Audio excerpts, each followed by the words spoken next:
labors of government, this land and people may be well and truly served, and their good purposes for the common human life be realized in our midst. O God, grant us a vision of our country,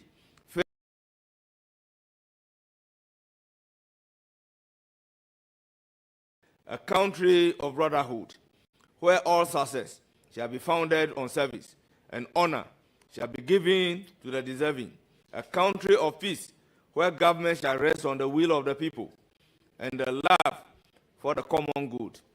Bless the effort of those who struggle to make this vision a living reality, inspire and strengthen our people, that they may give time, thought, and sacrifice to speed the day of the coming beauty of Ghana and Africa. Amen.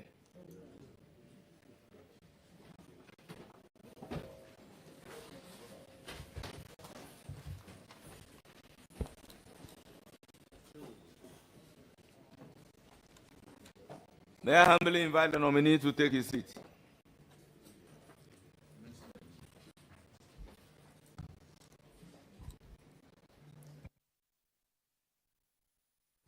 Whilst the nominee is preparing to take the seat, I have few announcements regarding movement during the appointment committee public hearing. And I will need your attention to that regard. Parliament recognizes and appreciates the media for the extensive coverage they have so far given to the committee and wishes to commend the media for their professionalism since we commenced the public hearing to vet the nominees of His Excellency, the President of the Republic of Ghana. However, we must indicate that movement on the floor during proceedings have become a source of distraction to members, and consequently, we direct that there should be limited movements, especially behind the chairman and the nominee.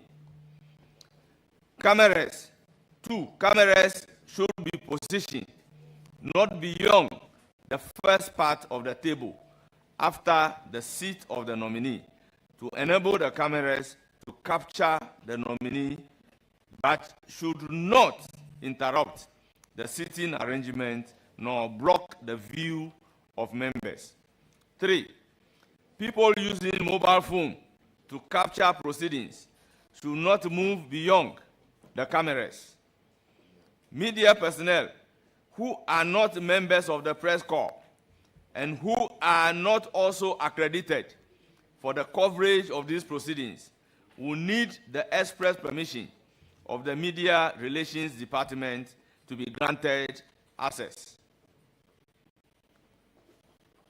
Media personnel or other persons who have to move necessarily must make sure they do not cross live cameras or interrupt members who may be on the floor.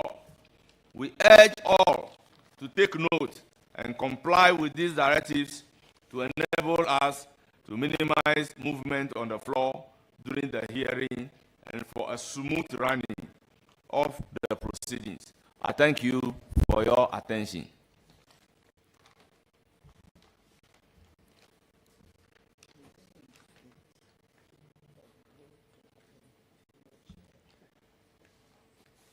Honourable members, let me add, our revered guests, we conduct the proceedings without clapping, because in Parliament we do not clap, and this is part of parliamentary proceedings. Take part in the proceedings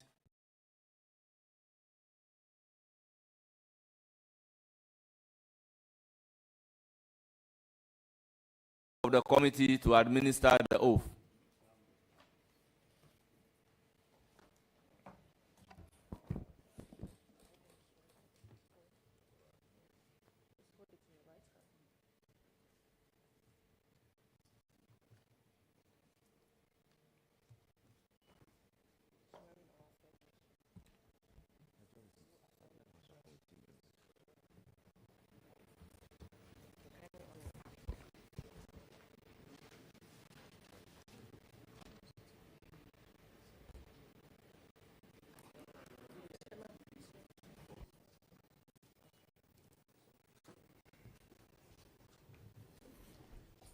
I hereby administer the oath. I Abdul Rashid Hassan Pelpu, do in the name of the Almighty Allah swear do in the name of the Almighty Allah swear that the evidence I shall give before this committee that the evidence I shall give before this committee touching the matter in issue shall be the truth, the whole truth, and nothing but the truth. So help me God. So help me God.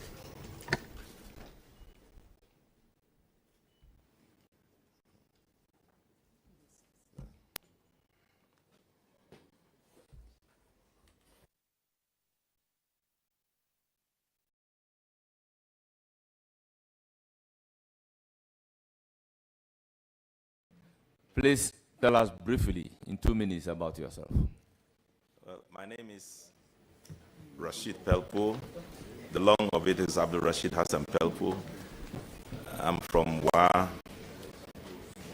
and I attended Wa. I got my A-levels in Wa Secondary School, both in Wa Secondary School. I went to the University of Cape Coast and took my first degree there in education psychology. Concurrently did a diploma in economics, after which I went to the University of Ghana at a later time to do a master's degree in international affairs, and then a PhD in development policy and African studies. I have worked in various places. I worked with the National Youth Council as a district coordinator, as a regional coordinator, as the director of the Leadership Training Institute, Youth Leadership Training Institute, and then subsequently was appointed the Deputy National Coordinator in charge of Finance Administration at the head office. And then I left the National Youth Council, set up my own consultancy, 2022 up to 2024. By 2025, I was in Parliament as the Member of Parliament for Wa Central. In my first term, I was a Deputy Ranking Member for Youth. In my second term, I was the Deputy Majority Leader. But just before that, I was also appointed the Minister for Youth and Sports. And in the later regime of Excellency John Dramani Mahama, I became Minister for Private Sector Development, Public-Private Partnership. And presently, I'm still a Member of Parliament for Wa Central in the 6th term, and I'm the President of the African Parliamentarians, for now being appointed.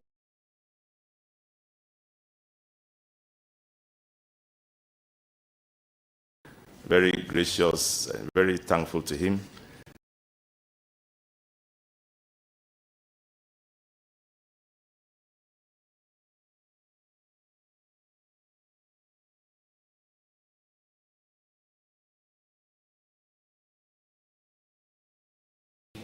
Questions by honorable members, committee members, under our own standing order 2172.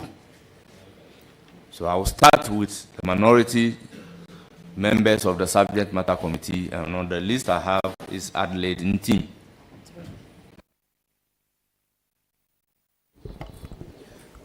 Thank you, Chair. Congratulations. Minister Designate, as the incoming Minister for Labor, Jobs and Employment, can you share your opinion with Ghanaians regarding the concept of the 24-hour economy proposed by the current administration? Thank you, Chair.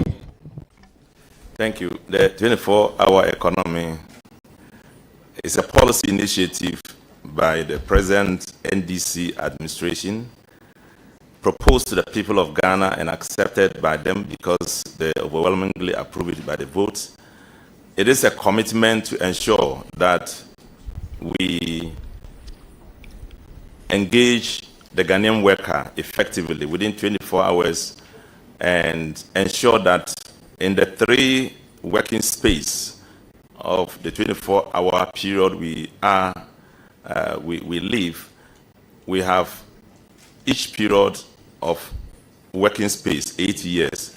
We can engage people within that space of 8 years at within the period of 8 hours. And the 8-hour calculated in 3 space will give you 24 hours. But the whole commitment is about ensuring that we work tirelessly to ensure we reset this country. We commit ourselves to increasing production. We create value to ensure that in Ghana, we can work to produce what we want and be able to satisfy our total, to ensure we raise the economy to the point when Ghanaians can be satisfied. And our working class, the people working for the public service and for the private sector can earn what they deserve. So within 24 hours, there are a lot of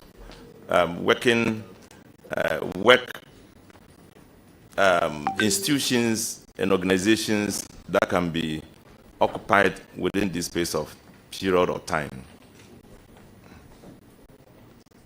Much. Any further question?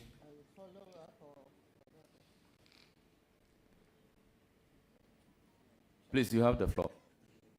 No, thank you. Well, I will then give the floor to Thank you very much. Honorable Minister, I accept. I think you have clearly defined that working hours are 8 hours, and within that space, within the 24 hours, it will be efficiently deployed into working. What I would like to find out is that as the economy pertains at this point in time, don't we have certain sectors of our economy working within that 24-hour cycle? I can easily cite the case of even the breweries. What makes this particular 24-hour economy so special? And how can it also reset the economy as you are talking about? Thank you, Mr. Chairman. The concept and policy direction of it is to give vent to businesses, to make it not just a choice by the worker, but a policy decision by the state, to ensure that in doing so, businesses can be supported. Those businesses that were not in 24 hours can now be supported to join the rest. It's no longer going to be as and when I like it, but just when I like it and backed by government policy. So it is true that several organizations are already working 24 hours, and that's giving credence to the fact that we can get others to join them. One of the challenges that other businesses are facing working 24 hours is how much they can ensure security. And we say we'll provide the security. It's how much they can ensure enough capacity. We said we will support them with the capacity, and et cetera, et cetera. How much do we have enough money to pay for electricity? We said we will support it to do so. It's simply just to boost production, create more opportunity for our people to work, and to ensure that we reshape the economy in a manner that is going to be work-based and production-based. Thank you. If we establish it as a policy, is it going to have a compulsory adherence? Because I believe the 24-hour, the need to work for 24 hours is always backed by demand and supply. If there's no demand for a particular service or goods, how do you develop a policy to drive this particular initiative. Thank you. Thank you, Mr. Speaker. I agree with you. Largely will be driven by the need for it. And we believe that several organizations have the need for it, will want to have the 24-hour economy, operate within their working space, except that they don't have the ability, the capacity, the support, direction from government.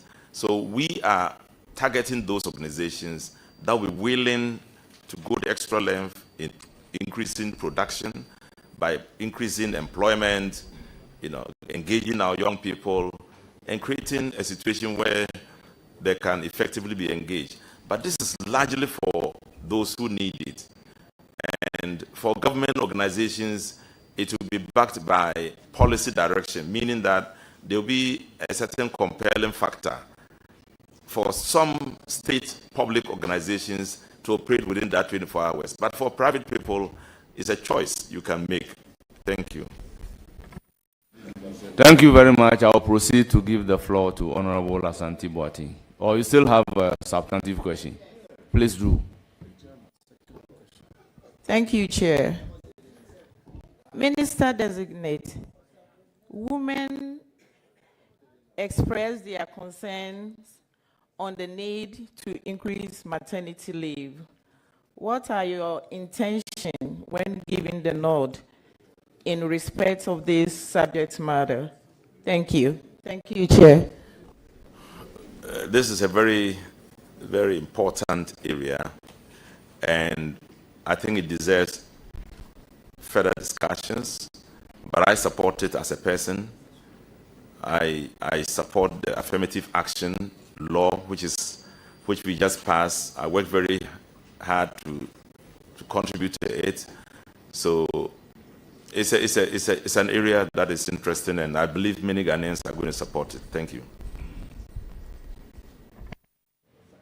Any further question? Please, your last question, if this is not a follow-up. Thank you, Chair.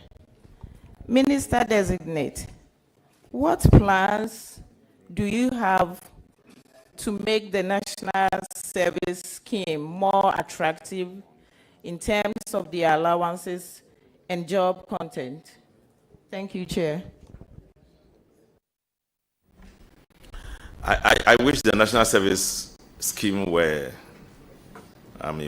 under my direct care, but it's not. But I have an overall task of ensuring that the Ghanaian worker is properly engaged, and by the dictate of the Constitution, Article 24(1), it tells that we should ensure the safety, health, and fair conditions for every worker. So I think that it is on that grounds I will support any direction that will help, increase the allowance of Ghanaian civil, national service workers. Thank you, Chair. I'm done. Thank you. A follow-up on the national service. But let me place this on record that it is now National Service Authority. We have passed the law. The floor to Honorable Kwaku Asante Boateng. Thank you, Honorable Chair. Congratulations, my brother, for your nomination. And I want to put this on record that there's one appointment that I personally am happy and comfortable with. Because all in gathered here, most of us here, about 70%, may not be able to handle that ministry. Handling Ministry of Employment and Labor Relations require some specific personality. But you look at the composure of my brother, Honorable Peppo, his comportment ever since I've known him in this house. It takes somebody like him to handle labor matters. Like previously in the MPP government, we saw that of Honorable Ignatius Bafo Awua. And I must say that if you don't have that comportment and temperament in character, you will not be able to handle that ministry. So I believe the president was very careful, and it's a good nomination. I must say that. It's selecting you to the labor ministry. And looking at your background, I have the belief that you have all that it takes to handle the ministry. But my first question, Honorable Chair, if you look at Section 13 of the Civil Service Act, 1993, the ministry that you're going to handle, you're supposed to initiate, if I have the indulgence of the chairman, I may read.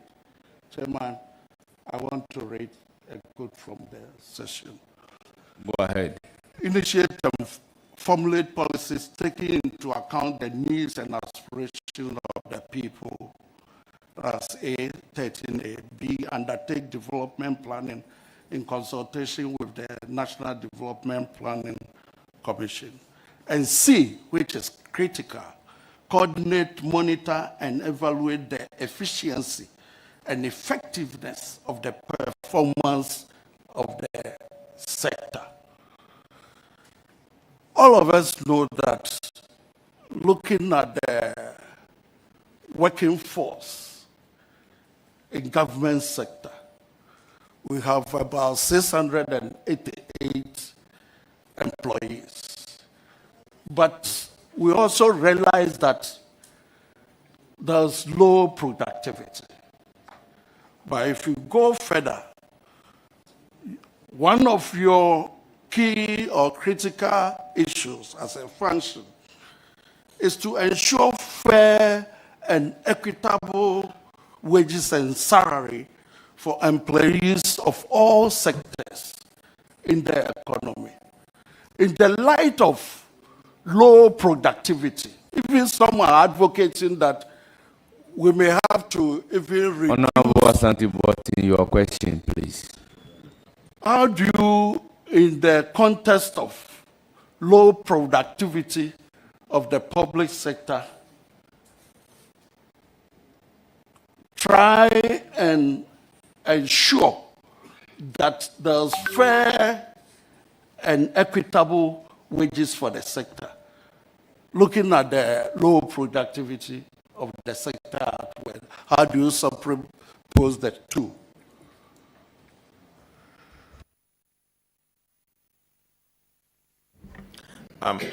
Thank you, Mr. Chairman. I'm sure you are talking about fair payment for work done. Yeah, and the need to reconcile the fact that you are producing, you may not be producing hard enough to earn what you are doing, and how do we reconcile it? I think it's a major area we will tackle, and I will be very happy to be, I'm happy I'm going to do it if you do approve my nomination, because it's a big question for all Ghanaians. You have quoted the number to less than 700 of public service workers. In the last visit to the ministry, they told me it's about 800. And given the 800 and given the output and the expenditure we make on production, we make in paying our workers, then you begin to wonder whether we should do something about it. I know that the Ghanaian worker is very conscientious, very hardworking, very committed, but we need a kind of policy direction to help him to produce more, so we can pay and know that we are paying something worth the while. So thank you. It's an area, very, very important area, and I thank you for this question. We would be committing ourselves to working at it. Thank you very much. You are entitled to. Yes, please. Thank you, Honorable Chair. In the light of the answer that you just gave, people normally see Ghanaian workers as magicians in terms of what we earn every month. Meanwhile, when you look at the production aspect of it, it doesn't match. In your own way, how do you think we'll be able to make the Ghanaian worker happy and work to the optimum? Thank you very much, Honorable Nominee. I have very full confidence in the Fair Wages and Salaries Commission as an organization that can help harmonize the policy and ensure that we get the best out of what we put in our workforce. I will definitely work with them to see how we can do it, because it is a complex issue. You are dealing with huge numbers of people. You are dealing with huge numbers of organizations. So it deserves a lot more thinking than just a direct answer I will give you. But I can assure you that it is something that I'm going to work very hard with the Fair Wages Commission to see how we can deal with it. Because it's also a constitutional issue. Thank you. Any further questions? Honorable Chair, how many follow-up questions can I have? You have entitled to one follow-up question. Okay. Then please move to your second substantive. Thank you, Honorable Chair. Let me move to my second question. Honorable Nominee, when you look at your sector as a ministry with all departments under your outfit, we realize that you have a total number of 547 employees. The Ministry, Labor Department, Department of Cooperatives, National Pension Regulatory Authority, and all others. Of this, we realize that the male staffers constitute 65%, and that of female is 35%. But you look at the workforce by our population census 2021, we realize that we have a population or a workforce of 14.3 million, or 14 thereabouts. It's out of this that we have the public sector engaging 668,000, which works out to about 4.65%. The remaining is for the private sector. You realize that the private sector constitutes the huge chunk of our labor force. What are you bringing on board as a minister, if you are approved, if you are given the nod, to ensure that the private sector is able to absorb more and more of Ghanaians into their fold?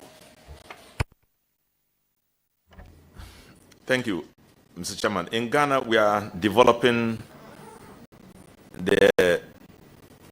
a system of recording system is in place, you will be having direct contact with the private sector.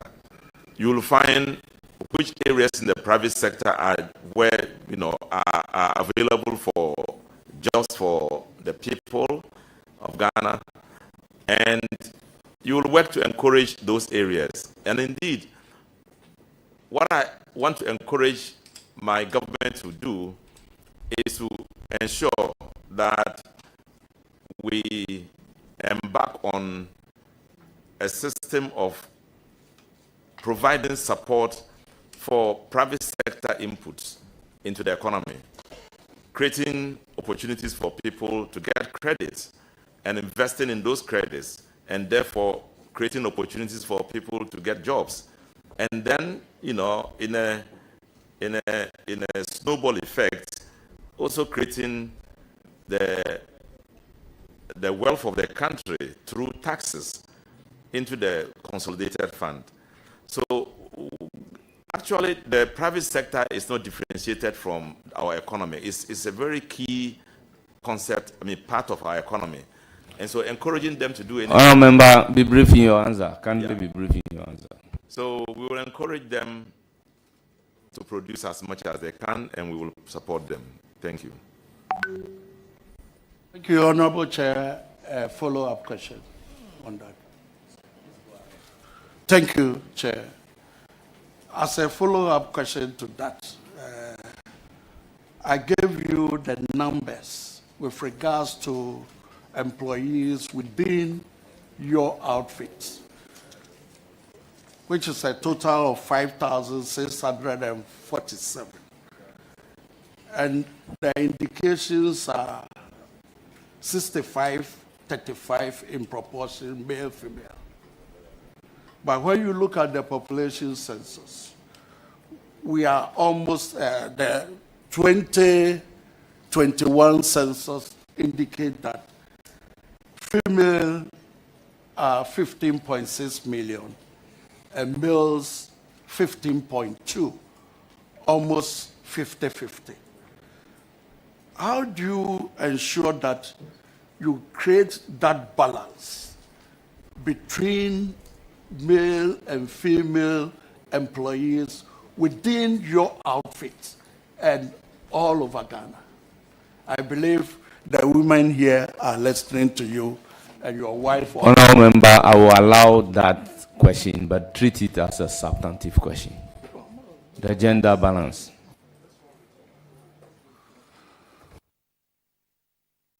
Thank you, Mr. Speaker, Mr. Chairman. Mr. Chairman, this is something we have taken care of in our manifesto, and we call it leveling up, creating a balance between female, male, youth, adult, creating an avenue for all of them to be involved, and creating equity in job creation and in employment avenues. Thank you, Mr. Chairman. Thank you. I'll proceed to give the floor to Honorable Yusuf Suleimana.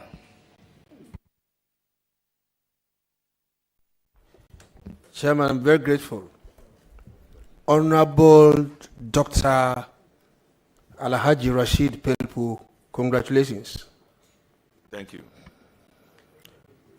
Doctor, you are a role model. And for some of us today, we should eulogize you. Your humility, your honesty, but your competence is not in doubt. And so I'm not surprised that the President selected you for this strategic ministry. You've been a counselor for some of us, an inspiration for many, many northern young politicians. We can only wish you well. Inshallah, the good Lord will guide you as you move every step. We leave you in the hands of God. Wassalamu alaikum wa rahmatullahi ta'ala wa barakatuh. Chairman, thank you very much. Thank you.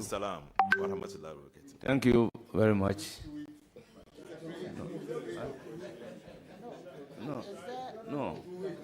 Two subject matter committee members. Honourable members, I recognize another subject matter committee member in the person of Honourable Frank Afriye. You have the floor. Chairman, I'm so grateful, and with your leave, let me congratulate and wish my senior brother all the best. Indeed, you are proceeding, and by the grace of God, we shall be heading a ministry that is largely seen as contentious. A lot of labor agitations, salary issues.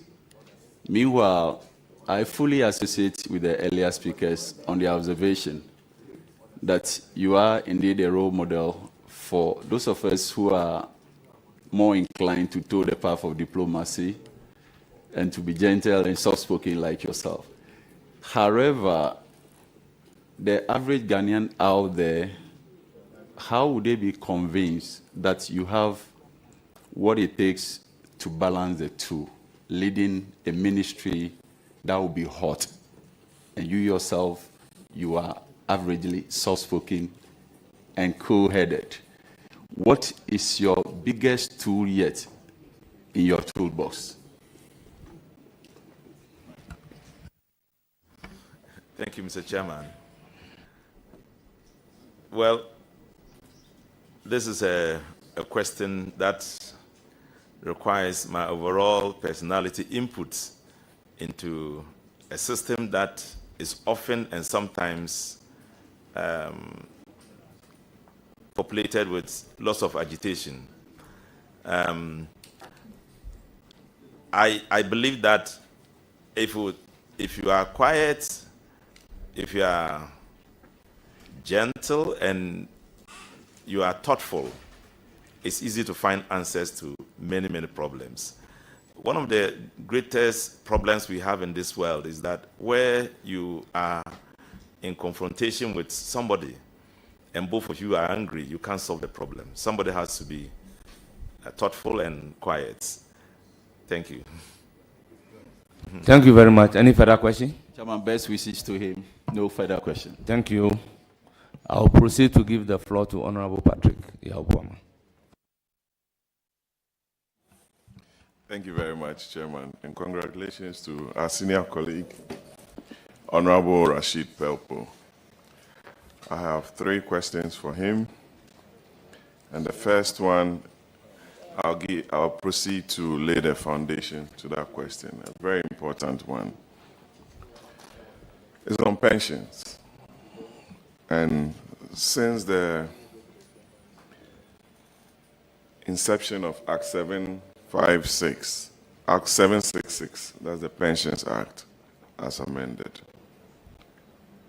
under President Kufuor, which significantly sought to unify all the pension regimes, including doing away with the then Cap 30. Just to refresh your memory a bit, Cap 30 has been in place since 1950 under the British Colonial Ordinance. And that's Ordinance 42, popularly known as Cap 30. The rationale and objective for the unification was, among other things, to improve retirement benefits as well as to ensure equitable contribution of all manner of employees, both government and private sector employees. To date, governments haven't been able to implement the unification program, resulting in injustice to some sections of the Ghanaian workers at the expense of others. For example, all workers under the security services do not contribute to their pensions and still enjoy the benefits under Cap 30, while employees with the civil service, Ghana Education Service, Ghana Health Service, Judicial Service, Parliamentary Service are contributing to their pensions. With this background, would you consider, as a matter of fairness and justice to all employees, to ensure the unification of this? Thank you. Thank you. Definitely, I will consider working towards a unification, being a point of understanding that will create lesser controversy from institutions and organizations negotiating on their own at different levels. If you have a uniform and unified approach, I'll go in for that. Thank you. Thank you very much. As a follow-up, so you are assuring the good people of Ghana and the working public of this unification that we spoke about? As I'm still not the minister, but I'm giving my own opinion. If it coincides with the thought structure of the ministry, definitely I will go in for it.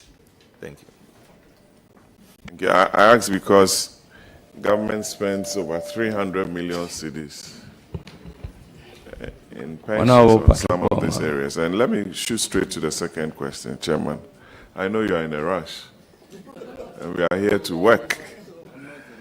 So allow us some space to ask some of the questions, Chairman. The second one is, Rashid Pelpo is our senior colleague. He's very, very good. So let's do some business. The second question is on the single spine salary structure. And in 2009, between 2009 and 10, under Professor Mills, the president of Ghana, may so rest in peace, he inherited a single spine salary structure.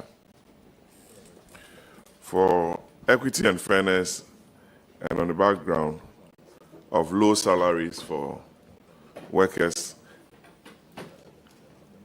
for some reason, some services such as the Judicial Service, Audit Service, the GRA have opted out of the single spine salary structure, leading to agitations from other services, particularly the civil and local government service, who went on strike so many times in 2024 because of this. I don't know if you recall. What is the NDC government going to do with regards to the new salary structure being demanded by CLOSAG, and whether or not you grant same for them?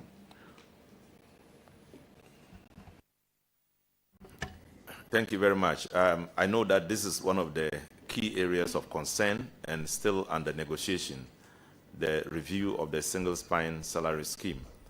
And I would plead for your support.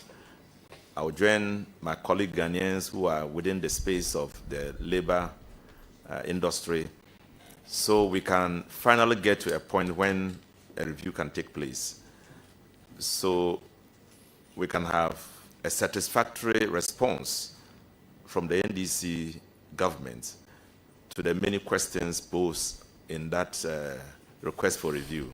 Thank you. Thank you. I don't have any follow-up on that, but I'll go on and ask my last question. Honorable Gisa wants me to finish my question, but I don't know what the problem is. It's on Act 651.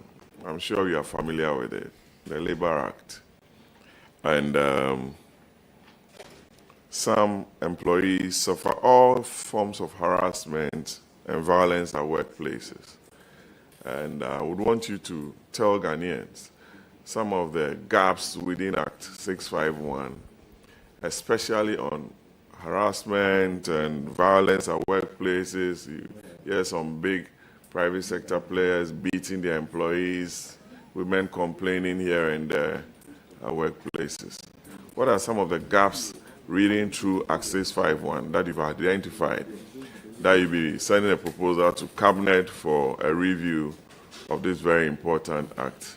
Thank you very much. Mr. Chairman, Act 651, the Labor Act, is the overall definition of our approach to labor. These issues he has mentioned are not gaps in that act. What it is our inability to implement fully the directives, the legal instruments that are found in that act. But I understand that because of changing effects of labor workplace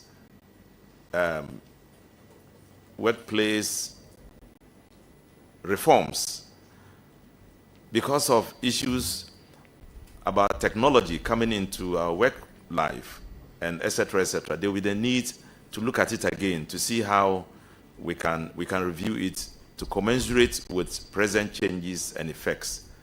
And he, being a lawyer and a friend, I'm very sure with his deep interest in it, he will be a key person we can target to get resource, as a resource person in this effect, to try to get the Labor Acts reviewed and maybe amended. Thank you. Rightly so, Chairman. With all that you've said, would you consider increasing the retirement age from the civil service and the public service? Mr. Chairman, there's a lot of talk about increasing the retirement age now. Some say up to 65, some say up to 70. They are still strong. Why should they retire? I think it should come as a result of a harmonious decision. We would need, as Ghanaians, to reconsider or to consider whether it is time for us to do so or not. A minister, somebody who is nominated and facing the possibility of being accepted or rejected, might not be able to make a strong point there. But I will go along with the many who will pose a view that there is a need for a reform, given our economy and our capacity to deal with it. Thank you. My senior brother, congratulations. Gatuma. Oh, Abison, thank you. Thank you very much. I proceed to recognize Hajia Ladi Ayamba, Honorable.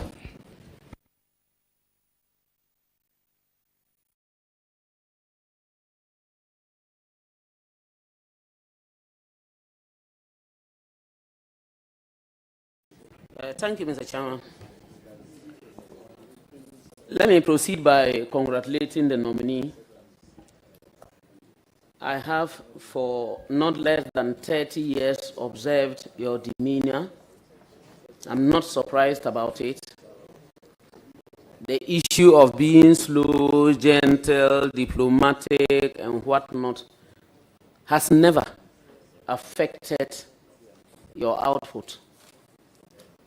So for me, I know you will do it as expected, and inshallah you will do it.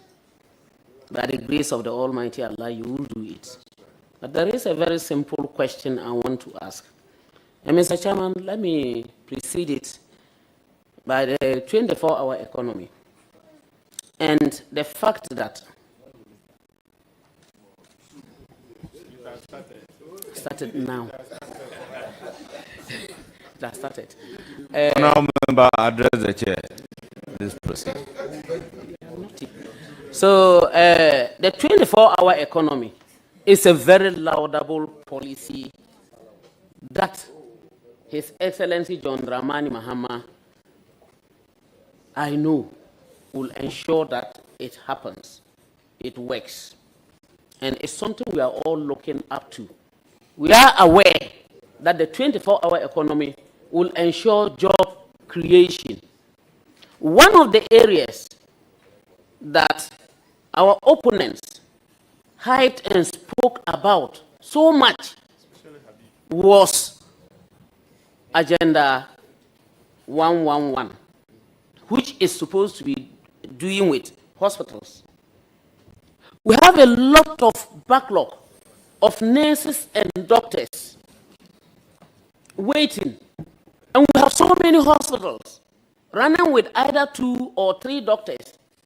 Even our chief compounds that have more or less turned into clinics, health posts, sometimes even hospitals, if you may take it, need more nurses or doctors. You go to a hospital and then you are told that the doctor just closed. so you have to wait for 8 hours, or you will be coming tomorrow.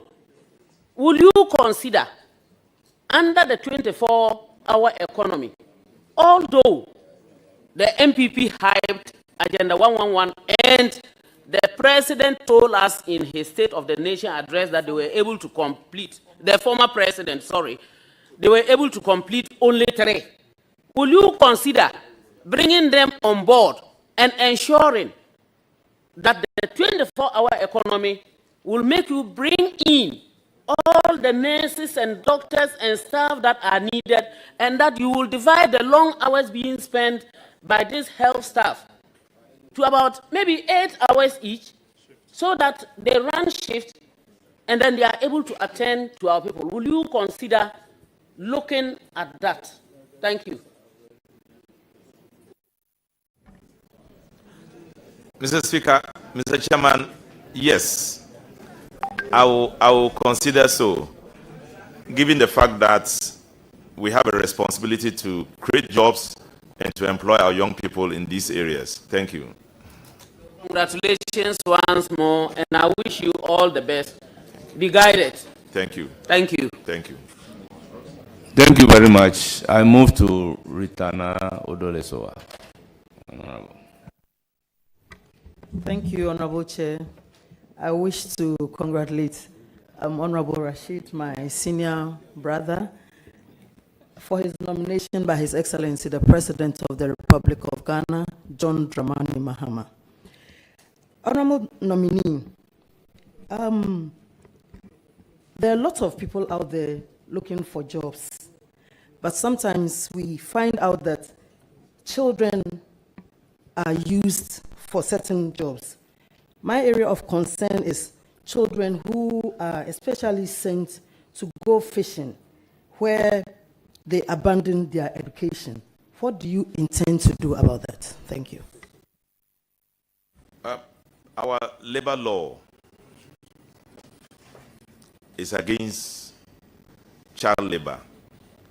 And so we are going to be up and doing to ensure that the right things are done. Children are not engaged in doing adults' work. Children are not young adults. They are children. We have to respect that. We have to bring them up to grow to be responsible adults and not to degrade them by putting so much heavy load on them whilst they are still supposed to be learning. And so it is something that we can work on. It's a key area of our enterprise in the labor industry. Thank you. You have more questions. Please go ahead and ask. Thank you, Chairman. And before my other question, I believe we have to take a serious look at it, because when you go to the fishing communities, these activities are ongoing. Honorable nominee, in the area of employment, we have the private sector also supporting government in employing our people. But one area that is of keen interest to me is the private security. People are employed, but sometimes they are not paid according to the minimum wage. And I want to find out from you what you intend to do regarding these private security companies. Thank you. Well, Mr. Chairman, I think that if we agree on a minimum wage, the law is that it cuts across every organization. You shouldn't pay below that minimum wage.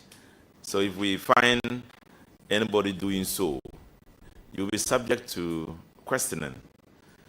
And if you violate the law, you'll be prosecuted. We may not prosecute you, but it's important for you, for us to take it up to the levels where the right things are done. Ghanaians should not be cheated. We know how much the minimum wage is, just about 18.5 Ghana cedis. And if you can pay up to that, then it will bring many, many questions on your kind of organization. Thank you, Mr. Chairman. Thank you, Chairman. On this note, I wish to congratulate you.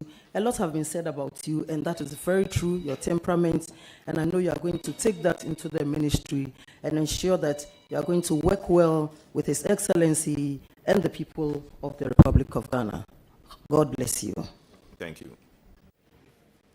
Honourable members, fortified by standing order 2177, I proceed to recognize Deputy Whip.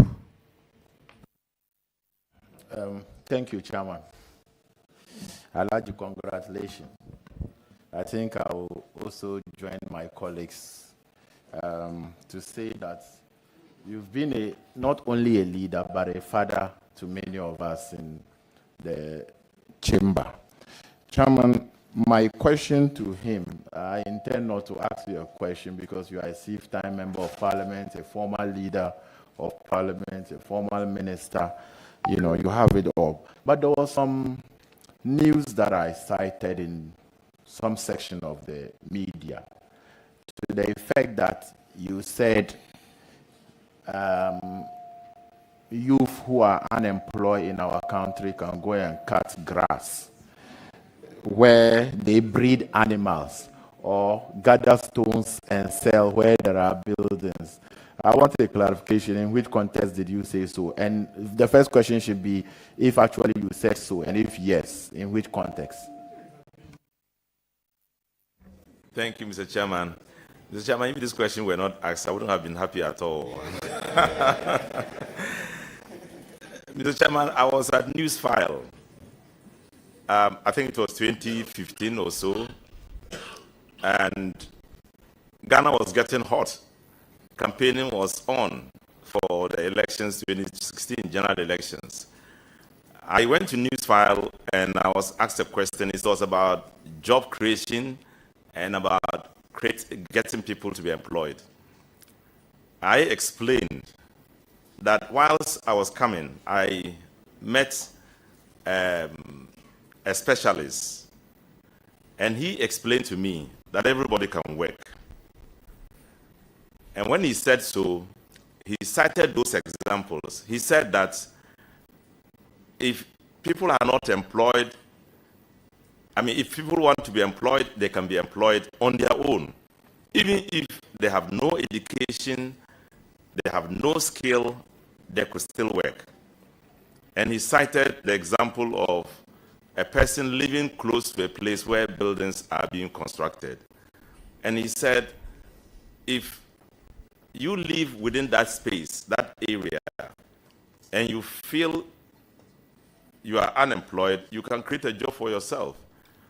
He didn't say graduates, because I heard people saying, I said graduates. I never said that. So that person said, for persons who are unskilled and not educated, and you live close to a place where construction is taking place, you could gather the stones there, you could gather stones there.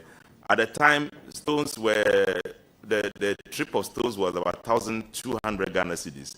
And he said if you did so, those stones could be sold and you earn something for yourself. And then he also said that if you live in a place where there are breeding animals, with such a person as I described, you could also cut grasses and sell to those people, and you will earn something. In this sense, that single person who has no education and no skill can still be employed by himself.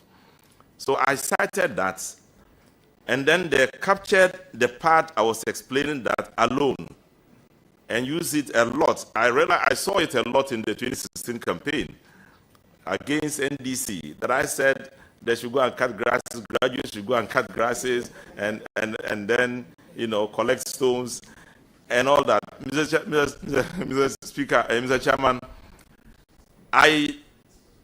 I know what I was talking about. And when I realized that people were misunderstanding and misusing it, I was looking for the full tape to play so people can see what I was saying. And I was also looking for the gentleman who gave me that idea to come to Joy News or Joy FM and speak about it. The man cannot be found.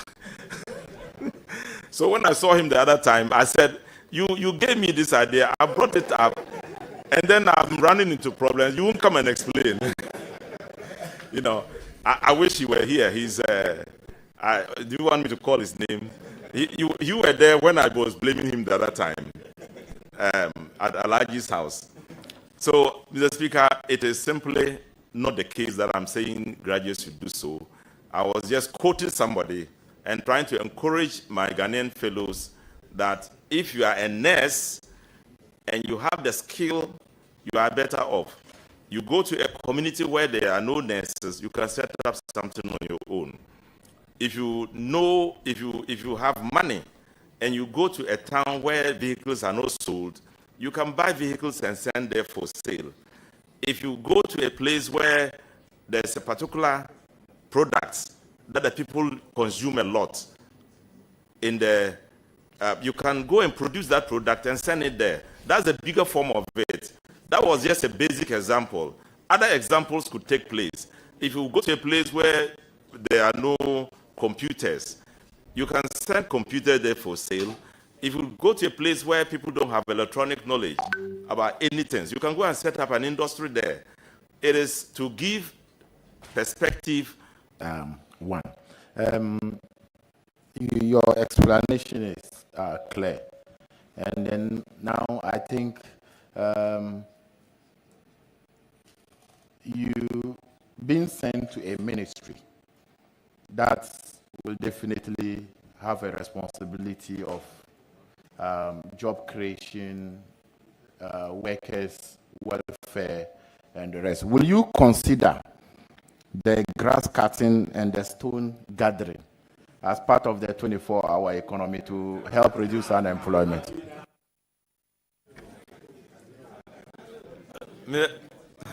Honorable nominee, I wonder if you can cut grass in the night, but I will give you the floor. Mr. Speaker, you know, somebody called me from his constituency the last time and said, you said something and people misunderstood you. And he said, I swear to you, I'm now a graduate because I grew up and saw my father carrying leaves for sale. I grew up, and as a student, I work on it, and it has helped me, and I'm a student. I'm a graduate from his constituency. But this is not the kind of 24-hour economy we are talking about. We are talking about every enterprise that will require work to produce resource, and you know that within the 24-hour period, you will still need to continue to work. Our policy is to support you to do so, to energize you to do so, to find the kind of incentive for you to be able to function properly and effectively, create more opportunity and produce more. Thank you, Mr. Speaker, Mr. Chairman. Thank you very much. Chairman, my last question. No, I only asked one, and this follow-up. So, Chairman, my question is the government, whether the government have any intention to increase salaries of public workers in 2025.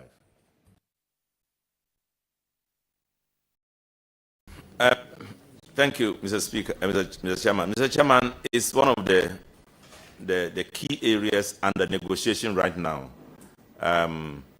And I will be able to respond to it when I get into the ministry. Thank you, Mr. Chairman. Chairman, I won't ask any third question except to say that we wish you well, and we know you continue to guide us as you guide us. You always show leadership. Even coming back to the 9th Parliament, I was surprised because my sister Hajia Humu put a very spirited fight to take you off. But at the end of the day, you still show that you are a leader. But we beg you, don't come back again. Let Hajia Humu come back. Thank you. Thank you very much. Under the same provision in our standing order, I recognize Jerry Shaib.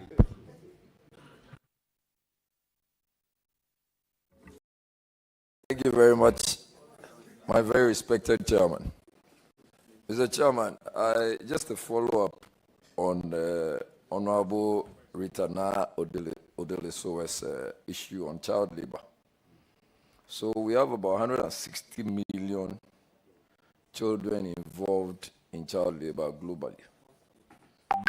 In Ghana, as we speak now, the percentage for child population between 5 to 17 years, it's about 21%, which is alarming. I recently watched a documentary on CNN, and it was somewhere in the Volta region, and it was specifically about fishing. I want to know, first of all, what accounts for this problem of child labor, in your view? And how do you practically intend to provide some solid solutions to child labor? Thank you. Mr. Chairman, a few years ago, Chairman Sir Bonsu was still our majority leader. There emerged a problem with the European Union. The government wanted to address the problem. Chairman Sir was asked to lead a group. He, along with my minority leader, Haruna Idrisu, were asked to go and to solve the problem. One of the key areas was that they won't buy our cocoa because we use child labor. We are transferring money into the European Union illegally, and etc., etc. So I went with the two, plus three other members of parliament, and we went to the European Union. Their key concern was with the issue of child labor. One of the solutions, one of the explanations we gave was that in Ghana, when a man is going to farm, they take their children and they go to work. When you go to see them, you don't say they are engaged in child labor. If a man is a blacksmith, and then he goes, or let me say, a plumber, and he's going to work, sometimes he gets the child to carry his things if he's on holidays, and they go and work and then come back. Now, it is a work culture, and that has progressed into present work conditions where people take their children to work. But beyond that is the fact that sometimes people particularly go for children and take them to rivers and sea to go and look for fish in very, very traumatic conditions. And tragic conditions, because sometimes they die and sometimes they beat them. Growing up becomes a problem. So it is part of the labor law, 2003 labor law 651, that we need to eliminate child labor in our workforce. And we need to make it a criminal offense so that nobody can do it and go free without reason, any reason at all. That will be given by the violator of using child labor. Thank you, Mr. Speaker. So definitely I'll make sure it becomes a priority area in my commitment to create any value at the ministry. Thank you. Honourable members, I was part of that delegation, and it was interesting to note that from the European Union Parliament to visit our ambassador, we saw a child and a father on a tractor plowing at Brussels. Thank you very much. Do you have any other question? Yeah, thank you, Mr. Speaker. I should have mentioned you because you were a key member of that group of people.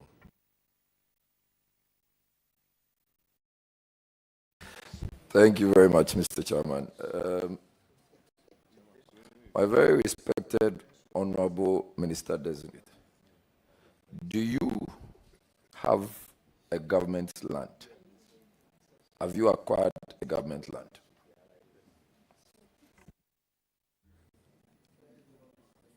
Mr. Chairman, whilst I was the ranking member for lands and forestry,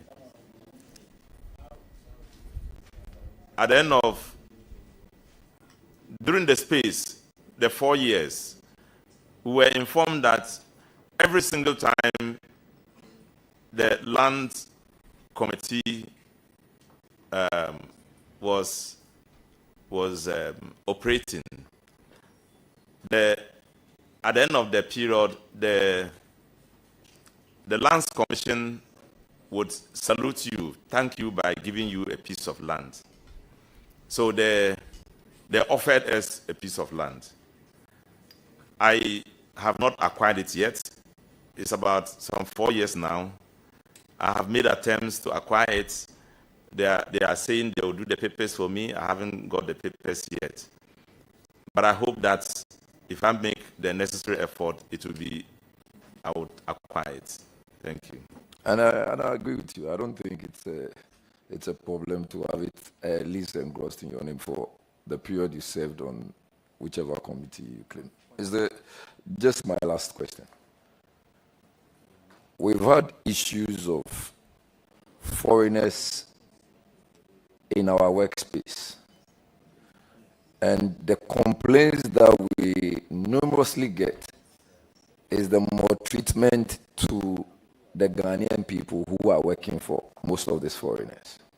One of which is harassing them, another is beating them, another is underpaying them, and all manner of maltreatment. Is there any assurance from you that these people, under your watch, are going to be safer and better off wherever they are finding themselves? Thank you very much. Mr. Speaker, human rights is one of the areas I particularly show direct interest. In fact, when I even watch television and I see people suffering elsewhere, it hurts me. And right in my own country, it is something I will want to enforce, that people must have rights to work, they must have right to safety, workplace abuses must not happen, it's against the law and should not happen. So in whatever way I can do to make sure we eliminate it, I will do it. So I have a personal attachment to safetyness and, and the rights of people. I then proceed to give the floor to Honorable Alasan Umar. Thank you, Chairman. And gentility, the Labor Ministry is going to be very calm, even though you're going to see a lot of agitations. My question to you is in relation to our manifesto, the resetting agenda. If you look at, I think, pages 26, it talks about National Employment Trust. And this National Employment Trust will fund SMEs operating 24-hour in the following sectors. All what I want to know is, are you prepared to help His Excellency implement this? Thank you. Mr. Chairman, His Excellency has great vision for this country, and I'm prepared, definitely, to be part of it, and I'm happy I'm being considered to be part of it. So the answer is yes. Thank you, and I wish you well. Thank you. Thank you very much. Honorable Bahama Shaibu.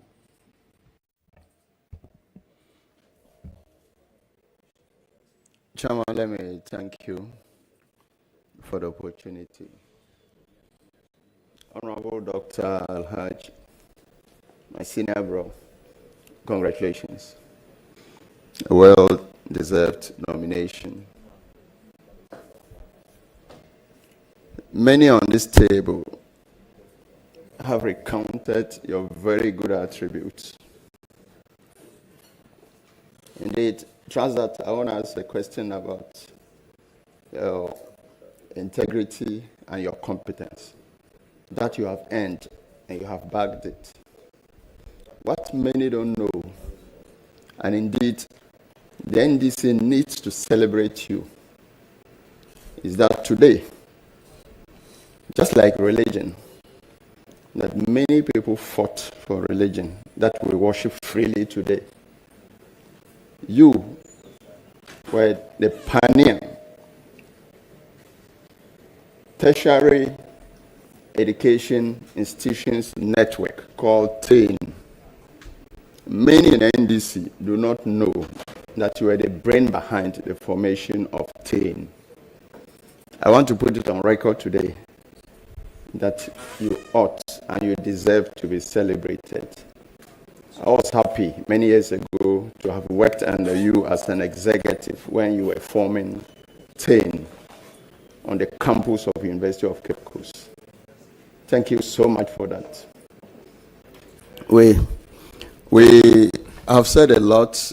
My learned friend Patrick took it through Act 651 on the harmonizing and then harassment. Let me move away from there briefly. My other learned colleague brought it to the labor front in terms of harassment by foreign entrepreneurs. Now let's go back to the external. In recent times, you will have companies advertising for labor for people to be sent abroad for greener pastures. Indeed, there are many of them dotted on the internet. Some you cannot even trace to their offices. Now, innocent Ghanaians will normally apply, pay huge sums of money. Now, for some, apart from being duped or defrauded, the unfortunate ones who will find their way out to these so-called greener pastures are subjected to horrifying conditions. And footages on social media for the past 3 years would show horrifying accounts of some Ghanaians who, in the name of labor, going for greener pastures, people take them there, they don't know what to do. They get there, their passports are confiscated, and they are subjected to various forms of Honorable Shabu, question, please. Honorable Minister Nominee, I know this has been brought to your attention, or you have stated. Please tell us what you will do, what policy you would put in place to curb or curtail this. Thank you. Thank you, Mr. Chairman. Mr. Chairman, I have already indicated that Act 651, 2003, labor law is very categorical in pointing out that child labor is unacceptable within the province and working environment in this country is not allowed. So the policy you are asking for will be defined in accordance with the principle of law stated very clearly in that respect. And I will want to make sure we enforce it to the letter, to the logical conclusion where people who are cited doing so will be punished in accordance with the law. So it will serve as warning to any other person who would be thinking of doing so, or who would be involved in doing in such a practice. Thank you. Any further questions? Yes, Mr. Chairman. Mr. Nominee, organized labor in recent times has not been that organized. Agitations here and there. Not sure whether it is a legislation problem or a question of practicality. You have studied the labor law. I know you have gone through it. What areas do you think are worth noting and looking at in response to organized labor? Thank you. I think that it's normal in the stream of things to find people agitating for more, because society is dynamic. Changes occur all the time. The cedi, the worth of the cedi fluctuates. So as we go along, people are found not to be getting the worth of their input. So there are agitations and requests to increase and all that. So these things are normal. They will happen all the time. What we would do is to understand this trend of affairs, first of all, and then to now tackle the issues as and when they present themselves. It will not be easy to give any firm response to it at this particular instance. Thank you. Mr. Chairman, let me wish the Honorable Nominee Allah's blessings and Allah's guidance in your new role. Thank you so much. Thank you. Yes, I proceed to give the floor to Honorable George Kwaku Brigade Hagan, Vice Chairman. Thank you, Mr. Chairman, for the opportunity to add my voice in congratulating my brother, Dr. Rashid Purple. Doc, congratulations.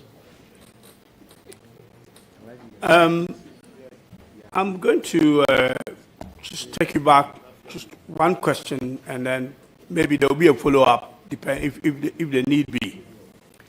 And I want to take you back to where Patrick left off in terms of the Act 766, which is that established the National Pensions Regulatory Authority. Now, I'm talking about the supervisory role of NPRA. You know, NPRA is supposed to be the supervisor of all the pension, schemes and institutions, including SNIT. SNIT was actually set up before the NPRA. Recent events that we are all aware that happened, at SNIT, which is quite unfortunate, in an attempt to offload some of its assets. And it looks as if the regulator hasn't really got the muscle to provide its, supervisory role.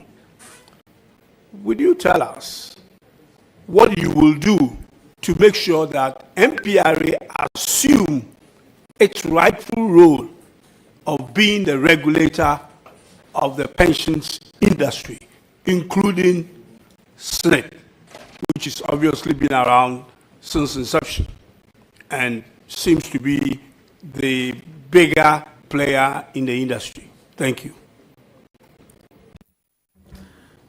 Well, the law has given MPRA a complete power of regulation of the operations of pensions, the scheme, at all levels, tier 1, 2, 3. And so I don't know what I can say beyond the law that function that provides it to produce those functions that it operates with. So I will only say that when I get in there, with your approval, I'm going to study further the issues to see whether it's exercising its full role or not, and if there are any lapses, whatever whatever can be done to help us, repair those lapses, I will definitely help to do it.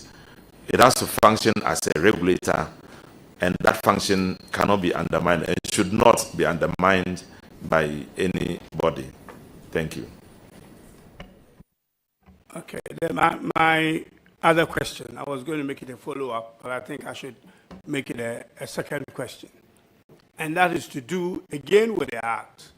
Since the new Pensions Act actually started, and because of the ratios that were done, SNIT now gets less money than it used to when it was dominant, the only and the dominant player in the industry.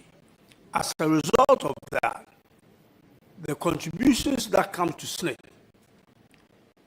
looks like it's actually not adequate to pay for pensions, though it gets invested, to pay for people who are on retirement today. And that figure seems to be going down. And I think there had been ILO had said that if care is not taken in the next 5 to 10 years, the payment of pension will become a difficult area for people who have gone on retirement. What is your view on that? I don't want to say opinion. What is your view on that? And what would you try and do when you get to the ministry to make sure that that issue is addressed? Thank you. Mr. Speaker, even before I take office, this thing was brought to my attention. I have investigated. I invited somebody to discuss it with me. He disputed the fact that Senate is going down.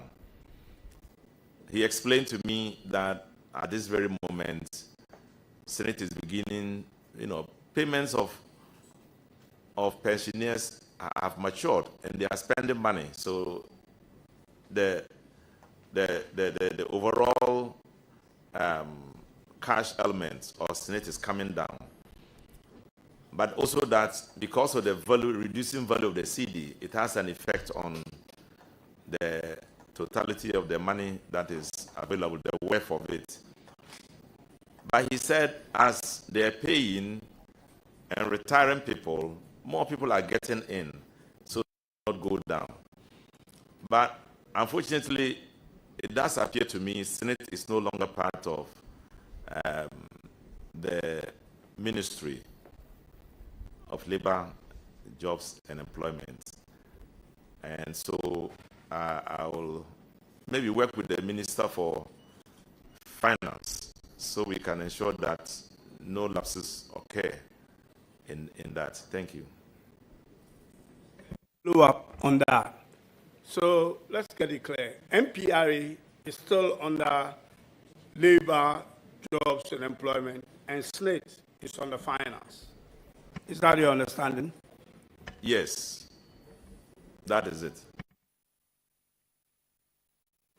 No further question. I'm sure you will find out when you get there what the situation with our pension is. And I know and I trust that you will be able to resolve the problem. You have the demeanor, the calmness, the diplomacy, the temperament and everything that we, earlier people who asked you questions have mentioned. We all know that. And I have no doubt in my mind that you'll be able to deal with labor issues and all the things that come with it. I wish you well, and congratulations again, my brother. Thank you. Thank you. I will now give the floor to the Deputy Minority Leader, Deputy Ranking Member, and now available ranking.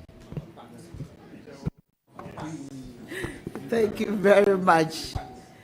Mr. Chairman, I'm taking this opportunity to congratulate I'll call him my mentor. If anybody has been interested in my progress and my work in Parliament, I'll name one person, that is Honorable Pepple, who has always been encouraging me, dragging me to committees, especially with the population census. We started together, and he was always encouraging me to do what is right and encouraging me to take up certain path. And I'm very grateful for that kind of encouragement. But we'll just have some few conversations as we move ahead. Because there are aspects of your life that people must know over there. Then I'm looking at your CV. And looking at your CV, I have one very interesting question for you. Honorable, you're a Muslim. Should I confirm that from you? Are you a Muslim? Yes, I am. Yes. Since this is a house of record,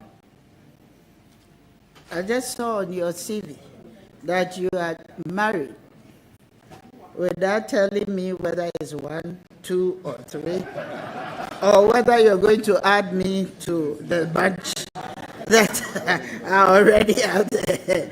So you are married. And how many wives do you have, please? Thank you, Mr. Speaker. I have two wives in my life. Thank you very much. And you are sure the 6 children are all the declared properties you have? Thank you. Yes, Mr. Speaker.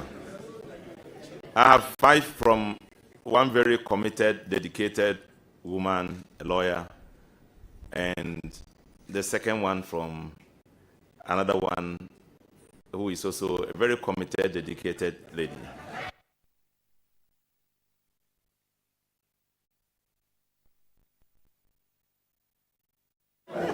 Thank you very much, Honorable Nominee.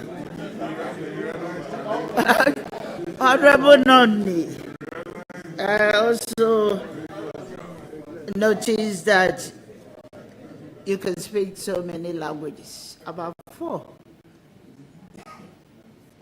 languages, about 4, and you have rightly described them.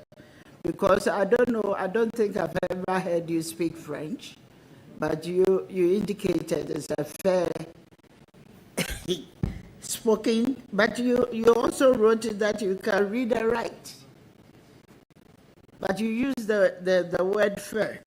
How fair is your French in terms of writing, the writing of French and then the speaking of it?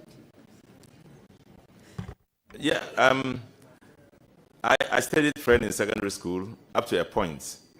But when I was reading my master's for international affairs, I chose French as a language of study. So I have fair knowledge of French, just fair. This is on the lighter side. I'm looking at your publications. You have written very interesting books. The first one is The True Meaning of Life.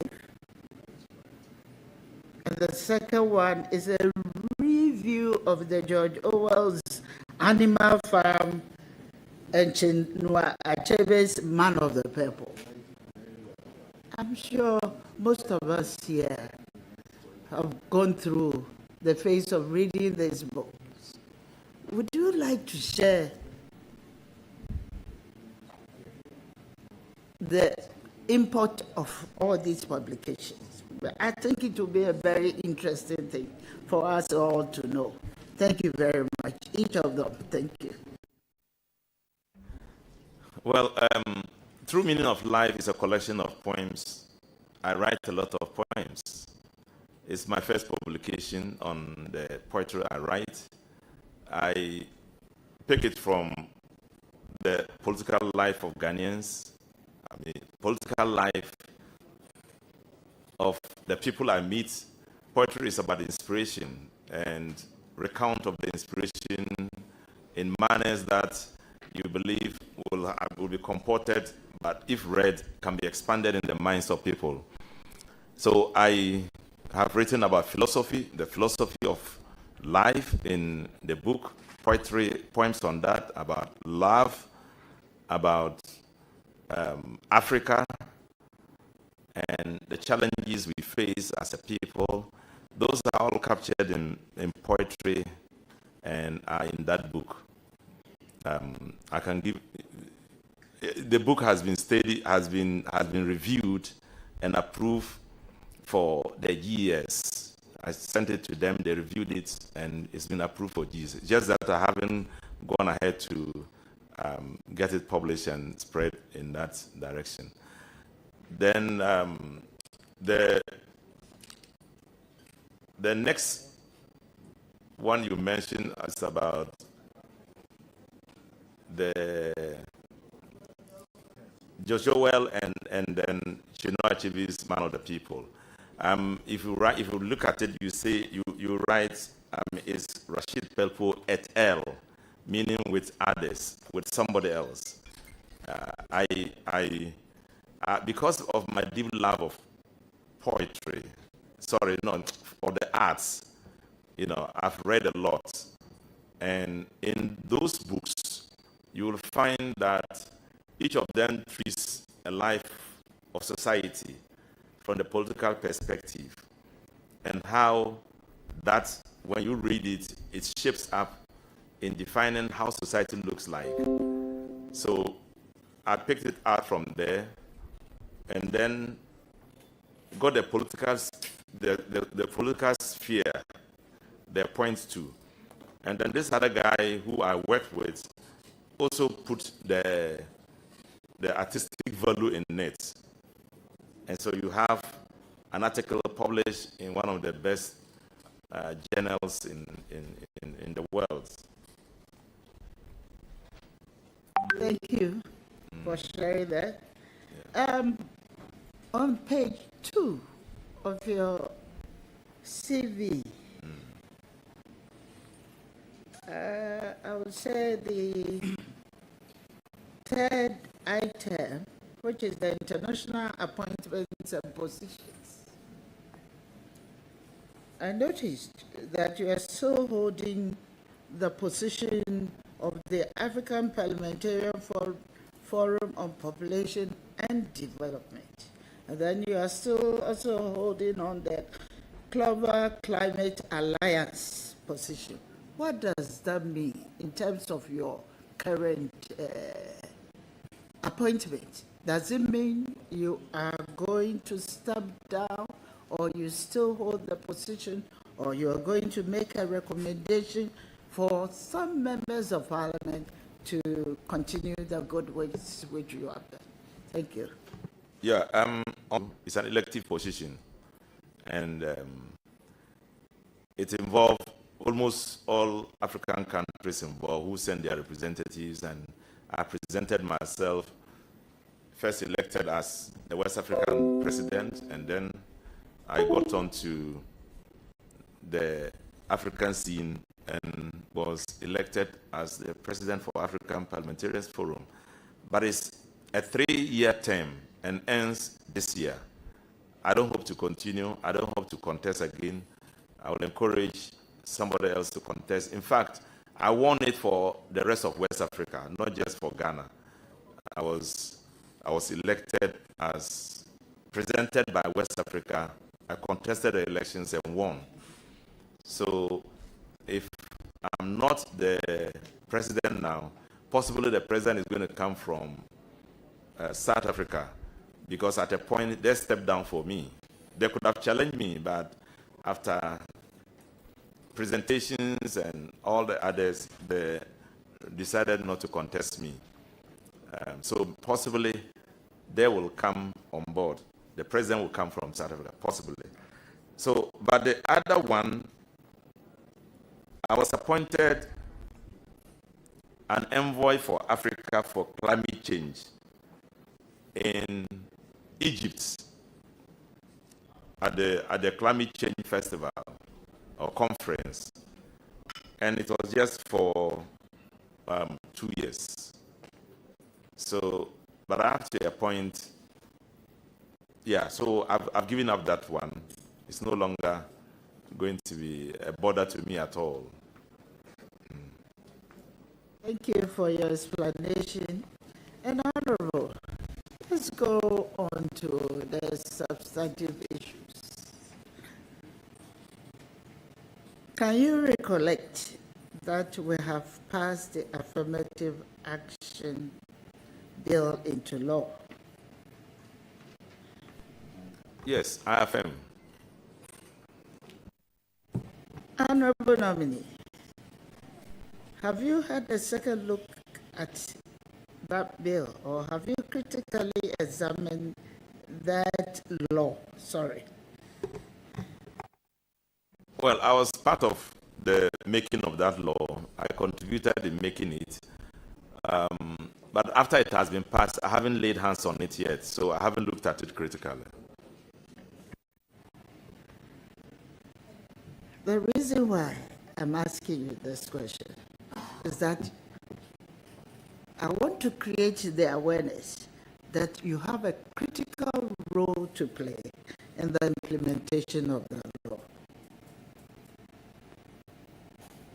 So, my humble advice, I don't think I'm going to further ask you any question. Some of the questions have already been put by but my humble advice is to take up the law again and then try and study it, because one of the things that we are pursuing to do is not to see the law as a mere document we will be lying on the shelves following.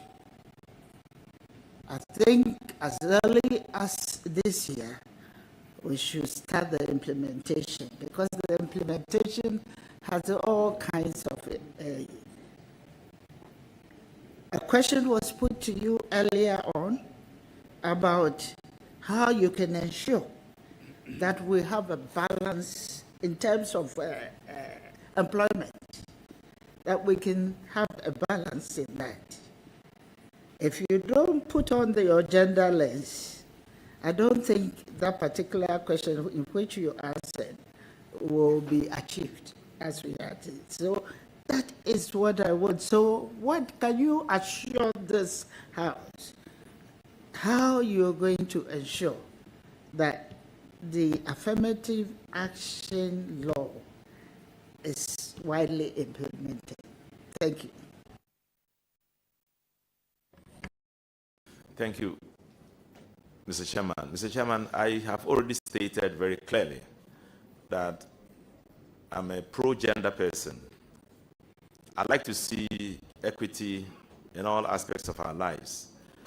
I'd like to see the youth, women, men, the adults, and the young person all viewed within a space where none is discriminated against unfairly.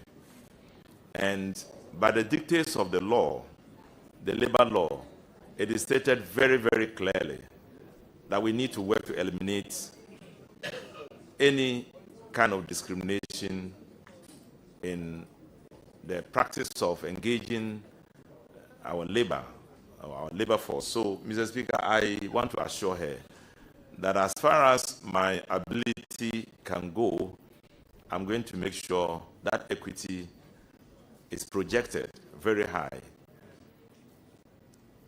Thank you. Thank you, Mr. Chairman. Honorable Nominee, there is one aspect of this assurance that I want you to re-emphasize.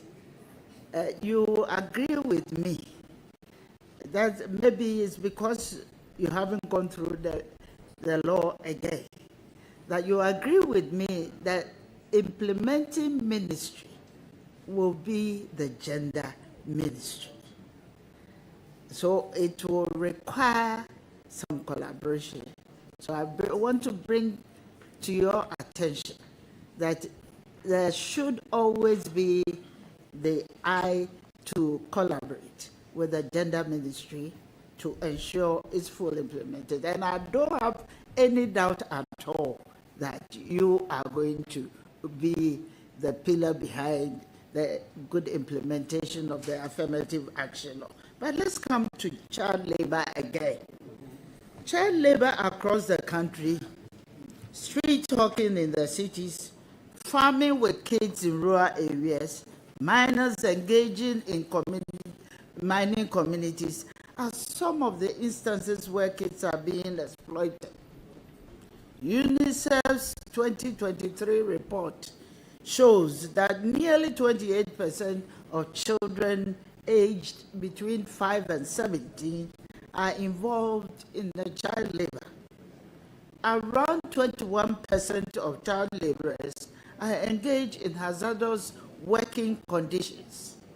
Subsequently, Ghana launched Ghana Accelerated Action Plan Against Child Labor in for 2023 to 2027 to address the issue. Honorable Nominee, are you aware of this Ghana Accelerated Action Plan Against Child Labor? If yes, what strategies do you have to ensure the country attains the plan's objectives? Thank you. Mr. Chairman, the ministry has already got an approach, a policy approach to it, and I understand it coincides with our overall perspective of how to fight child labor and how to ensure that we liberate our children from the evil of dragging them into a workspace that they don't belong. Mr. Speaker, I'm going to examine that policy. I'm not going to reinvent the wheel. I'll look at that policy, and then if there is a need for review, we review it and make sure we implement it to the letter. Thank you, Mr. Chairman. Thank you. Honorable Nominee, according to the National Labour Commission, there were 27 industrial actions. 27 industrial actions were recorded in 2024. Out of the 27 industrial actions, 21 of these actions occurred in the public sector. Actions in the country.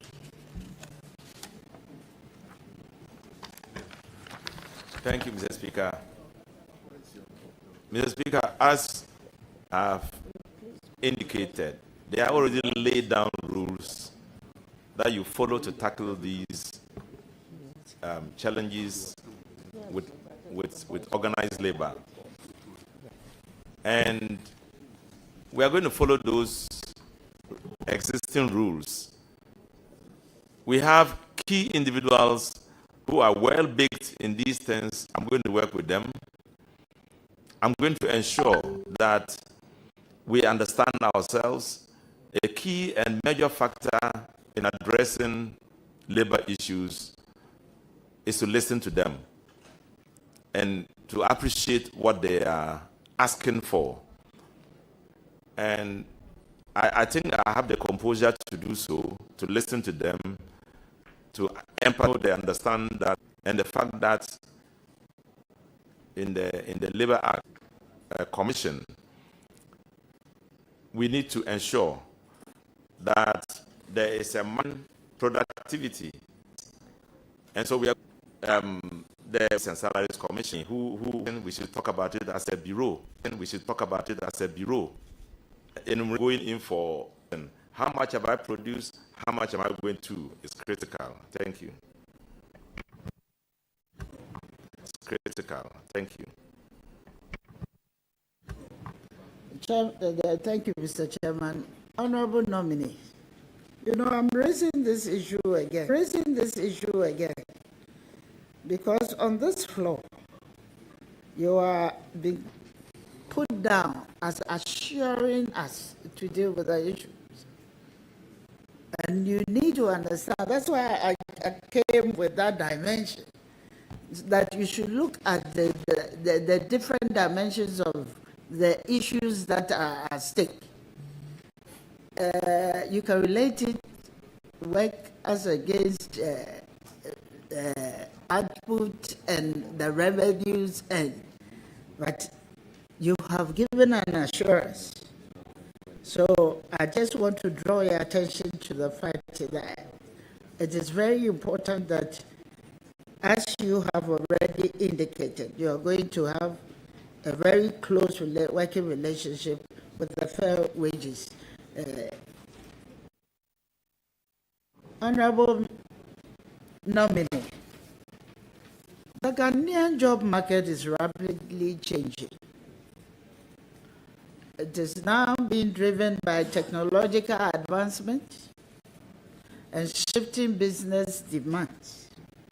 Climate change and digital transformation will create new needs for the labor market. To remain competitive, workers need to continuously improve their skills, while technical, vocational, educational, and training institutions need to align their training offer with the demands of their employers. Unfortunately, young people often still lack the required skills to find meaningful work.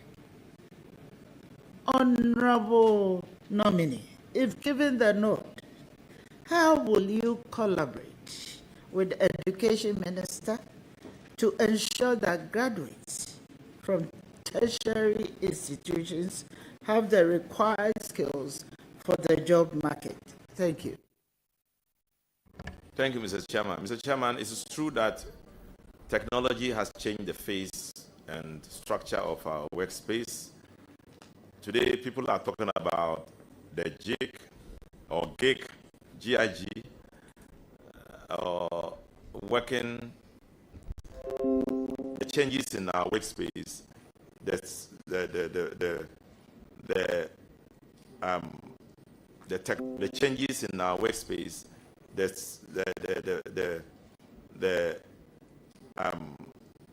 technology that is emerging, AI technology and all other technologies, and the kinds of job situations, big data systems that are being run by new thinking and new skills and all that. So it will demand a comprehensive view of it, and that will have a direct consequence on a law, a legal frame that will redefine our labor law, and it's something we are advocating for, to have an employment law.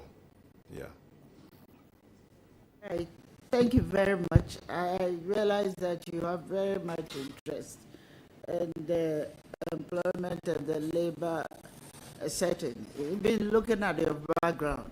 I don't have any doubt at all why you were chosen as the minister. You have all the right exposure to do that. Honorable Nominee, I have in my hand a letter of termination of employment from Passion Air without any good reason.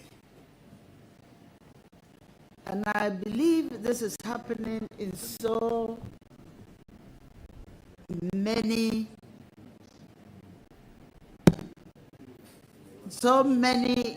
institutions in the country at the moment. Honorable Minister, I'm just asking if you will be interested, because you see, already we don't have jobs and people are being dismissed unwantedly. And it is very important that you also show some level of interest and ensuring that these people are not laid off without no compensation or any payment of some, what do you call it, gratuity of any kind. Thank you. Honorable member, before you answer the question, our labor law has a provision for fair termination and unfair termination. So in the circumstances, looking at this letter, how would one be able to determine whether the termination in the circumstances is fair or is not fair under our own labor acts? Honorable Chair, I think I was only trying to indulge in. If you will be interested, it's a question of yes or no. Yes, it's not. Honorable nominee, thank will you. you be interested? Honorable Chairman, I'll be very interested. Thank you. Honorable nominee, there are a number of questions that I can put up to you, but you know that as we speak now, you have to, I know your capabilities, and I don't want to, but you know all the labor issues. So I'd like to congratulate you for successfully attending to the House and answering your questions appropriately. So I wish you the best of luck, and I wish you well. Thank you very much.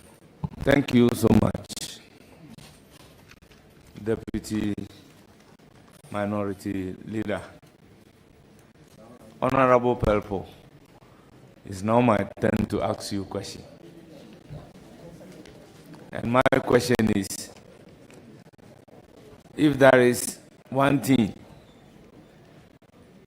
from you that I want to be part of me, it's your patience. Congratulations.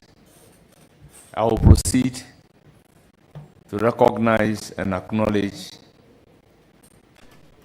our revered chiefs and opinion leaders who are here to give you moral support. First on my list is Abdullah Kasim Pelpo, Kupahi na Hashim Yakubu, Kunjihi na Alhaji Kabori, Zongo Chief Representative, Chairman Abdul Nasir Sani Bunas, Regional Chairman, Alhaji Nuras Isa Dawana, Deputy Regional Secretary, Famina was Central Chairman of the nominee, Madam Gloria Botele Noa, Acting Chief Director, Labor Ministry, Madam Fusena Mata, former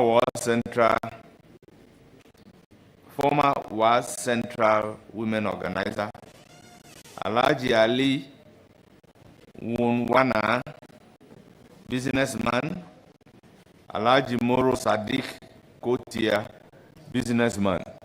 You are welcome. Our honorable nominee, you surely hear from the committee. You are hereby discharged. Thank you for attending upon the committee.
playing for your country, and easy.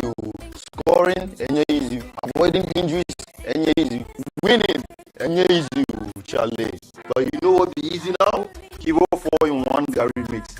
I easy. You get everything inside. Gary, creamer, sugar, roasted groundnut. Just add water and sharp my soakings make ready. Taste and energy, make easy. That's what I'm a street footballer.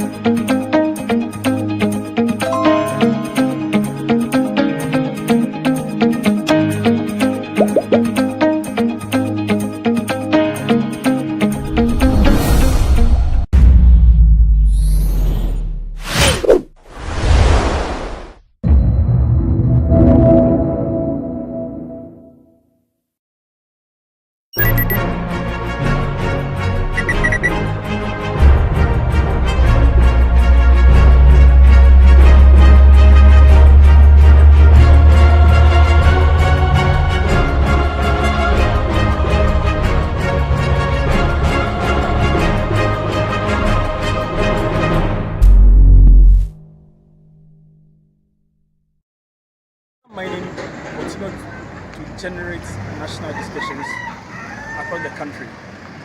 Here at Eginem, in the Itiwa East constituency of the Eastern region, the situation is very much rife over here. Households are virtually at the expense of the illegal mining activities, with most of them right at the center of the Galamsey menace. We are going to the community to speak to some of the affected residents to find out how government and the traditional authorities can help address this problem. Communities along the Accra-Kumasi Highway are under siege from illegal mining activities. The worst affected appears to be the stretch between Osino and Inyinam in the eastern region, with brazen mining ongoing across both sides of the highway. The mining has led to the felling of trees and the clearing of vast areas of forest vegetation. Excavators are then used to dig out the topsoil and subsoil. GhanaWeb's Eastern Regional Correspondent Michael Obete, on his way to Enyinam to assess the situation, listened in amazement as the sounds of shangfans echoed through the bushes along the highway from illegal mining sites close to the road. Enyinam, death-bathed illegal miners in Wellington boots roam the community close to the mining sites. Backyards and compounds of residents are pummeled by miners for gold, while government publicly touts its unwavering commitment to fighting the canker. The visit uncovered that the miners are digging the homes of aggrieved residents in search of the precious mineral. Several huge pits have been dug close to various homes in the community, with the pits left uncovered in compound houses and their backyards in the community. Osaberima Okoji Ebusuya Banen Dodu is a Enyinam Hene and chief of Enyinam. Speaking to GhanaWeb at his palace, he said that though indigenous small-scale mining had existed a long time ago, modern means of the illegal activities, including the resort to the use of excavators and other sophisticated equipment, began recently. It's over 10 years. Before even I was installed as a king of this town, I've been a chief for only 3 years. And the mining of our land started somewhere more than 10 years now. Apart from that, we have the local one that we met in our childhood, the round one, the underground one. That one, we saw it when we played. But that was the way at first they were mining on the town. Until over 10 years, excavator came in with a large clearance and then taking off properties, destroying of properties. So I've knew about mining over 10 years. According to him, it was difficult to differentiate between legal and illegal miners, as all prospective miners to the community showed documents to back their activities. He expressed regret about the devastating effects of the menace on the environment, averring that the actors refused to cover the pits.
nominee, candidate, tell us briefly about yourself. Thank you, Mr. Chairman. My name is Comrade Ibrahim Murtala Muhammad. I was born in Tamale, but my parents actually hailed from Zhang. I attended Methodist Primary School, Methodist JHS. Then I went to Ghana Secondary School, and then proceeded to Tamale Teacher Training College, where I was trained as a teacher. Then I moved to University of Ghana, where I did my first degree. Then moved to KNUST and did my second degree in planning. And then I moved to University of Ghana again to do another second degree in international relations. I then proceeded to Mount Crest to do LLB. And then I just finished my PhD in political science. Inshallah, I shall be graduating on the 11th of February. I was appointed the Deputy National Coordinator for the National Youth Employment Program between 2009 to 2012. Between that time too, I was also once the Secretary General of the All Africa Students Union. Office I occupied for 4 years. Honourable members, let's have some order. Do we have the marshal around? Do we have the marshal? Please tell the marshal to come. Marshal.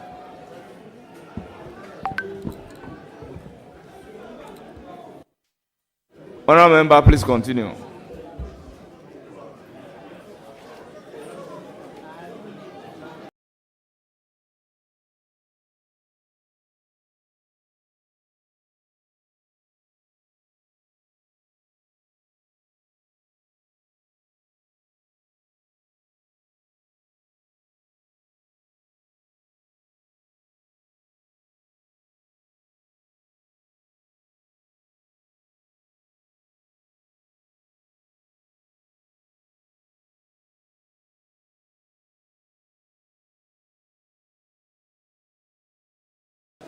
Thank you. I was pleased.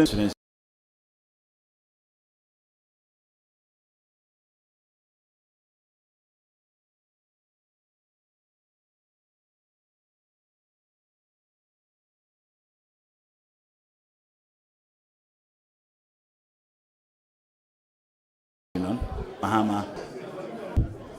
Honourable members, order. Let there be order outside. Honourable members, order. Let there be order outside.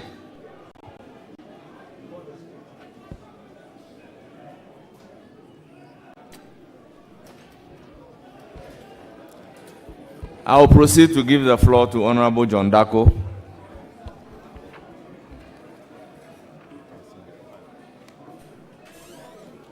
Thank you very much, Mr. Chairman. Honourable nominee,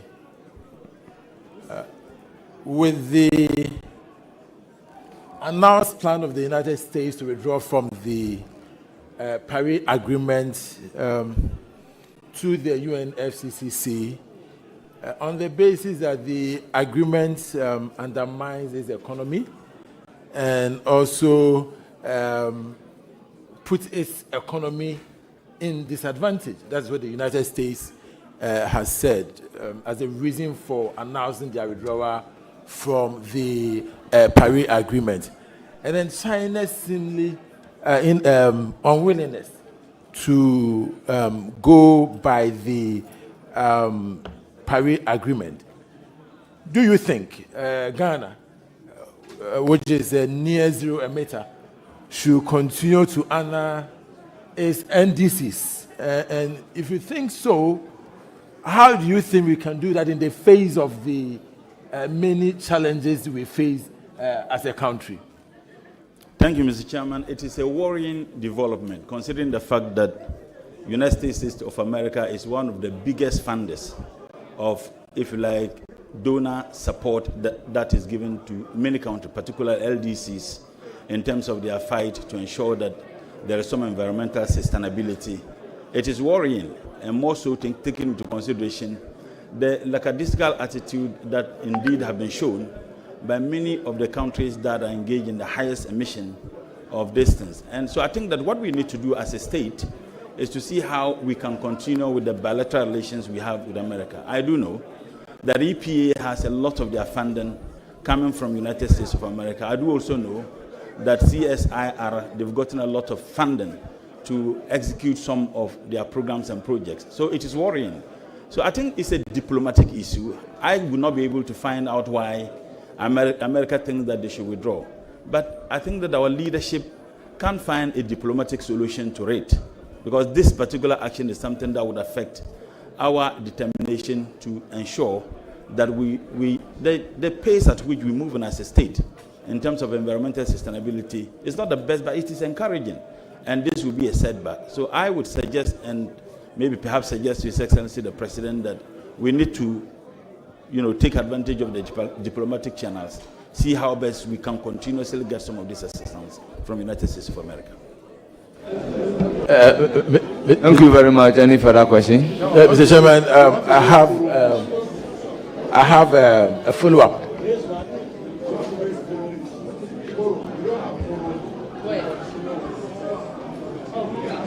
Please proceed with your question. Now, Mr. Nominee, my question really was about whether you think Ghana should continue to honor its NDCs. I mean, that is our nationally determined contributions. That was my question. And so if we can really expatiate on what our NDCs are and whether you think that we should continue to honor them in the face of the withdrawal of the major emitters from the Paris Agreement. That is my question, Mr. Nominee. Well, if you ask me as an individual, I'm yet to take up that responsibility at the ministry. What I can say is that there will be some further consultation with the various stakeholders and technical people to see how best we can. But my personal view is that we need to continue honoring it, because whether we honor or not, the global emission is something that won't stop. In your question, you indicated that the LDCs contribute about 3% or less than 4%. So it is like a spoon in a teacup. So I think that we should continue honoring, because if you refuse to, some of the donor funding we are getting, we may not be able to get it. So I think that we should continue honoring it. Any further question? Yes, Mr. Chairman. My next question, Mr. Nominee, is looking at how long it takes for plastic to degrade and how most countries are encouraging non-plastic reusable bags from shopping malls. Would you consider a ban, first, on importation of all forms of plastic bags, and then encourage Ghanaian companies to produce non-plastic reusable carry-on bags to help with the problem of plastic usages? And if you can give timelines to this so that the people of Ghana can hold you to it when the time comes. Well, first and foremost, I don't think that I would suggest. Honorable members, it is settled at the committee that he is even yet to take his position. As to whether he will be approved or not, he doesn't know. So I find it very strange asking him to give you timeline. So he can proceed to answer the question without necessarily relating to the timeline. Chairman, I think you are leading the... No, you see, nominee. The nominee. And you say but yes. He's capable. But he should be able. He should be able. Mr. Chairman, I beg to defer that. Please. Honorable members, order. Please proceed to answer the question. Thank you, Mr. Chairman. Mr. Chairman, I think that if I'm approved by this committee, I think we need to do a comprehensive feasibility study to ascertain the socio-economic impact of such a ban on the people of this country, and also take into consideration whether there are alternatives, and as to whether those alternatives are available and cheaper. I think that is what we need to look at. So if you ask me whether there should be a ban, I think it will be very difficult to answer that. What I can say is that in response to the question, the last aspect of your question, whether we should support Ghanaian domestic, businesses and investors to get into biodiversity. Exactly. I think that would be one thing that I may encourage. But to ban it outright, when we are not certain whether we have the capacity to produce the alternatives and how cheaper the alternative will be. And I think that that will be a very difficult to do. But one thing I can say is that to support our Ghanaian industries and businessmen to get into investment of such is something that I would encourage. Thank you, Mr. Chairman. Thank you. Any further question? Yes, I have a follow-up. Very well. Mr. Chairman. On the plastic? Yes, very well. On the plastic. Now, Mr. Nominee, have you realized that in this country, when people even buy a bottle of water, a plastic bag is given to them, and in most cases, once they take the bottle of water, they drop the plastic bag. I don't know whether you are aware. It is the reason why we have a lot of plastic waste in our country. And so if you are saying that when it comes to the importation, you consider it later. But what would be your policy on the use of plastics in this country? That you should be able to tell us that it should be something that we should ban in the country, the use of plastic in the country. Because there are other countries around the world that have either banned the use of plastic or they've made it so expensive that people want to reuse plastic when they buy it. Here it is so cheap that people are able to buy like 10 of them a day. And so, you know, would you allow me, my brother? But will you address the chair and proceed to ask the question? Yes. So my question is whether, apart from the importation, you suggest to His Excellency the President to ban the use of plastics in the country. Thank you, Mr. Chairman. Like I answered earlier, but I think you asked this question on the ban on the plastic bags, and he has provided the answer. You even tagged your question that will he provide a timeline for doing so. So, Mr. Chairman, with respect, there were two aspects. One was importation. One was importation. And he answered that correctly. This one is the use. So Chairman, yeah. Will he consider a ban? Yes, Mr. Chairman. Very well. Will you consider a ban on the use of plastic bags? Thank you, Mr. Chairman. I think in response to this, just you need to be looking for alternatives. So if you don't have the alternative and you go ahead to ban, the consequences will be dire. So what I think I will do is that let's have a comprehensive, study on the issue and find out the alternative. How do we support our domestic industry to come out with, if you like, reusable containers, biodegradable packaging, and these are things that other countries have done. Rwanda didn't just ban, they came out with some of those things to be able to stabilize the system before they went ahead to impose such bans. So I think that is what I would do. Well, I recognize a follow-up question from the minority whip. Okay, Chairman, thank you.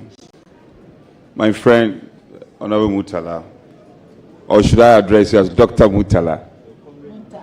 Comrade Mutala. Congratulations in the first place. I find your answer to the plastic waste quite interesting, and I want to pry further. As you do know, the separation of waste is one fundamental need of our country now. I mean, in other jurisdictions, you find that even from the outset, the waste is separated, which helps in the management or disposal. What is your thinking going into the ministry? And I know this plastic waste is a huge concern, environmental, the effect of the environment and all that. Is it, and I heard your answer when you said that you have to get there to probably look at the stakes to be able to take a decision whether to ban or not to ban. But you are going to be, inshallah, by the grace of the Almighty, you are going to be our Minister for the Environment. I'm curious to know what your thinking is in the face of this challenge that plastic waste poses to the environment and the economy. What is your thinking? What should be the approach? Thank you, Mr. Chairman. In other jurisdictions, the segregation starts at home and in the communities. That is not what we experience in our part of the country. What do we then need to do to ensure that there is some proper education and sensitization of domestic users and disposal of waste, such that within homes, if the state needs to intervene to provide the needed dustbins, more or less, liquid waste where you dump them, solid waste where you dump them, it all helps.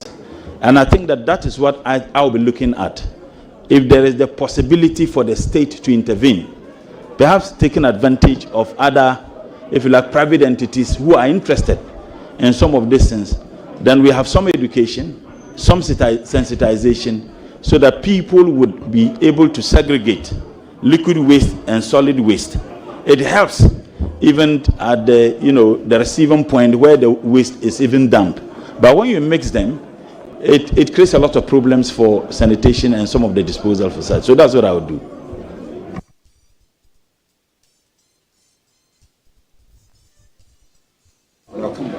Honourable Member, your last question. Thank you, Mr. Chairman. Honourable Nominee, when it comes to environmental pollution, we talk more about air and water. But there's another one which we seem to have forgotten, and that is noise pollution, which is generally caused by the traffic noise, air noise, construction sites, catering, and nightlife, and even especially religious bodies. Do you mind sharing in detail your specific plans to combat all these forms of pollution, but especially for today on noise pollution? I think if we have, ministries and agencies are not supposed to be working in isolation. What I will do is to deepen the collaboration between ministries to ministry, agency to agency. If you look at noise, for example, you may see it entirely as a responsibility of MESTI.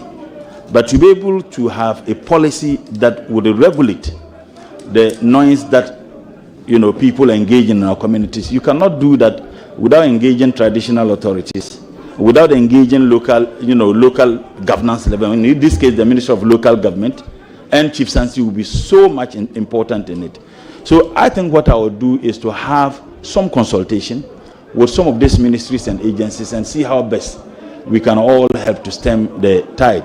If you check the EPA law, it seems to me that there isn't any aspects of noise, if you like, pollution in it. That is something I would want to take a second look at. If there can be some amendments just in the new law so that we can incorporate noise pollution into that act, and I think that is also something that will go a long way to help. Thank you. I'll proceed to give the floor to Mr. Chairman, with respect, Honorable. I'll have follow-up if you don't mind, Mr. Chairman. Very well. The follow-up on the noise. In answering the question, you mentioned the new law which is in the offing. I'm sure you've seen it. And so, are you able to share with us the specific provisions in the law which you believe can help with the noise pollution? Or if there are none, are you able to tell us the lacuna, what you think should be done regarding the new bill to be able to combat this noise pollution? Thank you, Mr. Chairman. When I was responding to your question, I said that is what seemed to be missing in the new law, the aspects of the noise pollution, and that is what I will be taking up. I recognize Honorable Adolfo. Yeah, thank you. Thank you, Mr. Chairman. Comrade Mutala, congratulations. And you did not run away from Nanton for nothing. You came to Tamale and you are now a king there. Once again, congratulations. Honorable, I'm coming home. We know the ministry you are going plays a pivotal role in economic development in this country. I know your capabilities. But I want to find out from you, what are the main environmental issues confronting this country? Can you list some of these for me? Well, you look, Mr. Chairman, thank you. Galamsey is one classical example. I mean, the environment is destroyed, and I must also add that, Mr. Chairman, the responsibility of protecting and ensuring that we sustain the environment is a religious one, maybe unknown to many people. If you read Genesis 2:15, there is ample statement that demonstrate that we must all do everything possible to protect the environment. And if you come and read the Quran chapter 2, verse 30 in Surah Al-Baqarah, Allah himself admonished us. There are hadiths, and when I say hadiths, these were the sayings and the practices of the whole Prophet, where he insisted that even in war, do not cut down trees. So there is some reasons why everybody, and I believe that in African traditional religions, they tell you that when the last tree is cut, the last man dies. If you read other religious groups in Judaism, Zoroastrianism, Buddhism, you see that they all have aspects of the need to protect the environment. So if you ask me, I think that is one major challenge, and it encapsulates a lot of things, because they cut down trees, they destroy water bodies, they destroy livelihood, they destroy the habitat that lives in them. So if I say Galamsey, I think that it encapsulates a lot of aspects of the examples that I may be given as one of the things that affects our environment. Thank you. Yeah, Chairman, a follow-up. I'm happy you mentioned about cutting down trees. Can you tell us the percentage of forest cover about 50 years ago in Ghana? Mr. Chairman, I will not be able to. What I can say is that I know that the World Bank financed a project undertaken by EP and the ministry to determine the destruction of water bodies and the forests. And the report was shocking. When they quantified it, it constituted about 10% of our GDP. So what I even intend to do is to take an audit of the environmental degradation that we have had in this country. Well, if you have an audit that is done, then you have something, in hand that you can work with. But it seems to me that we are engaged in firefighting, degradation that we have had in this country. Well, if you have an audit that is done, then you have something, in hand that you can work with. But it seems to me that we are engaged in firefighting.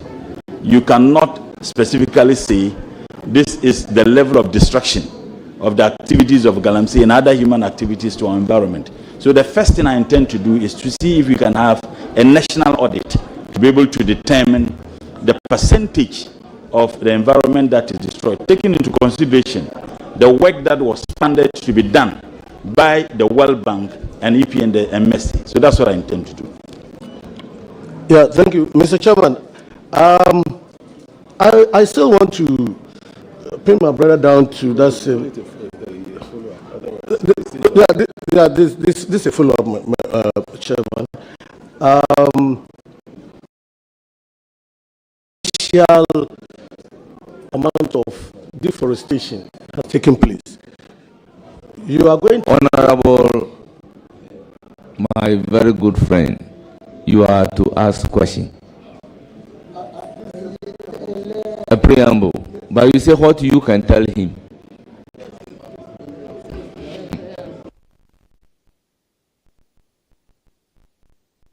Thank you, Chairman. That's a substantial amount of deforestation has taken place to the level that if care is not taken, Ghana will be swallowed up by the Sahel. And you go to that ministry, what measures are you going to put in place to grow our forests? Thank you, Mr. Chairman. I do know that there was a policy of planting trees in this country, I guess by the Ministry of... No, the Ministry of Lands and Natural Resources. I was surprised that MESTI was not involved in that. And I was surprised also that if you look at the Interministerial Committee on Galamsey, Minister of Environment, Science and Technology is not a member. The reason why Galamsey and the destruction of the environment is an issue because it affects the environment. So if you have a committee that is to see to it that we stem the tide, I think that the Minister of Environment should play the leading role in terms of that. Now, I think we can have every child per tree policy, every child. And you know, children are engaged in competition and they love that. So if you have a policy that every child should have plant a tree and nurture that tree, it is tailored into President Mohammed's vision as captured in the NDC's manifesto, that every man per tree. So I'll take it further. Apart from every man per tree, every child should plant a tree and nurture it. We should also have aspects to look at how we can, you know, work in hand with the Ministry of Agriculture to support farmers to reclaim some of the degraded lands. There are several ways by which people who are engaged in agricultural activities can do that. That is environmental friendly, and these are some of the issues I will be taking up with other ministries such as Ministry of Agriculture. Mr. Chairman, my second question. You know, I'm coming from the Agric Ministry, and one major problem that farmers face is post-harvest losses. You are going to a ministry where you are going to be in control of science, technology, and all that. What plans do you have to use technology, especially nuclear energy, to preserve agricultural produce so we can reduce these post-harvest losses?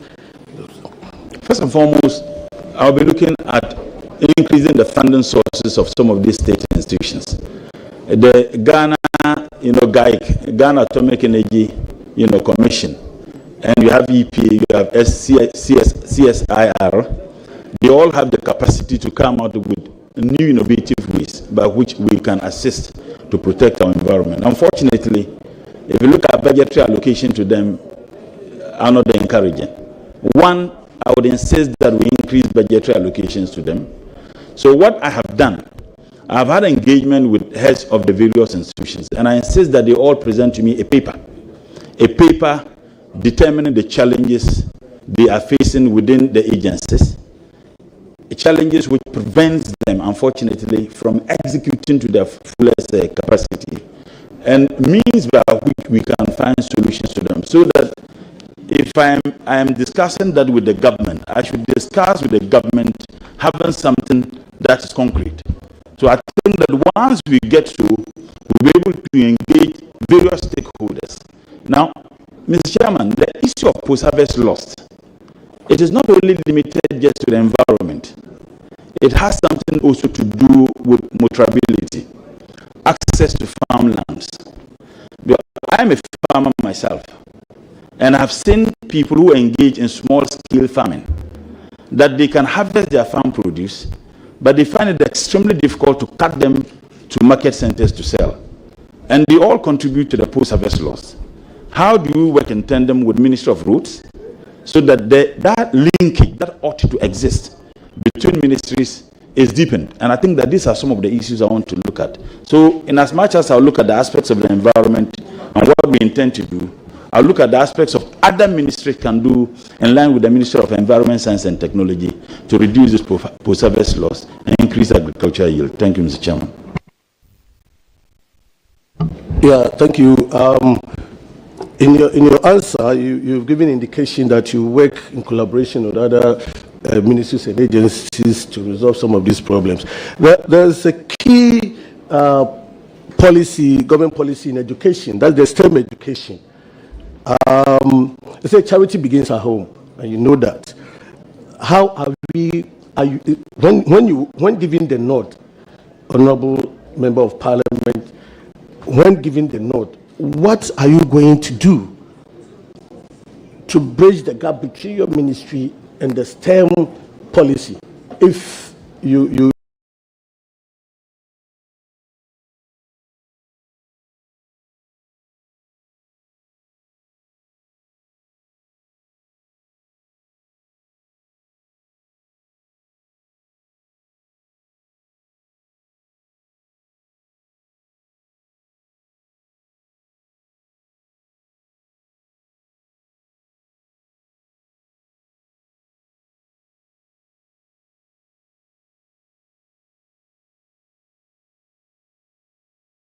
free.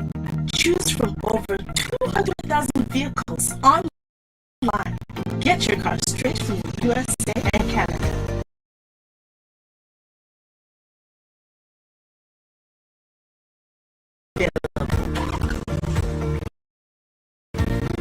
Auction Expert, business you can trust.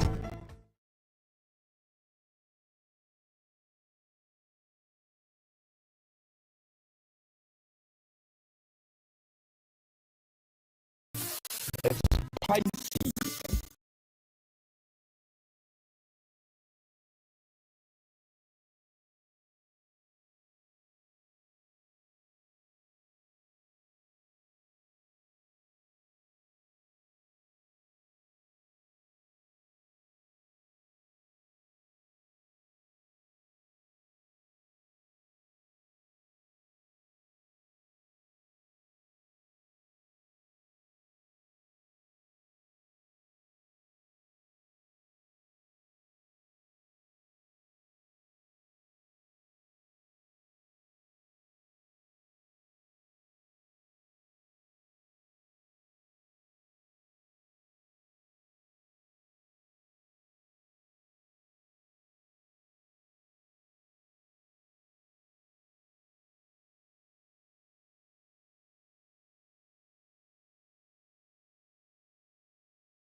In this line of work, we get to travel and meet people from all walks of life.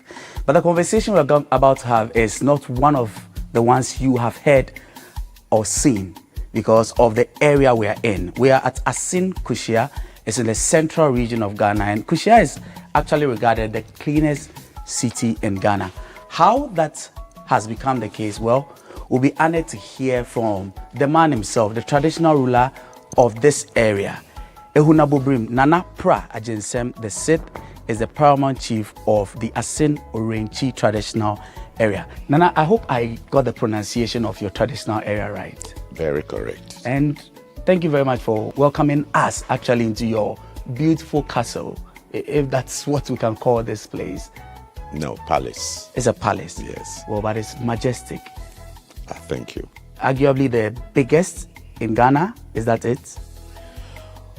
I don't know. I don't mark my own answers. And I know I'm a Ghanaian. Okay. We Ghanaians, we exaggerate. Well, we exaggerate, so I'll let it pass. Well, Nana, and you've put in a lot of work into this palace, which is a conversation we would have more and more when we get into this. But let's start from Kushia. Kushia is not just known for its traditional acumen, but more about how clean a city it is. Would you want to share with us how you've been able to achieve this? Thank you very much for your question. It has not been easy. First of all, we as Ghanaians, we had the tradition of throwing away leaves when we used to eat from leaves. I remember when I was a kid going to school, I would buy rice and stew, and the lady would use the leaf to clean on her lap, and then put the food on the leaf. After you finish eating, the natural thing to do is to throw the leaves away. In those days, it didn't matter. The leaves would decompose. So we were not littering. But the habit of throwing had been in.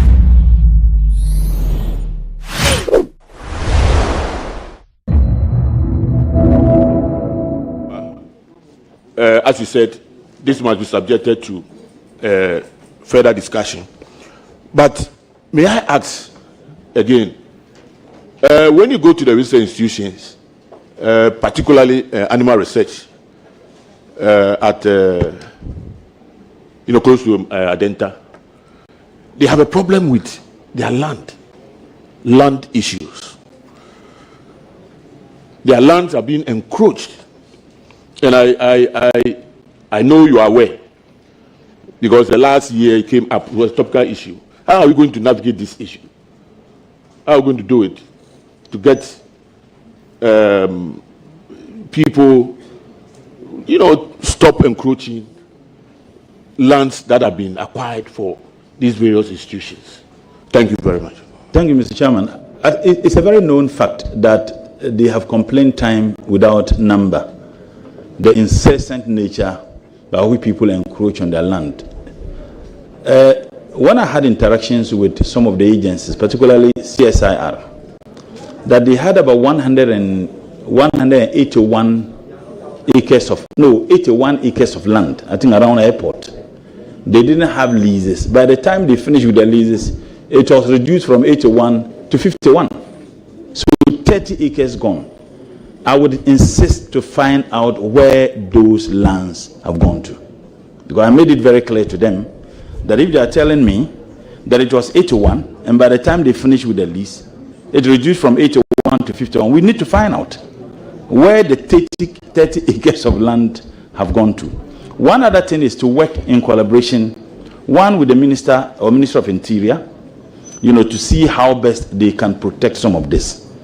If we can have a fast-track court on environment, it's an idea that I'm thinking through to see if we can have that, so that through, in conjunction with the Minister for Justice and Attorney General and the Chief Justice, if we can have a fast-track court to deal with environmental issues.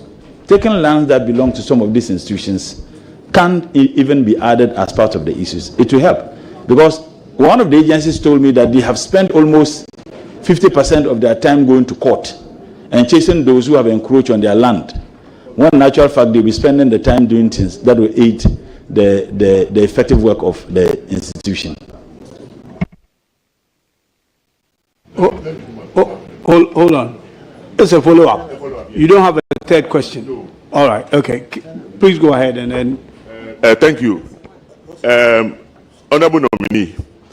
Again, please, Honorable, make it sure. Will you suggest that ORA assist in investigating those behind this land? Because, why? Legal authority, that's ORA. Why? Because information I have is that some of the staff themselves are complicit when it comes to land issues.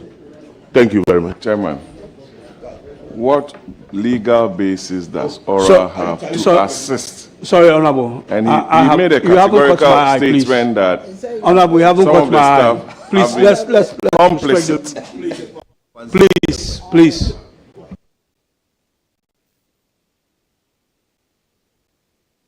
Done? Okay, nominee, please. Mr. Chairman, I think this is a new information he's given to me as to the complicity of employees of those institutions. I think that if it is so, he's an honorable member, and I do know that he can't just make a statement without evidence. I would have further engagement with him so that we can involve appropriate state institutions to investigate the matter. Thank you.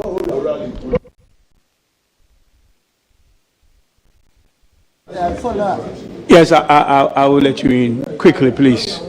Honorable Acting Chair, Honorable Nominee, you've made a categorical statement over here about the dwindling size of the lands for research and other purposes. Have you actually done an intensive inquisition into why it is happening so? Because I believe there's a school of thought that where the research centers are at the moment, it's not serving the purposes for which they were established. And it will be advisable if they are relocated beyond, because you are talking about animal research center and some of the lands that are required by that. So I just want to find out from you whether you have actually made a deep inquisition into why these lands are being reallocated. Thank you. Thank you, Mr. Chairman. I indicated in my response that this was something that came up when I engaged the various agencies under the ministry. I think that with the investigation that will be done into it and further inquisition as you're suggesting, we'll be able to know what happened to those lands. Because if I'm told that 81 acres, and by the time they got the lease, it reduced to 50, we need to know. So I would, your advice is something that is very important. I know you've been deputy minister at the ministry before. I've had interactions with you, and I told you that after the vetting, I will engage you further. I think you'll be a very important person to give me some of this information. Thank you. Oh, hold on. You come in later and give us the information. I would like to call on Professor Hamza. It's your turn.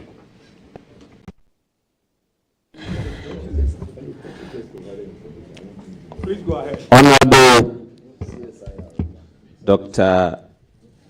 Mohamed Mutala, congratulations. I have no doubt about your capabilities to be able to drive the ministry. But then I have just a few questions.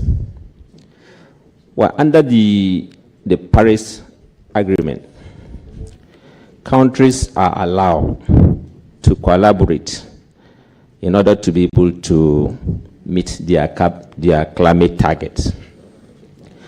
Subsequent to this, Ghana has entered into a bilateral agreement with about a number of countries, Switzerland, Singapore, Sweden, and the rest. This is supposed to bring to the country millions of dollars. However, the process is so slow. If you get into the ministry, how do you intend to speed up the process so that this huge opportunity can be realized by the country? Thank you. Thank you, Mr. Chairman. I'll first and foremost find out why the process is slow.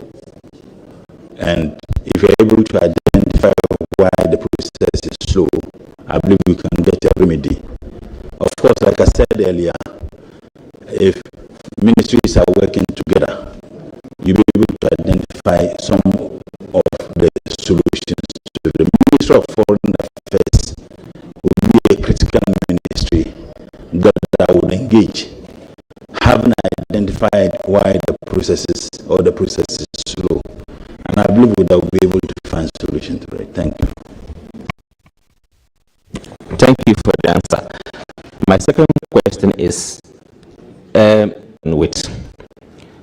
we took a bold decision as a country somewhere around 2020, and we passed a law, the Ghana National Research Fund. And in the passage of the law, the president is supposed to allocate a seed money of 50 million Ghana cedi. Then subsequently, at least up to about 1% of our fund.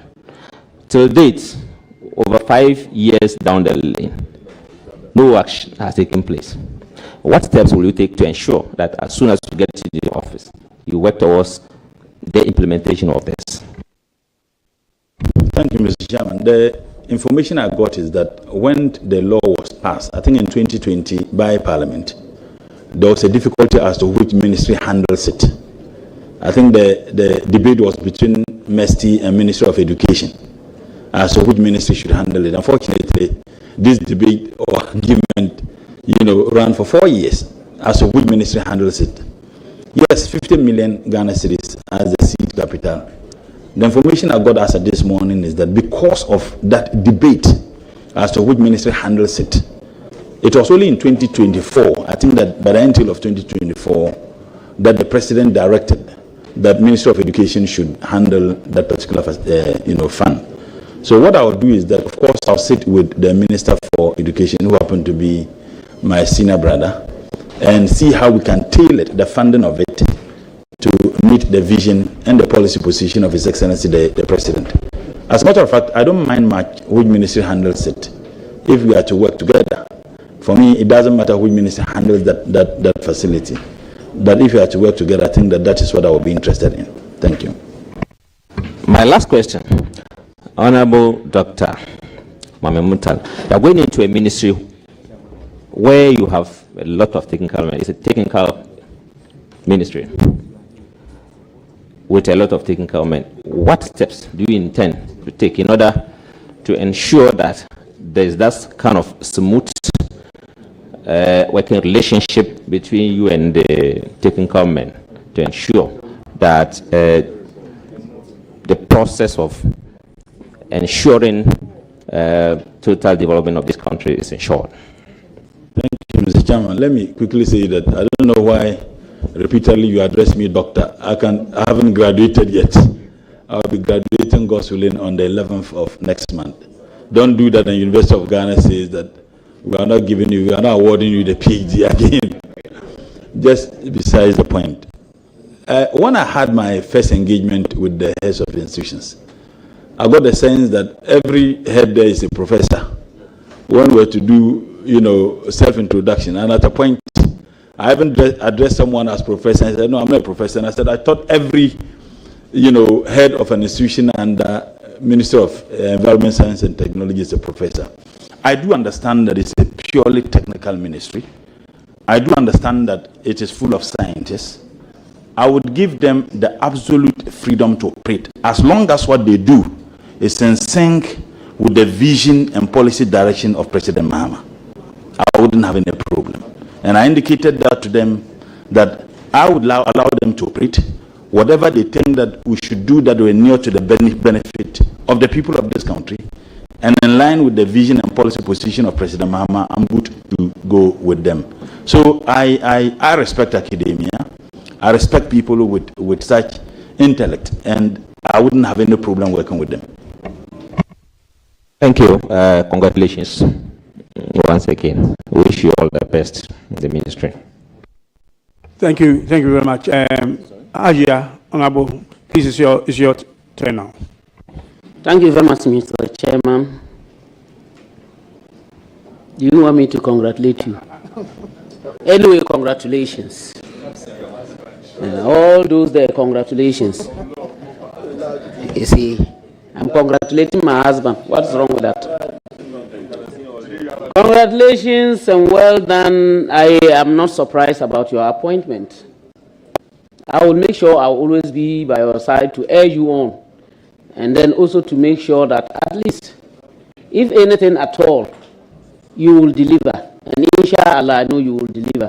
The only thing I am praying for is good health, long life, happiness, and the energy to work. And inshallah, I know it shall be done. So I congratulate you. And the only thing I want to ask is, if you go to most of our villages, you will find these plastics. I know there is a whole chunk of things that can be done with the plastics. And mostly, both the rural folk and especially the women, they have no jobs.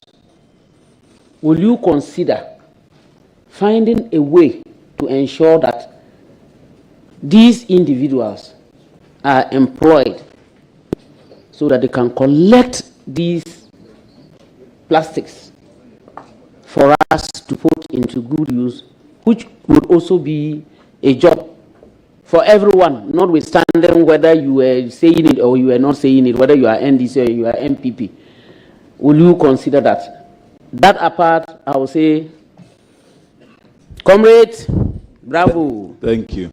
Mr. Chairman, I think that it's important. My view of waste management in this country is anchored on competition, is anchored on value for money, is anchored on delivery. I intend to demonopolize the management of waste in this country. And by engaging local government authority and SMEs, I believe if you do so, that will be an opportunity to create more jobs for people. In the last parliament, I was a member of the Public Accounts Committee. And when we went around the country, we realized that local authorities can also have a capacity to be able to do some of these things. That is not to say that those who are already engaged in it must be discouraged or targeted. But I think that if we involve SMEs at the local level, we'll be able to do it effectively and efficiently and get the value for money we're looking for. Thank you.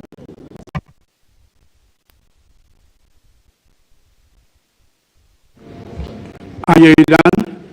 Yeah, okay. Thank you very much. Now I will come to my left. And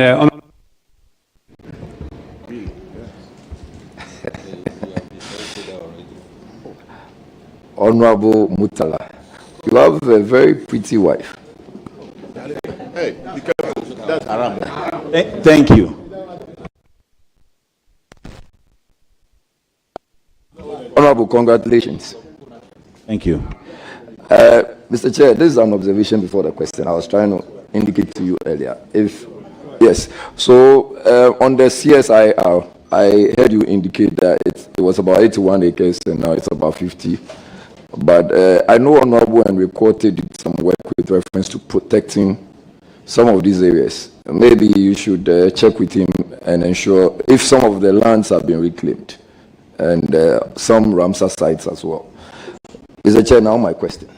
Okay, go ahead. So I've also observed, and I'm sure some Ghanaians have also done the same, the issuance of permits, especially environmental impact assessment permits for some manufacturing industries, and to the extent where they operate. One of which is in my constituency. The company is called Empire Cement, and a lot of filling stations. Another example is the one closer to Medina, the one that was gutted with fire. I just want to ask you, how do we get these permits issued in the first place? And when they are wrongly issued, what are you going to do to ensure that such further permits are not issued? Thank you very much. Thank you, Mr. Chairman. I think it's true. There have been some serious debate over the operation of some of these facilities. And I guess the debate only comes up when there is a disaster. But in the absence of the disaster, we seem to be very comfortable as to the statu quo.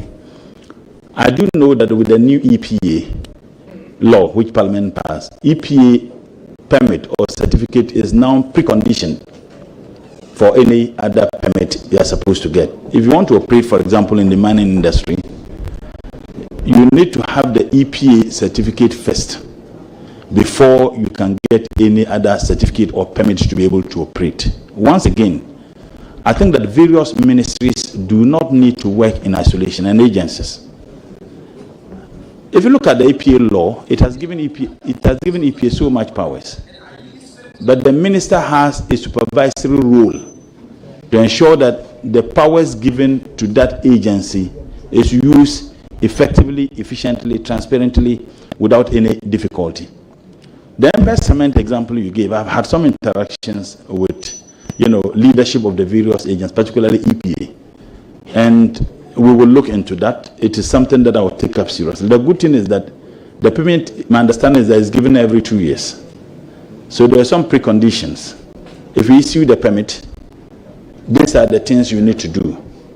EPA sat on the matter, then refused to issue the permit.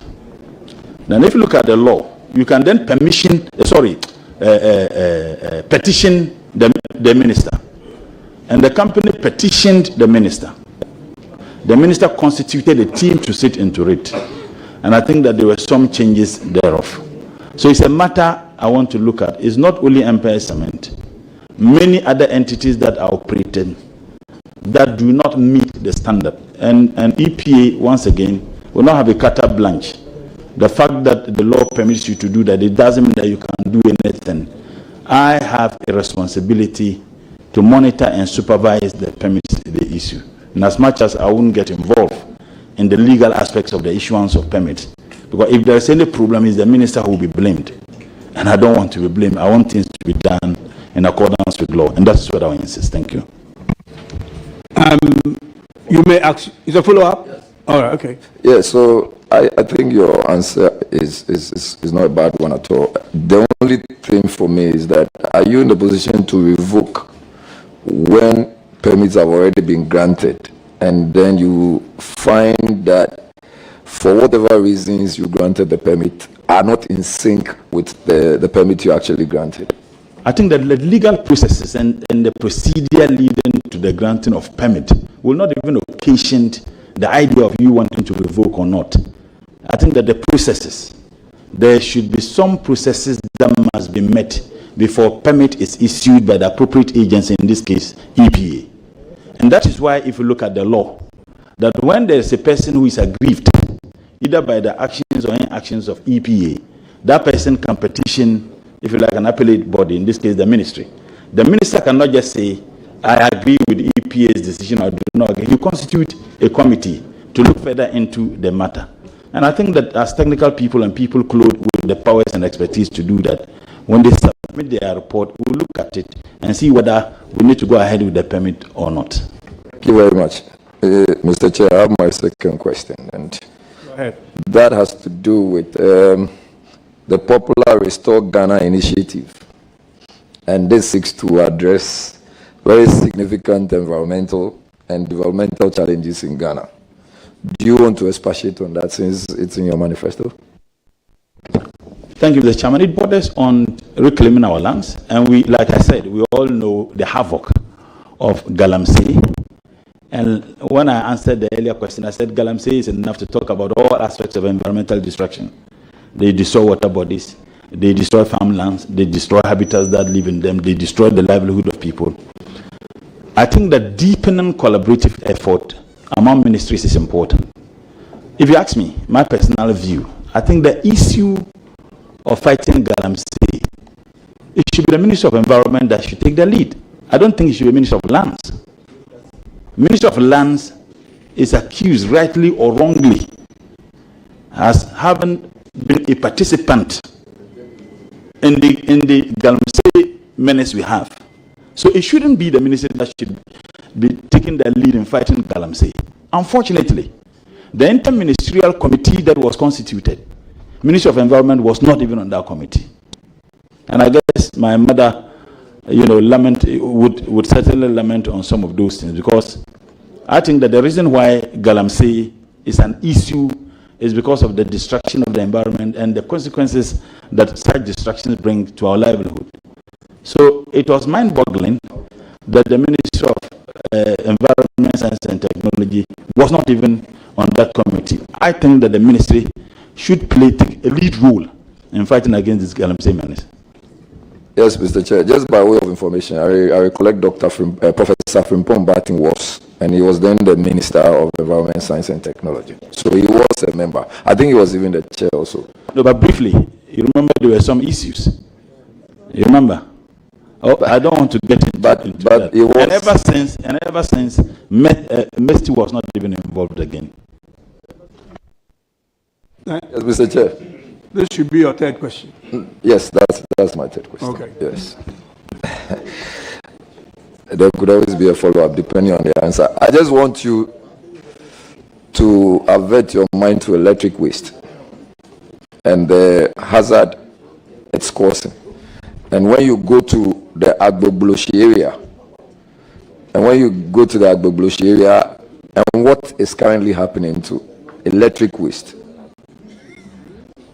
I do not know if you have any strategies or plans to ensure that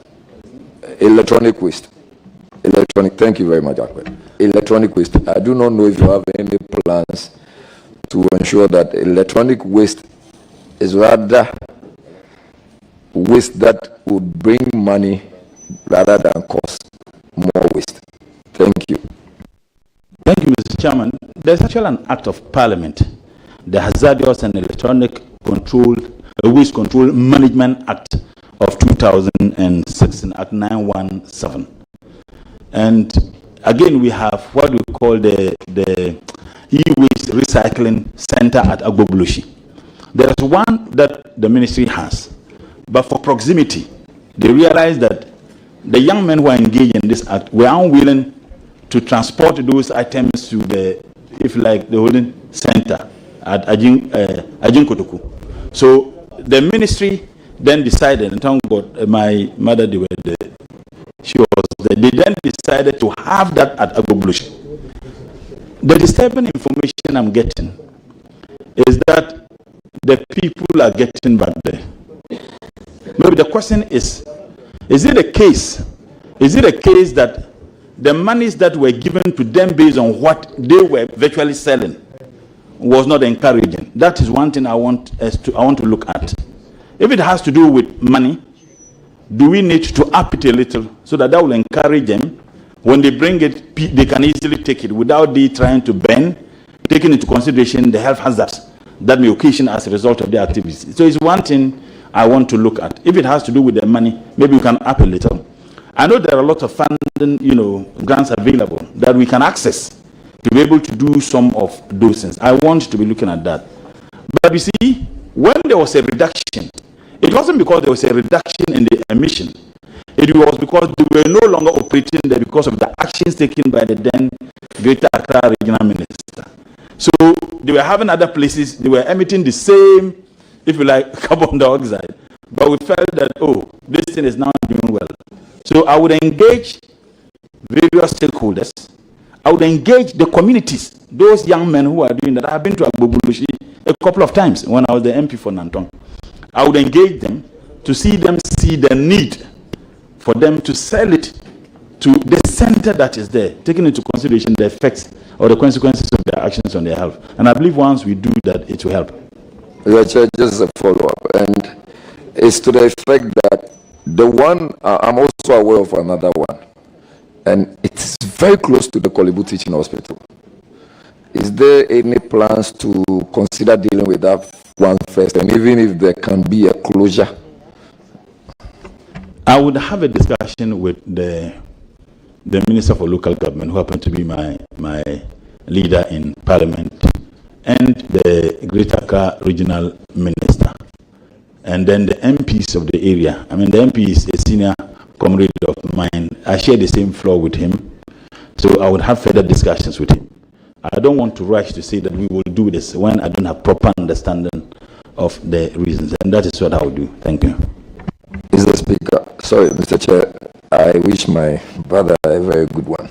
Thank you. Thank you very much. It's now the turn of Honorable Patrick Buamo. Please take the floor.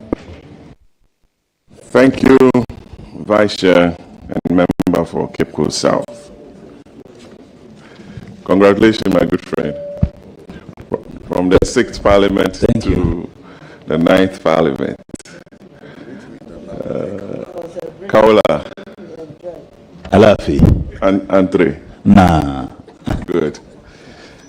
Minister, congratulations again, my good friend. Thank you. Are you familiar with the Biosafety Act of Ghana 2011? Yes. There was a recent High Court decision by some human rights group that threw out some proposals or a quest for government to introduce GMOs or genetically modified organisms. What is your take on GMOs in Ghana as a matter of policy, and whether you are going to have a second look at it, taking into consideration the resources that went into the formulation and enactment of this law, and how it stands to benefit the country? Thank you. Thank you, Mr. Chairman. There's a global debate as to whether we should continuously consuming GMO. One, and I think that the debate is also occasioned by food scarcity, particularly in many developing countries. And the contending view is that we should ban it. But the question people ask is that if we ban GMO, what will be the effect on us? Would we have enough food? I think that the Biosafety Act and the National Biosafety Authority is clothed with the capacity to be able to determine the processes through which certain organisms, a GMO, genetically modified organisms, some say genetically modified food, certain organisms can be used in our domestic market. And I have no doubt whatsoever the capacity of the National Biosafety Authority to be able to assess and advise government, either through the Ministry of Agric, through Ministry of Health, and the ministry as which could be consumed the effect on us. And as far as they certify that this particular food is healthy to be consumed, I would have no problem at all with that. That's assuring, and I think you must take a very good look at that. And you being an environmentalist, what do you know of the terminology called, before I proceed to ask my question? Yes, Mr. Chairman. What are some of them? Let me agitate your mind or thinking on other environmental trends. It's a global lingua. Let me put it that way. Yeah, my understanding is that it involves a lot. The challenges that the environment is posed with, either directly or indirectly, the consequences of those actions humanly and some that are natural to ability and sustain. We can survive and live well in it, but if it is not, we all, suffer the consequences. Thank you. Honorable Pasubama, I take it that you are on your second question now. You gave a preamble to your second question, so you are on your second question. All right, thank you. Kuku. So I was looking at areas like wildfires, coastal flooding. So let me go to my second question before Honorable Ricketts jumps on my case. I got a question from some industry players on the ban of PPs,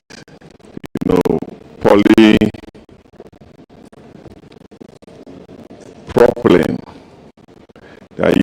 They are not environmentally friendly. It has become a challenge because companies are able to pay and get their way out because they don't care. They will bring them from Nigeria and other places, use them in bagging the cement here. Whilst we have local companies who have set up and are able to produce and meet market demands. They want to find out from you whether you'll be able to have the steel, as it requires of a minister, to ensure that the enforcement is carried through to promote local industry, create more jobs and taxes for government. Thank you. Thank you, Mr. Chair. I don't joke with principles. Anything that it will take legally to ensure that people conduct their businesses in accordance with law, I will do it, regardless who will be affected. So that's one thing I can assure you. But what I will say is that I will engage industry players, and it will be good, I believe, if you give me the opportunity to serve the people of this country by approving me, I would have some engagement interactions, not just with agencies, but business players within the environmental space. And I believe that there are several other issues that may not even come up that will come up, so that together we see how best we can find solution to it. But you can't do ministries and agencies, because the issue of importing into this country borders on several ministries. Ministry of Trade, Industry and Agro-Businesses, the Ministry of Finances, through their agencies. If we have such interactions and engagement, we can all find solutions to it. And of course, the Ministry of Justice and Attorney General, it borders on illegality. They would also have a role to play, and that is what I will do in it first, in order to find a solution permanently to some of these problems. We may not be able to stop it entirely, but we should make it absolutely inconvenient for anybody to want to engage in such. As a follow-up, there is actually a law in place banning its importation. That is what the industry players in Ghana wants the ministry to enforce. So you are close with all the powers to ensure its enforceability. Let me go to my third and final question, Chairman. President Donald Trump, your good friend, the 47th President of America, for the second time, has signed an executive order taking out the United States from the Paris Climate Accord. It has a lot of global implications. Ghana is a signatory to that convention or treaty. What are some of the effects, in your view, that Ghana stands to suffer from the withdrawal of the U.S. from this all-important climate change, given the fact that in the west coast of America, we saw the fires there, a lot of rains even in November, December, what have you. So some of us do believe in climate change, and a big power like the U.S. taking this stance, especially in this very important period. I want to hear from you, and the country wants to hear from you, and I wish you the very best. Mutala. Honorable Speaker, I beg to move the motion number 9, page 3 of today's order paper, that this Honorable House adopt the 9th report of the Appointment Committee on His Excellency the President's nomination for appointments as Minister of State. And Mr. Speaker, in doing so, I present the 9th report of the Appointment Committee and place on record that the 9th report was a report solely on Honorable Dr. Edward Kofi Omani Boama. Right, Honorable Speaker, questions were posed to the nominee for the minister responsible for defense, and answers were provided. Questions were on commitment to transparent recruitment in the Ghana Armed Forces, accommodation challenge in the Ghana Armed Forces,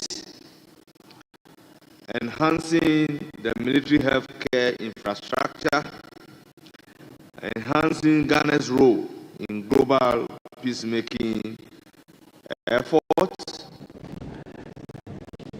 Comrade Muntala, congratulations. You've been a role model to a lot of youth, not only from the northern region, but the entire country.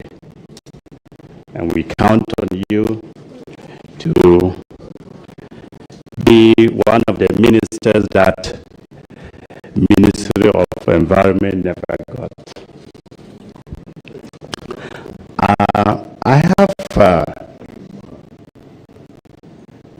I've been worried about solid waste and disposal. It is in the area of local government. And I want to find out, how will you work out with the local government to ensure that solid waste, because it is part of environmental pollution, is properly disposed. Thank you. And once again, I wish you well. Thank you, Mr. Chairman. I remember when my senior brother, environmental cleanliness day, I think once every month. For me, it was a novelty that we ought to have continued. Environmental or solid waste disposal is not only the responsibility of the state, it is also the responsibility of the citizenry. How do we get citizens to speed so that they understand that that responsibility is not only limited to them? We certainly would have to do that in collaborative fashion with other ministry. And I don't see it to be a work between Ministry of Environment, Science and Tech and only local government. Even Ministry of Health. Ministry of Health has a role to play, because the consequences of this affects are Ministry of Works and Housing. They all have a role to play. So I think that I will be engaging my other colleagues to see how together we can fashion out something.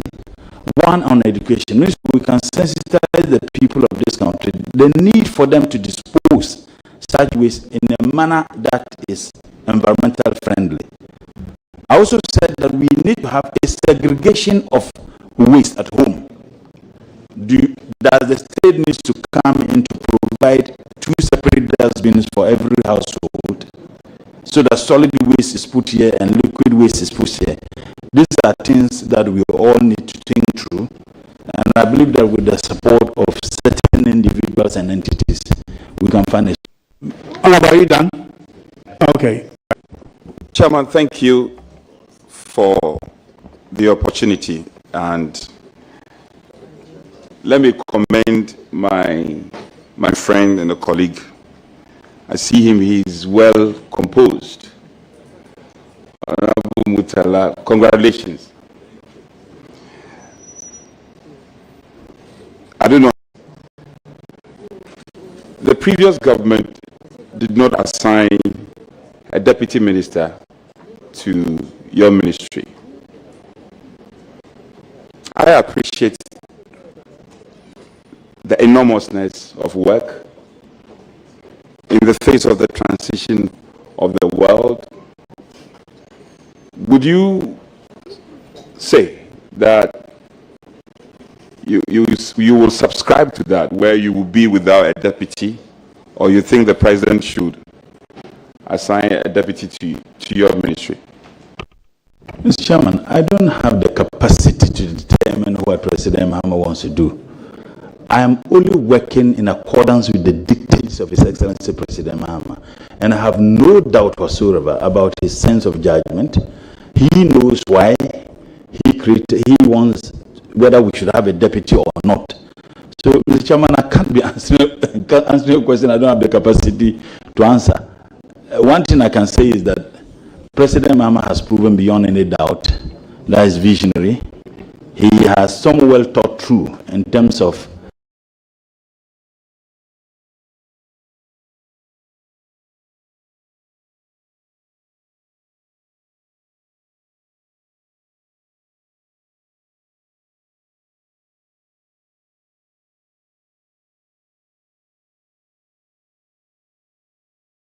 decisions is taken and policy formulation, and that's why his track record is outstandingly superb. So I don't think that I'll be able to determine to him what he wants to do or not. Thank you. Mr. Chair, I hear his eloquent recitals. However, he should remember that we are not on the campaign trail, so he should put the brakes on that a bit. My next question, however, my friend, is on Rancia's side. And you know, especially areas at Osu, has been encroached upon. In the face of the relevance and how important these sites are into biodiversity conservation, many more. I don't know if you'll be clothed with the powers to track down on these people who continuously encroach on such environmentally sensitive site. What's your thinking going into this ministry? Well, like I said, I'm not going to work in isolation. I'm going to work with people who are clothed with enormous capacity and abilities to be able to fashion out policies that would stem the tide of what we're all concerned about. But if you ask me, I would say that we could have a task force that will have a responsibility of monitoring compliance, environmental compliance, and ministry alone. Once again, we'll do it with other ministries. If you get a sense, I'm always talking about that, and I know how important working together can yield the results. If continuously, I would engage further. I would engage the aspects of the ministry and various stakeholders, including, you know, the private sector. They all have a role to play, and most importantly, other ministries and agencies, to see how we can all find a solution to this unfortunate incident here. Yes, follow up on that. sometimes it is easier said than done. And I hear you when you said you are going to consult stakeholders, even the private sector. Sometimes your stakeholders may be thinking differently from what your thinking lines are. When you're having situations, you're having difficulties in ensuring what you believe in, what your defined, functionalities are as defined by law, and you're having difficulties. Sometimes even your own colleague ministers may not agree with you. I know you are one passionate person that wants things done. If you encounter such a situation, what are you going to do? Whatever my views and my positions are, they certainly must be in sync with the views and position of His Excellency the President. So whatever view I have on any issue will be secondary, as long as that view is not in sync with the vision and policy position of the appointing authority, in this case His Excellency the President. And I have no doubt whatsoever, because his views have been espoused time beyond number. Some are captured in the NDC's manifesto. And I believe that any other minister or any other heads of agency must work in line with that. Like I said earlier, if you look at the ministry, I'm dealing with distinguished citizens of this country, professors, experts. I'll give them that free role to operate, as long as our Honorable Nominee, the CSR, as you do know, I know it's one of your agencies, right? Yes, it is. You know how important the CSR... Sorry, Honorable Leader, I consider this to be your third and the last question. Oh. No problem. I thought that I'm an environmentalist. I'm just asking you. No, I want to have a chat with our colleague. This is very important. They are very important issues. These are no controversial issues. They are straightforward matters. Okay, go ahead. Be magnanimous with the rules. Go ahead. In any case, I'm a leader in Parliament. I know. So don't limit me to 3 questions. I was asking you. Please, with respect to you, we're trying to manage. Let's not manage. Can I proceed? Please go ahead. Honorable Mutara, he is eager to answer my questions. The decline in biodiversity has come up strongly, as one of the red flags issues in terms of our environmental conservation. I don't know what your thinking is going into the ministry. The endangered species, i.e. flora or fauna. What will be your strategy to deal with this concern? Thank you, Mr. Chairman. I don't know, maybe this will be the umpteenth times I'm going to answer the same question answer a question with the same, It's been asked before. No, I'm saying that yes, a similar question, and I'm providing an answer that will be a repetition of the previous answers that I've provided. Let me drop that. If it's been answered already, let me drop that and ask a different question, if that is fair. Honorable Nominee, we amended the Bui Power Act, and amongst the reasons was to input the need for renewable energy. So the Bui Power Act was amended. We have the usage of renewable energy in there. And so that's how come we have the Bui Power Authority and all that. However, we are still stuck with a 10% of renewable energy when you look at the energy mix. And we appear to be proud about it. For almost a decade now, we are still hovering around the 10%. What is your own assessment of this? And what do you think we can do to facilitate the adoption and the usage of renewable energy in our country? Thank you, Mr. Chairman. It's the way to go. We have solar in abundance. Wind, maybe there could be some difficulty. There is some hope. If you take Melcom, is it ice cool? There's this water. I'm told that they're all using solar now. So if we can have a single solar used, at least even starting with ministries and agencies and educational institutions. Of course, the concerns have always been the initial capital that will be invested into it. But I think that as a state, you must begin somewhere. I remember when we were in Legon, my understanding was that the main street lines to Commonwealth Hall, they were all solar. Even when there was light out, you still have, some visibility. I think that if the state can look at starting with state institutions, Parliament, for example, we can decide that Parliament should use solar. The initial capital injection is huge. There have been instances where ministries are indebted to ECG. The former Minister for Finance is here. He had a lot of difficulty dealing with ECG over the indebtedness of some state institutions. If we begin with that, I think that for me is one way that can help. Renewable energy, in fact, tidal waves is one thing that we can harness the sea to generate some energy. If you go to Kalio, somewhere in Upper West, Laura, the intention was to generate about 10%. But unfortunately, they are generating below 4%. How do we speed up? I mean, even if you have 10%, maybe 15, 20%, that will help in our energy mix. Okay, Chairman, I'm happy you mentioned the Kalio solar farm. But he failed to add that the Kalio solar farm was thought through, initiated, and implemented by the erstwhile MPP administration. He should have added that at least. Anyway, my next question, Honorable Mutala, it's about quite controversial, but I know you are capable. Germany is shutting down its coal plants.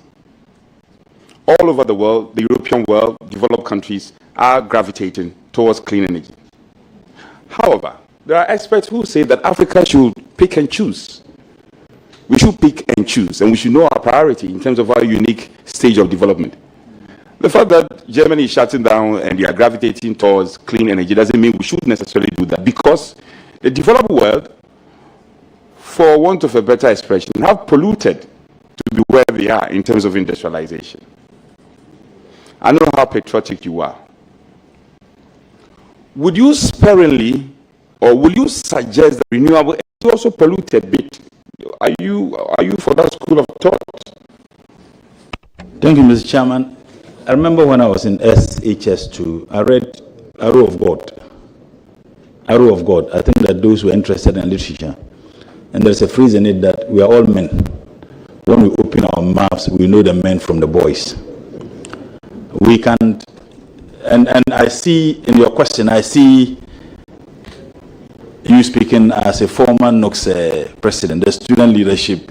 We are all, patriotic, we demand. But when you get into the field of global geopolitics engagement, it is completely different. If you ask me, my gut feeling is that we should not agree, because what percentage of the total emission are we contributing? Those countries indeed are where they are because they had a carte blanche of industrializing. And once we industrialize, you will also be emitting. Because if you look at the countries that are China, United States of America, Europe, the Russian Republic, Brazil, India, they are industrializing. So if you ask me, that's what I would say. But the point is that what will be the consequences?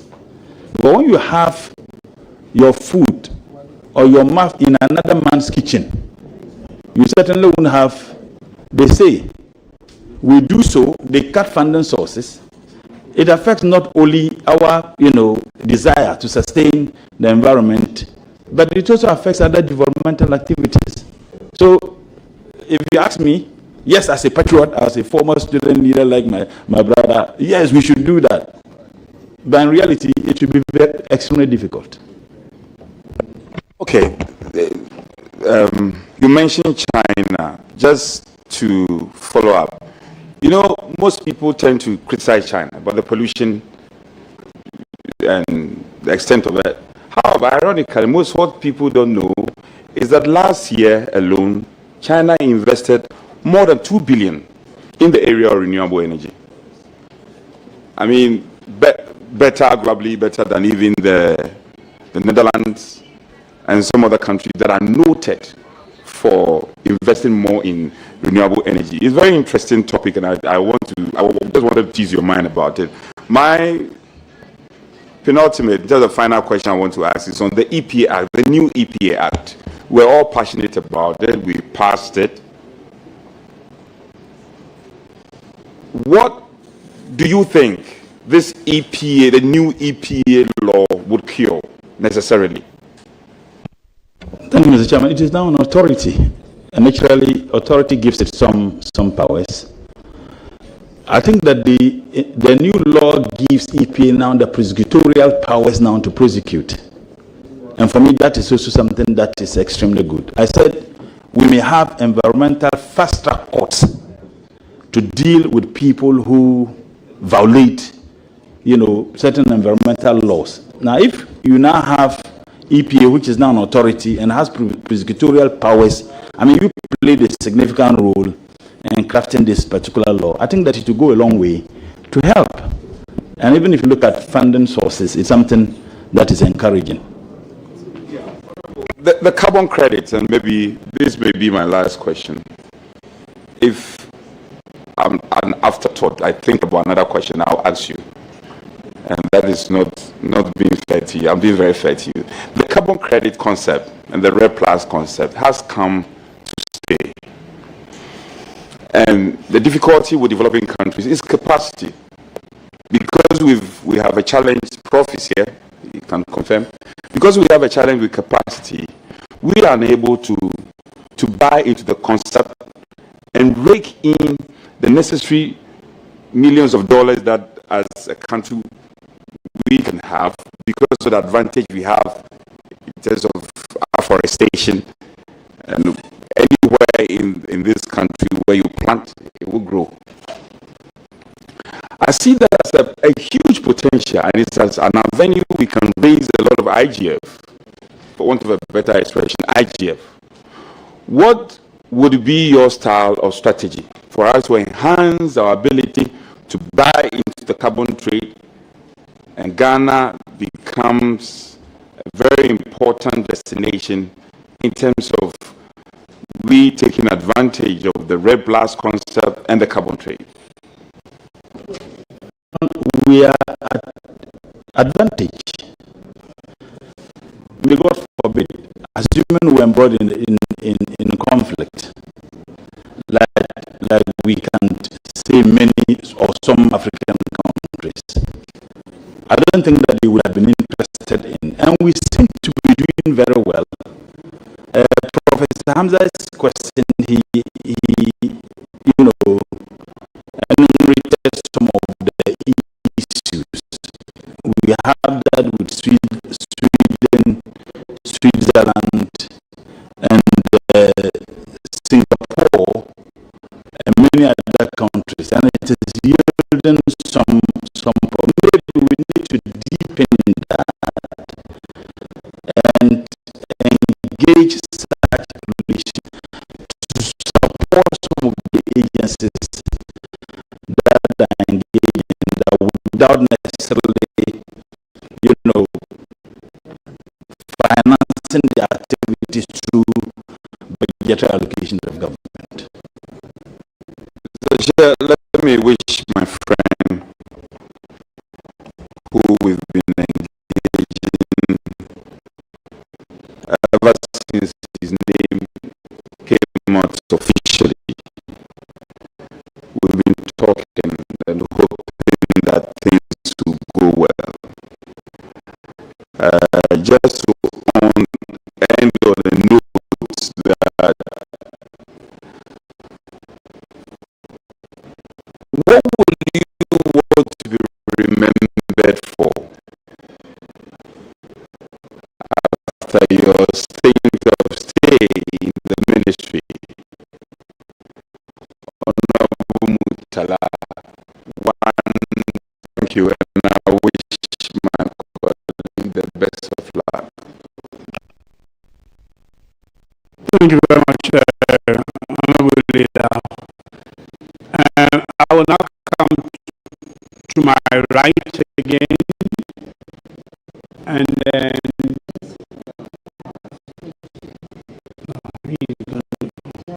Yeah.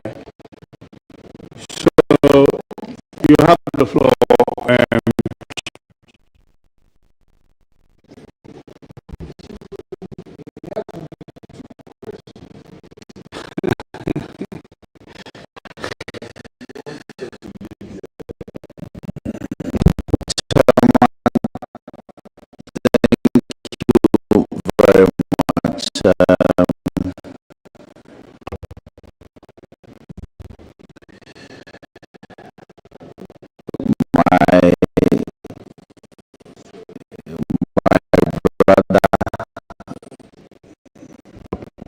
My twin brother, I should say, in Parliament. And we do nearly everything together. Yes. So, comrade, congratulations. Thank you. We knew this would come, and it has come. And I have no doubt that you will deliver. And the youth, especially the thousands of young people in Tamale and its environs, are looking up to you. I wish you all the best. You are in leadership, I mean leadership. Hard work brought us here. So the youth should know that if you work hard, positive hard work, not any other hard work, but positive hard work, you will always be recognized. So I wish you all the best. My question to you is,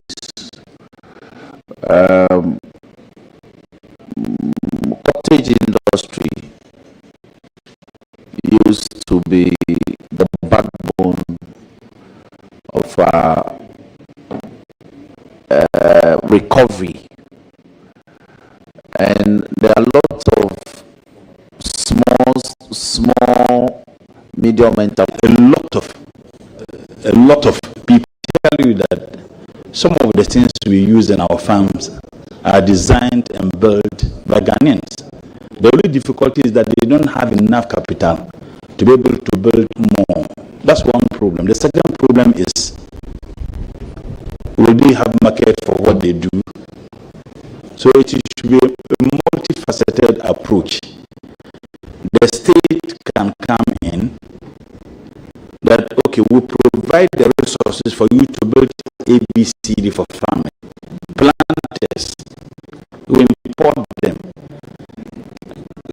Can we give resources to our domestic investors or entrepreneurs to be able to develop something like that, so that the state gives it out to farmers, those who are engaged in agro-business? And I think that is one surest way. The technology is here, the expertise we have it, the difficulty. Chairman, thank you for the opportunity. Comrade, all the best. Thank you very much. It's now the turn of. It's now your turn. If you are ready, you can go ahead. Thank you. Thank you very much. Congratulations. My very well at the back over there. He's very much impressed with your answers so far. And they want you to listen. But I have a problem. I have read your CV, and there's no indication that you are married. There is no indication.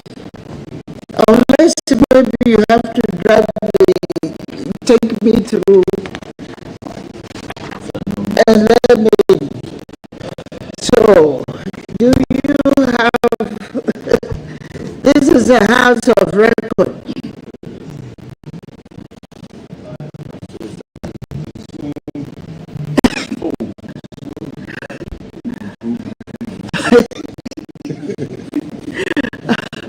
I have a other colleague who is indicating that you have disowned your wife and your children, for that matter. But do you want to seek the permission of the chair to amend accordingly? Absolutely, Mr. Chair. What actually happened is that this CV is seated behind me, very supportive, and I have 4 kids actually. But, Mr. Chair, very I have 1 wife. I'm quite curious. I know my brother very well. On the floor, if he has a strong feeling about something that he has to correct, he will correct. Why is it the case that on this occasion you never sought the permission of the chair? I would love to amend the CV. Thank you. Accordingly amended.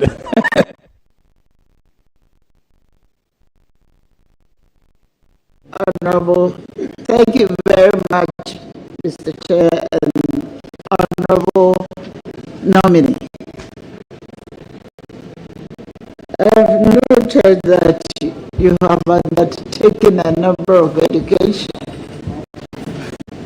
which read good governance and the execution of development projects at the local governance level. Would you like to share with us some of the best recommendation, observation, and recommendation that you made in that thesis? Thank you. It is important to state that I have had some invitation from my supervisor who insisted that I needed to publish with her, Madam Teresa, I think Dr. Teresa. One of the recommendations I made in the work I did when I presented my thesis was to recommend the elections of district assemblies long before the Constitution Commission review. So that was one very important recommendation, and the Constitution Review Commission actually in their report also agreed with the position I took. However, there were some difficulties with the engagement and interactions I had with players. One of the skeptics, the views they have is that if you have the regional minister who is the RECSEC chairman, now if you have a district chief executive who belongs to a different political party, in this case, the NDC is in government, and then your guess is as good as mine, depending on the strength of each political party in each district. So the possibility of you having an MPP winning in an MPP stronghold, the elections in terms of the DC they elect is very high. Now, if the president is visiting that particular district, his security and safety will be guaranteed by someone who belongs to a different political party. These were some of the views, but I still think that it can happen. I mean, if our institutions are strengthened and we have confidence in the independence of the institutions, it doesn't matter who is the DC or who is the regional minister, we can still go ahead to ensure the safety, and commanders and district police commanders should be the leaders of securities in my thesis. Very well. You have a follow-up? I will give you the... I commend you highly, not just for the idea, but to also publicly stand by it. I think it's a point of commendation for me. However, your party took a position against that. If I was pushing for the election, you can put matters in context. Would you still stand by that at this time, that we should go ahead as a country and elect our MMDCs? Is it? my party's position was informed by the position your party took in Parliament on the matter. Because I remember at that time, we had no problem going ahead, but you were demanding, remember in Parliament, I stand to be correct, I remember in Parliament, I wasn't in the 7th Parliament, and those who are there can confirm this. But whatever the case is, Mr. Chairman, you asked me what I added to knowledge, the recommendations I made. And I said that my academic work, some of the recommendations I made was ABCD. It is completely insulated from the position my party took. Granted that was even the position my party took. So if you are now asking me my view, I'm saying that I subscribe that there are some conditions that must be met. And I did indicate the concerns certain people raise. And I'm saying that when we reach a stage where we can all have confidence in the independence of the institutions, and agree that the DC and the regional minister should not be the head of either the district security or the regional security, we have confidence in the security agencies. Maybe from that time we can be further. Chief Whip, be tolerant a bit. This is a conversation with our own brother. I'm just to put on record. The erstwhile NPP government did everything, Mr. Chair, that the election of MMD. However, he says there were some conditions. Maybe I don't want this matter to take the shine out of you. You have performed so we didn't fulfill those conditions. It's not a statement of fact. And I just want to put that on record. It is not a statement of fact. We did our part. You failed to help us. Actually, to the proposed referendum, the position of the NDC was that we will support the government of the day's agenda for the election of MMDCs, but on non-partisan basis. The government's position was that the election which will allow political parties participation. This was the dichotomy between the NPP government's position and the NDC minority, the NPP government position and the NDC minority position. And the government refused to converge with us. So we declined to support the referendum. So the election, yes, non-partisan, yes. But you said the so this. Please,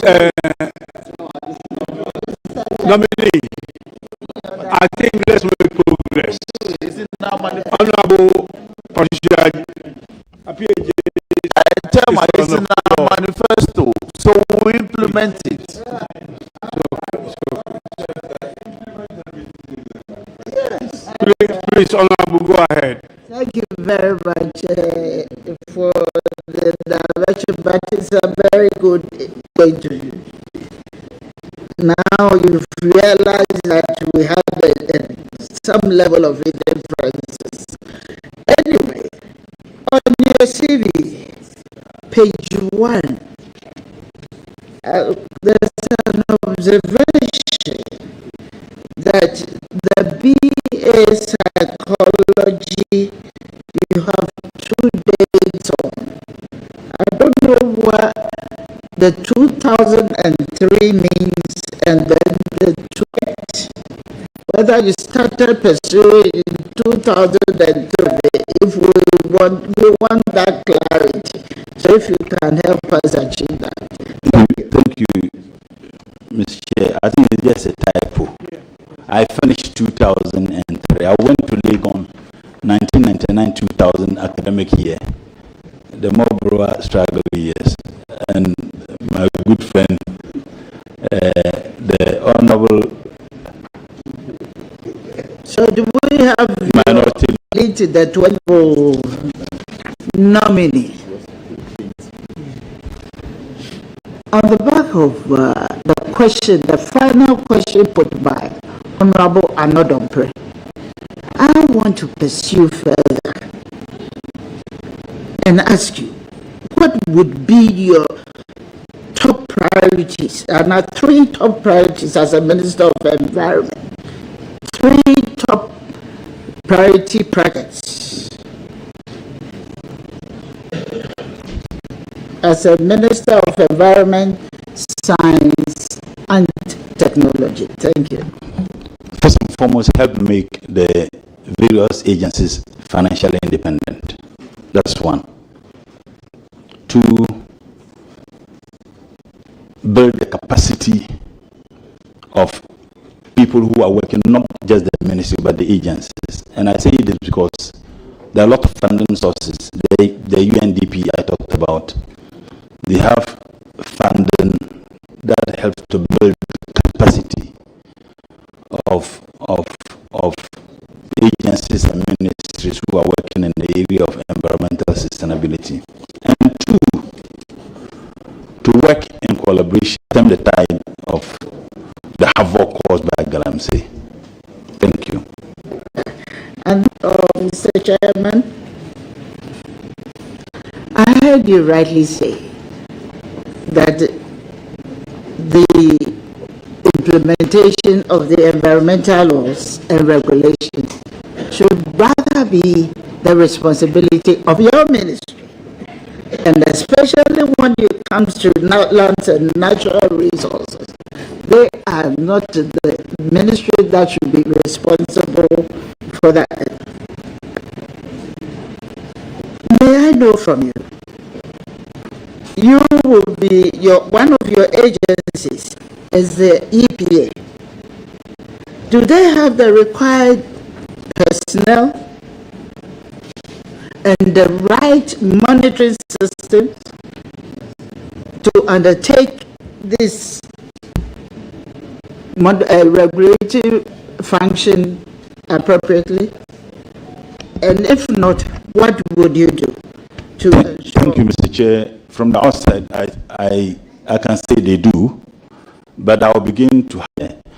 After I had an interactions with the agencies, but I've indicated through the Chief Director that after you approve me and I'm sworn into office, I would have a detailed presentation of each of the agencies, department by department, so that I will do a proper assessment of the capacity of the agencies and the projects they have. From that time, I'll be able to have a proper appreciation of their capacity, and then we'll take it from there. And a follow-up, Honorable Nominee, don't you think, by your answer, you shouldn't have said that they do, but rather you are not in the of learning and finding out whether they have the right personnel, the right number of personnel to execute those projects? Thank you, Mr. Chair. I laid my answer with the condition. I said from the outset, I get the impression that they do, because I see that the EPA is working. Of course, we would want them to do more, but I'm saying that I have proper appreciation once I get in there. But from the outset, based on what I have seen, the documents I have seen, they seem to be doing very well. But at least they need to do more. Very well, Honorable Nominee. There's something that is really, I need to seek some clarity on that. I'm asking if your ministry, the Ministry of Environment, Science and Technology, does not overlap with the new Ministry of Climate Change and what is that second one? I'm not too sure. Yes, there is a ministry. So it is not a ministry. Climate change and sustainability. Yes. That's an executive officer. It's just an executive. Okay, then I will, and then I will drop my question on that because I felt strongly that there was going to be an overlapping, and it is very important that we look at that one. I've heard you severally mention about funding. Funding is a very critical need in the ministry of which you are going to be responsible for. I believe that we need to look at is to set aside a certain percentage of our funds for research.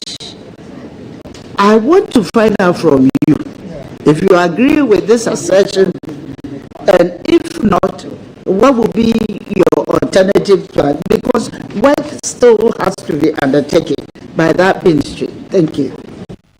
I think that the demand that is entirely requested by experts, research institutions, is that if we can devote even 1% of our GDP, if I stand to be corrected, for research funding, I believe that research is not only important but essential, is very critical, and I think that the state must take issues of research very, very serious. I'm a research student myself, and I know how impactful research is to our complete, if you like, socioeconomic developments as planning, because you have something, at hand that you can work towards or work on. But when you have research institutions that are bereft of the basic resource funding that is supposed to be given to them to be able to execute their project, you have a problem. So I think that we need to take the issue of research serious, and President Mahama is committed. If you read the NDC manifesto and process of their research work. My direct question was whether we are setting a research fund, we're setting that fund aside to.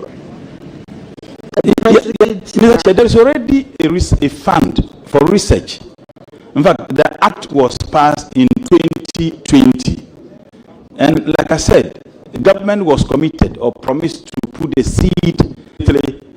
Unfortunately, for 4 years, my understanding is that not a dime was put in it because there was a debate, or if you like, a conflict between Ministry of Ministry of Education and Ministry of Health and Technology as to which ministry handles it. So I'm saying that if the monies were put in it as a seed capital, maybe by now we would have generated more than the 50 million. Yes, I would support any decision or move to put in the necessary money into that seed capital. I would support that.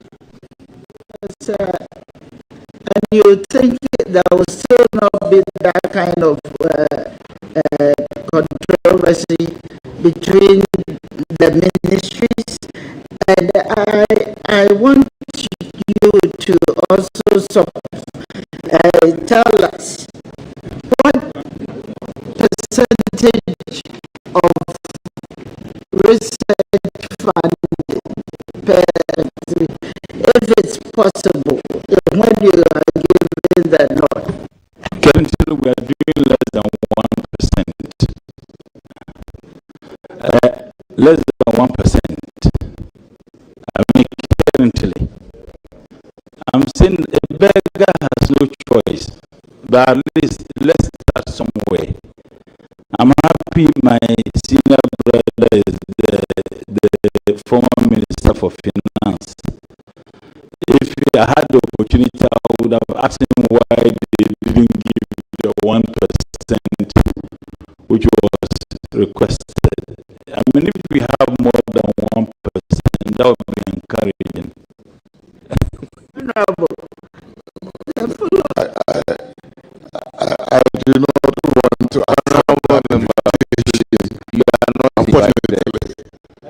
You are not invited.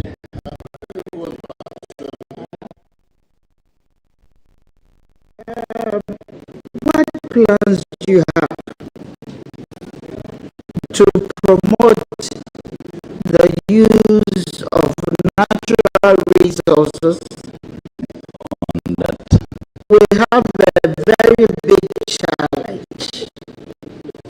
We have a very big challenge when it comes to the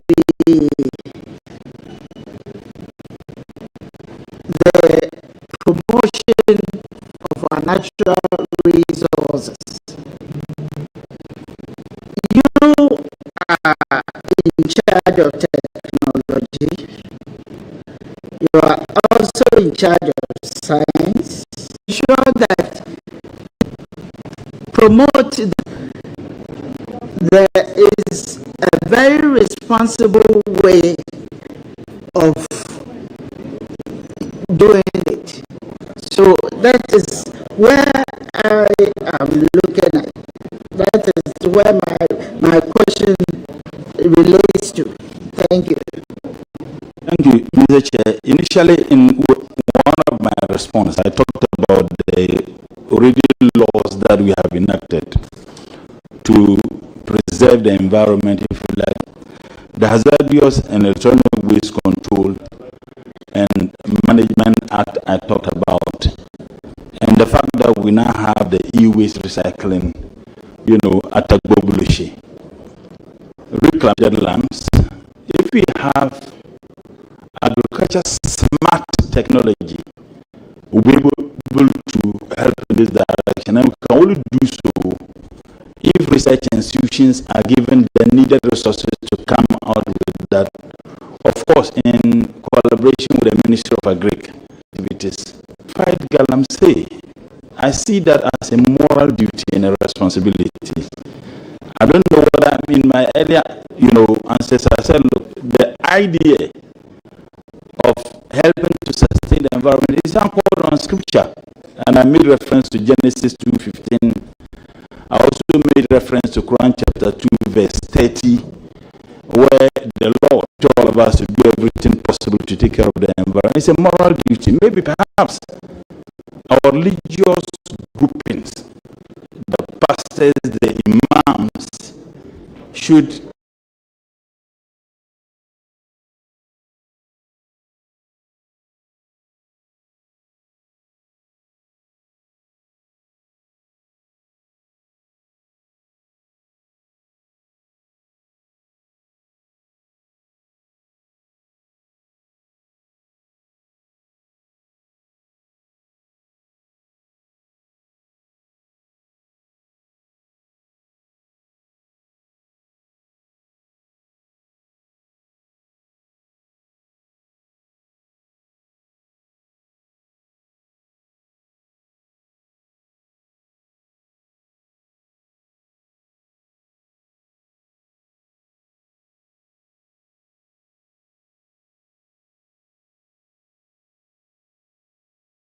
in their sermons, their preachings, the need for us all to play a role. Women may have limited access to resources such as land, credit, and technology, which can limit their ability to adapt to climate change and mitigate its impact. Honorable Nominee, what specific policies does government plan to implement to address the climate change and environmental sustainability, especially as regards to women? Thank you. Thank you, Mr. Chair. His Excellency President Mahama made history by nominating a running mate as a woman, her achievement. And I think that it is not for nothing that she was made a runner, and the good people of this country actually, endorse that. Women have a significant role to play in all aspects of our life, whether environment or agriculture. And I can tell you that I will do everything possible as far as the ministry is concerned to give women a lead role. You, where women are given the chance, will make women play a lead role in this journey. Thank you. Thank you very much.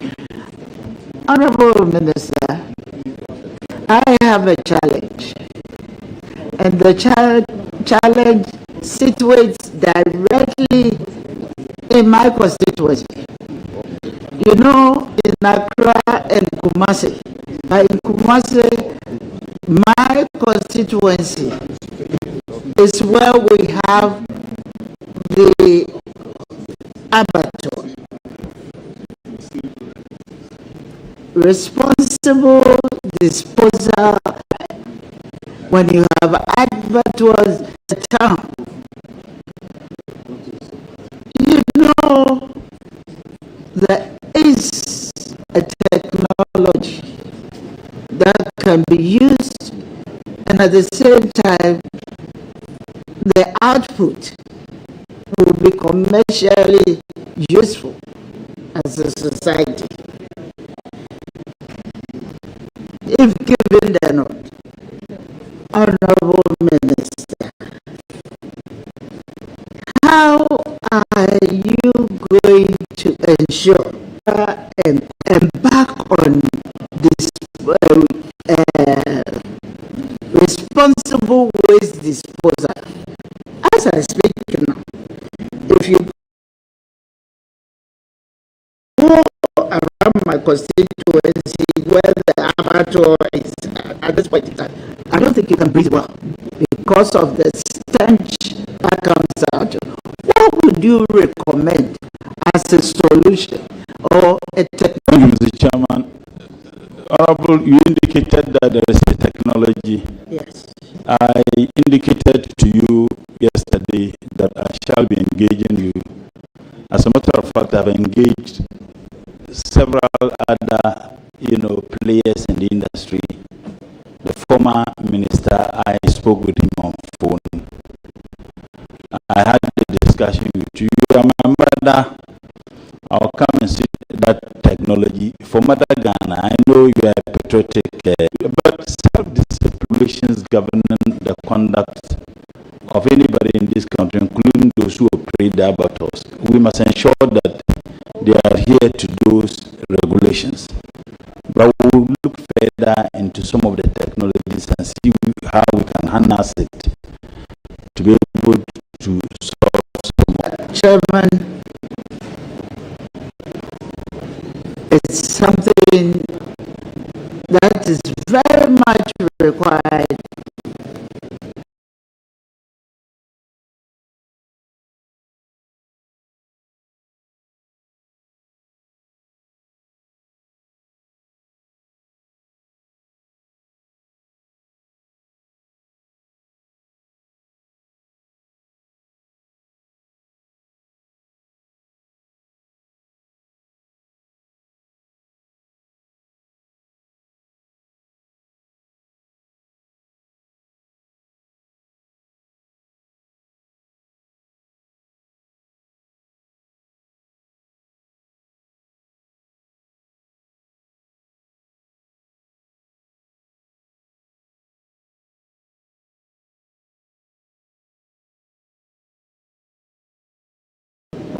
If we want to achieve a sustainable development, we feel that girls are not supposed to go to school.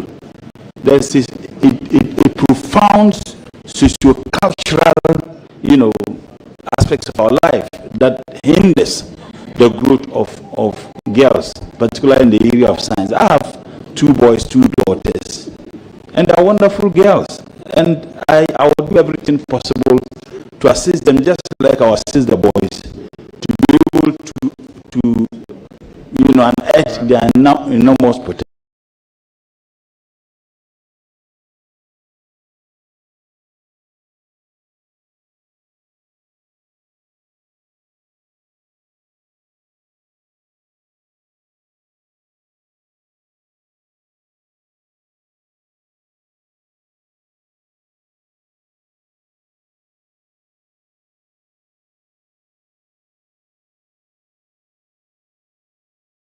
potential. So if we introduce or incorporate STEM education to look at, and we need everybody to be engaged, particularly Parliament. Right. Thank you very much. That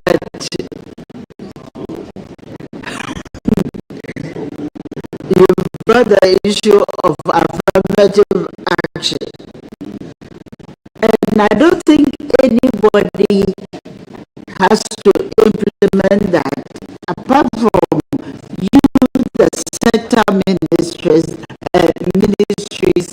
that are being put in place to do that. And it will require special funding to be able to also implement these things effectively. But one of the areas that I want us to look at is the promotion of science. I don't know, Honorable Nominee, whether you are aware that UNESCO enhancement of women in sciences. I'm not sure. I'm asking, do you have any such idea? Thank you, Mr. Chair. And UNESCO have had that for a very long time. When I was the Secretary General of the All Africa Students Union, I had the opportunity to have attended UNESCO conferences. We could bring women to qualify, if you like, with men in terms of science education, in terms of culture, in terms of... So then I appreciate in science subject and also be able to apply technology to the women managers of the home, even the food that we eat. If the scientific one can be promoted. So I believe that I'm not preaching, I'm preaching to the converted. That's what I'm saying. I'm preaching to the converted. So I want you to take a cue from that. Honorable Nominee, I know if I have to go on and ask you questions, you talk, you speak till we all go to sleep.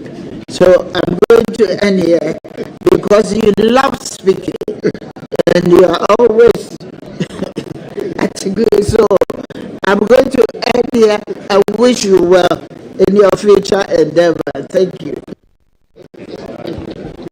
Thank you very much, honorable members. I will give the floor to Honorable Comrade. Congratulations. Presido. Thank you. Just a quick, I want to follow up. Well, it's a question, but it's something that came out of what Honorable Patrick Boama said, and then something you yourself said, which I think was very important. And that is to take you back to this carbon trade business. One thing you said, which is something that President John Dramani Mahama has already said about this, every man, planting a tree, which you have now taken it further to be every child also planting a tree. I mean, there's a lot to get from this carbon, carbon trade. And if we have the capacity and build out what you are talking about and what President Mahama has said earlier on, then we can be able to build that capacity to IGF to fund, your ministry at least.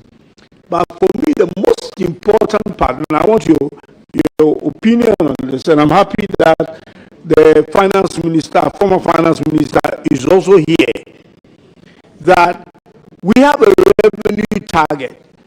You can contribute from your ministry more than nationally to basically in driving up our revenues. We have all these oil companies and mining companies and all that. I want to know your view about how we can actually sort of get people to pay or get institutions to pay for their carbon footprints so that we will use that to raise revenue for the very, very important point on the credit, carbon credit footprint, which is basically some kind of a tax that will be earned by the state. Thank you. Thank you, Mr. Chairman. I think that stakeholders, we first and foremost must have the buy-in of Parliament. We must have the buy-in of various agencies and ministries who will be working in and need to think through. I may have further, discussions with you. If we can start something at the ministry, I think it's a laudable idea. Thank you very much. Comrade, congratulations. Thank you.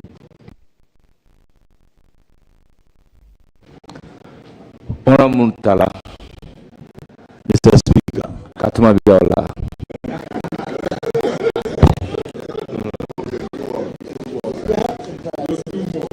Honorable Mutala, they said I should go 2 more sentences. And you know what I'm likely to say. You say it. I shouldn't say it then. No. Okay. I recognize Patrick Nomo, Chief Director, Ministry of Environment, Science and Technology. Hadiatu Muntala, wife of the nominee. Bawa Fuseni Tamale Dakpema. For Idrisu Abdul Jabbar Mahama Idrisu Sintaro Sakoya Lana Abdul Rahman Muhammad, Rep of Yana, Idrisu Muhammad Bobrina, Sheikh Abdul Salam Ahmed, Northern Regional Chief Imam, Alhaji Alasan Dandawa, Dukcho Yakub Isa, Abaria Sunni Community Tamale. Abaria, okay. Sheikh Mashood Ahmed Yakubu, Abaria Sunni Community Tamale. Alhaji Baba Ibrahim NDC, Alhaji Bewa Northern Regional Vice Chairman NDC, Alhaji Michel Northern Regional Imam of NDC, Chief Dudu Sufo Azoka, Vice Chairman, National Vice Chairman, NDC. You are all welcome. Honorable Member, thank you for attending upon the committee and taking your time to express your views about questions asked. You hear from the committee and you are hereby discharged. The next nominee should be ready to take the chair.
Hello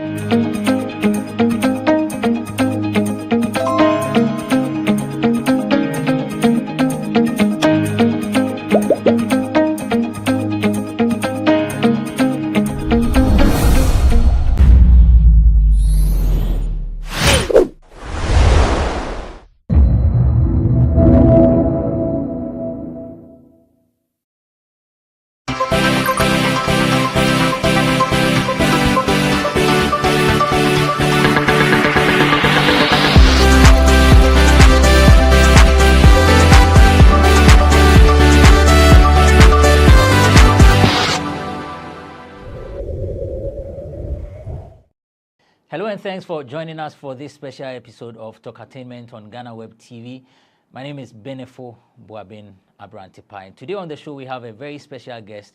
He is an actor, a voiceover artist, illustrator, graphic designer. In fact, I read that he's a lover of music and theater, everything acting. We'll find out more about this very personality who has been on so many stages, putting smiles on the faces of the audience, everyone that, you know, goes to the theater to watch him. My guest today is Andrew Tando Adote. Big boss, thanks for joining us. It's a pleasure to be here, Mr. Brantipa. How is everything? All is well. The last time I saw you on stage was doing George Quay's production. Which one? That was the Gods Are Not to Blame. Oh, yeah. Has there been another after that? Yeah, they recently did Legend of Akusika. Oh, okay. Yeah, so that has been the last play that Image Bureau and April Communications have put out. Right. What was your role in that? I played the role of the sage. Those of you who are familiar with the play, the sage is the being that comes to serve as sort of the narrator of the play. And George and I came up with the idea of splitting the sage into two. So traditionally, the role has been played as a single male character, but they decided to change the character into one character with a male and female component. So we had two characters, myself and one great actress, Gadadese Gwefia, who played the female part of the sage. I played the male part of the sage. So we delivered the lines in a flowing fashion, and we had some dance choreographies as part of it. It was fun.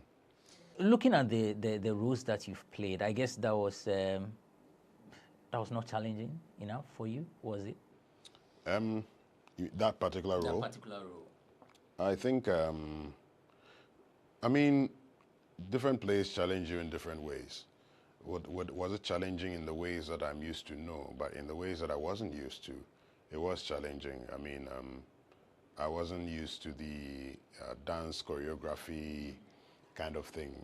It's not something I normally do. I'm not a dancer, and the role involved a lot of movement and a lot of dance-like, choreography. So, in that sense, yeah, it was challenging to try to make myself look like I've been a dancer for years, but I'm not. You have been in so many productions. Which one would you say was the most challenging role for you? No, there's a bunch of them. Unfortunately, I can't single out one. But if I was to say, there was one play we did in Riverman many years ago.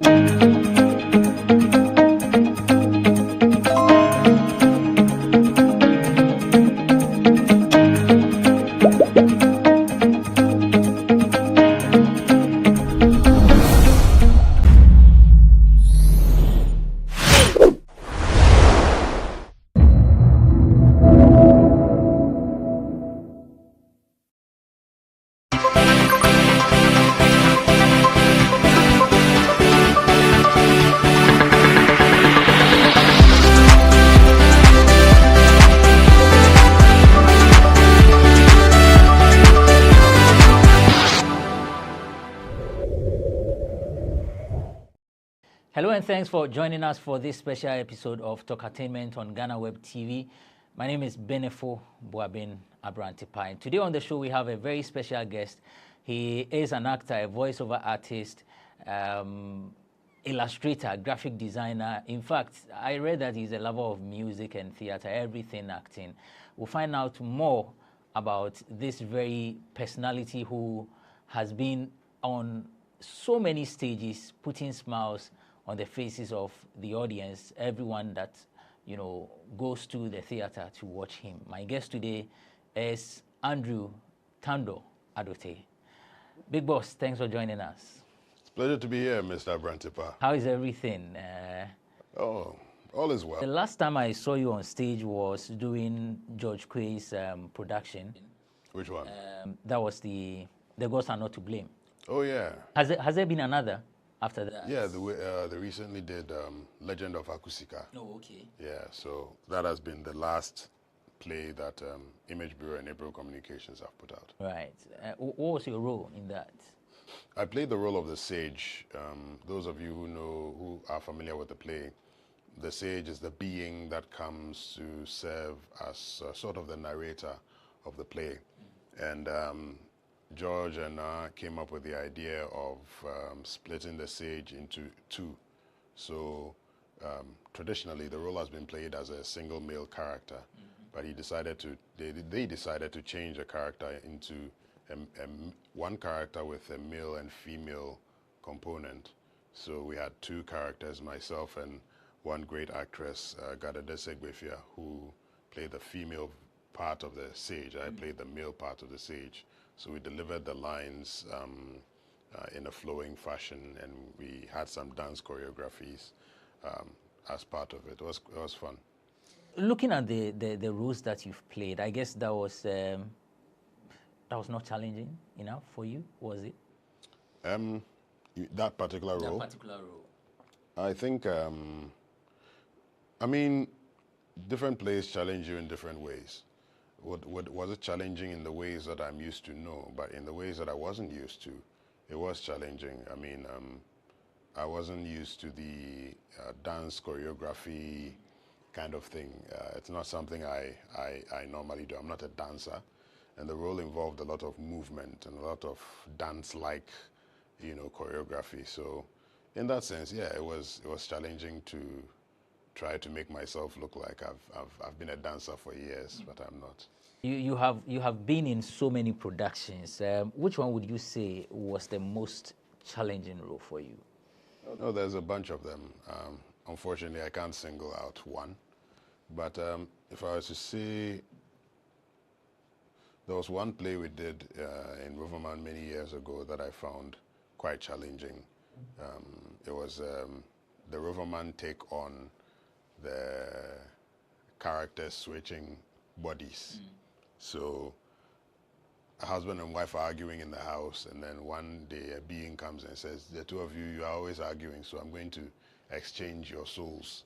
So your husband, your spirit will enter your wife's body, your wife, your spirit will enter your husband's body, and both of you will live as each other and see how it's like to be each other. Maybe you'll understand each other, basically. So I was the husband whose wife's spirit entered him, and whose spirit entered his wife. And I had to play the role of a woman trapped in a man's body. And yeah, I always remember that role as one of my most challenging. To this day, I'm not sure if I got it quite right. The next one that jumps out at me would be a play we did called Nicholas, where we told the story of the life of Archbishop Duncan Williams. Uncle Ebo asked me to play the Archbishop, which I found very daunting because I looked nothing like him. So trying to embody that character was a bit of a challenge. So, and then of course, the one I just did, as King Odewale, The Gods Are Not to Blame. Yeah. The Gods Are Not to Blame, I've been preparing for that play for a very long time because Riverman is not the first theater group I joined. I joined the group before that, somewhere in 2005, 2006. And that was the play they were rehearsing when I joined the group. And I understudied King Odewale. But I never got to play the character. And it pained me because I was very eager. I had gotten bitten by the theater bug and I was very eager to prove myself. but the opportunity never came. And then all these years later, the same play landed on my lap again. So it was a challenge I've been looking forward to for a long time. So if you put me on the spot, I would say these 3 plays that I've mentioned were the most challenging. How was the experience when you got a script to act or play the role of Odewale, considering that you yearned to play that role years back? Yeah, I mean, I'd even forgotten that I had done it and I had lost the opportunity many years ago. I had forgotten. It wasn't until we were reading through the play, and I realized that the words seemed familiar. Then all of a sudden, all those memories came rushing back. So when I remembered everything, my determination, I just felt this fire inside me, like God has brought this opportunity back to me. So I was fired up. The whole play, I was fired up. I think I finished learning most of my lines before we started rehearsals, because I was that eager to really nail it. So yeah, I was fired up. How did you get into this theater business? How did it all start? It was a feeling. Like I said before we started rolling, theater has never really been... I wasn't one of those kids that was always performing and always acting and doing those things. You know, if you had known me from my childhood, you would have said, oh, this guy will do something in visual arts, because I could draw and I could paint and all that. But they would have never thought, even in secondary school, they would have never thought I would have gone into acting, because I did not look like the type. I wasn't the outgoing, dramatic type by any stretch of the imagination, you know. So even with me, when I look back, I find it very interesting that something everybody says I can do so well, I was never interested until after secondary school, you know. Yeah. So how I got into it, I got the opportunity to travel abroad. I went to Malaysia for an exchange program. I don't know exactly who I spoke to or what experience I had with who that had me coming back wanting to explore my creative side and seeing what I can do to earn a living from it. But all I know is I came back with that desire to do things. So when I came back, I immediately began looking for opportunities to do voiceovers, because I'd been told I had a nice voice. So it had been at the back of my mind that, oh, I can do voiceovers. So at the time, my big sister worked at City FM. I was friends with Jessica, who also used to work there. And I spoke to her. I went to Jessica and said, they say I have a nice voice, so I want to do voiceover. And she was like, okay, you know, my very first voiceover job and my first referral to another person for voiceover. But you knew you had a good voice. I'd been told. You didn't know? I didn't know, but I'd been told I had a nice voice. So after that, well, the person I went to, the person she referred me to, asked me if I could do storyboards. Storyboards are the terms they use for drawing, pre-conceptualizing whatever, whether it's an advert or a movie or whatever. I knew I could draw, but I didn't know what a storyboard was. So when he asked me, I could tell, okay, it has something to do with drawing. So I said I can do it. So he said, okay, he'll meet me later. I went quickly, did research on storyboards. I said, okay, simple enough. Came back and started doing storyboards. So now I was doing advertising and voiceovers and storyboards for a long time. That's what I was using to make money. Of course, the illustrations. And then after, you know, I also went to meet Uncle Eboy for the second time. I had met him earlier, but not officially, you know. So I met him again, and, you know, I went to see him because I could draw. I knew he had a magazine, so maybe he can pay me to do drawings for him. So I went to meet him. The deal went through, and I started doing illustrations also. So I had voiceovers, storyboards, and then illustrations that I was doing for quite a while. And then after a few months, he tells me, what else do I do? Later on, they will now organize an inaugural event. But upon declaration of results, the president-elect takes office immediately so that he is in charge. Here we have a period usually about 1 month, between when the results are declared and when the new president takes over.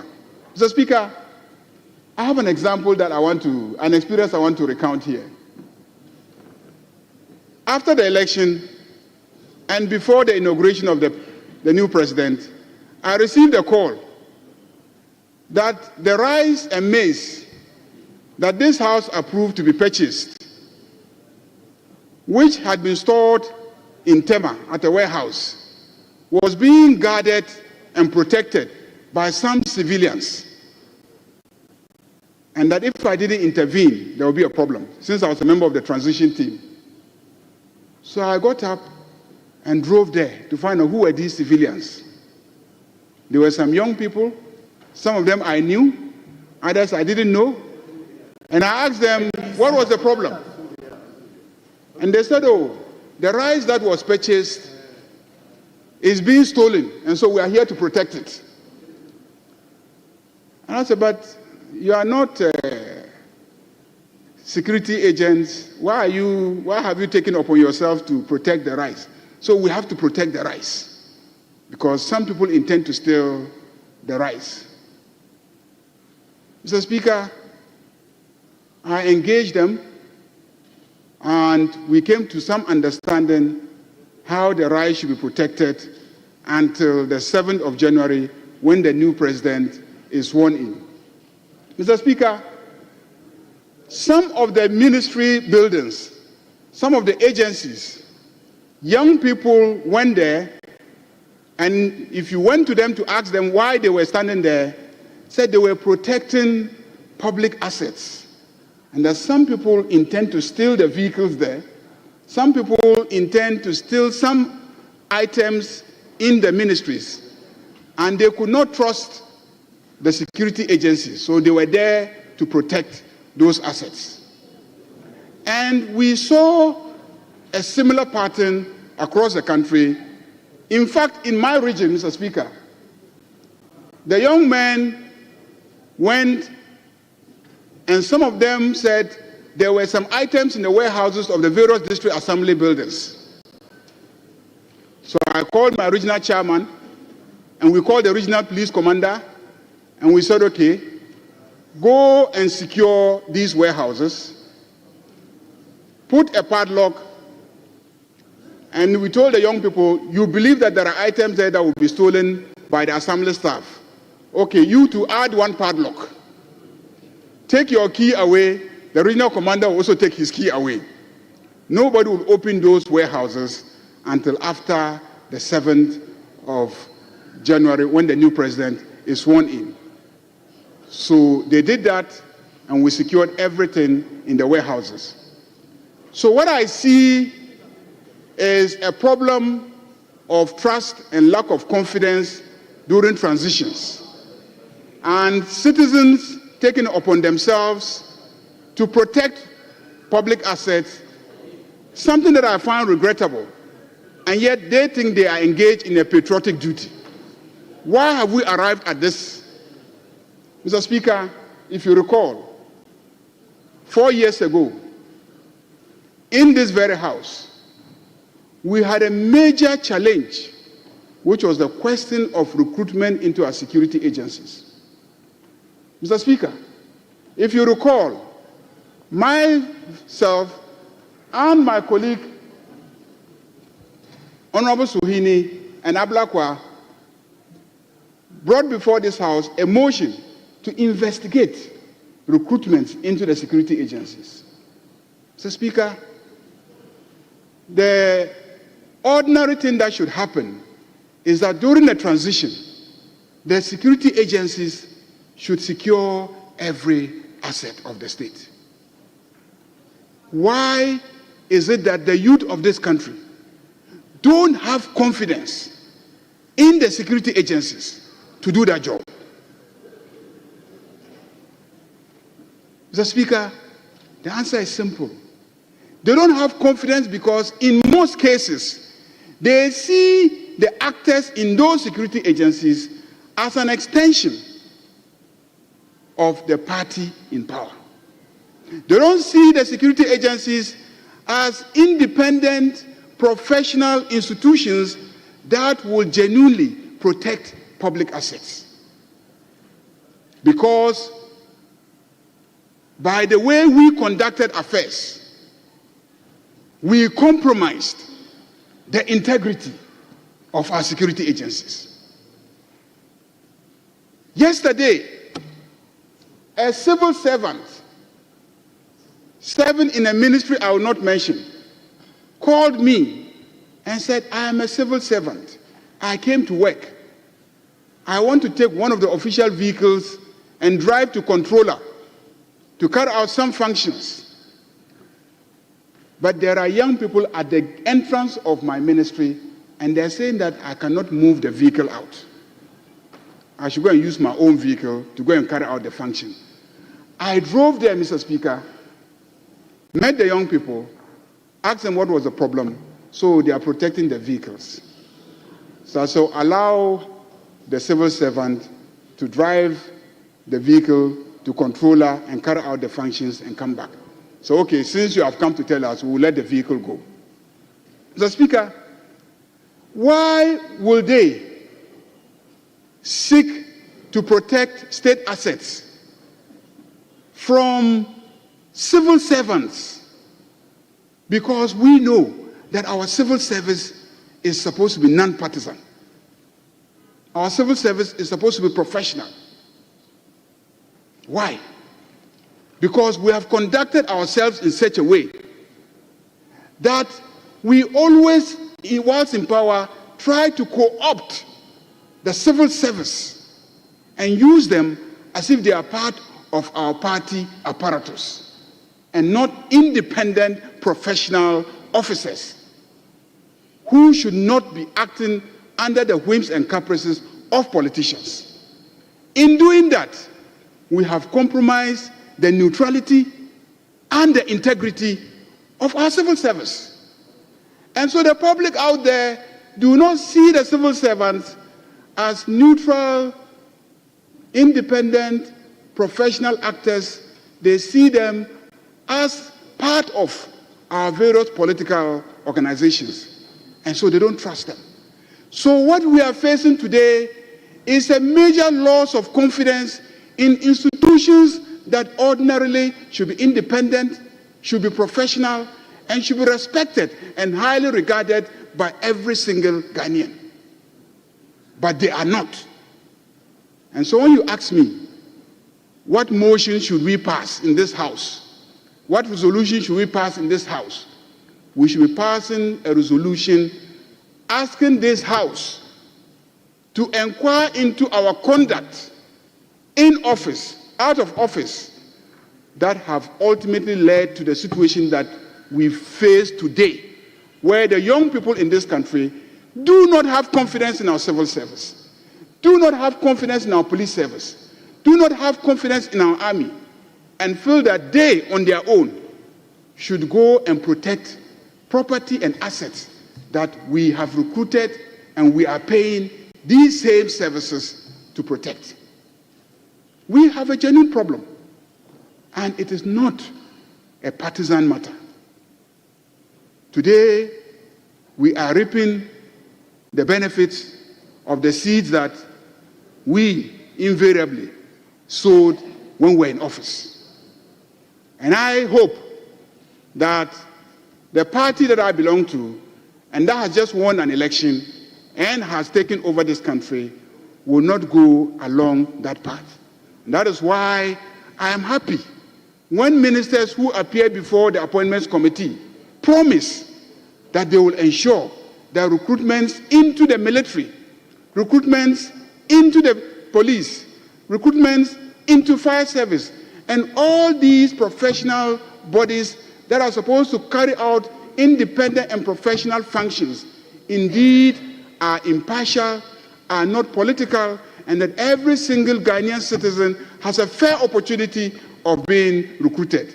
And that when they are recruited, they are not made to understand that it is a reward for being a member of a political party, but that it is a calling to be part of a noble organization that should stand up for this country and not one political group. Mr. Speaker, we are reaping what we sowed. Let's not complain.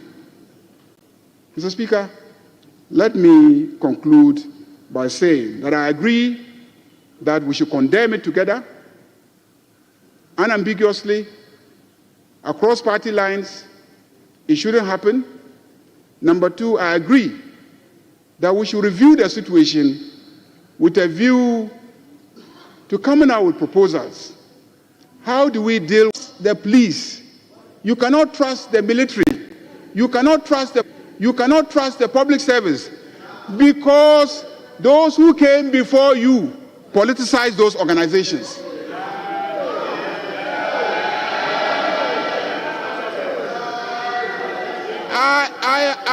I am telling you what I personally experienced.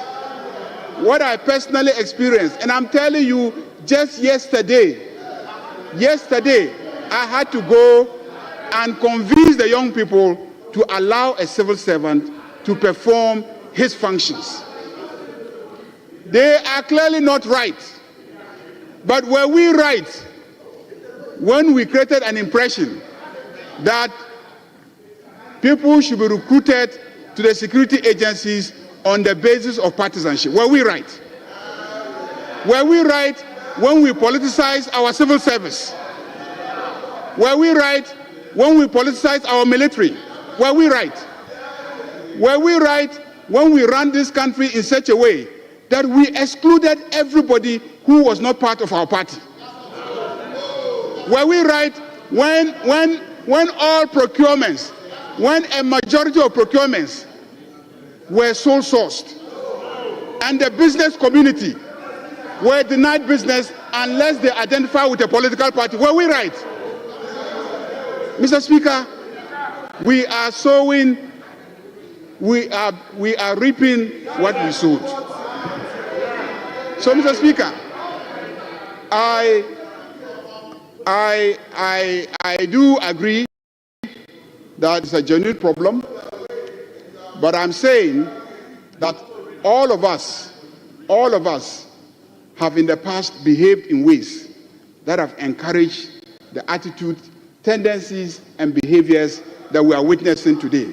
Let us agree as a house that we are going to work together to end impunity, that we are going to work together to ensure greater inclusion in governance, that we are going to share the benefits of prosperity together. Mr. Speaker,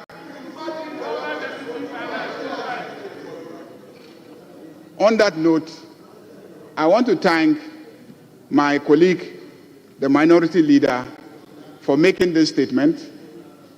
We join him to condemn the violence against the manager of the Jubilee Lounge. We agree with him that the matter should be investigated. We agree with him that those who engage in such conduct must be held accountable. But I urge all of us to work together to change the narrative and to reset Ghana. Thank you very much, Mr. Speaker.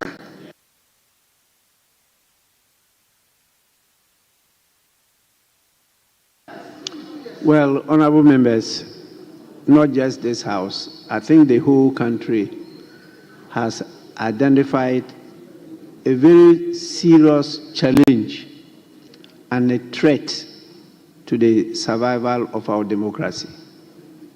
A friend of mine, resident in the US, wrote to me and termed our democracy, Ghana's democracy, as lawless democracy. Now, when they say a democracy is lawless, it means it is not a democracy. It's a failed democracy. Because democracy thrives on rule of law. Rule of law. Please, this House, I read a statement 2 days ago, is made up of 276 representatives of the people, elected members. The executive is made up of an individual president elected by the same people. If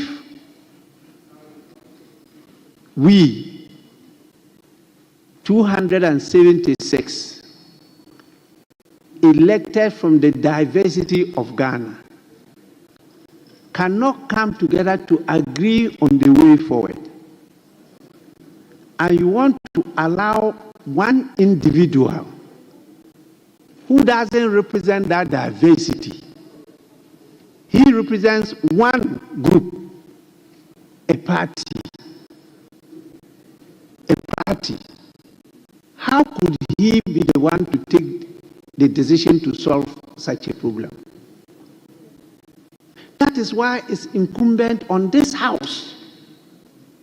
This is the House that can sit together and find the solution to this national challenge. Globally, we are acclaimed, but this is a very sore point. And all objective observers saw this coming. We used to have what we call dominion service. It came down to colonial service, and then came to government service, then to civil service, then they termed it public service. Now it is self-service. Are you getting the trend? You can't get it. Now it is what? Self-service. Who are leading that? The political class. It used to be called dominion service, because that time the United Kingdom had dominions. So those who were working there were called dominion service. Then later on, they termed as colonies. Then it became colonial service. And you used to have the Secretary of State. And that we became a government. We formed our own governments and then became government service. Then we established civil service. I worked in the civil service before. Very strict rules. This civil service has deteriorated, and a term came to be used as public service. And usually, as they deteriorate, the conditions of service get better. So the public service servants rather receive better conditions than the civil servants, who were just serving the civilians. They were not looking for material gains. Now, this whole public service has gone worse and is now self-service. So when people are appointed into positions, including elected, the focus is how they serve themselves. So it's now self-service. The people are observing us as political leaders. This is what has deteriorated to the extent that our security agents now move from state security to government security. And now from government security into private security. That's where we are now. Private security. Even private security, if you look at our law, the Constitution, and our laws, there are regulations, but that is not being done. So everybody is now trying to survive on his or her own. That is where we have come to. And that is why you have this. The only organ of government that can provide a solution is Parliament.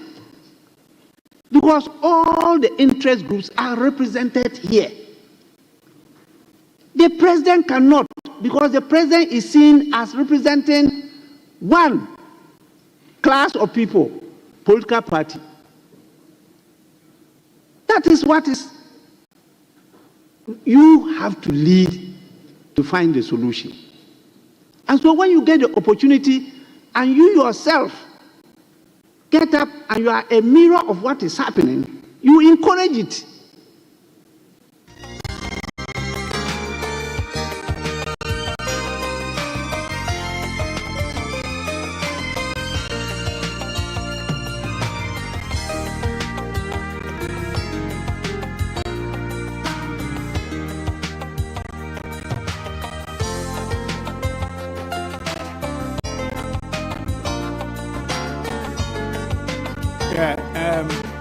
I would like to call the meeting to order now. Good afternoon to you all.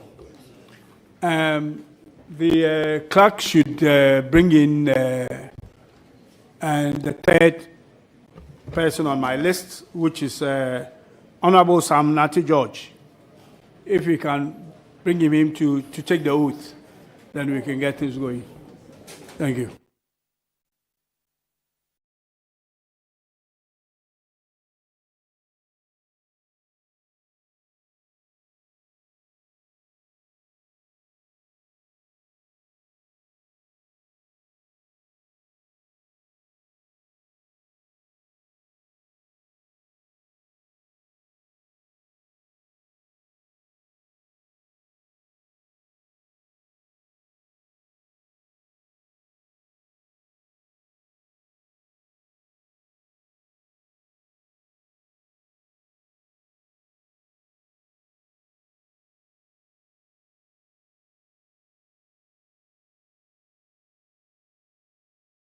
The clerk is coming towards you to do the oath, then we can begin with proceedings.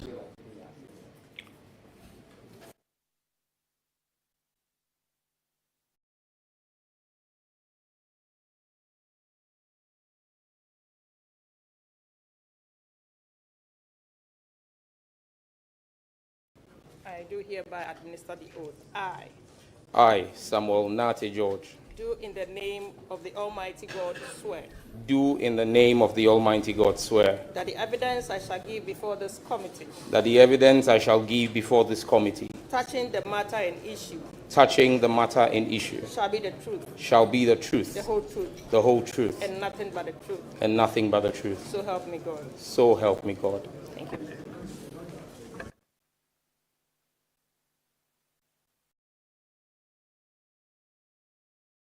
Nominee, could you state your name for the records and tell us something about you briefly, about 2 minutes, please? Thank you. Thank you very much, Chairman. My name is Samuel Nate George.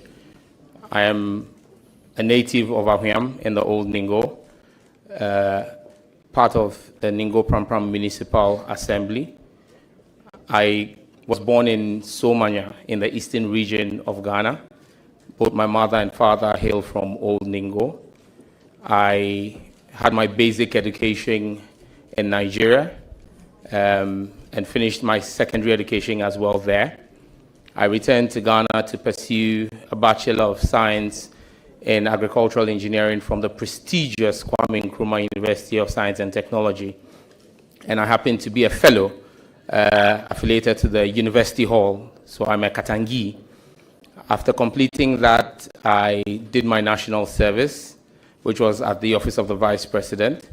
Proceeded to then work on my own for a while before I gained employment in the Office of the Head of Civil Service, where I was assigned as an Assistant Director 2B to the Ministry of Employment and Labor Relations at the time. After a year and a half there, I was moved to the Ministry of Water Resources, Works and Housing.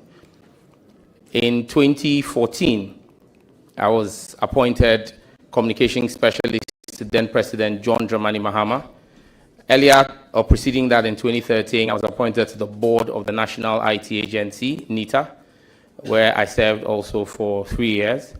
And then in 2016, I contested to be the Member of Parliament for the people of Ningo Prampram on the ticket of the Great National Democratic Congress, the NDC. I won that election and represented the people of Ningo Prampram in the 7th Parliament.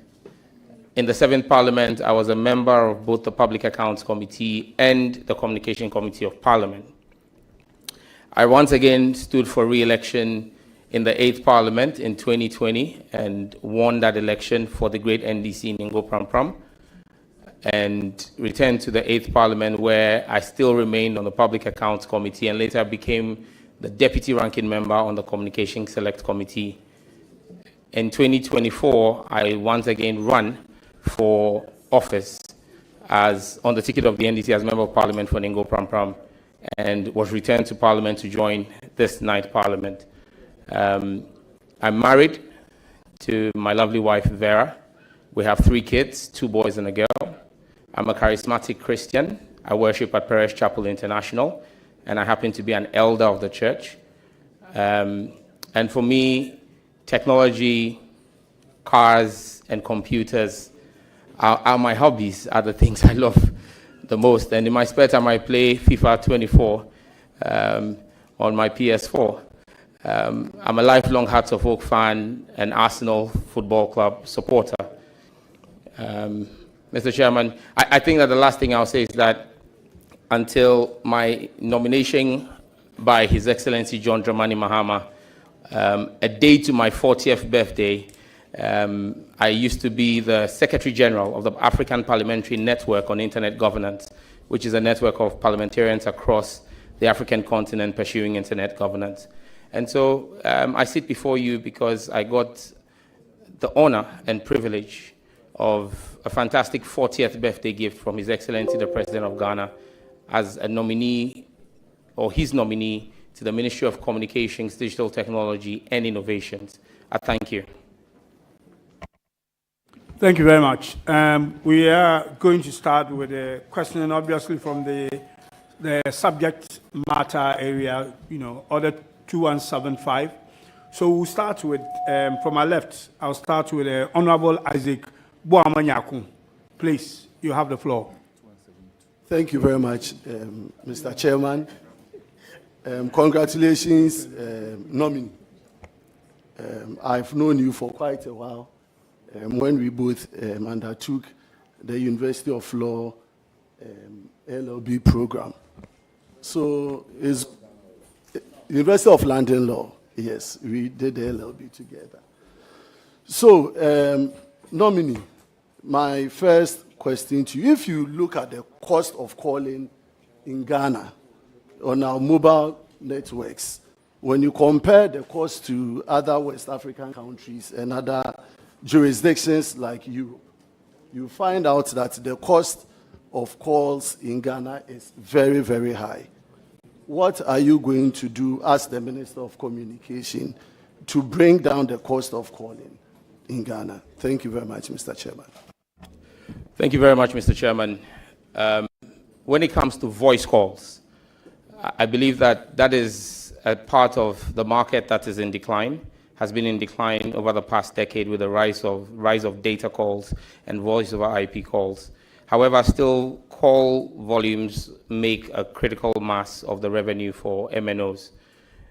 It's important to place it in perspective that when you talk about the cost of calls and you equate it to the European market or the North American market, those markets are very well matured, and the infrastructure that supports the core business of running an MNO are in a position to support lower prices. However, when you look across the African continent, it is safe to say that prices of voice calls in Ghana are competitive relative to other African countries.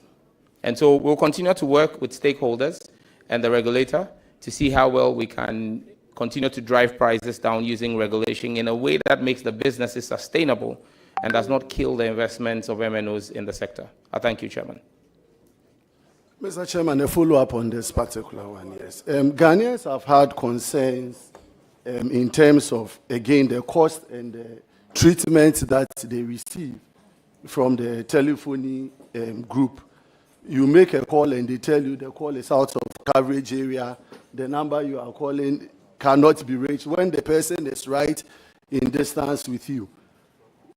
When you put all of these together and the cost that one needs to pay for such services, what are you going to do as a minister to assure Ghanaians that whatever cost we incur in these service areas receive the needed benefit of those costs?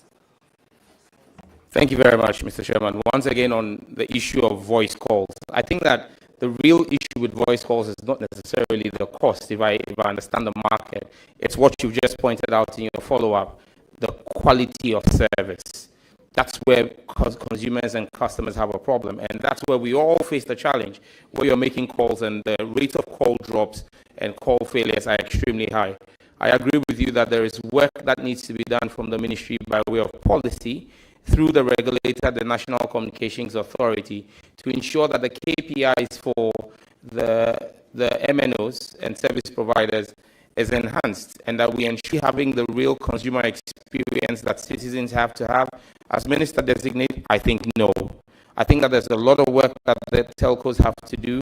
Government also has to do some work, because for you to get better quality of experience, you need to allocate more spectrum to the MNOs. So as Minister Designate, if approved by this House and I become the Minister, one of the things we'll work with the regulators to do is to make more spectrum available to the MNOs.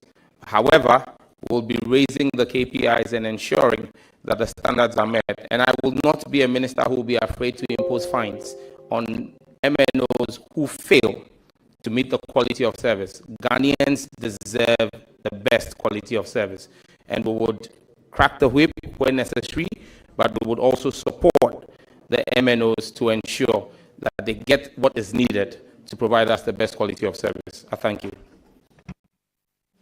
Thank you very much, Nominee.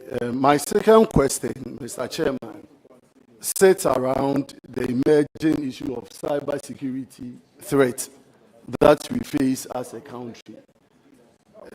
In Ghana, a couple of our institutions have received cyber attacks, and its consequences on the nation is very dire. When you check the cost of cybersecurity... Chairman, please, Chairman, I want to draw your attention that this committee, members of this committee originally, we don't have a quorum to continue with this vetting. And I want to bring that to your notice. And I'm raising quorum issues. Chairman, you should be able to establish that we have quorum under Order 64. Then we'll be able to make proceedings. We don't have quorum.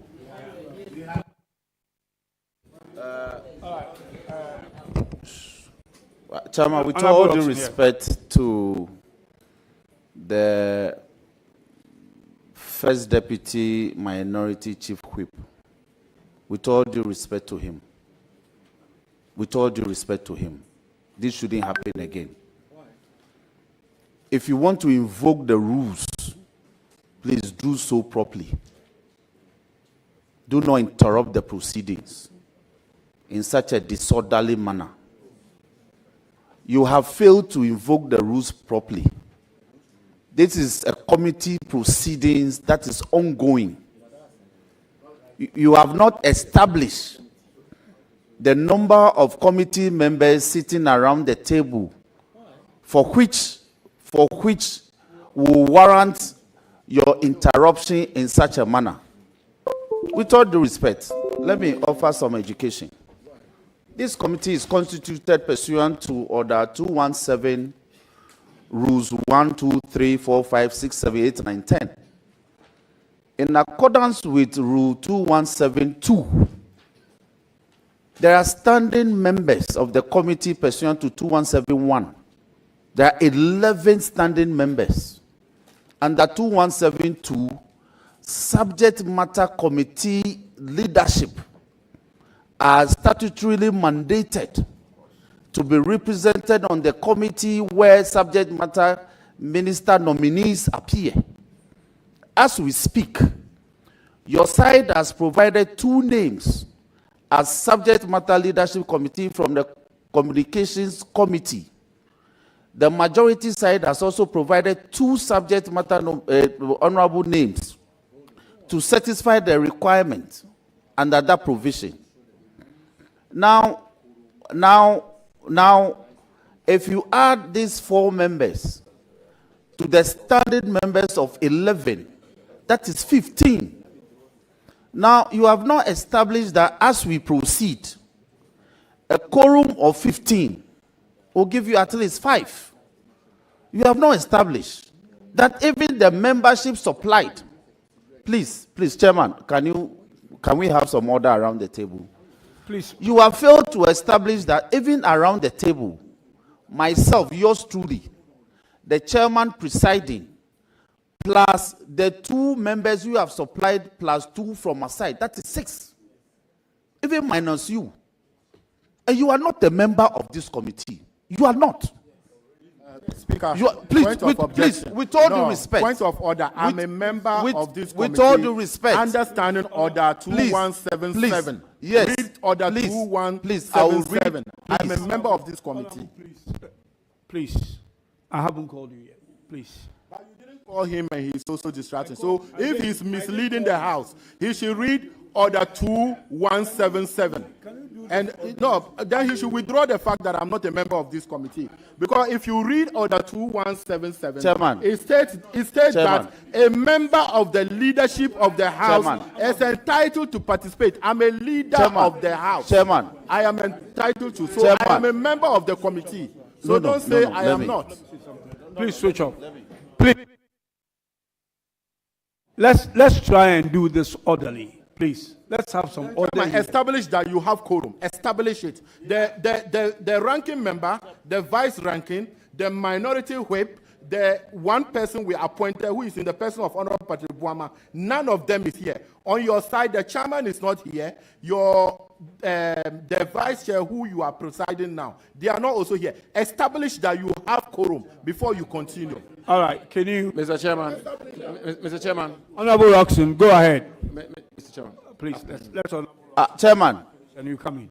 Chairman, with all due respect to the Honorable Habib, with all due respect to him, my point is that he's not a statutory member. He's also a member in pursuance of 2177. So if you just walk in, you have not even sat down for more than 2 minutes, and then you jumped in. Now, I have established that this committee is properly constituted for its work. In any case, we are not speaking of a commencement quorum. There's a difference between a commencement quorum and a decision-making quorum. You have not demonstrated the distinction. Please, Chairman, with all due respect, this is very serious business of state. So the leader should comport himself. And if he wants to come in, okay, I withdraw that. I withdraw. It's withdrawn. Please withdraw. Now you just jumped in to raise an issue of quorum, and I'm saying this is the 3rd nominee that we are listening to, we are interrogating. The point where you could raise a commencement quorum is long past in the morning. We are in progress. We are in flight. When it comes to a decision making, then you could decide, you could raise the issue of quorum that we are about to take a decision as a committee. We are not properly constituted. Now, may I refer you to Article 102 of the Constitution and 104 of the Constitution? And in reading that, marry it with the decision of the Supreme Court in Abdullah versus Attorney General, that the rules of Parliament are applicable mutatis mutandis to the procedure before a committee's work, and that where the committee has begun proceedings, quorum was established, and the proceedings is ongoing. So you cannot raise the issue of commencement. Now, let me establish this point. Chairman, let me establish this point. Order 2171. The Appointments Committee comprises the first Deputy Speaker as chairperson, Minority Leader as ranking member, the Deputy Majority Leader as Vice Chairperson, the Deputy Minority Leader as Deputy Ranking Member, and the following other members: A, the Majority Chief Whip; B, Minority Chief Whip; C, 5 other members selected based on the numerical strength of the parties in Parliament. So based on 2171, A, B, and C, the standing membership of this committee is 11. Now, based on 2172, the chairperson and ranking member and 2 other members of the relevant subject matter standing or select committee shall join the members of the Appointments Committee to consider persons nominated by the President for appointment as all that. Now, Chairman, with all due respect to the first Deputy Minority Chief Whip, his membership is provided under 2177. And it says, a member of the leadership of the House is entitled to participate in the proceedings of the committee during the consideration of nominees for appointment. So the issue of quorum, and quorum is and Mr. Chairman, to invoke Order 64. Let me refer the House to Order 64.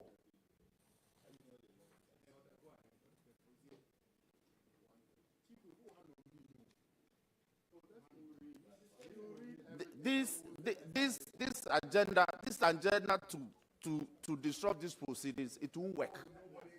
So let me address, Chairman, let me address this matter and we make progress. Now, quorum in Parliament. Quorum in Parliament. Chairman, Order 64.1. A quorum of Parliament, apart from the person presiding, is 1/3 of all the members of Parliament. Now, where the person presiding is a Deputy Speaker or a member, that person shall be counted as part of the quorum. Now, I agree that the orders will apply to the work of the committee. Without establishing the number around the table, you just said that we don't have a quorum. Meanwhile, as we speak, the standing membership of the committee is 11. And we have myself, we have the vice chairperson, we have the Honorable Ajia represented, we have the Honorable Rita Odole represented, we have the Honorable Mahama Shaibu represented, and we have Honorable Uma. He has just stepped out. We have just stepped out. So this attitude, Chairman, with all due respect, Chairman, let me conclude by saying, let me conclude. Chairman, the honorable member is completely out of order. He's completely out of order. We must make progress with our nominee. I so submit. I thank you for the opportunity. Okay, Honorable Abujinapo, please, let's do this orderly. Indeed. Thank you very much, Mr. Chairman. Mr. Chairman, if you allow me, let me congratulate the nominee and to say that I sympathize with him. That he's caught up in this litigation. But indeed, it's his chief whip who is. Anyway, Mr. Chairman, I want to submit that the application and procedure invoked by the first Deputy Minority Chief Whip, is properly grounded, is properly construed, and is properly laid before you, the chairman of this committee. Let me establish 2 preliminary points. The first one is that the majority, Mr. Chairman, the first one is that the majority, the the learned majority chief whip, who is a senior lawyer, whom I respect a lot, himself makes the point that at the commencement of the proceedings of a committee, one can raise the issue of quorum. In the same vein, he makes a strenuous effort to establish the fact that this committee is properly constituted and this committee has quorum. And he goes ahead to try and even name members of the committee to establish that there is quorum. Meanwhile, he has said that, Mr. Chairman, he has said that you can only raise the issue of quorum at the beginning or the commencement of the proceedings of the committee. That's the first point, the first preliminary point. The second preliminary point, Mr. Chairman, the second preliminary point, wait. The second, Mr. Chairman, the country, Chief Whip, Mr. Chairman, the country is listening to us. The majority chief whip has made a very comprehensive legal submission. Members on this side, the minority, we are making our submission. I think we owe it to the nominee, we owe it to the country to get to the bottom of this matter in an orderly manner based on the rules of the House. Mr. Chairman, the second point I make is that what the deputy minority chief whip sought to do was to raise an application pursuant to Order 64 of the Standing Orders of Parliament to the chairman of the committee. And Mr. Chairman, when that application is laid, it is only and only when the application is laid before the chairman will the chairman go through the processes and the proceedings pursuant to Order 64 of the Standing Orders to make a determination whether or not this committee, this Appointments Committee of Parliament, is properly constituted and that it has quorum. Mr. Chairman, with your permission, I want to quote Order 64. Order 64. Can I quote? Order 64 says, Mr. Chairman, the quorum of Parliament, apart from the person presiding, is 1/3 of all the members of Parliament. Mr. Chairman, order, please. Where the person presiding is a deputy speaker or a member, part of the quorum. Please. 3. A member may draw the attention of the person presiding at any time during a sitting that members, Mr. Chairman, can I be listening in silence? We are live for national television. I mean, can we please? Now, look. No, can we? And so, Mr. Chairman, Honorable, please. Honorable.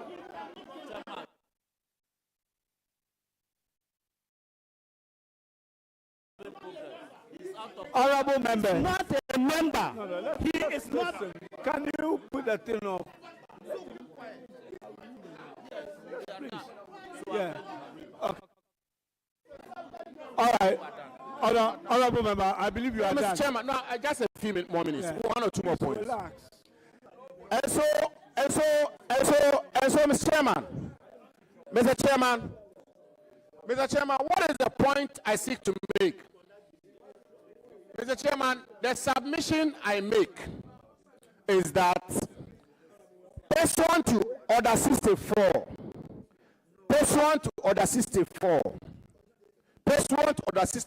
of our rules, when a member makes an application to the chairman, and indeed, the majority chief whip himself, and I will always refer to him as a learned majority chief whip, has submitted that the rules of the parliament as a plenary, the parliament as a whole, is applicable to the proceedings of a committee of parliament.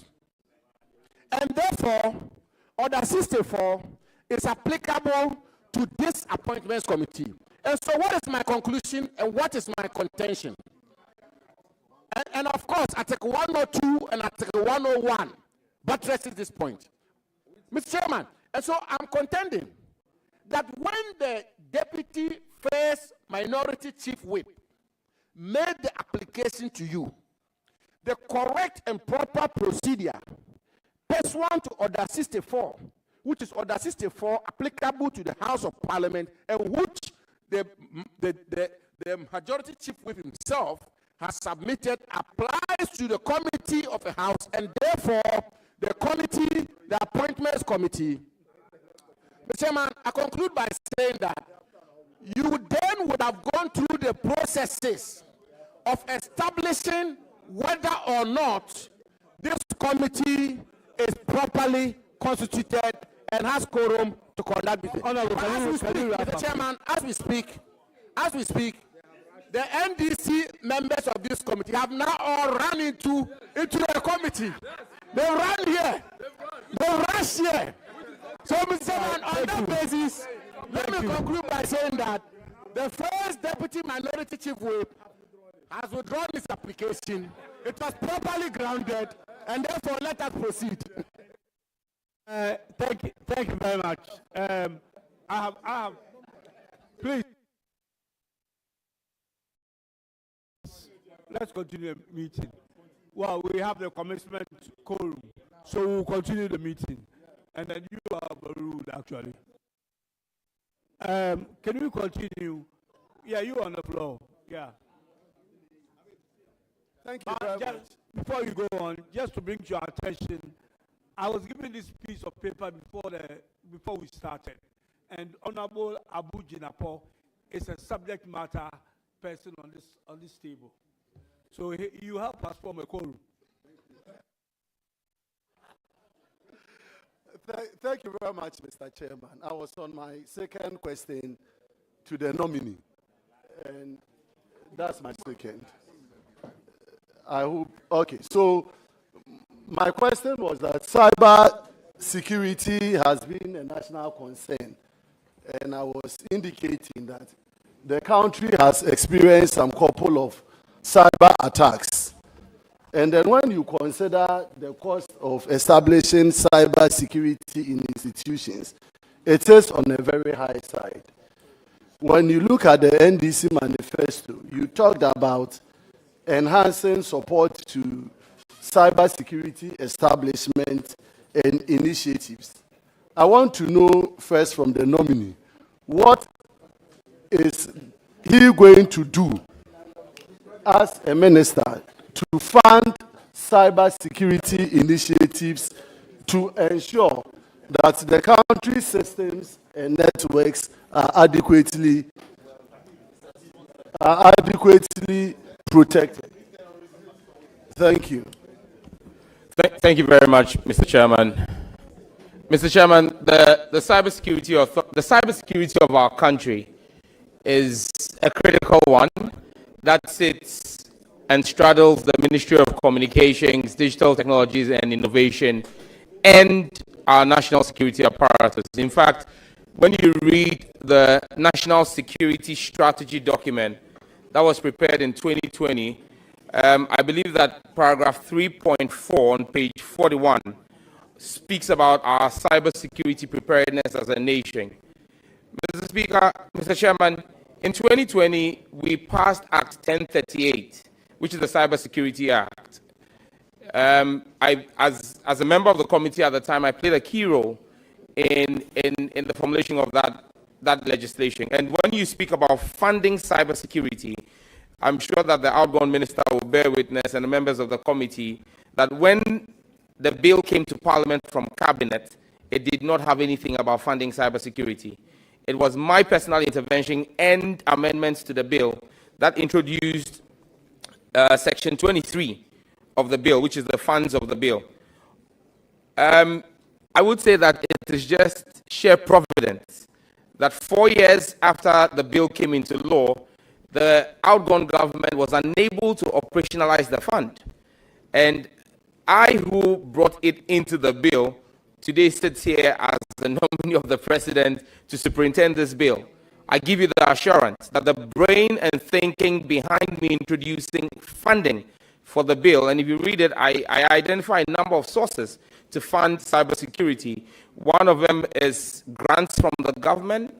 Another is allocations from government or grants from individual donor agencies like the Mastercard Foundation and Rockefeller Foundation. Another one is actually the establishment of the Cyber Fund, which will be a dedicated fund for beneficiaries of cybersecurity. So I think I just share Providence that when approved by this House, and I assume office as Minister for Communications, the thoughts that came through my mind in September 2020, when I introduced this as an amendment, will see the light of day under President John Dramani Mahama. I thank you. Thank you very much, Mr. Chair. My last point has to do with the fintech space. It has to do with this fintech space. So you realize that a lot of Ghanaian enterprises or young Ghanaians have built capacity within the fintech industry. Yet when you look at support from donor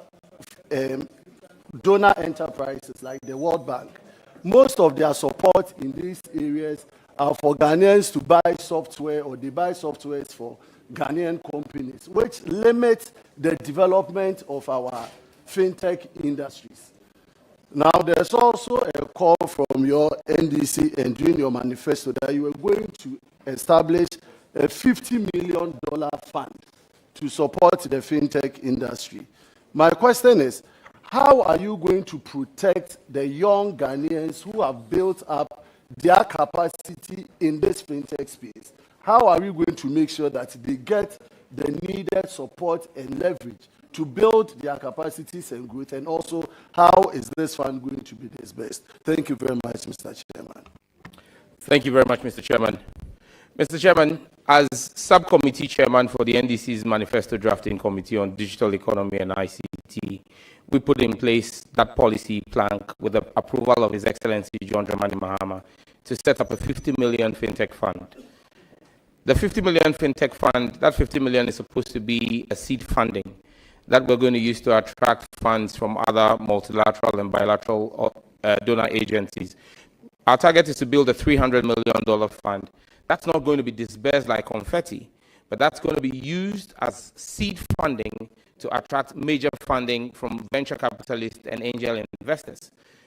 Another thing we're going to be doing to support the fintech industry in Ghana is the setting up of business advisory supports and regulatory sandboxes to ensure that our young startups survive. In fact, the statistics show that most startups die before their 5th anniversary. And that's because most of these startups are started by young innovators who don't have all it takes to run a business. It's one thing being an innovator, it's a completely different business running and managing a business enterprise. And so that's where this fund is going to come in to offer them the business advisory support, to give them what it takes to run a business profitably, whilst the innovative juices of young Ghanaians, the creative minds that God has blessed this country with, will continue to explode. But one last thing we're going to do for the fintechs is that we're going to redefine the entire regulatory framework. As we see today, the President has issued an executive instrument that redesignates the Ministry of Communications to the Ministry for Communications, Digital Technology and Innovation. Fintechs are digital technology. It's because of them. They are the heart of President Mahama's government, because he wants to have a truly financially inclusive government by the time he's leaving office in 2028. And so we're going to set up an independent subsidiary of the Bank of Ghana, along the lines of the FCA in the UK, and along the lines of GIPS. 100% owned by the Bank of Ghana, but that's going to be agile in its regulatory framework and allow for innovation, things like agri-tech, edu-tech, insurance technology in the fintech space to take off. So this is the golden era for fintechs under the next 4 years of John Dramani Mahama. Mr. Chairman, I thank you.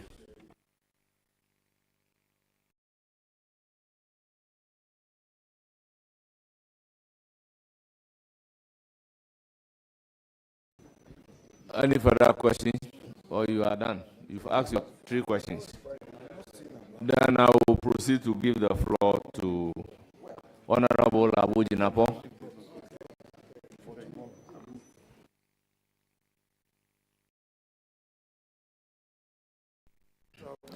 Honorable members, what we do is that we want to exhaust the subject matter committee members first, and Order 2172.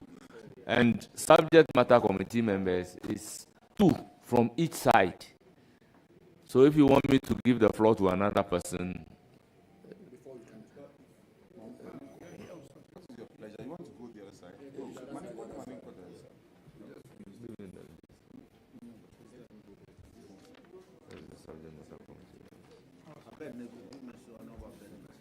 Honorable Abednego, you have the floor. Thank you, Chair. And congratulations, Senior. Your appointment does not surprise anybody because you have proven to be very, very, very astute in the communications industry. I wasn't here in the 7th Parliament, but I followed your exploits when you played a leading role in getting the cybersecurity law passed in 2020, Act 1038. There was a question on that, but let me pick your thoughts also on the same subject matter. There is 2 schools of thought. One believes that the Cybersecurity Authority should be under the remit of the national security. Others, they make the argument that it has to do with cross-border crime, talking about jurisdictional issues. Those who are in favor that it should remain with the Ministry of Communications make the argument that it is an IT-related, and therefore it should be with the Ministry of Communications. You have been with it from its inception. What is your thoughts on these 2 of thoughts? Thank you very much, Mr. Chairman. In my earlier response, I made reference to the National Security Strategy document of 2020 that recognizes cybersecurity as a key tool.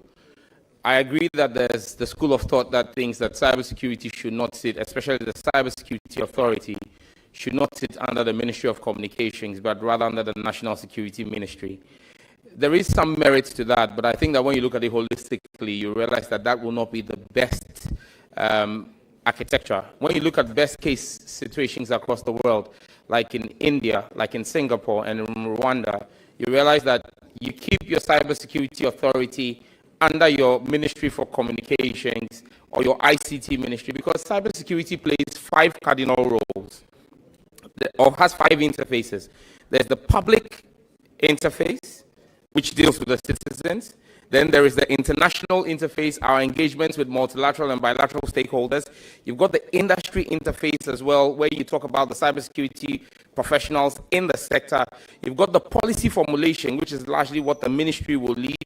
And then you've got the security and intelligence interface. So of 5 interfaces, 4 of them are civilian, and 1 is security.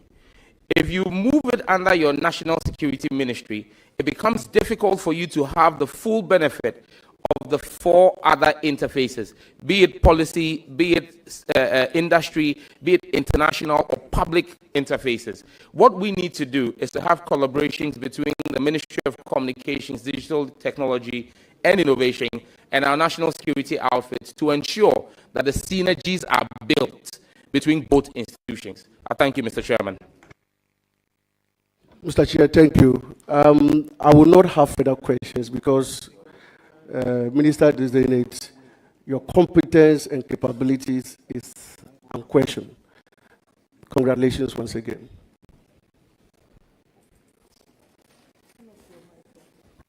Any further questions?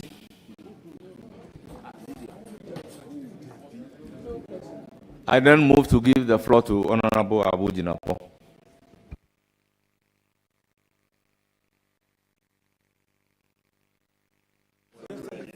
I'm ready. Honorable former Minister, the floor is yours. Thank you very much, Mr. Chairman. Mr. Chairman, let me congratulate Honorable Sam George for his appointment as the Minister for Communication, and I do so very warmly. Congratulations, Minister. Mr. Nominee, I believe you've been following the unfolding matter of intense interest to the world, which is a matter I refer to the Chinese AI app company DeepSeek, which is caused a major upset in the American Silicon Valley industry, which is resulted even in tech company, AI company giants such as NVIDIA losing $600 billion United States dollars of stock.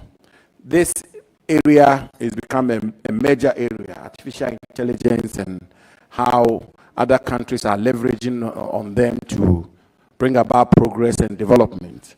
If you are recommended by this committee to Parliament and the Parliament were to approve you and you become the Minister for Communications, what plans or what is your thinking on how Ghana itself can tap into, or can plug into this artificial intelligence industry to bring about development in our country? Thank you. Thank you very much, Mr. Chairman. I mean, I saw a quote the other day that said AI in 2025 is like Bitcoin in 2013. Jump on the bandwagon now or you get left out. President Mahama has a clear vision on his AI policy. We're going to take the current AI strategy that was developed by the previous government, review it, make it fit for purpose by engaging industry and ensuring that Ghana becomes the hub for artificial intelligence on the African continent. We're going to do this by making sure that our innovation hubs, as promised in our manifesto, are executed, and then we will introduce AI on top of big data that we are taking. Ghana will become the center and the hub for artificial intelligence, machine learning, cybersecurity, data analytics, and data processing on the continent in the next 4 years. I thank you. Thank you, Mr. Chairman. Mr. Chairman, the question has been asked already, but I think it's a very important matter. Honorable Minister, your second question. Yeah, my second question. And I think it's a very important matter which I believe the nominee will want to shed some more light on. Cybersecurity is a major area in the security framework of the world. I mean, it's probably, arguably, one of the most important areas of security concerns across the world, cybersecurity. Now, you've spoken to it, but there is obviously the big debate out there as to where the effort to clamp down on cybersecurity should be properly situated. Some of the pundits hold a school of thought that it's a national security issue, and therefore it should be situated within the ambit or the confines of the national security architecture, with the Ministry of Communication being more or less the expert or specialist wing which supports the national security to clamp down on cybersecurity. Of course, you cited the example of India, but there are other examples like America, like England, like Europe, and several other places where the framework is fundamentally different from some of the examples you cited. In Ghana today, it is situated under the Ministry of Communications largely. What is your position?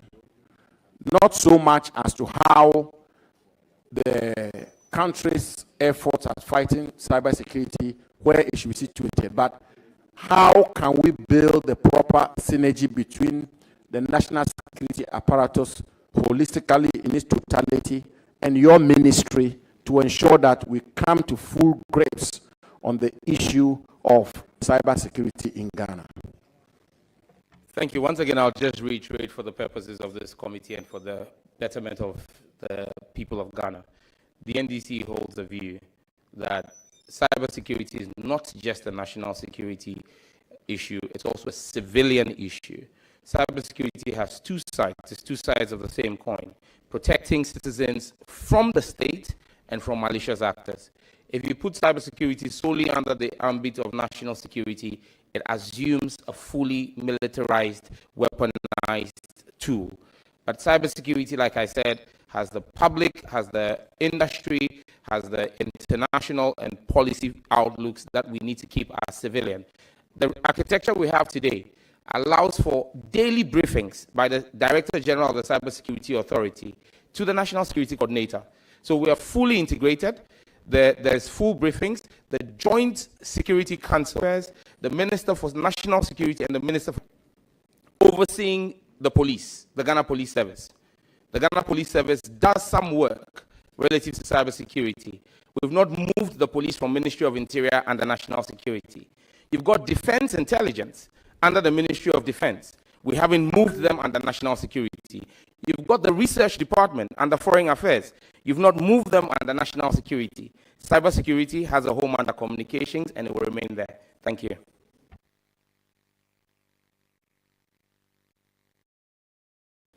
You are entitled to 3 questions, so you can ask your final question. Thank you very much, Mr. Chairman. Mr. Chairman, in the run-up to the 2024 elections,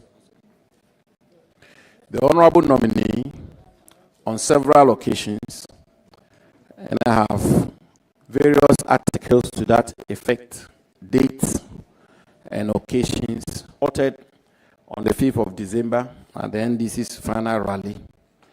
And I quote, Mr. Chairman, the nominee said, vote for candidate Mahama to sign the anti-LGBTQ bill, end quote. Mr. Chairman, by way of background, we are all very familiar with the interest, this, and rightly so, the interest the anti-LGBTQ bill generated in our country, so much that it traveled all the way to the Supreme Court.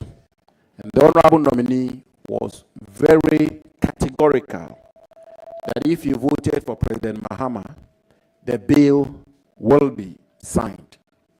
So my question to the nominee, Ghanaian people, on behalf of his party, the National Democratic Congress, and his candidate, President Mahama, when will the bill be signed? When will the bill be signed? Thank you very much. Thank you, Mr. Chairman. You know that this question, because you were chairman of Constitutional, Legal, and Parliamentary Affairs, you know my passion about this. His Excellency President Mahama spoke immediately after his swearing in when he met with the Catholic Bishops' Conference. I wish to quote what he said, parts of what he said, with your permission. So the convention is that all bills that are not assented to before the expiration of the life of Parliament expires. And so that bill, effectively, is dead. It has expired. I don't know what the promoters of the bill intend to do, but I do think that we should have a conversation on it again. I repeat that again for emphasis. President Mahama said, I do think that we should have a conversation on it again, so that all of us, if we decide to move that bill forward, move it forward with a consensus. My position is that that bill is a critical part of our national life. Ghanaian family values, our children's innocence must be protected. In this 9th Parliament, that bill will be reintroduced, either as a private member's bill or as government's bill.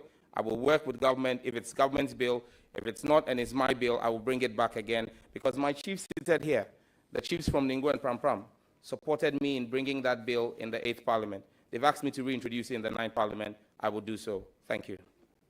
Thank you very much. Mr. Chairman, I have a couple of follow-up questions. I have a couple of. I didn't ask follow-up questions in the first two questions. No, you are entitled to a follow-up question on a substantive question. So once you don't exercise the right to ask a follow-up question after asking the first question, the second question, you can have so I can't three ask follow-ups. You are now entitled to one follow-up question on the LGBTQ. Okay, thank you. So, Mr. Chairman, the nominee is also on record to have said, and I quote, the Chief Justice is helping Akufo-Addo to support LGBTQ, end quote. I want to repeat. The nominee is on record to have said, the Chief Justice is helping Akufo-Addo to support LGBTQ. Mr. Chairman, we are all very much aware of how strong a Christian the Chief Justice is. And indeed, the nominee came to this conclusion because in his view, the Chief Justice was not expediting action on the anti-LGBTQ case in the Supreme Court. Eventually, Mr. Chairman, the matter was determined, and indeed, the Supreme Court determined the matter in favor of the plaintiffs, that the bill be transmitted to the President for his assent. And therefore, my follow-up question is, will the nominee, in the light of what has happened, and will the nominee, given that the basis for his conclusion is obviously been proven wrong, will he apologize to the Chief Justice here? And further so, will he agree with me that at the time he promised that President Mahama would sign the anti-LGBTQ if voted into office, the nominee, as a very intelligent, experienced legislator, knew very well that on the dissolution of the 8th Parliament, that bill will no longer stand, and that bill will also pass with the dissolution of the 8th Parliament, and there would therefore not be any bill for President Mahama to assent to. Will he agree that there was some element of dishonesty in making that commitment to the Ghanaian people? Will he apologize to the Chief Justice, and will he agree that he knew very well that the bill will not be available for President Mahama to sign onto if voted into office? Thank you very much, but there is a bit of correction of the question that I will have to clarify, honorable members. The action was taken by the plaintiff, and if the plaintiff's action is dismissed, the decision of the court cannot be in favor of the plaintiff. So the plaintiff's action clearly was dismissed. The plaintiff action was to the effect that the bill must not be transmitted, and the court's decision is that the bill must be transmitted. So, but you said in your question that the decision of the Supreme Court was in favor of the plaintiff. Very well. Having considered, may you go ahead to answer the question. Thank you very much, Chairman, for that clarity, because I was going to make that clarity. Mr. Chairman, let me state that I'm an elder of the church. And as an elder of the church, my integrity and honesty are key principles that I hold dear. My opinions about the actions and inactions of the Chief Justice remain. They are unchanged, and they have been vindicated by the actions of the Chief Justice post my demonstration against her. She could have taken action earlier. She held her own horses. My opinion of the Chief Justice remains my opinion today. It doesn't change. Thank you very much. I then proceed to give the floor to Honorable Lydia Akamvariba.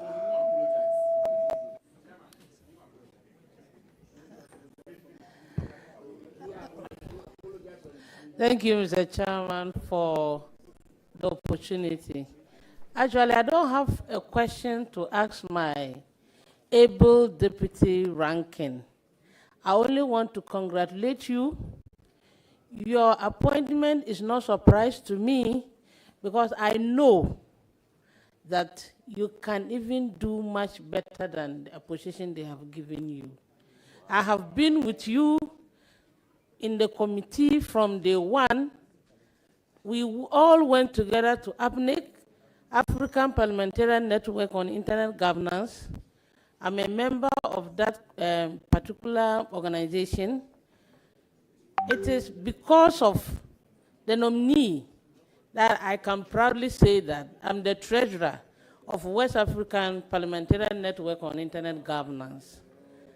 I know somebody will ask, he's your junior brother, but how come? He has the experience. No matter, experience is not about age. Experience is not about. Honorable Lydia, if you don't have questions, let's make progress. Let's make progress. I want to use the opportunity to thank the President very much for appointing you, and I wish you the best of luck in that committee and in that ministry. Thank you very much, Mr. Chairman. Thank you. I then recognize Honorable Hajia Ladi Ayamba.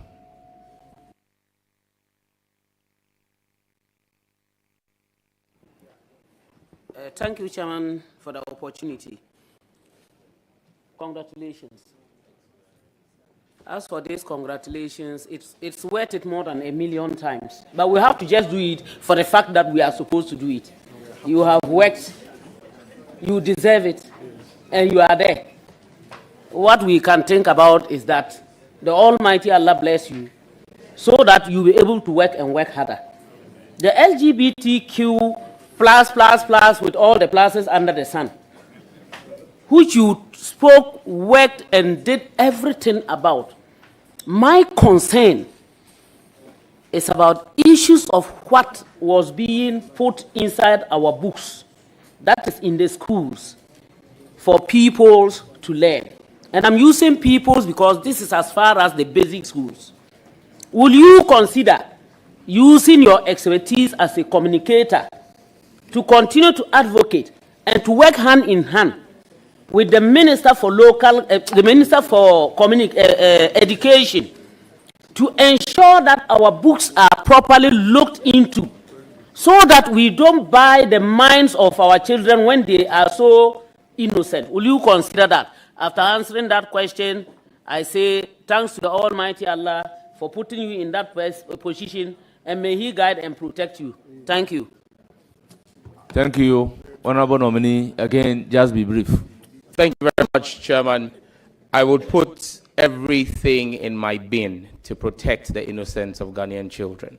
And we would instruct our Cybersecurity Authority and our Child Online Protection Program to collaborate with the Ministry of Education to ensure that our children are protected from anti-Ghanaian values in any e-learning book or model that will be introduced into our country. Thank you.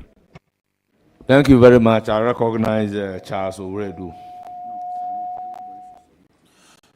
Thank you, Mr. Speaker.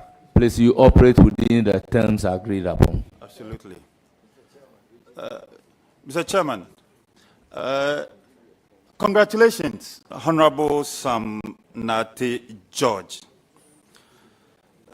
Honorable, do you have a Ghana card with you? Do you have a Ghana card? Yes, I do. Oh, okay. So do you have it with you now? No, not on my person. Okay.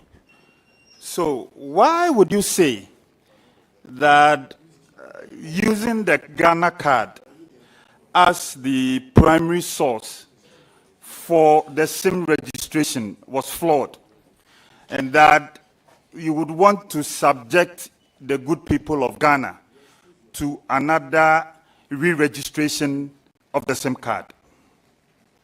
Thank you very much, Mr. Chairman. Common sense is the reason why I'll say that. Because the actions that happened under the last government were very at par with common sense and logic. We've got a National Identification Authority that holds and sits as our national repository of biometric data. I think it was wickedness of the highest order to subject Ghanaians to long hours of queues, taking away productive man hours affecting our economy, to go and queue again and resubmit biometrics, simply because egos could not be managed. We will do a proper SIM re-registration again. But this time, nobody's going to queue because common sense will prevail, expertise will prevail, and logic will work.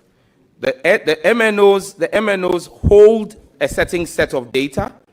We would use technology to cross-reference that against the NIA's database and all biometric databases. And only instances where there are disparities would require you visiting an MNO shop. Because today, as we speak, the telcos cannot truly verify who is holding their SIM card. And it even is in their own benefit for us to do this process and do it properly. Thank you very much. Thank you. I will proceed to recognize. I have a follow-up. Please be fast. Honorable nominee, as a follow-up to the question, to the first question. Okay. Hold on. Before the second question, Honorable nominee, we played with you. We know issues associated with the use of common sense. So I will consequentially direct that the aspect of the common sense be deleted from your answer to the question. Thank you very much. Please proceed to ask your second question. How can he withdraw what I have directed to be expunged from the record? I have given a direction that same be expunged from the record, so it's no longer available for him to withdraw. Please proceed to ask your next question. Mr. Chairman, thank you for your ruling on this matter. As a follow-up to the earlier question for the re-registration that you've planned to undertake, is it going to cost the Ghanaian taxpayer for the re-registration that you just spoke about? Thank you very much, Mr. Chairman.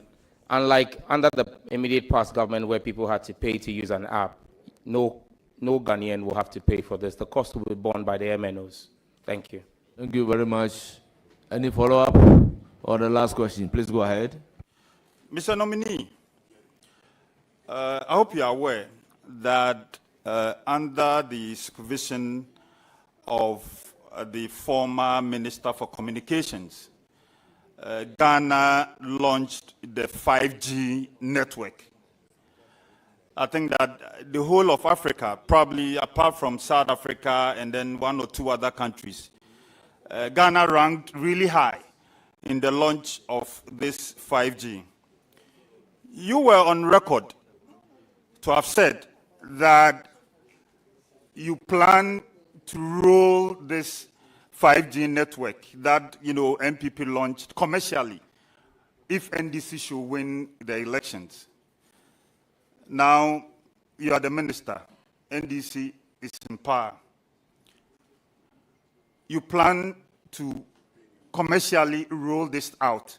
But what about the good people of, say, Akrofonso, the good people of Impintimpi, the good people of Adadekrom, who are complaining that even after the launch of the 3G network, they were not even having a good connectivity. They had issues with the speed of the internet. Then 4G, and now you are ready to roll out the 5G. Thank you very much. Order. Honorable members, government is continuous. Ghanaians are aware that they just left power some 3 weeks ago. So please proceed to answer the question. Thank you very much, Chairman. Chairman, I was going to, following on your premise, the honorable member has just admitted the failings of the past government over the last 8 years, but we would fix it. President Mahama is here to reset the country, and in resetting it, we'll fix it. Fixing 3G, 4G, and rolling out 5G are not mutually exclusive. With the right handsets, skill sets, and the persons in charge, you can do all of those at the same time. We would make sure that 3G and 4G penetration gets to all the hamlets and villages you've spoken about, and at the same time, roll out 5G. We will do it. It is possible to reset Ghana. My last question. Thank you. Yes, your very last question. Grateful that you said it's possible. My last question, Mr. Nominee. What's your take on ECOWAS and the national roaming policy? You know that in Europe, subscribers do have this European policy where if, say, you move from one European country to the other, you pay the same cost for data and then for calls. But in Africa, it's totally different. Honorable member, your question. The question is, Mr. Chairman, I was building, the background. Please. The question is, what is your take on ECOWAS and this, it's a national roaming policy? Thank you, Mr. Chairman. Thank you very much. I think that the roaming policy is one that we need to embrace. Under the last administration, I'm aware that there are about 3 other African countries where Ghana has signed on with where you can roam your calls and data. I believe that we're going to continue under the ECOWAS framework to ensure that roaming, ECOWAS roaming, and Honorable Chairman, there's a bit of a distinction between ECOWAS roaming and national roaming. The question seems to equate both. They're 2 different things, because the ECOWAS roaming is between Ghana and other member states of ECOWAS. National roaming is within the confines of the country, but between the MNOs. So you're an MTN user, you get into an area, you can run on the Telecel network. A Telecel network user can run on the AT network. So we'll work on both national roaming to integrate it properly and ECOWAS roaming as well. Thank you. Thank you very much. I will recognize Honorable Alassane Umar. Thank you, Chairman, for this opportunity. Honorable Sam George, congratulations. I wish you well. I have a question regarding this. I have 2. One is about the party manifesto. And that is about the rolling out of how will you roll out the 1 million coders project? Can you tell us? Thank you very much, Mr. Chairman. Mr. Chairman, the number of models that are being considered, when approved by this House, I would, under the instructions of His Excellency, determine which of the models will be suitable for rollout by His Excellency. But we've got about 3 models, but I can't speak to them until approved by this House and giving direction by His Excellency. But we have 3 feasible models to run them out. Thank you. Thank you. My second question is about MTN Ghana has been declared as an SMP, which is significant market power. Would you reverse the decision, and why? Thank you very much. The outgone minister or the outgone administration declared MTN as an SMP under Section 20 of the NCA Act. Mr. Chairman, being declared an SMP is not a bad thing. However, the mode in which you use it is where the problem is. The previous administration used the SMP tool as a punitive measure. The SMP tool is meant to be a corrective measure. In fact, since the minister declared MTN an SMP, their market share has grown instead of it fixing the distortion in the market. We will use the SMP as a corrective tool, not to punish an investor who has made solid investment in our country over the past years, but also to make sure that we create an equitable playing space for all the players so that the customer has multiplicity of options to benefit from. So the SMP will be used as a corrective tool, not as a punitive tool under the Mahama administration. Thank you. Thank you. Thank you very much. You said you have 2 questions. I will now give the floor to Honorable Ritana Odolesoa.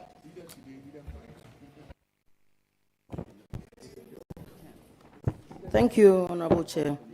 I wish to congratulate my brother, Honorable Sam George, on his nomination by His Excellency, the President of the Republic of Ghana, for believing in you that you can.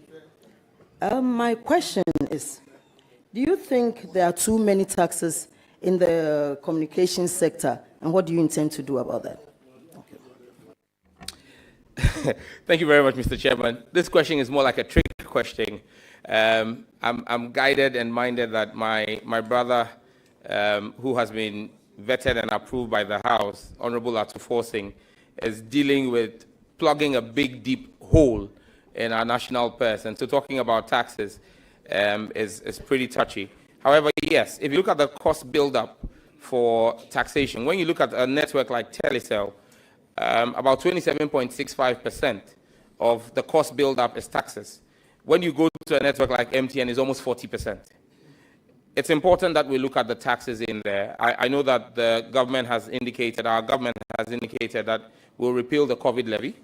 The COVID levy is part of the cost build-up. But I think that one of the key things we need to do for the telcos to help with the pricing would be to look at power tariffs, because power tariffs is where the real issue is. That's where the real cost element comes.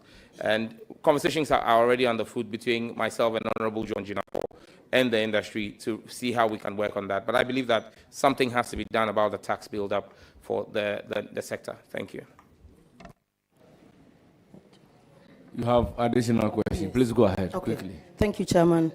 I want to find out from the Honorable Nominee, as members of Parliament, there's cybercrime ongoing where Facebook accounts of honorable members of Parliament, because I'm an MP, I'll speak to that. We have our accounts, I'll say impersonation of our accounts, and people are duping people through our names. And sometimes they'll say they're going to create employment for them. This is something we reported in the 8th Parliament, and nothing was done about it. These people have MTN Momo accounts, and they are able to get people to pay monies into those accounts. And it's a bit worrying. What do you intend to do, or what can you do about it when given the nod as the minister? Thank you. Thank you, Mr. Chairman. Question is double-edged. You're talking about impersonation on social media, on platforms that are outside the jurisdiction, run from outside the jurisdiction. And then you're talking about mobile money fraud, which happens within the jurisdiction. On the Facebook platforms, I think that we're going to work closely with members of Parliament. The Speaker tried to do that with leadership of the House in the 8th Parliament to try and get all members of Parliament to come together and public government officials for us to identify your accounts and then verify those accounts. But let me use this platform to appeal to the young people and the people of our country. No member of Parliament or Minister of State will come into your inbox on Facebook and offer you a job. It is a scam. Please beware. We've given this notice several times because cyber awareness is the key to this. So we beg, no minister or MP will come and offer you a job. When it comes to the mobile money fraud, that's the more reason why we need to do the SIM re-registration. Because today when you ask the MNOs to identify for you who really uses that SIM, they are unable to do so. Because many of those SIMs were pre-registered SIMs. And if there's an instance I'm aware of last year where we pursued with the Cybersecurity Authority from Parliament here because it involved a member of Parliament. When we found out the card that was used to register the SIM, the individual whose card was used had never even gone to that MNO to register a SIM.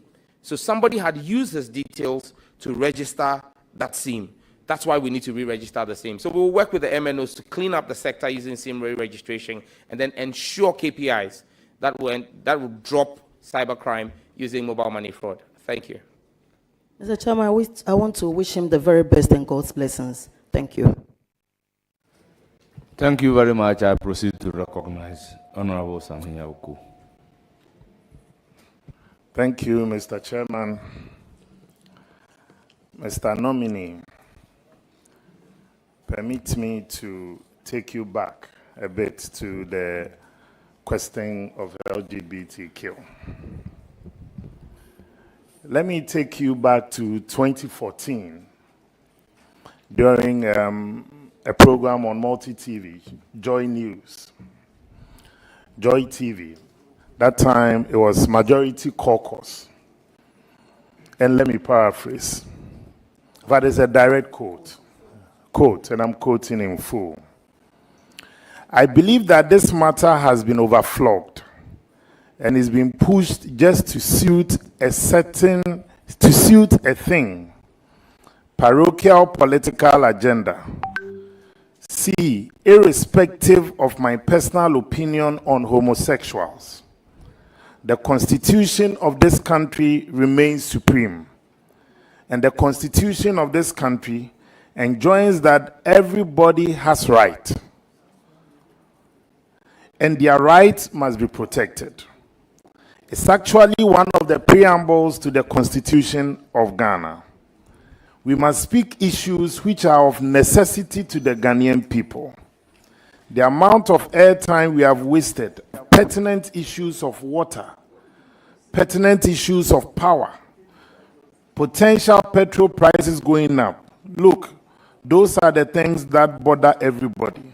And they don't care whether the president, at that time, His Excellency President Mahama, who published his book, is gay or not. This was in 2014. My friend and brother nominee, I want to ask, has this view changed? And if it has, what occasioned it? Thank you very much. I would, if I had the opportunity, play the full recording of my submission for the purpose of the country, because what you have read is a 2 minutes 14 seconds transcript. I have the video. Do you want us to play it? Your transcript is of a 2 minutes 14 section of a 14 minutes long submission. Honorable nominee, I think the question that he's asking is whether or not your view has changed. Chairman, respectfully, he layered the question. My answer needs to be layered as well. So I plead with you to give me some time. My respected colleague, Chair, thank you for the opportunity. Sometimes the public misconstrue the engagement. You've been our colleague. When certain questions are being asked, they are not meant to embarrass you. I want you to sit here with a mindset that this inquisition is for the purpose of governance. No intention to disrespect you. We are political animals. There are times that when we are in the space of politics, we act in a certain manner. But with the benefit of hindsight, we all realize that, oh, maybe this one, it could have been this or that. So Sam, take it easy, relax. This vetting process can be as short as possible, depending on posture, approach.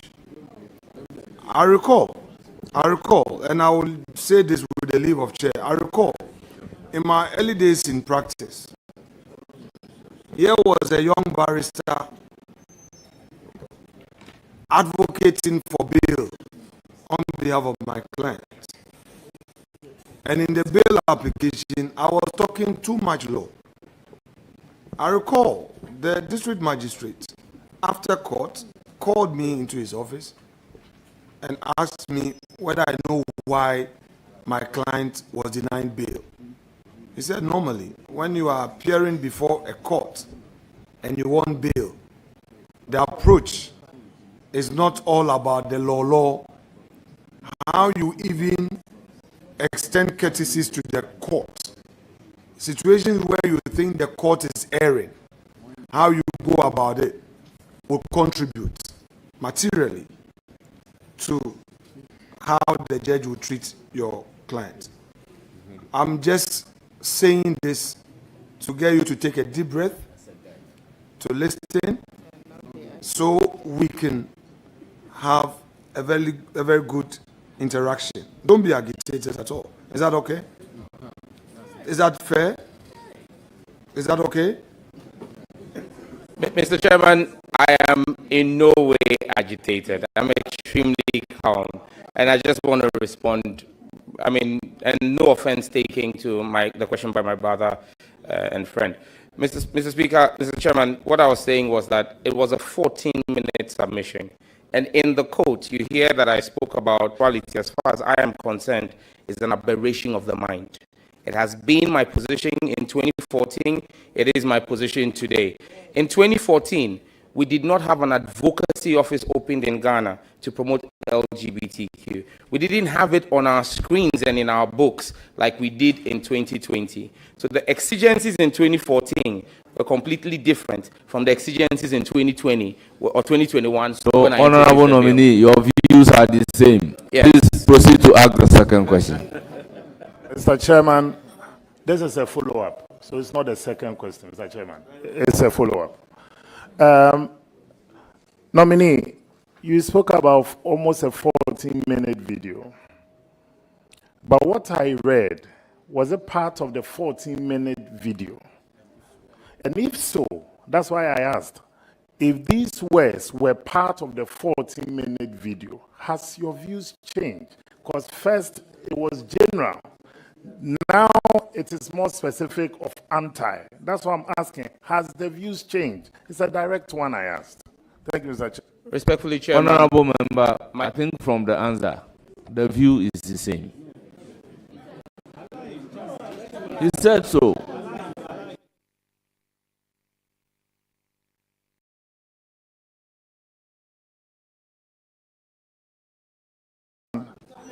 Mr. Chairman, he's a colleague, a friend, and a brother. But this vetting is supposed to bring the best out of our appointees. So it's important that the narrative is set right. That's why, Mr. Chairman, I said I wanted him to respond directly. That's all. Then I'll go to my second question. So please, direct response. My views have not changed. Thank you. Thank you, Mr. Chairman. My second question to the nominee. Data has become a gold mine in Ghana. Data. In fact, even when you are bored, what you resort to is data. And tech comes to mine data from consumers, often devising sometimes unethical measures and means. Through unsolicited means, you get messages and all that. How do you hope to address this major challenge? Because there are people that you wake up every morning and you don't even know where and how they got your data and your number. So how do you want to help us as a nation address this challenge? Thank you, Mr. Chairman. Thank you very much, Mr. Chairman. Data indeed is a gold mine, and we will resource and retool the Data Protection Commission under the guidance and leadership of His Excellency John Mahama to ensure that data protection is a priority in our country. Thank you. Mr. Chairman. Have the floor. Thank you. Mr. Chairman, I would like to once again go on a follow-up. Up on data protection? No, it wasn't on, yes, but basically now, I wasn't now even just talking about the data protection. I also wanted to know some measures. I want some, at least, if you can, practical measures that you know that you can also adopt to help us address this challenge. And Honorable Nominee, let me give you an example. For instance, in my previous job as Director General of the NLA, on numerous occasions, you have National Security, NCA, Data Protection Authority writing to you and saying that consumers are complaining that you are sending them messages. Meanwhile, it wasn't from the NLA. That's why I want to know if you have some practical measures that you think can also help us address it. If you do not have it here, there's no problem. That's all. Thank you, Mr. Chairman. Thank you very much, Mr. Chairman.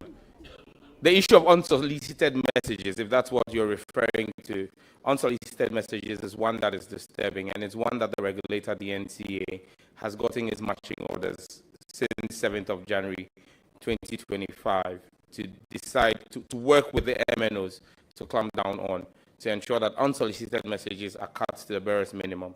We'll work with the MNOs to ensure that that is fully applied. Thank you. Thank you, Mr. Chairman. My last question. Honorable nominee, sometime, I think last year, and this question, I'm just giving you the background, because so it can help us with can help you with your answers.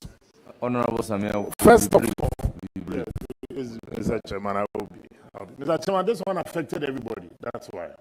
You know, there was a time when totally almost everybody could not send messages. That's why I'm situating that question in that. You know, because they said underground cable, something had happened to it, left, right, center.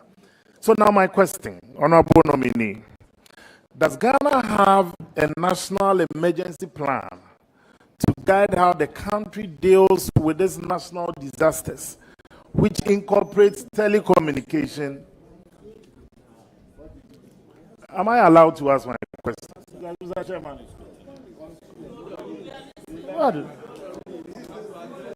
Mr. Chairman, that's what they are heckling me. The Honorable Honorable members, order. Please proceed to ask your last question. Thank you, Mr. Chairman. Thank you for the opportunity again. In fact, that deals with national disasters, which incorporate telecommunication and meteorological data. The role of communication in such management of such telecommunication disasters, because we all experienced it at some point in time last year. If we don't have such a plan, no one can anticipate tomorrow. Is this something that is key on your agenda as well in these days of technological age? Thank you very much, Mr. Chairman. The record of President Mahama speaks to the fact that this will be a critical part. The National Emergency Operations Center, which today is the nerve center of our emergency response, was built by him in 2015. Now that he's back in 2025, we'll give full actualization to that center using technology to ensure that we have a proper disaster recovery plan in place. Thank you. Mr. Chairman. Thank you very much. My follow-up, the last one. Mr. Chairman, 3 questions and follow-ups. Mr. Chairman. So, Honorable Nominee, Honorable Nominee, my last question, which is also a follow-up, is that personally, do you think that the cost of bundle, data, and all that, do you think that it's expensive as compared to other places, or you think we are paying the right prices for it? Thank you. Well, this is not a follow-up, but I'll allow the nominee to provide an answer. Thank you very much, Mr. Chairman. Mr. Chairman, I hold the view respectfully that we could get more value for what we pay as a country for data. I've already begun conversations on the instructions of His Excellency the President with stakeholders to ensure that we get more value. More value could be in reduction in prices or increases in offerings. So it could be that if you paid, for example, 100 Ghana cedis and you got 100 gig of data, we could maintain the same 100 Ghana cedis but give you 150 gig of data. So that's more value. Or the 100 gig could drop to 75 cedis. There are different models around it. But like I said in an earlier answer, we're working around what goes into the cost element, largely electricity, and some work has begun on that. So yes, we hope to see prices of data hopefully drop before they can use to do that is to do the digital switch over, which will open up TV white spaces. Ghana should have done the switch over in 2015. It didn't happen. So we will do that. And then the last thing that we're going to do is, as a government, we're going to prioritize making sure that the equipment that was ordered with the taxpayers' money under the last administration and have sat in the warehouse for 2 years and for which warranty has expired, please we would find a way of bringing those equipments out and using them for the benefit of the Ghanaian people. Chairman, I did 1 minute 45 seconds. Thank you very much. Any further question?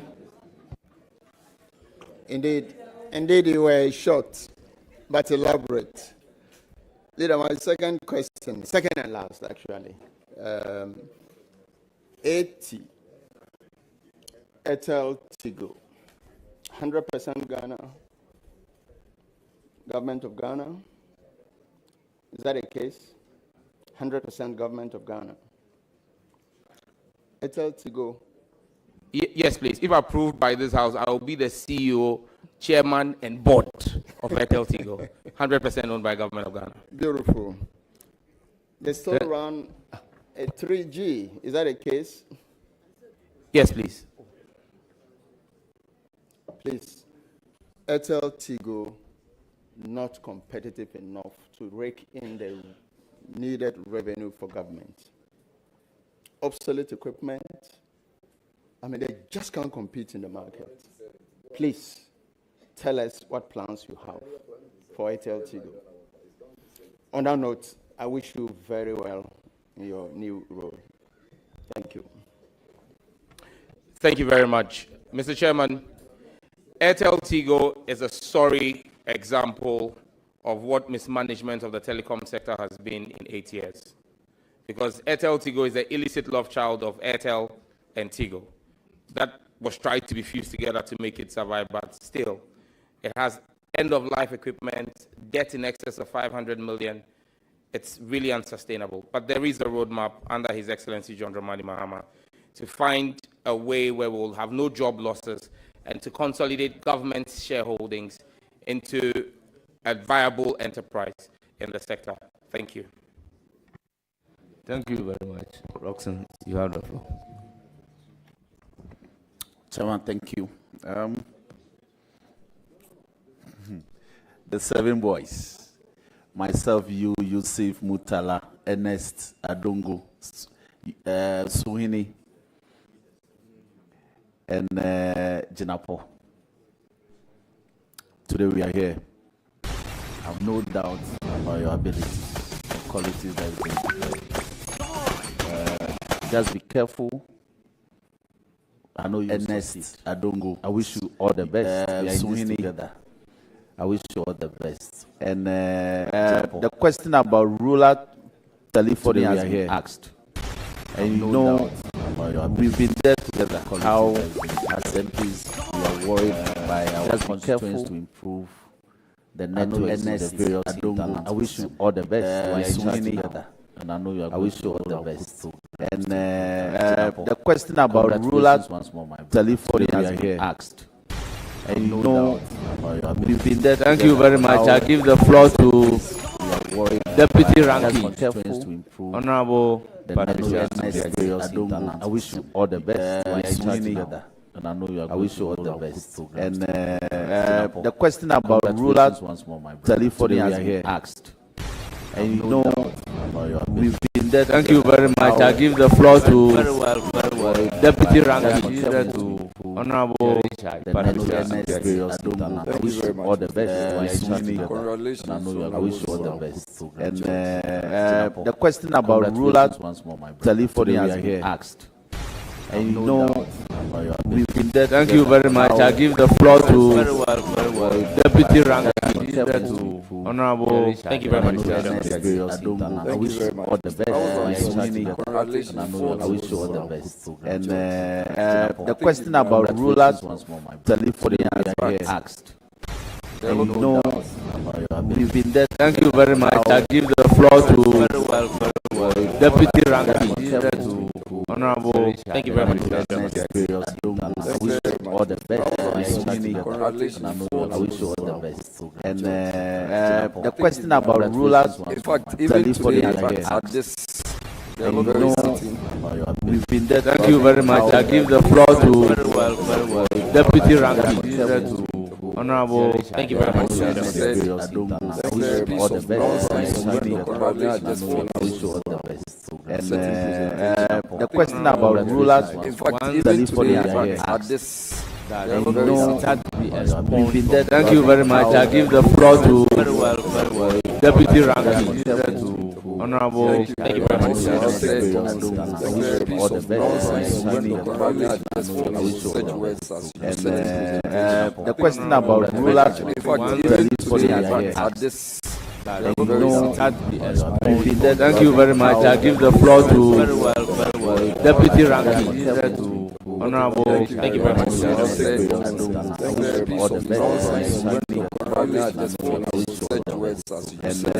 Thank you very much. The question about rulers, in fact, at this. Thank you very much. I give the floor to Deputy Ranking. Honorable. Thank you very much. Thank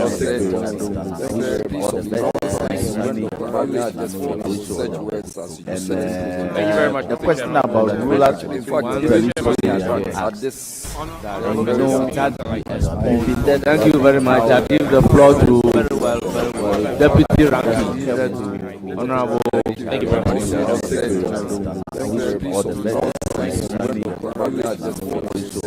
In another form without the use of this simile. Mr. Chairman, I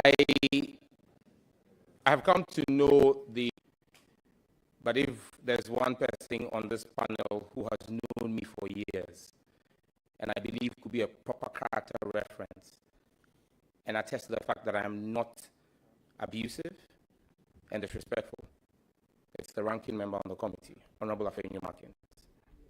And so, yes, I reiterate, I'm not a disrespectful person. I have opinions. I thank you. Haven't you brought peace onto yourself with this beautiful? Because honorable nominee, before we got into this, but Mr. and said that we have to be careful about the things that we say that to us makes us popular in the gallery. Our followers, that's what they want to hear.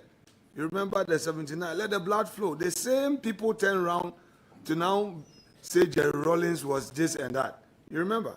So we have to be very careful, you know. Mr. Chairman, respectfully, I don't remember. I wasn't born. No, I'm not saying. I was born in 85. No. I'm saying we have. I'm saying that at least we have done government. We've read history and all. I was born in 78. I'm sure I was a baby during the revolution, but at least I've come to realize that the same Ghanaians who yesterday called on street justice were the same people who were saying that they want rule of law and all. So I'm just drawing attention, all right?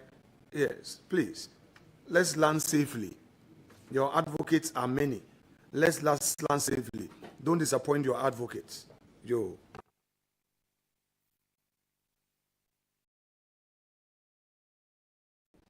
Yes, proceed with your other question. Thank you very much, Honorable Chair. So I just want to find out, in the midst of current dispensation, if Ghana Post is still a relevant institution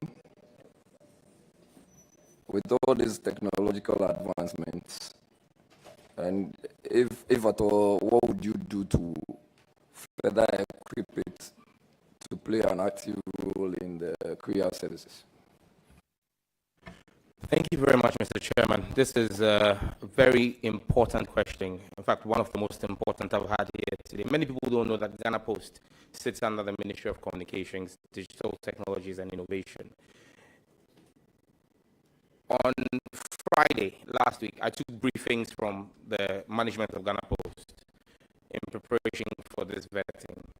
And one of the charges I gave to them was to rethink the whole essence of the post office, because the in other for several other services of goods and parcels.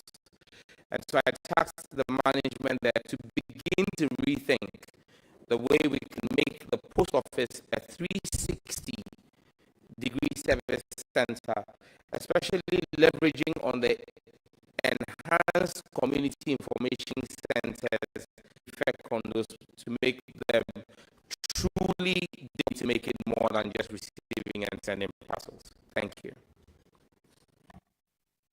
Thank you. I do not have a follow-up on that. I just want to believe that one of the major or current problems with Sakawa, cybersecurity really, and the fact that I heard you earlier mention people having some Facebook accounts, 10, 20, and it's only perhaps you have one, even when it's validated.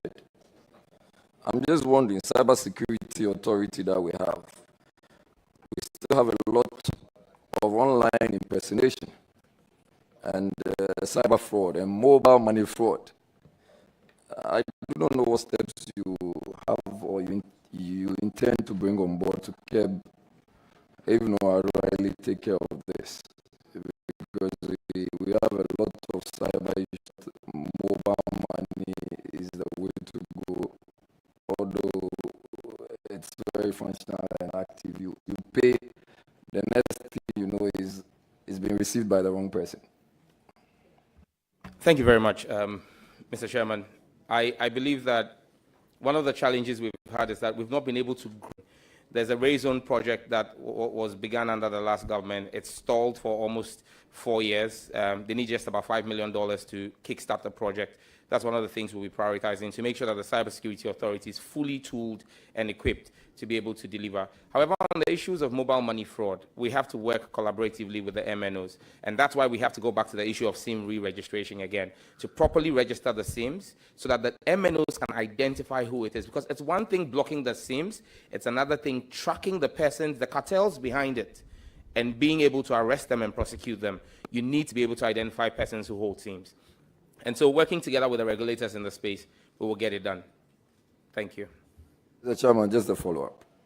On SIM registration, so what are the good people of Ghana expected to do with the new, your intention to re-register SIMs? What's going to happen to the ones we have already? Or those who have taken time to have registered earlier? What happens to them? How much is that going to cost you to undertake such a project?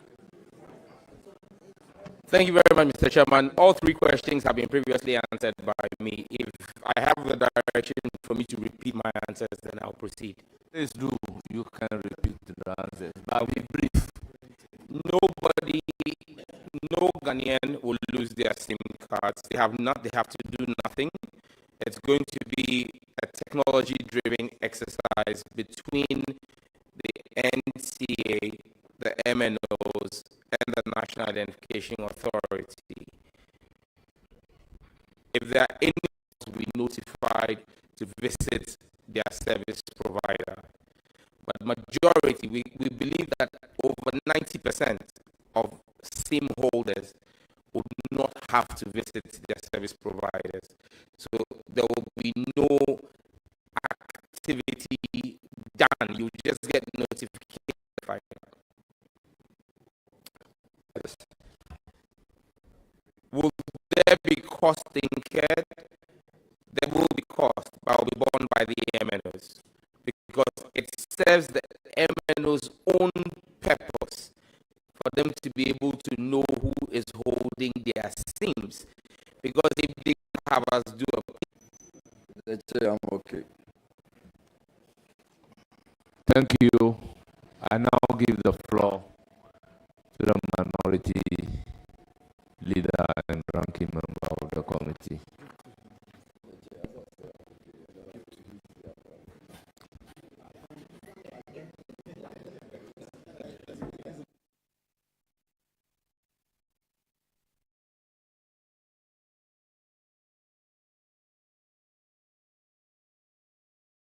Because he has given me his words, preside over the house.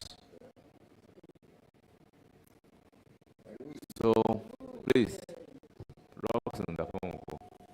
Yes. Thank you, Chair.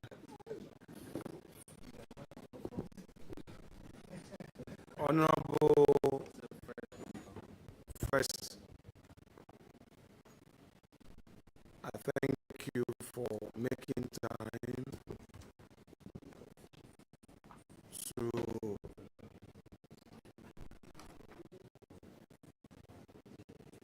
answer questions as part of your eventual appointment as a Minister of State.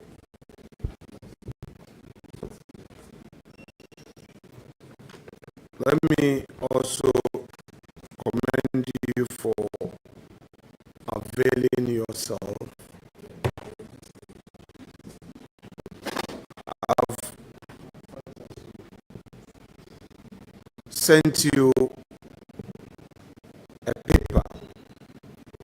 I want you to read the content aloud, and we shall begin our journey for the engagement. Please. Thank you, sir.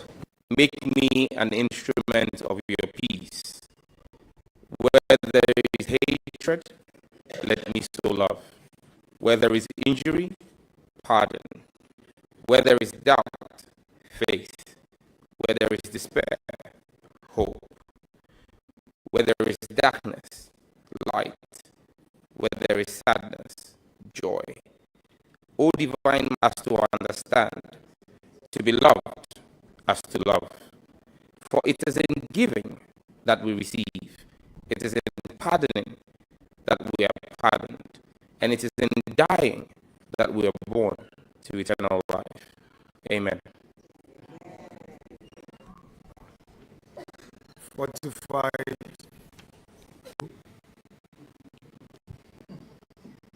three honest answers that will be required for the purpose of this engagement. My respected colleague, you rightly said that you and I have known each other for many years. Transport, logistics, business. You as a young man rented some of my trucks to do business, and we've had a very excellent relationship since then. I won't be the person to obstruct 78. I've seen a lot that you are yet to see. Now, the Chief Justice of the Republic of Ghana.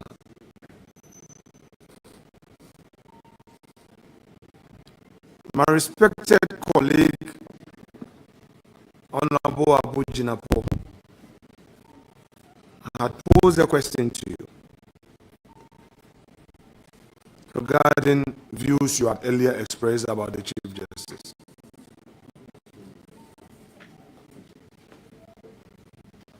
One of it was to the effect that she was deliberately delaying a suit in court. Which suit you and I notoriously know it to be the LGBT. With the benefit of St. Francis's prayer, which you have invoked, think that you were fair to my lady in the comment you made about her publicly. Which comment she's not had an opportunity to publicly rebut. Do you think you were fair? Thank you very much, Mr. Chairman. Mr. Chairman, the time I made those comments, I believe that we were made in good. The benefit of hindsight. And now that you know, and granted, I just want to be fair to you. The case had certain applications flying here and there, had made certain applications to the court, which I'm sure you didn't know at the time, correct? Mr. Chair, I knew. Okay. If you did, then the various adjournments which were occasioned by the defendant's lawyers. Mr. Chairman, respectfully, I disagree. So, it is your case for public records that Her Ladyship the Chief Justice deliberately delayed the suits that was before the Supreme Court. It is your case. Mr. Chairman, my argument had always been... Honorable nominee, respectfully,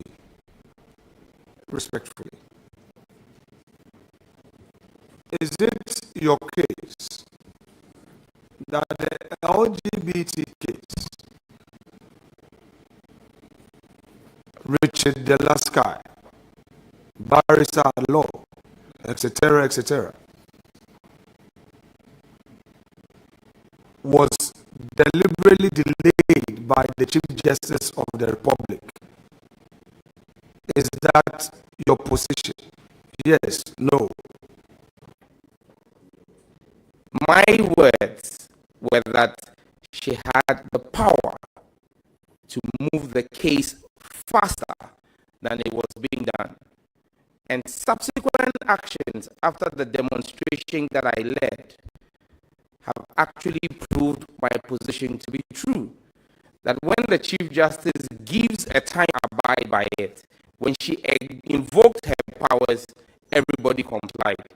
So my contention that she could have expedited it if she had given earlier timelines were proven right by her subsequent actions. Thank you. Do you think that proud to your comment? Mr. Chairman, I thought she could have done better in the exercise of her public office. Do you think that your commentary was fair to her? Mr. Chairman, I believe that all public officers are subject to control. Honorable, the process of empaneling, the process a case travels involving parties cannot be at the instance of the Chief Justice of the Republic. Do you agree to that? The rules of procedure dictate who is responsible. Do you have evidence that my lady, the Chief Justice, delayed in empaneling justices for the case? Mr. Chairman, there was never a question about a delay in empaneling. There was a question about a delay in hearing. Mr. Chairman, I believe that only the Chief Justice can explain to this House why, when she gave us a date of July 18th for ruling, when we appeared before her on the 18th of July, she chose to adjourn ruling on the matter indefinitely. I can't speak to her reasoning.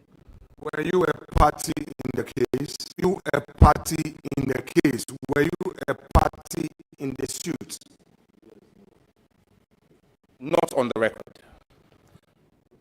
Had you filed as an interested party in the suit, Mr. Sam George? Not on the record. Was it fair? Very much. Honorable nominee, you have just answered to the question from thinking that you were not a party of record in the matter. You also did not file as an amicus. But can you confirm whether the subject of the litigation affected you? Very much so. I was one of 8 sponsors of the bill before the court. Thank you very much. Respectfully, I would want to respectfully crave the indulgence of my colleagues to allow us to have a good understanding, have a smooth inquisition that will help democracy.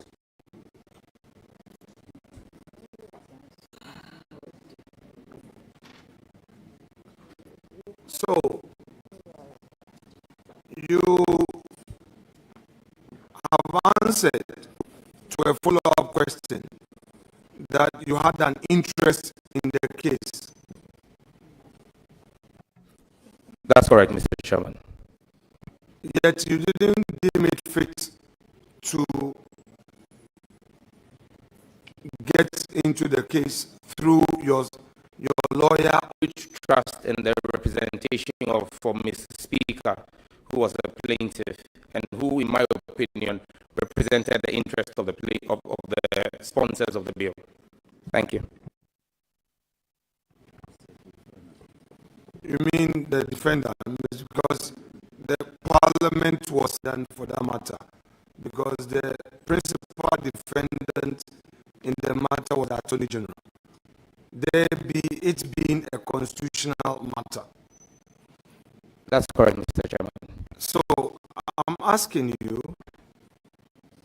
that when you say we, I was referring to the defendants in the case. we defendant, you were not part of on record. Not on record. So you agree with me that when there's you not being a party in the suit, having criticized the Chief Justice in the manner you did was unfair to her office. You would agree with me? Mr. Chairman, unfortunately, no. Who presided, adjourned the suit, Sunday, indefinite, adjourned, without the date. Did you talk to the defendant's lawyers? That is the lawyers for Parliament. As to she wanted to hear the substantive case before giving a judgment on the injunction case. Because there were 2 cases before the court, the substantive case and the case for injunction.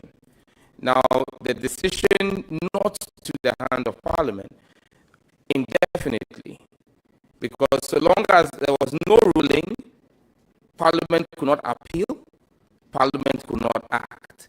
It held Parliament in abeyance for almost 5 months. Is that what the lawyers told you? You need to subpoena the oath of the learned Chief Justice of the Republic to something that is done. So I just want to know from you whether the lawyers told you. I'm not Leader, can I with respect? No problem, no problem. Yeah, please. I have all the words. Yeah. Okay, you can come in, please. Chairman, thank you. Chairman, thank you very much. Honorable nominee,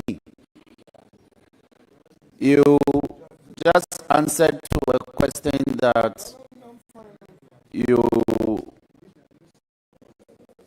yes, by way of criticism.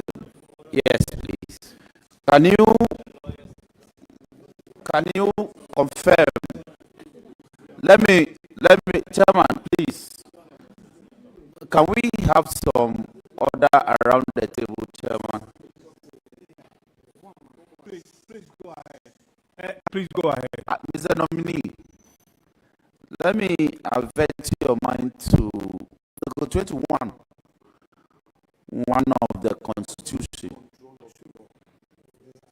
Now, may I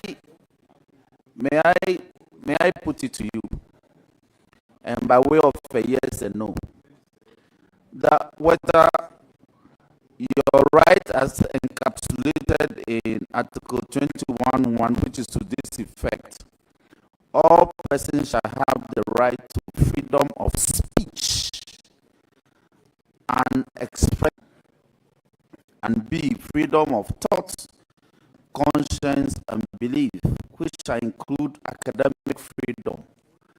Can you confirm to this committee, yes or no, whether the exercise of that right to criticism was framed institution which... Please continue.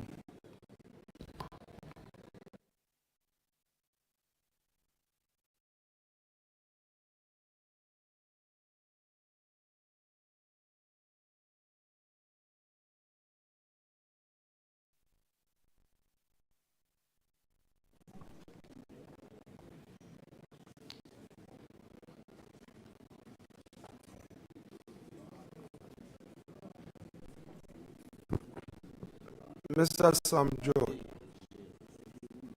Yes, Mr. Chairman. Did you receive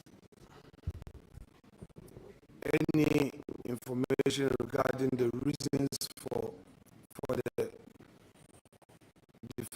second defendant parliament? Mr. Speaker, I wasn't client to the lawyers, so they didn't need to give me any information. Did the lawyers tell you that the inability of the court to make a pronouncement? Mr. Chairman, I don't think it's in the place of the lawyers to determine what affects the work of Parliament. That's the role of Mr. Speaker. Thank you. You had said that because of the decision of that day, Parliament could not proceed with its work, and that affected its work for some 5 months, correct? That's correct, Mr. Chairman. Did that... Mr. Chairman, that information came to me from my reading of Article 106 of the Constitution, and with your leave, I would read. Yes, please. Kindly take the leave of chair, not me. Yes. Mr. Chair, do I have your permission? So I read Article 106(7) of the Constitution, and that's what I premise that submission on. Where a bill passed by Parliament is presented to the President for assent, he shall signify within 7 days after the presentation to the Speaker that he assents to the bill or that he refuses cease and desist letter signed by then Executive Secretary to the President, Nana Santi Bedioto, asking Parliament not to transmit the bill as passed by Parliament, premised on the fact that there was a pending court case, even though I was. Thank you.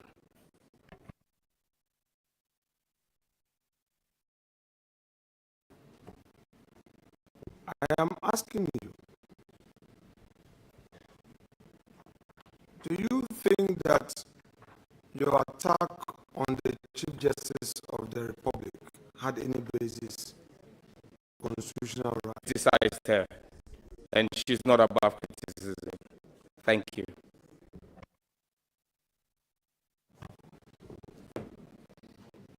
Honorable Nominee, do you remember the words you used in criticizing the Chief Justice? Mr. Chairman, criticized her extensively. I can't remember all the words. Thank you. Paraphrase in context your criticism of her. What do you say? If I'm unable to pick reference you would like to make, I'm willing to respond to that. Thank you. Did you write on your social media wall those criticisms? Did you write them? I want to believe that I express my views on social media. Opportunity to refer to your social media wall and read aloud and in full those criticisms that you don't readily remember. So go to your social media wall, pick it. I don't know about the ranking member, but I'm extremely active on social media. In fact, one of the most active politicians in this country on social media. It will be an exercise for me to say that I'm scrolling through the hundreds and for notice of this. There's a particular case that is in question. I could be referred to it. Thank you. Mr. Chair, our proceedings allow a member time to rely on an important document. Therefore, if we need time to go through the particular post, we will give him, with the greatest respect, let him have the time to make that available. Mr. Chairman, if there is the need for evidence of that, I can subsequently provide that to the committee. I can print out my entire timeline history for the purposes of the committee, because I will not be able to tell what would be of interest to the questioner. So I'll print out my entire timeline for the committee subsequent to this engagement. Thank you.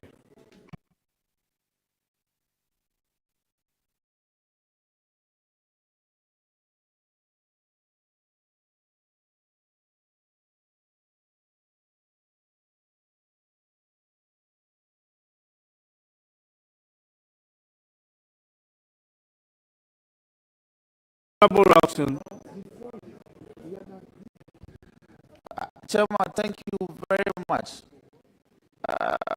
Honorable nominee, social media has been defined in our statutes. How many social media platforms do you have? And which one particularly is in question? We know of Facebook. We know so chairman, it will be prudent and for the ranking member to be specific, because social media refers to a plethora of other media platforms that are deployed specific. Then I believe that the nominee can make particular reference. With all due respect, Chairman. Okay, thank you. Leader, would you like to be specific on the issue you've just raised?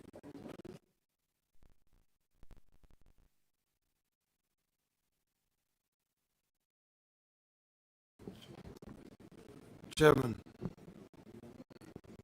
before I proceed,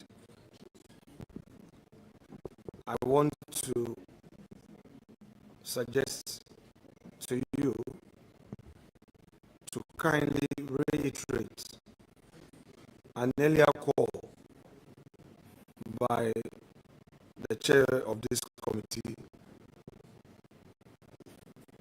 which call was to some of, I don't want to mention a name. I repeat, I don't want to mention a name. but I want to urge my colleagues who are joining us, you may say something not for the records, but when I hear, I would respond to you. Let us, some of you are knowing Sam George for the first time. The minority is supposed to do its work. So if you are a first timer and you are here by the grace of God, take this opportunity and learn, and not to call your leader names. To a backbencher who has just joined Parliament, you will be schooled to know the courtesies that are accorded leaders, especially when the leader is on the firm ground in his duties. Nominee, my respected colleague, in your own words, you have had the occasion to to criticize the Chief Justice of the Republic in a matter that you were not the party to, correct? Correct. These criticisms were written on your social media platform, correct? Not exclusively. Other times I spoke about them on national media platforms. For our purpose, let's deal with those that you wrote on your social media platform. Listen to you words that you use in describing the Chief Justice in your criticism. It will be difficult because, like the Majority Chief Whip had pointed out, I do not even know which specific platform you're referring to. I have accounts on Facebook, in fact, 2 accounts on Facebook, a private page and I've got a TikTok account, I've got a LinkedIn account. So it's like, once again, I repeat that, Mr. Chairman, I would be grateful if specifics could be applied to the issue here. Thank you. So my question to you is, which of the platforms in your justice in a matter that you were not a party to?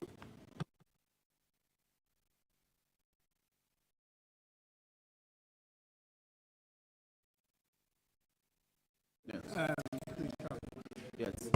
Chairman, with all due respect to ranking, we sat in law school classroom together. We graduated together. Practitioners. We've done criminal prosecution. And we understand the principles. He who alleges must prove. You are interrogating a nominee as giving answers. You may not like the answers. It is up to you to put into the further and better particulars. That when I refer to the fact that you made certain comments by way of criticism of the CD, it was there at the prints. In fact, in the course of this committee's work, you have demonstrated that those abilities, you brought information and material particulars before the committee and reference nominees to speak to them. Some you actually labeled them exhibit 1, 2, 3, 4, 5, 6. So in this matter, with all due respect to him, if he hasn't got information, he may still make progress. But if he wants to stay on this course, then you should be providing information by way of material particular, so the honorable nominee can speak to by admitting to same or denying same, so we can make progress. With all due respect, Mr. Chairman. Thank you. Thank you very much. Well, I am presiding over this vote, and you are talking about matters of law. I think as a presiding chair, I have the right to give space for some of my team members to be able to define matters of law, for me to be able to make an informed decision. And it is for that reason that I'm allowing Honorable Roxanne to come in, leader. And I hope that that is fine with you. Thank you. You may continue. I don't have a problem at all. This exercise is good. Posterity will deal with this, and the jury is out there. Students, for many years to come, will refer to these proceedings. But since the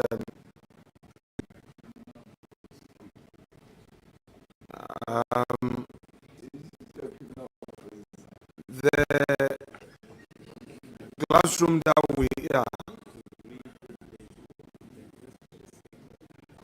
the classroom that we are, we have to do some exercise there.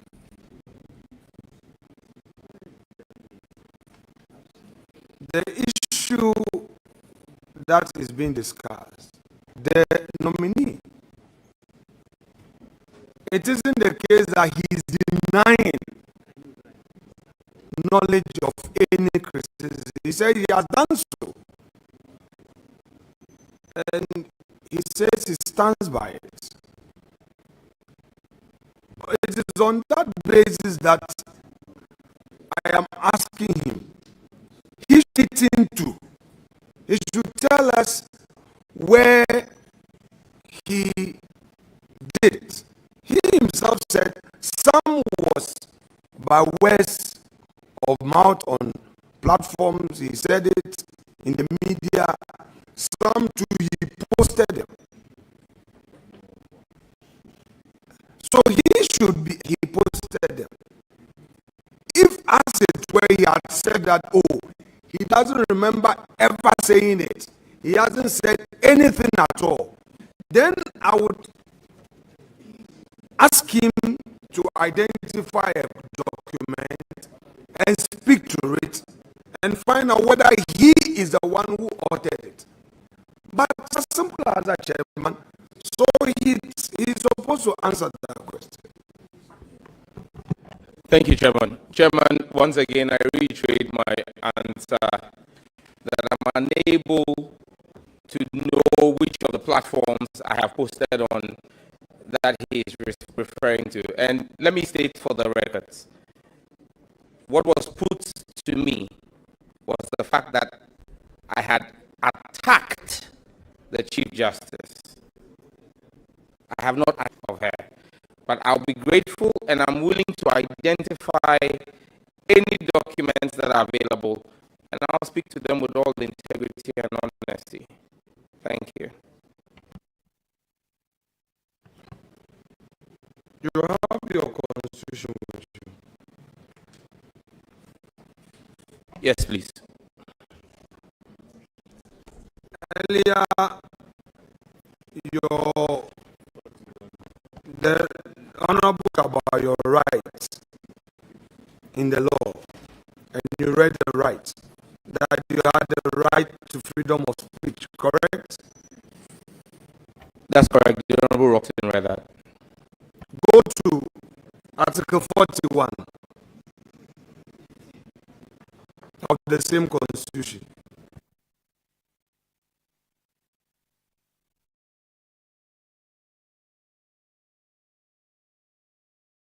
Side notes. Duties of a citizen. Repeat it. Duties of a citizen. What? I didn't hear. Duties of a citizen.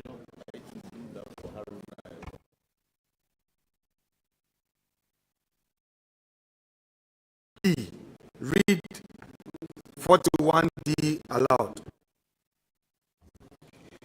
The exercise and enjoyment of rights and freedoms is inseparable from the performance of duties and obligations, and accordingly, it shall be the duty of every citizen to respect the rights, freedoms, and welfare. Very well. I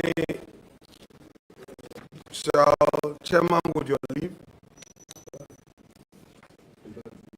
Chairman, with your leave, I shall, through you,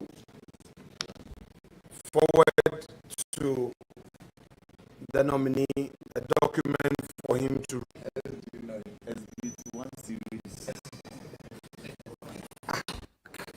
Must we be prompting you?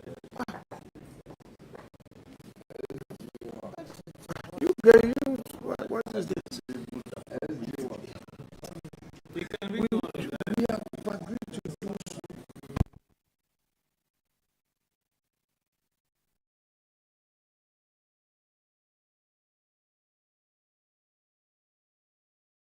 Honorable, order, Chairman, honorable nominee,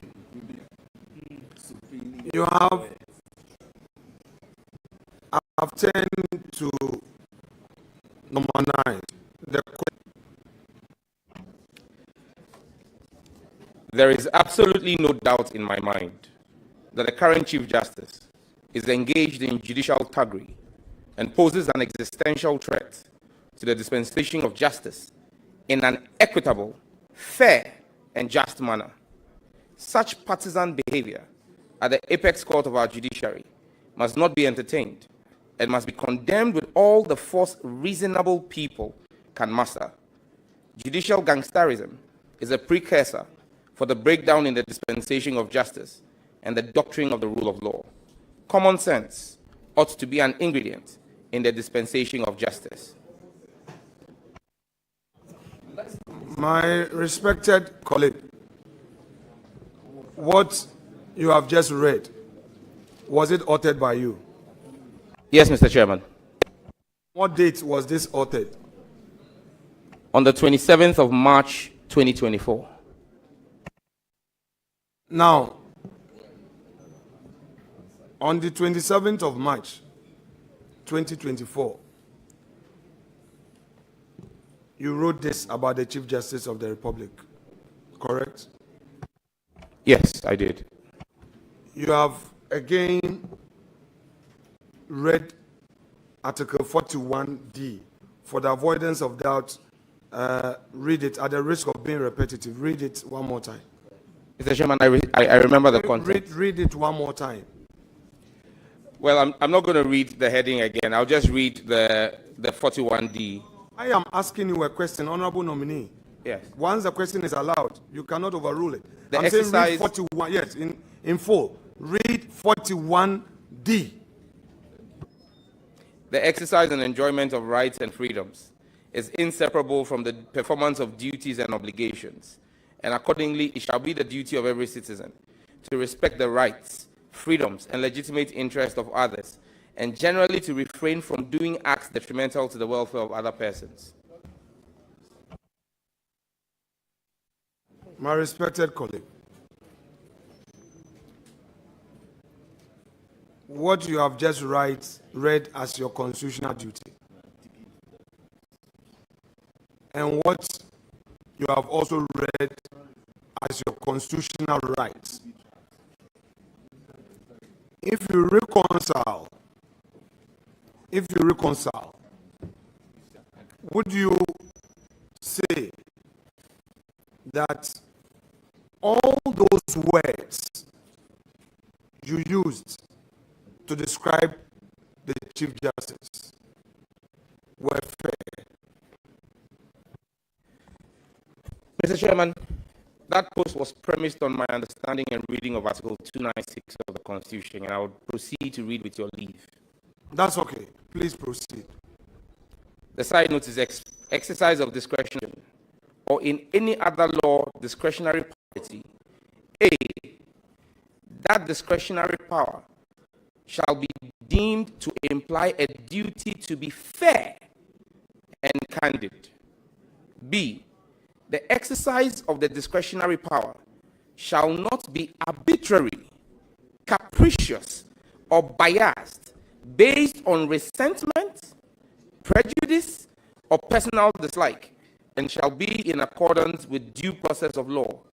And C, where the person or authority is not a judge or other judicial officer, there shall be published by constitutional instrument or statutory instrument regulations that are not inconsistent with the provision of this constitution or that other law to govern the exercise of the discretionary power. Discretionary power is vested with the Chief Justice. She exercised same in the matter before her. My views were what I expressed in the post. When did you say you posted those comments?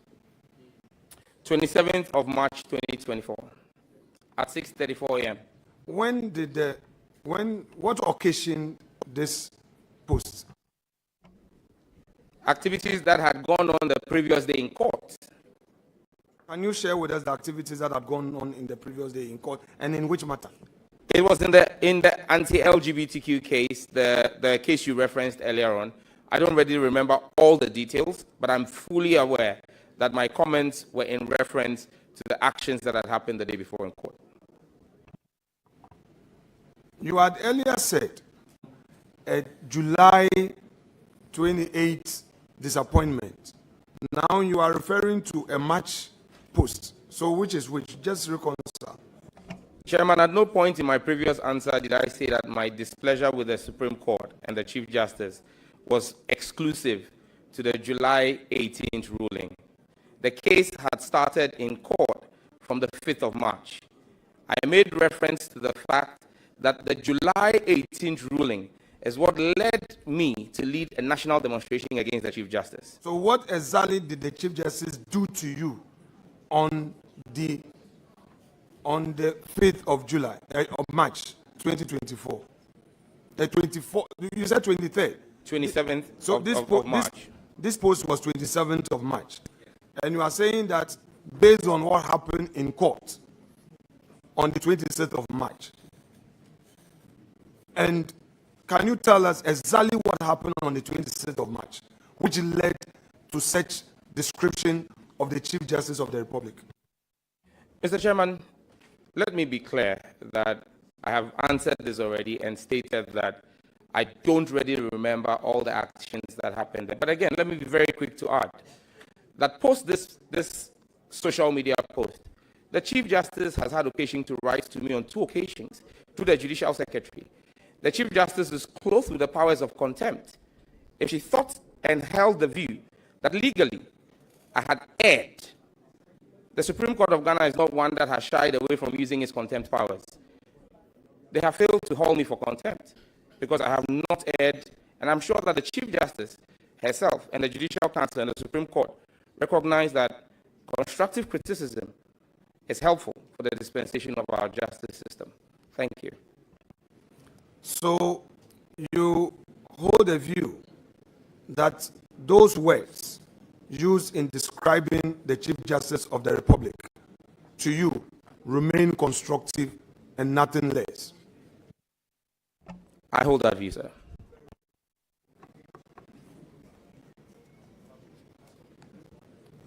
Clerk, kindly furnish me the document. Honorable nominee, please let's go to your CV.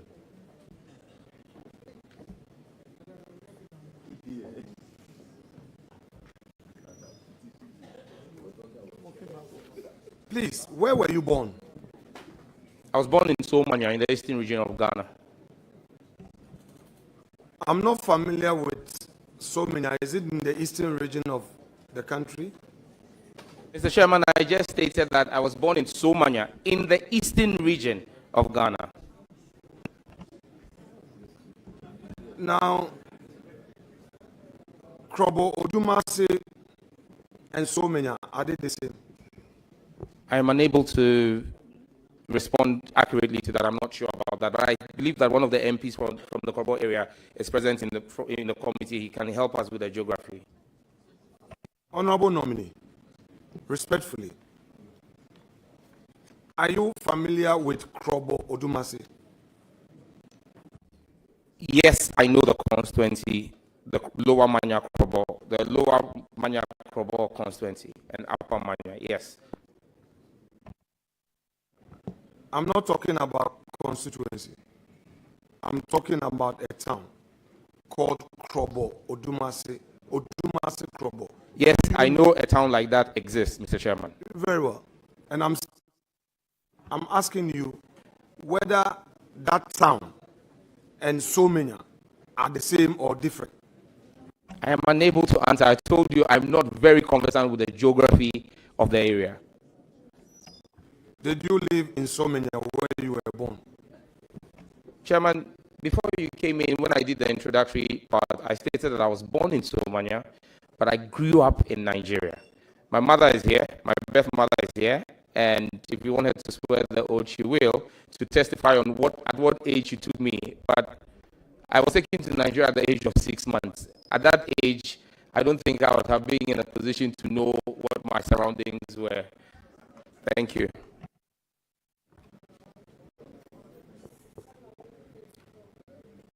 Are you currently in possession of a birth certificate? I don't have my birth certificate here, but I own one. Is it a very old one or the digital birth certificate? Mr. Chairman, it's a very old one. My parents have done very well to preserve it.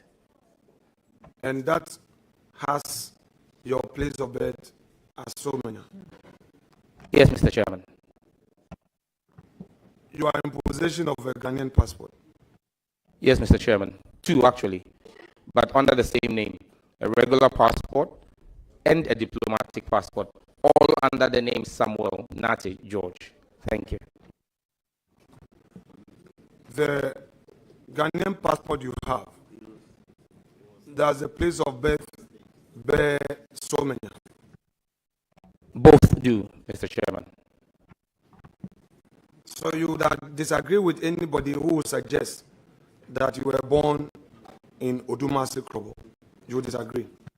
My parents told me I was born in Somanya. They are the best to determine and tell me where I was born. Thank you.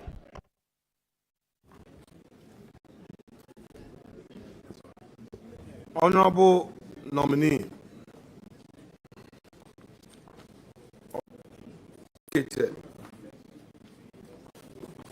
that you have undertaken a number of courses.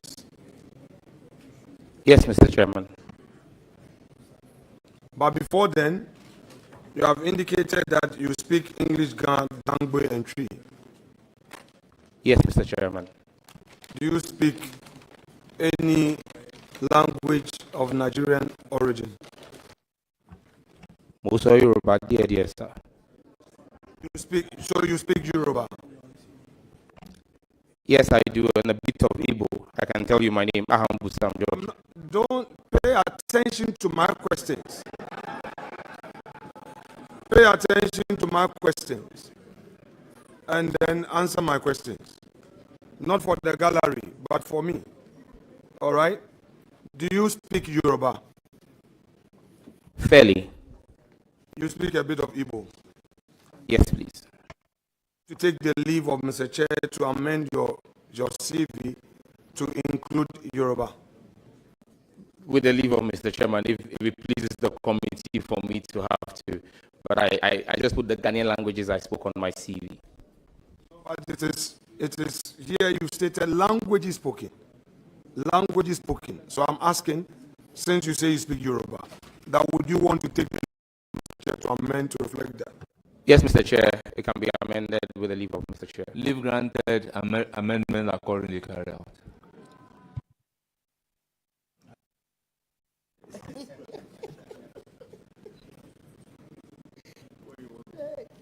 Now, you have stated hometown to mean to be Old Ningo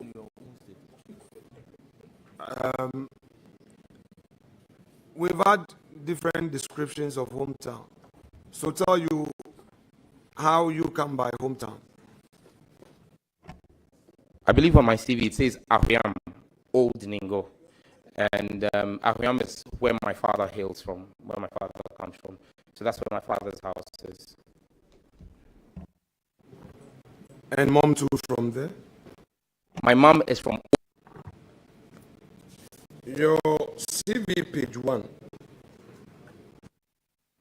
you have indicated that you have a BSc Agricultural Engineering, Soil and Water Engineering specialization from KNUST. May I know from you, at KNUST, were you a member of TESCOM? Never. Did you at any point join TESCOM outside of at any of the institutions that you studied? Never, Mr. Chairman.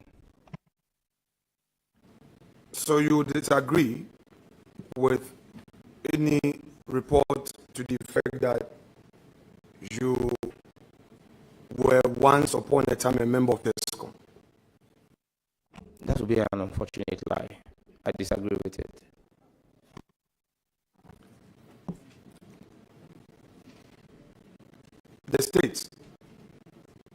The states,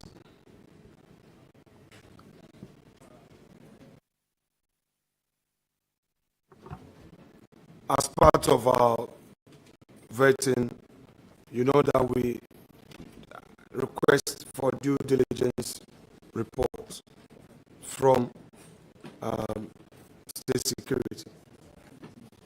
So, as at January 27, 2025, state security has said that you were once upon. This is part of the reason why I'm on record to have said that the new Mahama administration has to overhaul our entire state security apparatus because it's woefully ineffective if it says I've ever been a member of TESCOM. Thank you. Very well. And you would also disagree to the information given to us that you were not born in Udumasu Krobo. You disagree with them? Absolutely.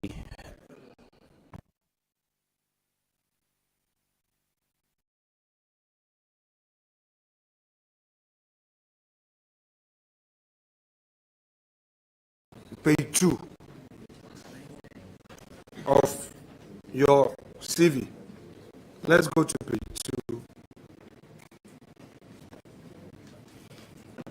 You said you have executive masters in international strategy and diplomacy, London School of Economics and Political Science, correct?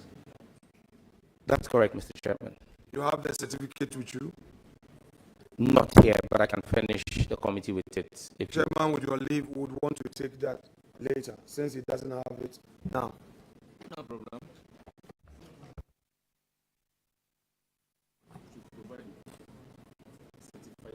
Certified true copy later, you can let us have it.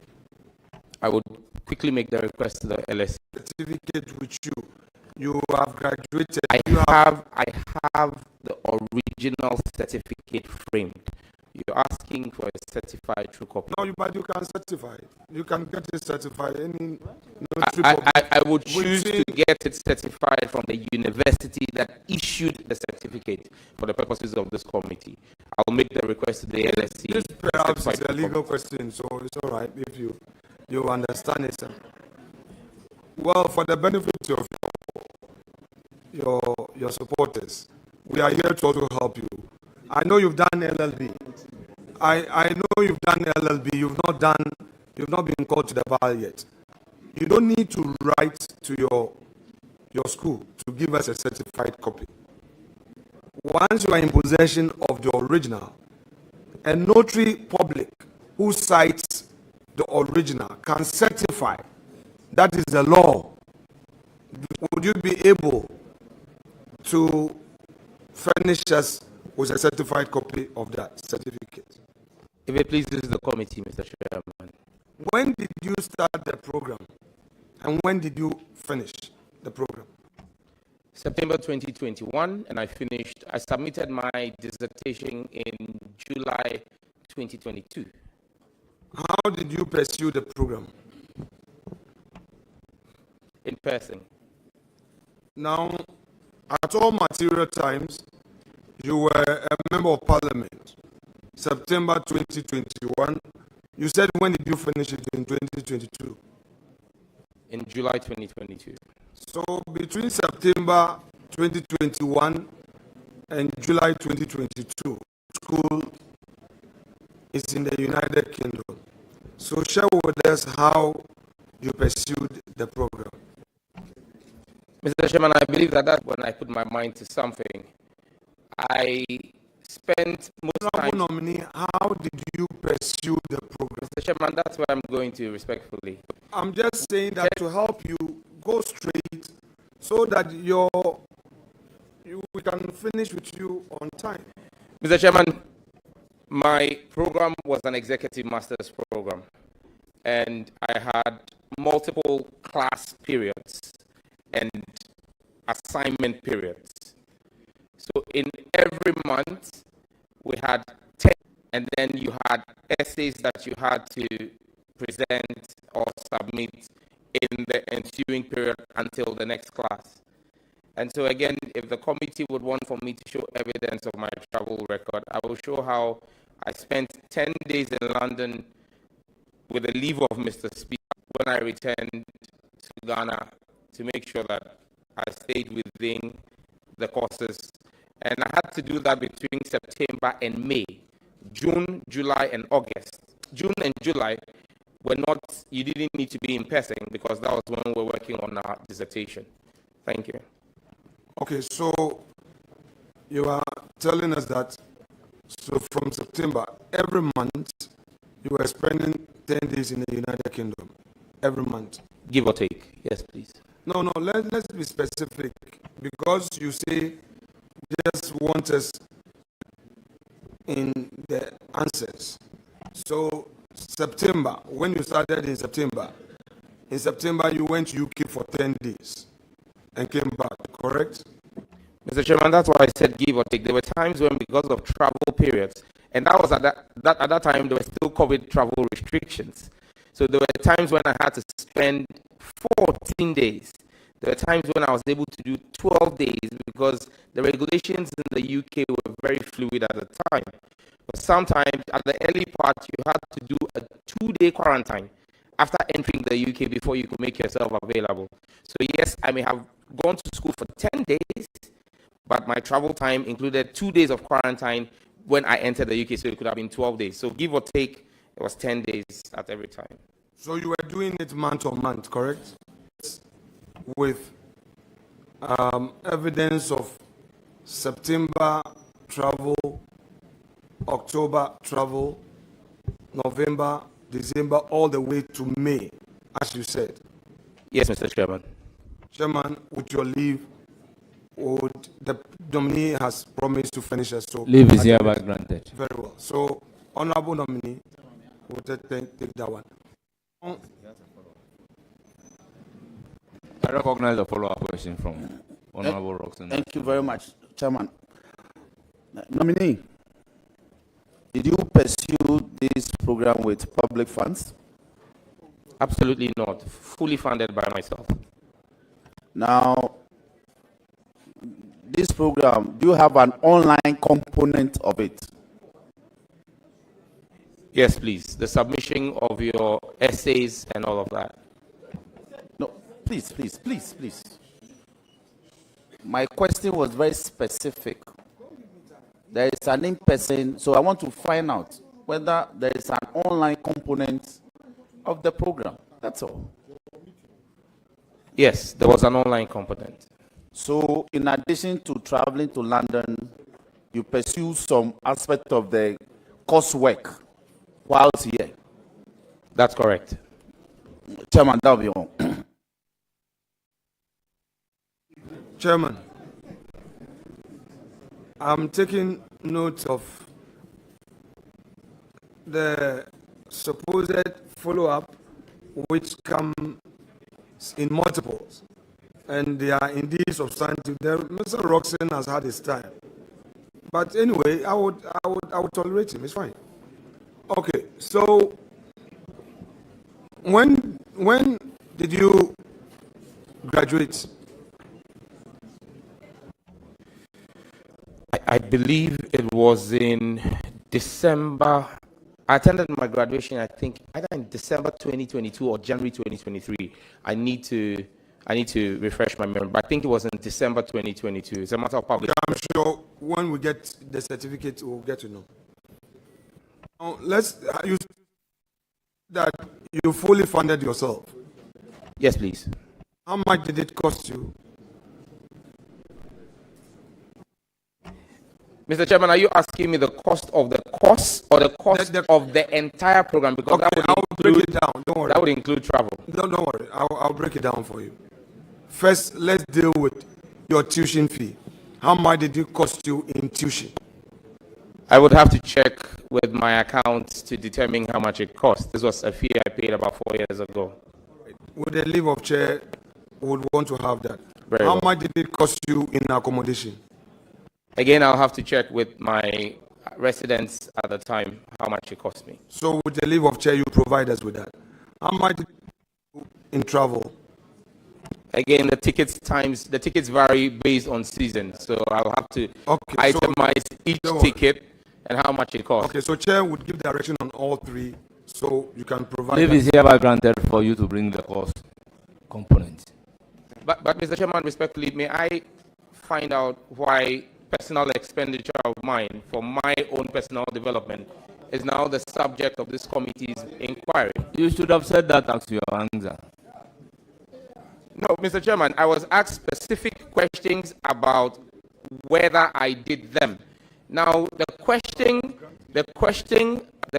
of providing same, I said I don't have that here, and it would take the leave of the chairman. So it's your leave that would make me, and I could get legal advice on if my personal expenditure is the subject of this committee. Thank you. But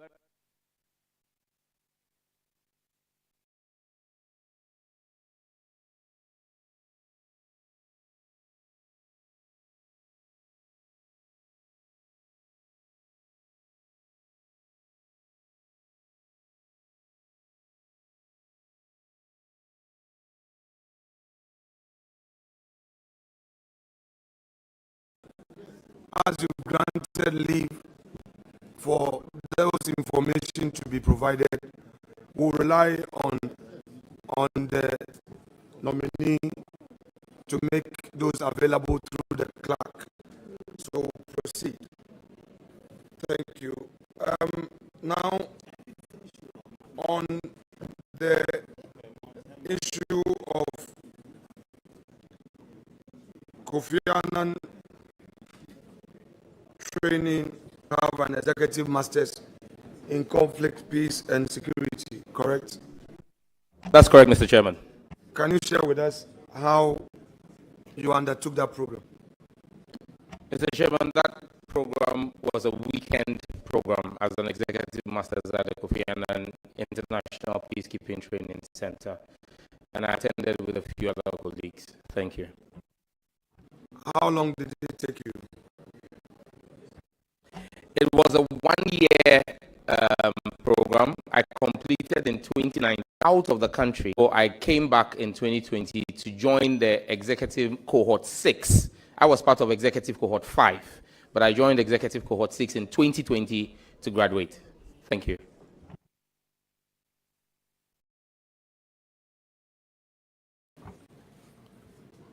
Honorable nominee, back to your CV, you indicate that you've had a certificate in leadership and managerial skills from NDPI.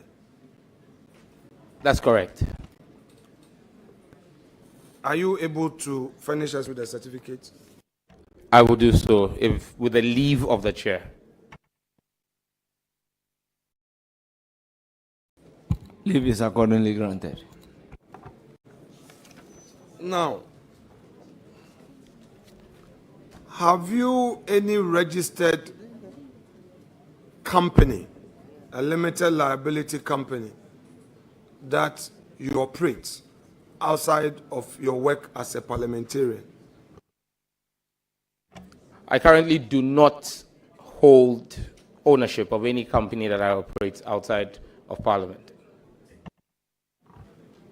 Prior to this period, were you previously an owner of a limited liability company? Yes, prior to coming into Parliament, yes, I was. Can you furnish us with the name of this company? The first company I think I registered was Events and Multimedia Ghana Limited. When did you register this company? Chairman, I don't readily remember. What is the name of this company? For emphasis, I will repeat it, Events and Multimedia Ghana Limited. Who are the other shareholders apart from you? I don't readily remember, and the company is defunct at the moment. At what point did this company become defunct? Upon my entry into Parliament, I stopped working. When you were operating your company, were you taking only private jobs or you were also doing government jobs? I never took a government job. Go through your CV, share with us where on your CV you have provided information of this, your company.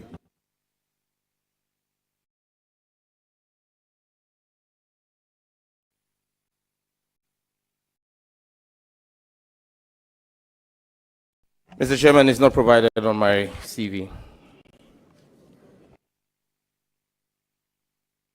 With the leave of... Let's honorable leader, let's get this clear. Is it everything about the nominee that is supposed to be provided on a curriculum vitae? Because this is a defunct company which is no longer operating.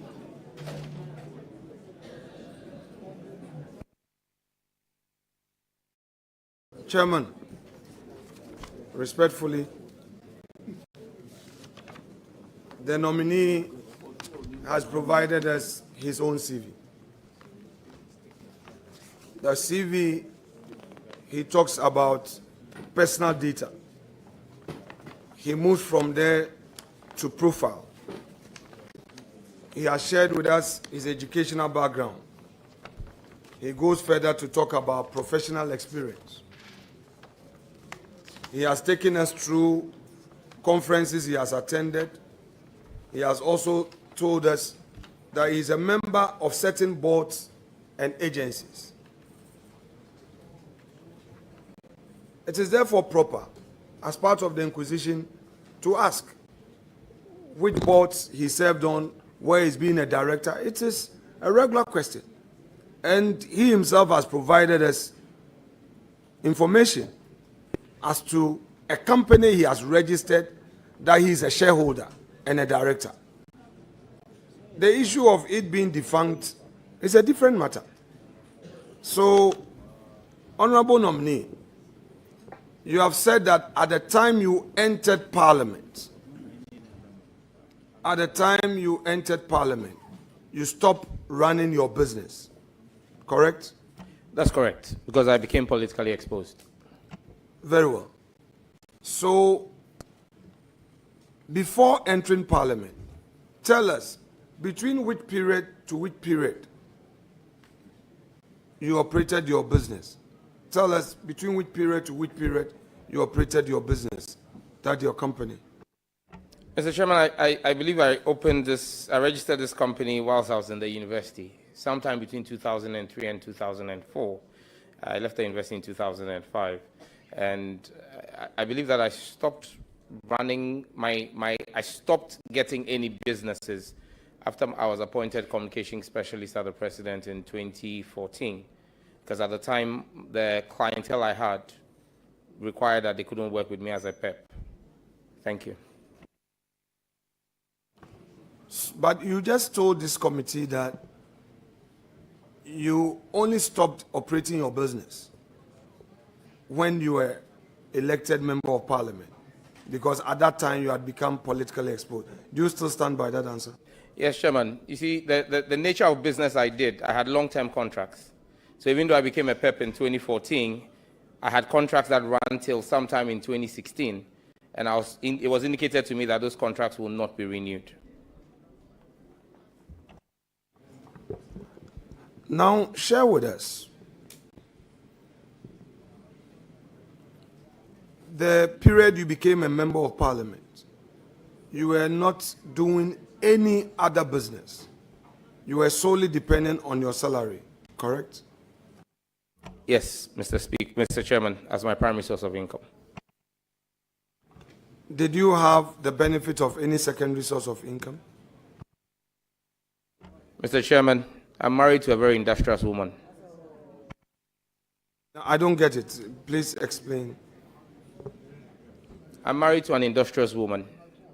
Okay, so please explain to her, if you say you are married to an industrious woman, and that is the source of your secondary income, what exactly do you mean?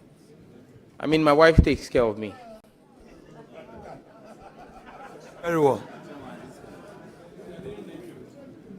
So, industrious woman, she takes care of you.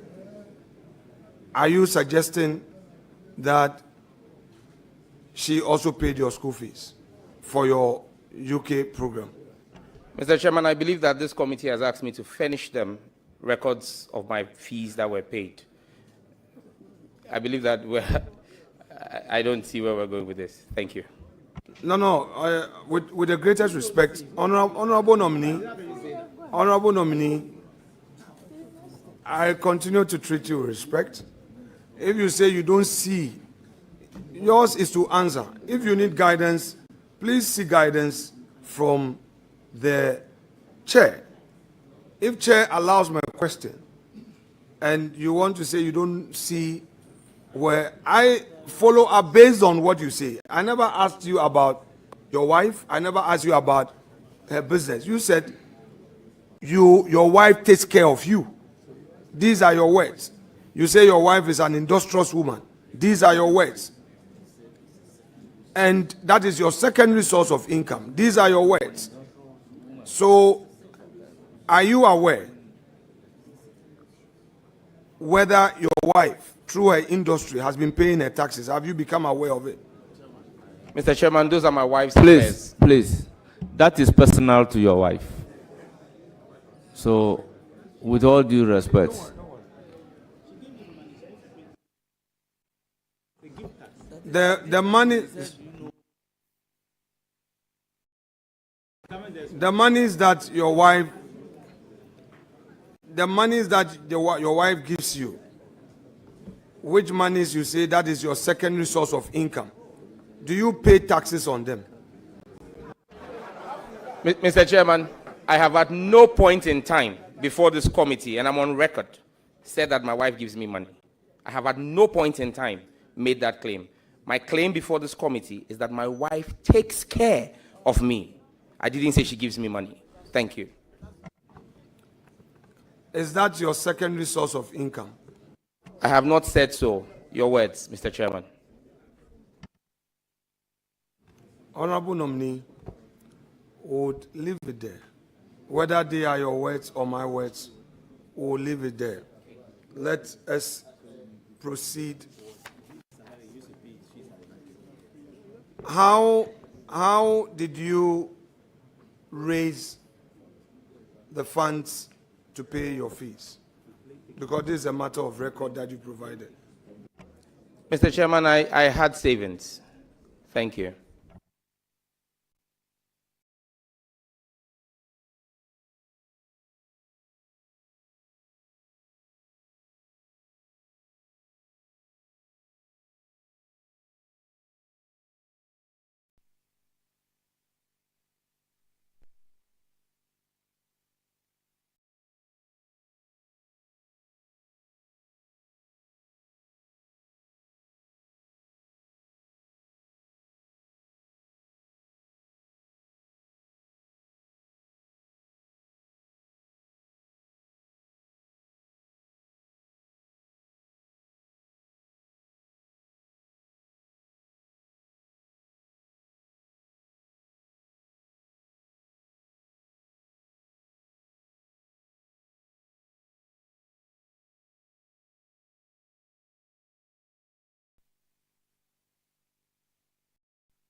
doing.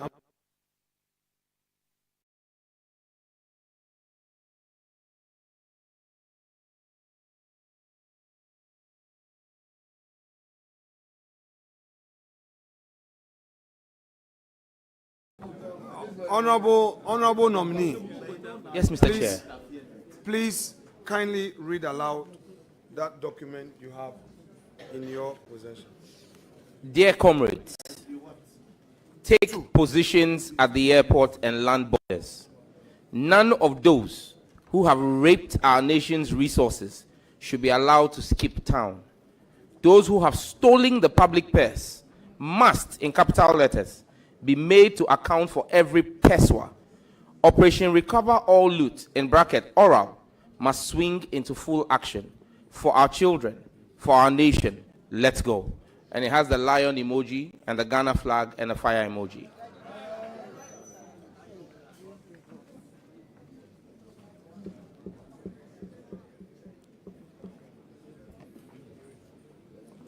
Can you share with us those looters, the names of those looters you were referring to, who you were calling on comrades to protect our borders so that they don't escape?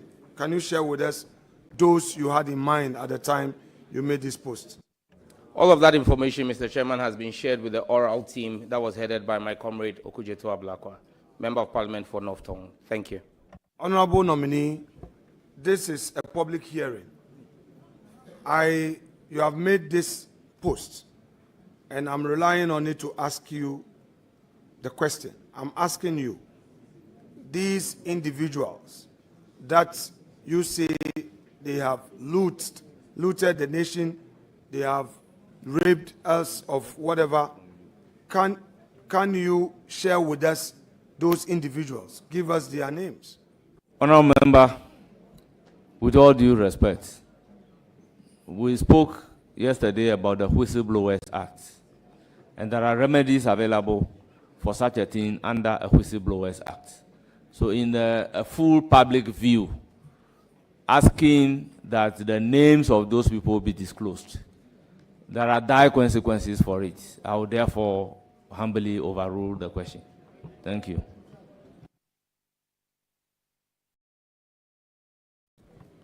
Honorable nominee,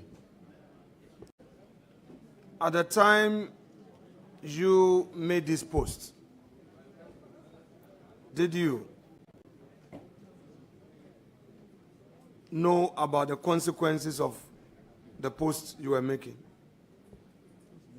Mr. Chairman, there was only one consequence of my post: to protect our nation's resources. Thank you. As a law student, do you think that this call for people to go to our borders when we had our security agencies already performing constitutional duties was right? Yes, Mr. Speaker, Mr. Chairman, and I'm grounded in the preamble to the Constitution. That was the basis for that call. The preamble of the Constitution.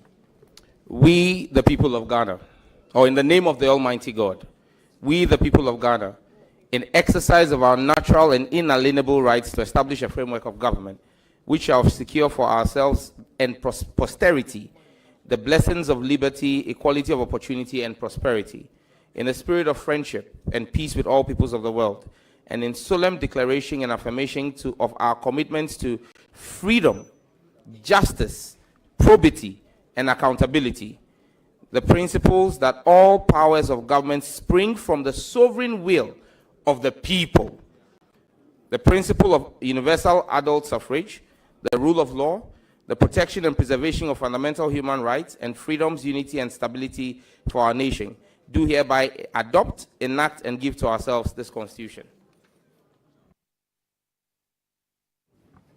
So, at the time you made this post, you are saying to this committee that our borders were not being protected by the security agencies enough.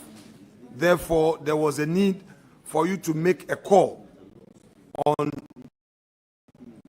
ordinary citizens to rush, particularly your party members, to rush to these borders to stop people you consider as looters from traveling outside the country, correct? Your deduction, Mr. Chairman, not mine. At the time you made this call, Honorable did Leader, you have, I recognize Roxanne Dafon did you have on reason? one supplementary question. Okay, sure. Chairman, thank you very much. Honorable Sam George. Chairman. When you made the post under reference, yes or no, you averted your mind to Article 41, F of the Constitution, and with the leave of the chairman, let me read. The exercise and enjoyment of rights and freedoms is inseparable from the performance of duties and obligations, and accordingly, it shall be the duty of every citizen, F, to protect and preserve public property and expose and combat misuse and waste of public funds and property. So your post regarding people getting to the borders and checking others from absconding from the jurisdiction you suspect of having committed some offense, you were exercising your right under this provision? Yes, Mr. Chairman. Thank you very much.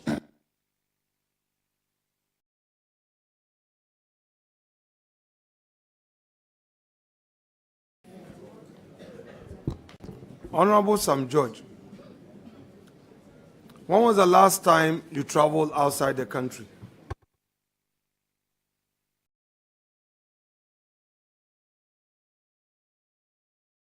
I don't readily recall, but I haven't traveled this year, so sometime last year. At the time you got to the airport, did you go through immigration screening? Yes, I did. Did you see customs officials at our borders at the airport? Yes, I did. Did you find the national security operatives at various points at the airport? I don't know. I don't know them because they don't wear uniform. But do we have security systems at our airport? I would suppose so, but I can't state on the record. Now, at the time you made this your post, by the way, go back to the date you made the post. I made it on the 8th of December 2024, a day after John Mahama had won the elections by almost over 57% of the votes. Had our order on that said date, had you any information that our immigration and customs officials had abandoned their posts at the airport and all other borders of the state? I have not suggested so in my post. Honorable Sam George, I am asking you a straightforward question. Had you any reason to believe that they had abandoned their posts at the airport and all other borders that they had a duty to protect as officers of the state? Chairman, once again, I repeat that I have not made such a suggestion in my post, so it can't be attributed to me. Thank you. Do you know that your call on your party members to move to our borders was to undermine these security officials from exercising their rightful duties enshrined in our laws? Mr. Chairman, that would be to suggest that our constitution is illegal and unconstitutional. So are you suggesting that at any point a citizen can post calling on people to take to our land borders and protect it against looters? Is that what you're saying? Mr. Chairman, like I said, that post was made pursuant to provisions of a duty of a citizen, given the exigencies of the time, the duties of a citizen, according to the preamble and Article 41F of the Constitution. Do you know that that preamble of the Constitution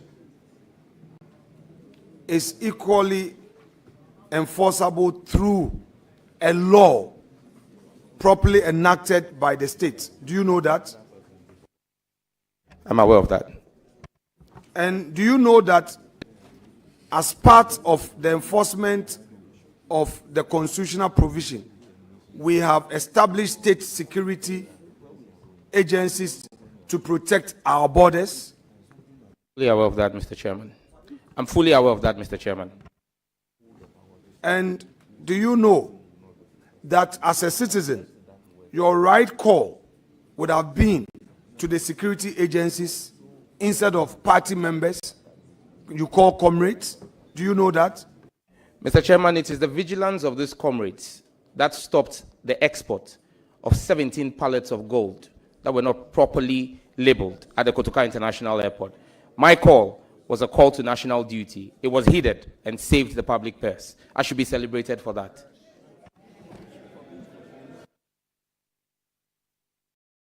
Sam George, respectfully, I, based on your information, will be pleased to make an application, would make an application to the chair to suspend the hearing of your vetting so that we invite those officials at the airport who, according to you, through the vigilance of your comrades, they seized some illegal exportation of some gold. So, because this is a very serious matter, and you are providing us information. So, Chairman, in the circumstance, it is important that we suspend the hearing of this matter to bring those officials who have a mandate to protect our borders, ensure legal exports, explain to why they abandoned their responsibility, and it had to take some vigilante comrades based on his call to arrest some illegal gold exportation. Honourable members, with all due respect to the ranking and the deputy, the ranking and then the minority leader, we have a clear mandate, and no amount of question and answer will be worthy to deserve this committee proceeding to suspend sitting until information is provided. Our procedure doesn't end at this committee.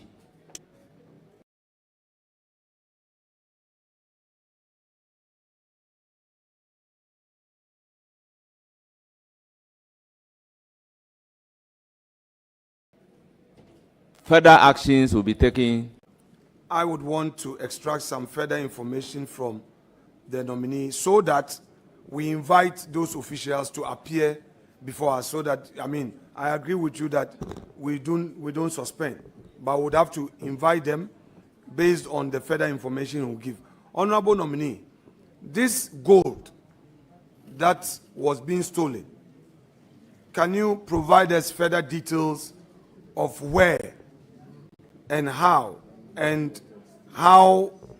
these comrades were able to assist in stopping this stealing? Lay the foundation with the answer, and then we go specifics, because it's very important. The nation is listening, and it will help. So, is your question seeking for him to mention names of people? Honorable Chair, I am exercising a lot of restraint, and I would plead with you. The nominee said there was stealing at the airport. Some people were stealing gold and exporting, and through his call, there was an arrest. We need to know the details. It cannot be that he will say something and then we cannot have details. So he should provide us the details. Did you say some people were stealing at the airport? Mr. Chairman, the sitting of this committee is public records. I never said that anybody was stealing. I said that my call led to the interception of 17 wrongly labeled pallets of gold or parcels of gold. That's what I said. Again, let me state for the record that it is the assumption of the ranking member that the persons who may be lawful law enforcement officers can also not double as comrades. That will be his assumption. Because the assumption is to say that comrades from outside the airport came in. I have not said so as well. Thank you. Honourable members, I will plead that having regard to the content of the Whistleblowers Act, some questions and the answers being provided may be in violation of some provisions in the Whistleblowers Act. It is for a stated reason. That's why we refer to that particular law, Whistleblowers Act. So I am not even happy that it is being placed on record that some responsibilities being discharged led to the arrest of some pallets of gold. So I intend to direct that answer be expunged from the record.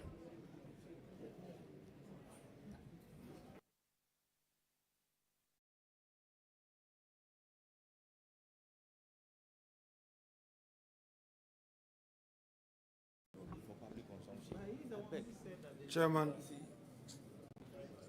Mr. Chairman, can the nominee tell us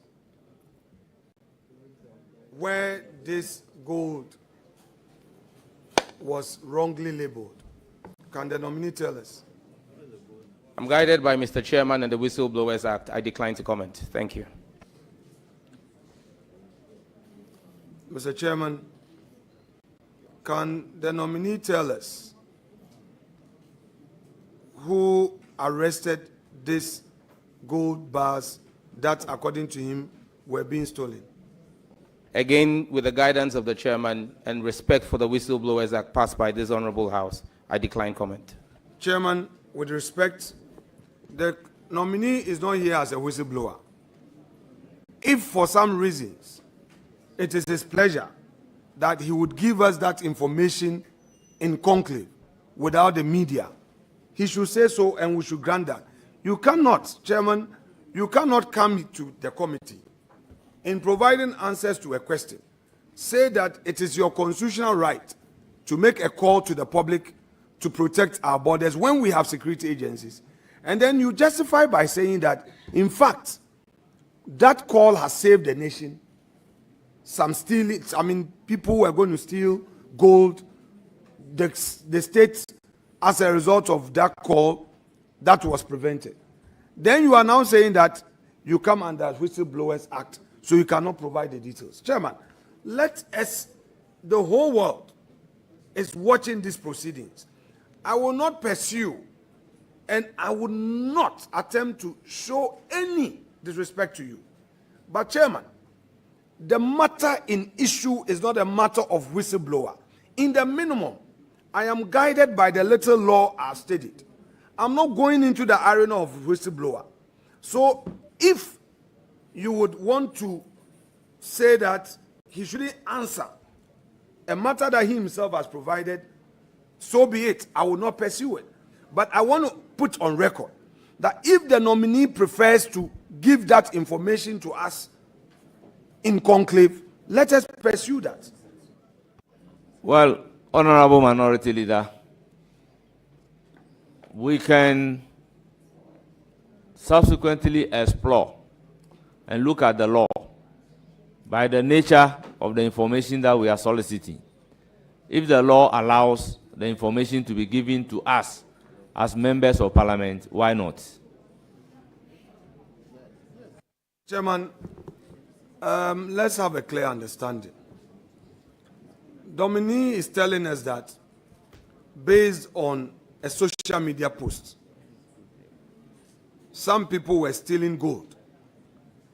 and his comrades responding to that post were able to arrest it. So if for nothing at all, he should be celebrated.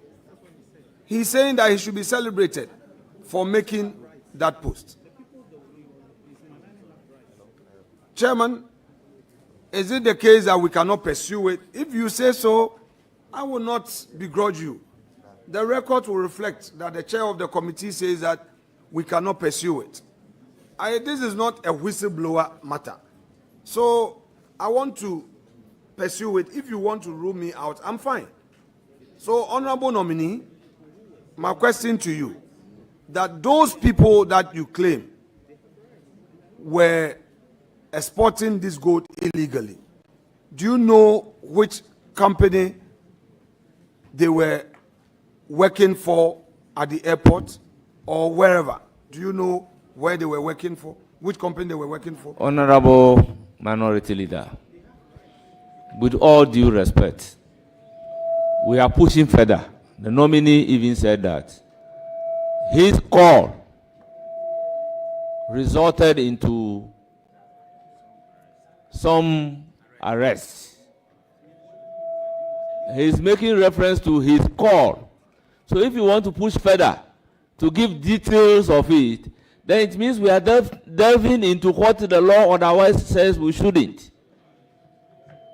So, with all due respect, with all due respect, there are reasons why you give such information to the security agencies. They are not even prepared to mention your name to the public that they got the information from you.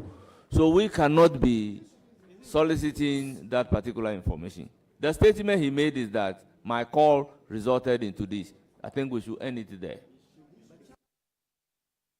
Chairman, my duty is to respect your chair and to accept your ruling. So I would accept your ruling on this matter and move on. I will not attempt to disrespect you, however unhappy I may be with your ruling. Well, that's the beauty of democracy. You are the chair. Thank you so much, sir.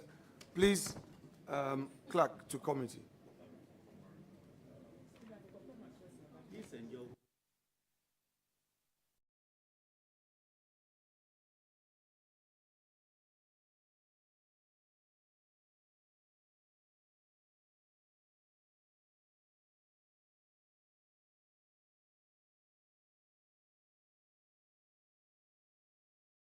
Honorable Sam George, you have a document in your hand. Respectfully, I've labeled this as 6. First of all, the document, the paper you have, were you the one who authored it? Yes, Mr. Chairman. Please, can you read it aloud in full? Galamsey is Ghana's drug trade. It is to Ghana what cocaine is to Colombia. There are cartels involved. These cartels have politicians, chiefs, and security personnel involved. Our government is complicit and will not do anything about it. And then I tag then President Nana Addo Dankwa Akufo-Addo, bears ultimate responsibility. He has the power to arrest and deal decisively with everyone involved. I don't care what party they belong to. They are wicked criminals. Deal with them. But alas, Nana Addo cannot. He is complicit and a beneficiary.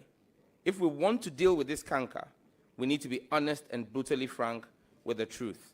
Again, the lion emoji and the Ghana flag, and then 2 hashtags. Hashtag free the citizens, hashtag stop Galamsey now, and I attached a picture of a Galamsey site. Thank you. What date did you make this post?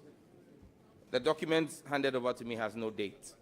But you made this post? Oh yes, I recognize it as my post. Now, you said the former president was complicit and a beneficiary. At the time you made this post, you had evidence that the President of the Republic was complicit and indeed a beneficiary of this Galamsey activity? Mr. Chairman, on the day the President, and even though there's no date on this, I remember this post very well. I made it because I was upset as a citizen of this country that on the day the president was meeting, the then president, was meeting with the coalition against Galamsey, one of whom I believe is in the room, Engineer Ken Ashigbe, his Minerals Commission was issuing tens of new licenses to mine in forest reserves. That's what pushed me to do this. Honorable Sam George, my simple question to you. Do you think that President Nana Addo Dankwa Akufo-Addo, our president,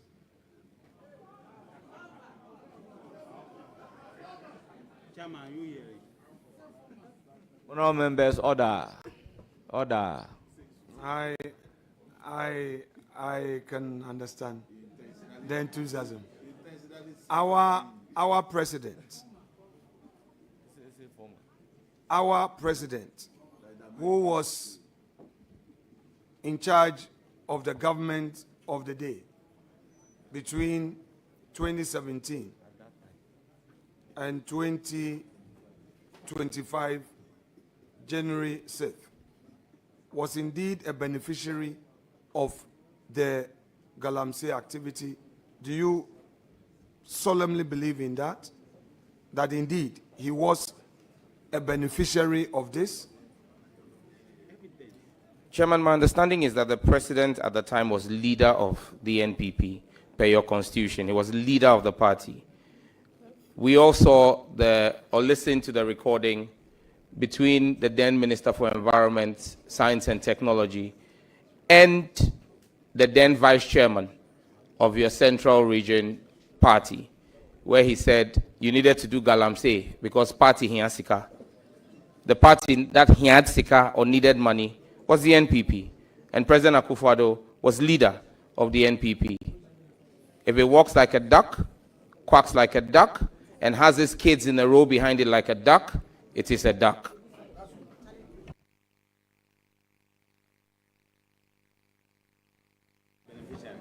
Because some two people were gossiping on the phone.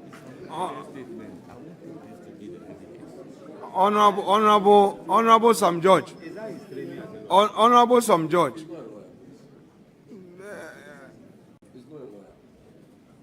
So you are saying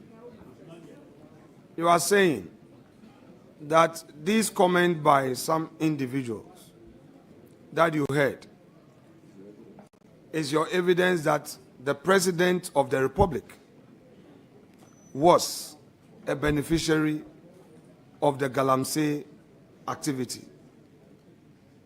Mr. Chairman, if I'm not mistaken, the President subsequently went to even campaign for the gentleman who made those comments to be as a parliamentary candidate of the NPP. He associated with him. He did not distance himself from it. And Mr. Chairman, let me plead with you. This committee should not be used to whitewash the image of President Akufo-Addo. We know him. The people of this country passed a verdict, and let's leave it at that. Thank you. Honourable nominee. Order. Honourable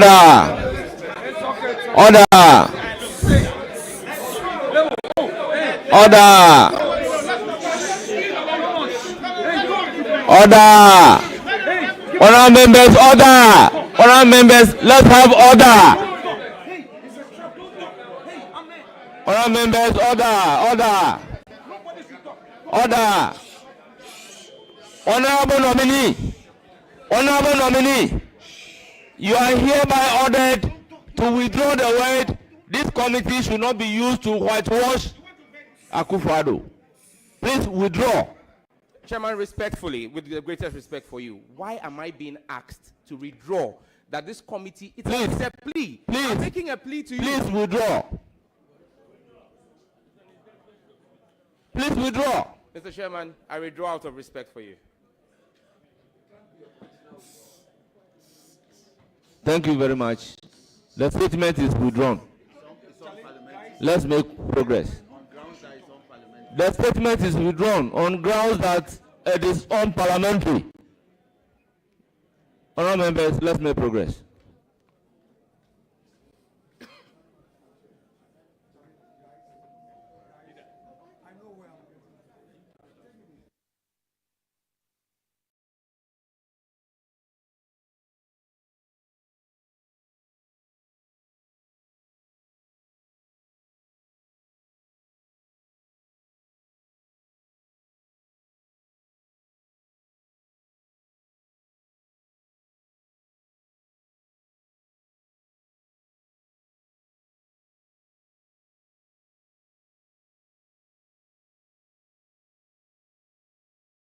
Chairman, thank you.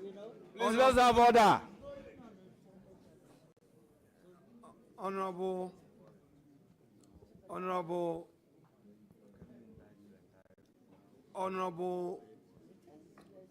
nominee. Yes, Chairman.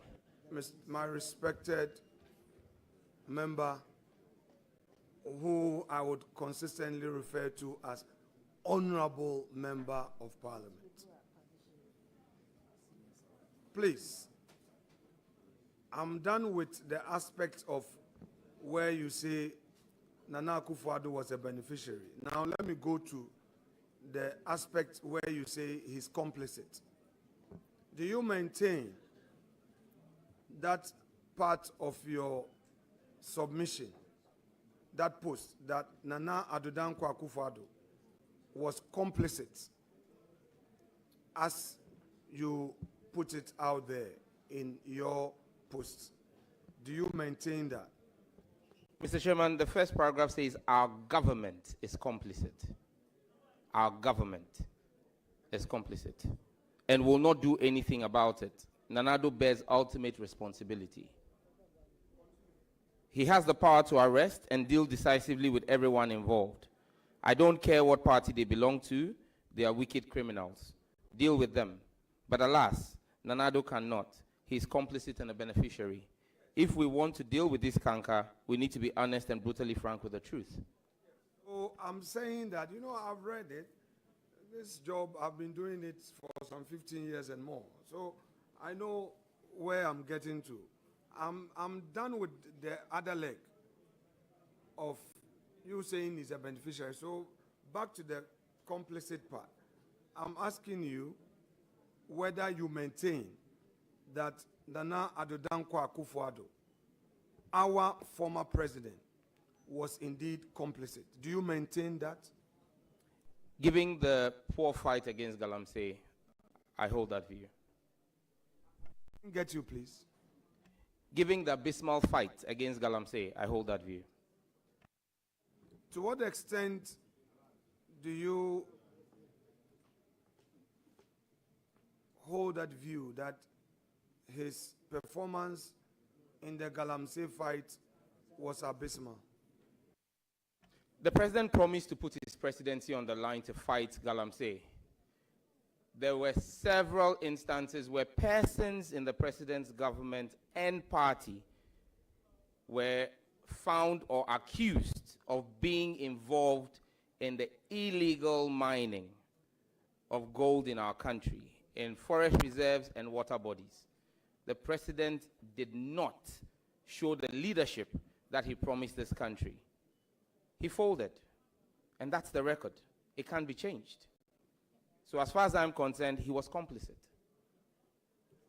Do you have any evidence or probative value to the effect that these people that you claim were part of government and were mining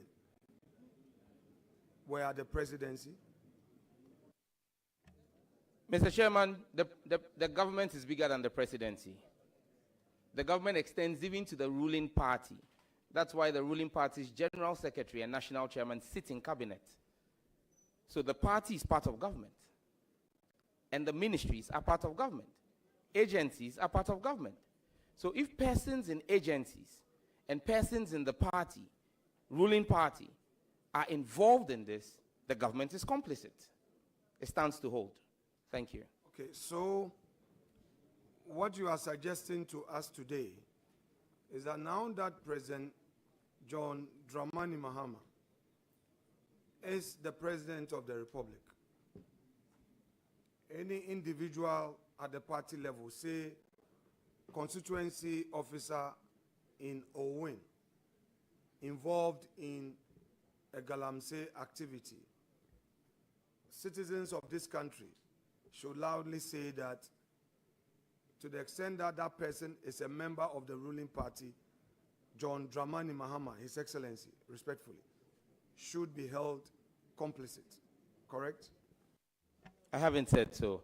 If President Mahama puts his presidency on the line to fight corruption and is unable to take action in the unforeseeable instance where an appointee of his, there is evidence of corruption, and he rather seeks to clear them like we've seen in the past, then you can hold President Mahama liable. But the President Mahama I know, and his track record that is before this country, we've seen the Judas scandal. We've seen previous scandals. He ran a sunlight campaign on corruption. So I know that if what you are suggesting is not what I've said, but President Akufo-Addo put his presidency on the line. He raised the bar. He raised the standard. And so we hold him to that standard. Thank you. Now, should any agency, now that President John Mahama is in office, you are again suggesting that should any agency involved in anti-Galamsey activity falter in any way, it would amount to the president himself being complicit, correct? Not correct, Mr. Chairman. I gave a specific example.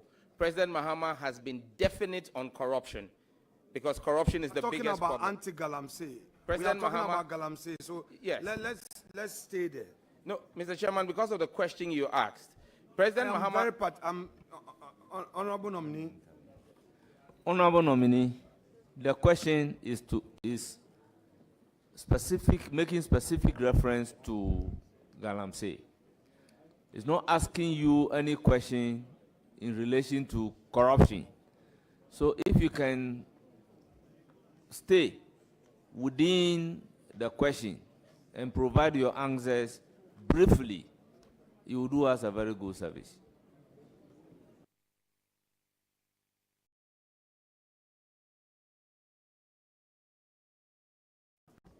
Yes, I asked you the question. Or you want Honorable Chair, please, if the question could be repeated. My question to you. Now we have President John Dramani Mahama in office. Should any agency involved in anti-Galamsey activity fail, should we say that the President of the Republic is complicit? No, Mr. Chairman. Pardon? No, Mr. Chairman. Okay, so you are suggesting that in this current administration, any failure on the part of any agency in the fight against Galamsey should not be held against the president, correct? He has responsibilities. He will fulfill his responsibilities. Yes, I know. No, as for that one, we all expect government to fulfill their responsibilities. But my question is, should there be any failing at any agency? Should there be any failing in any agency? Will the president be complicit? Mr. Chairman, respectfully, this is now assumptions. We're building scenarios. I can't speak indefinite to conjecture and scenarios. If we get to that point, I'm sure today we are speaking about this because there is hindsight on President Akufo-Addo's leadership. I believe that we'll have the opportunity 4 years down the line to judge President Mahama, but it will be unfair for me to pass judgment on a man who is barely 3 weeks in office. Thank you. Please, Chair, with your leave, may our clerk and the clerk to the committee have this and take back the earlier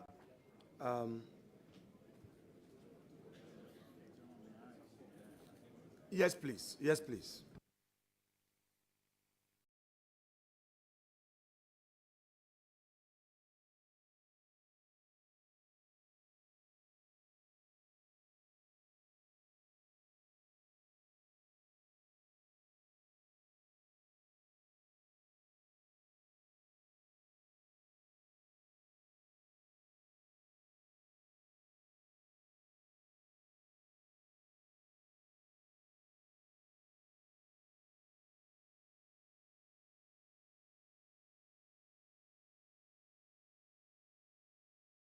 are you in possession of the 7?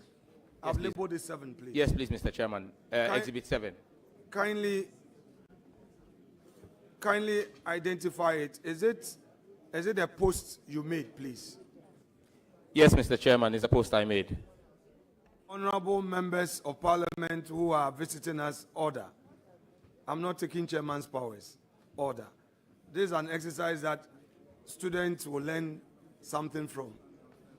Yes, so, honorable nominee, please read it aloud. As a son of Gandangwe, Yes. I am outraged and disgusted at the continued abuse of state power and authority and the wanton encroachment and capture of Ghana lands. The latest attempt to steal lands belonging to GIS by agents purporting to be from the presidency of Nana Akufo-Addo is shameful and sad. I am yet to hear a condemnation from the Minister of Lands and Natural Resources, Honorable Samuel Abu Jinapor. He is responsible for the sector, and his children attend the affected school. It is also time for the Gamanche and the Greater Accra Regional House of Chiefs to man up and speak. Their silence is cowardice and a blot on the integrity of the Ghana state. They either speak up or we consider them willing accomplices. The next John Dramani Mahama government from 2025 must recover all such stolen lands and prosecute the perpetrators irrespective of their political colors. Enough is enough. Followed by a lion emoji, an angry face emoji, and Ghana, the Ghana flag. Thank you.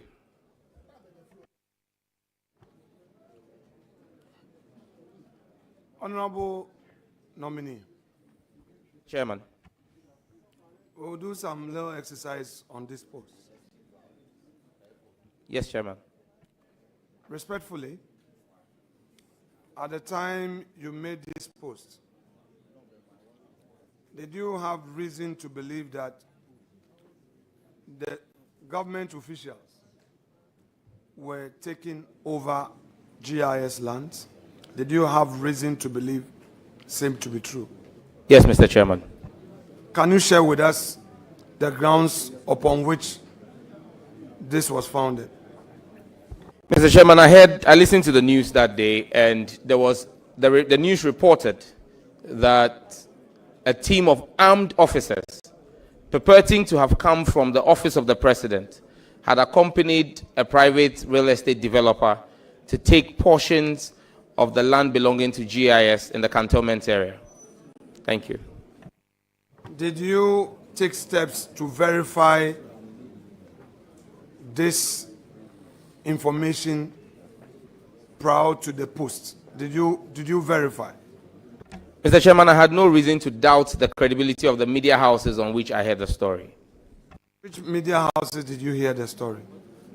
Mr. Chairman, it was reported, I believe, by City. It was reported by Joy. These are two of the most credible media houses in the country. And what was the report? That officers or security personnel purported to be coming from the office of the president had accompanied a real estate developer to take over portions of GIS land. So you've used the word purported, which means that there was no evidence of state-sponsored takeover of GIS land. You've used purported to suggest that, indeed, there was no such evidence that the government was aiding a private developer to take over portions of GIS land, correct? The evidence I based on was a news reportage.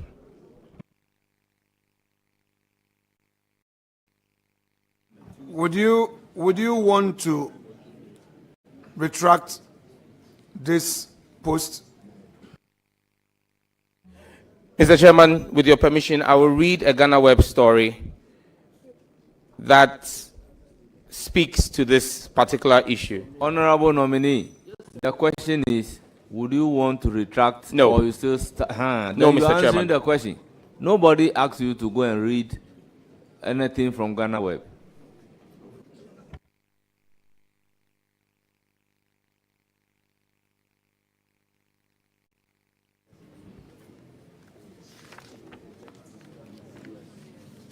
Honorable nominee, with the leave of chair, I will let you read.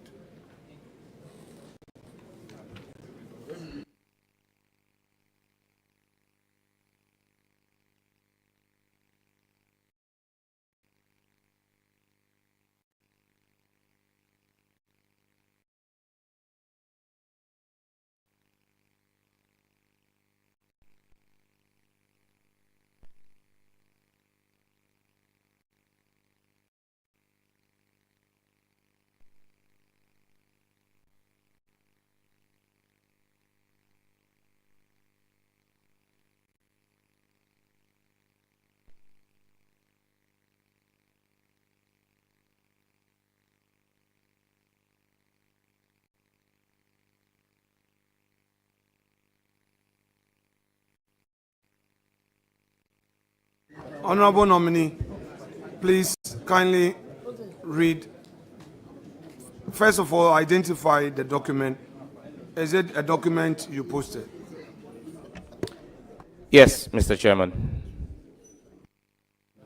Respectfully, can you read the post aloud and in extenso?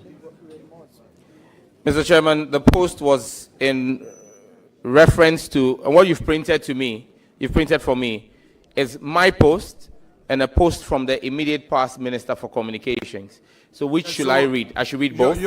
Read yours. Read yours first. I should read mine first? Yes, please. Respectfully, Chairman, mine is a response to her post. It will make better understanding if you get the context in which my response came. So please read all. Thank you, Mr. Chairman. As Lausu posted on 26th April 2021, some people find it very difficult to believe we can negotiate good deals for government. I signed the Airtel Tigo contract. We acquired it for just $1. Someone, an MP, says he heard me say we paid $25 million. A barefaced lie, blatant untruth. Please ask Sam George where he heard that, then sit back and listen to long English, grammar and drama. Just keep your eyes on the ball. How much did we pay to acquire the company? $1. Simple. Then my response on the same day.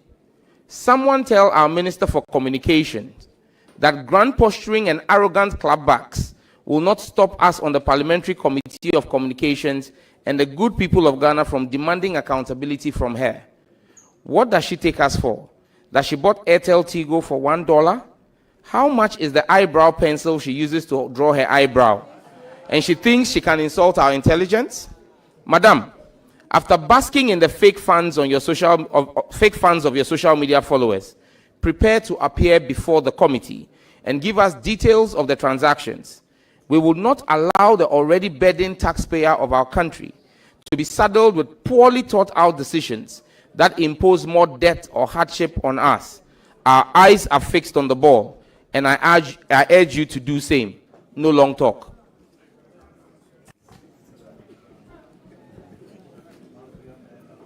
Do you maintain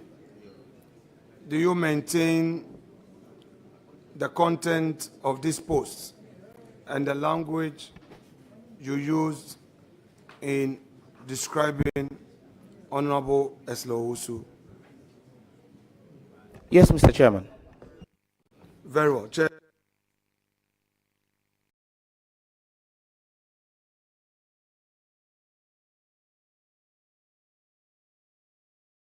Send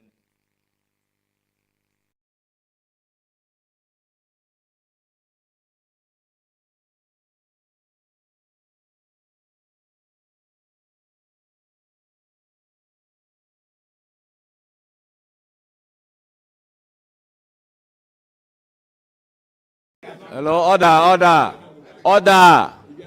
Honorable Afriye, order.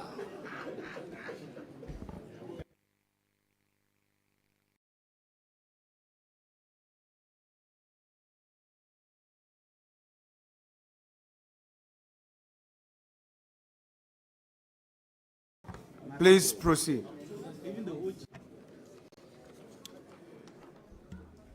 Dated 19th November 2024.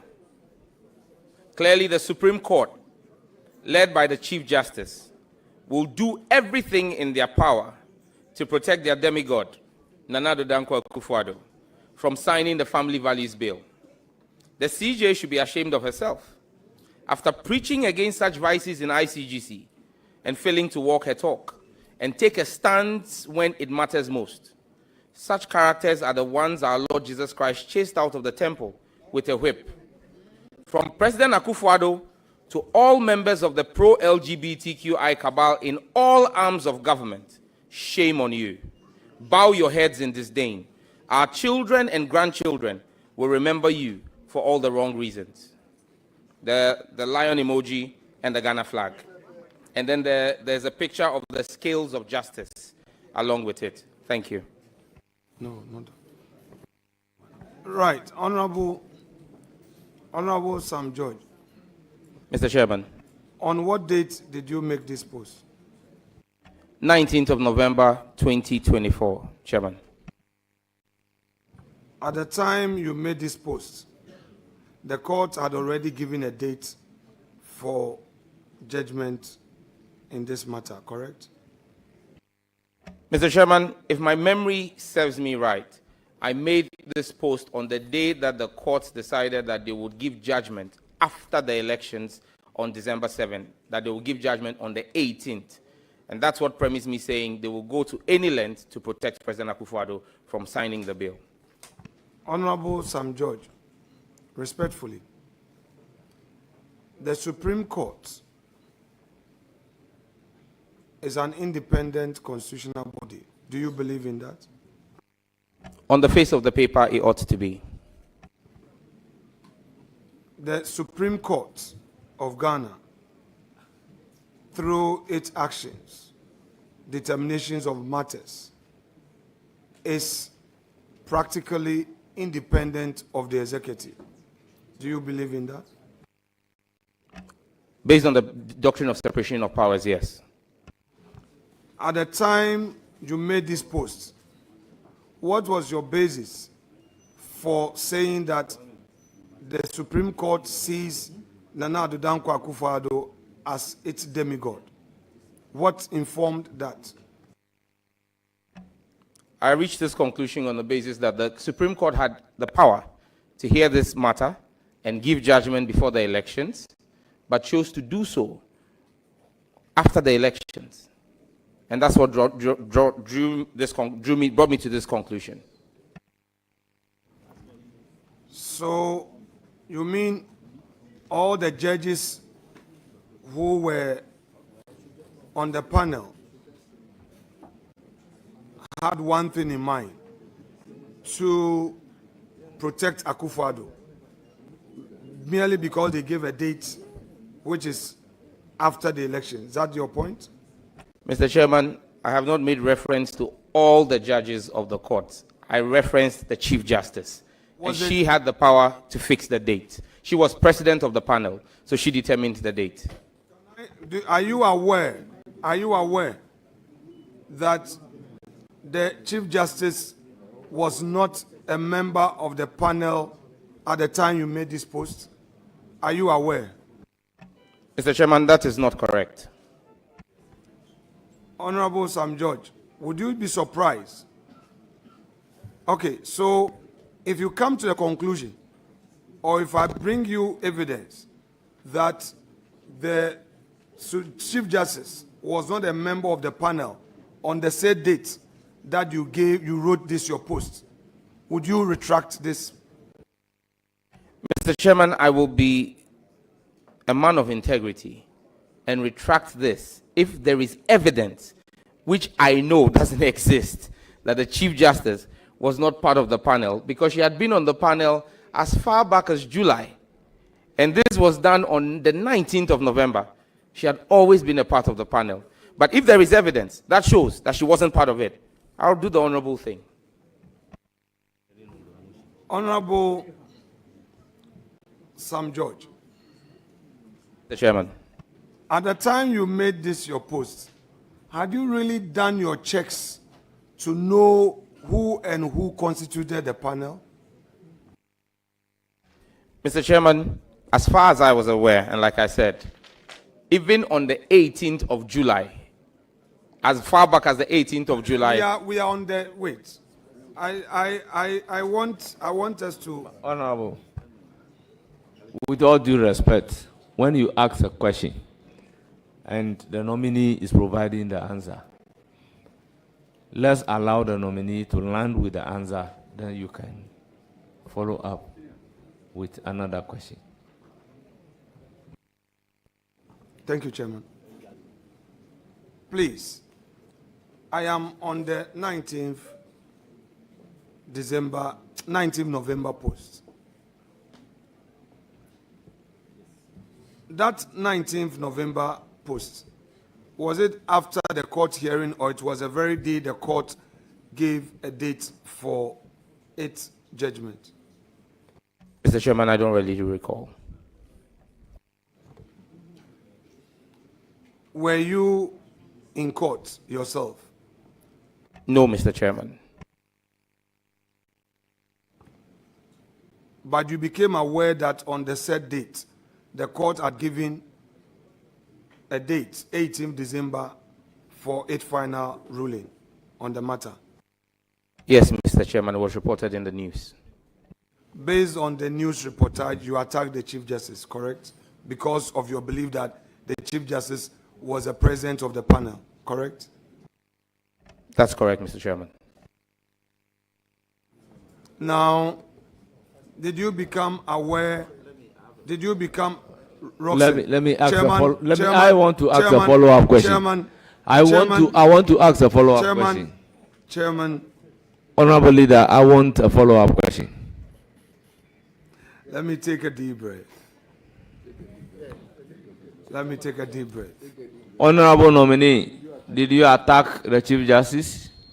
No. Like I've stated constantly before this committee, I have criticized her constructively. Thank you, Mr. Chairman.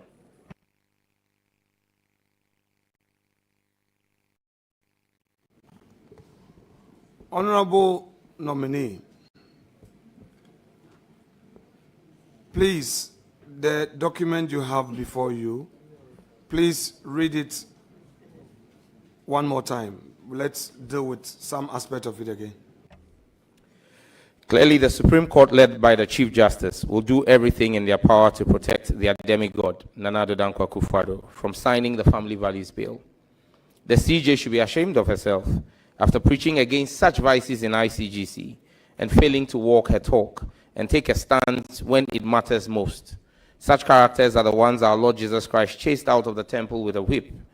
From President Akufo-Addo to all members of the pro-LGBTQI cabal in all arms of government, shame on you. Bow your heads in disdain. Our children and grandchildren will remember you for all the wrong reasons.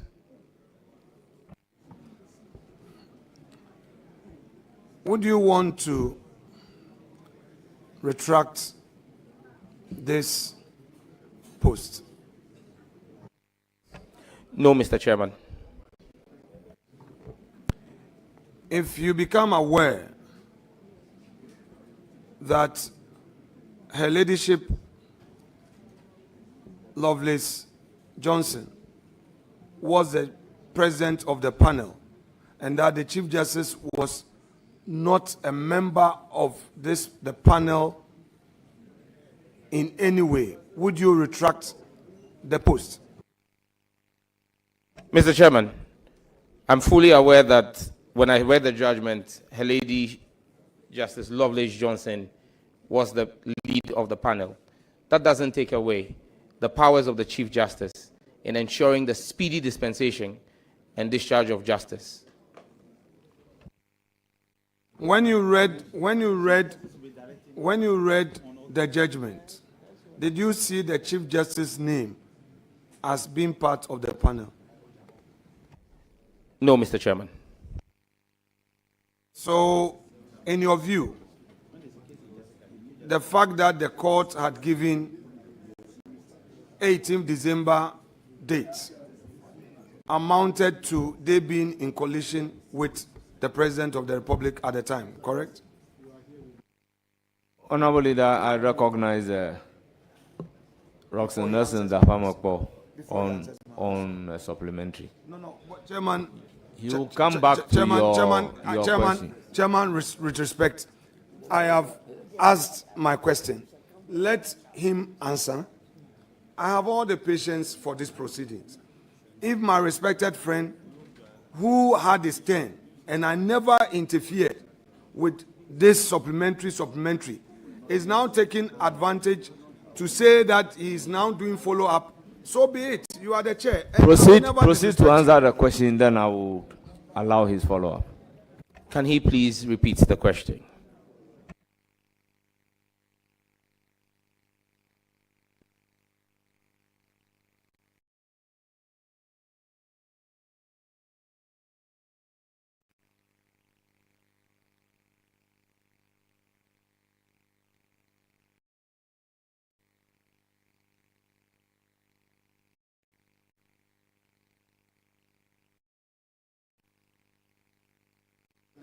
All members, order.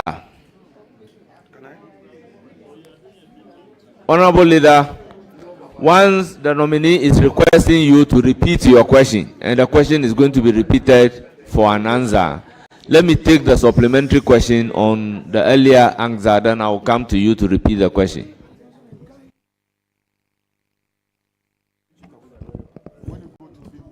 Chairman, thank you very much.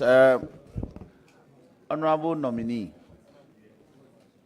you, about 2 hours ago, when the leader, the minority leader, took you on this path, you told the committee that you made this statement and others at the time when the motion or notice for interlocutory injunction was heard by the Supreme Court.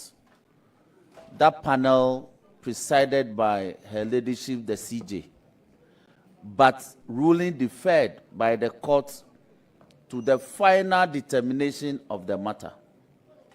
That was your answer. Do you still stand by it?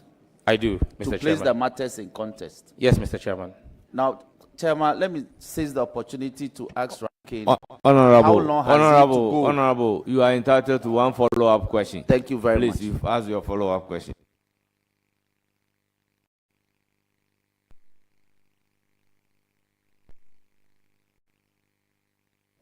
Every time you want to.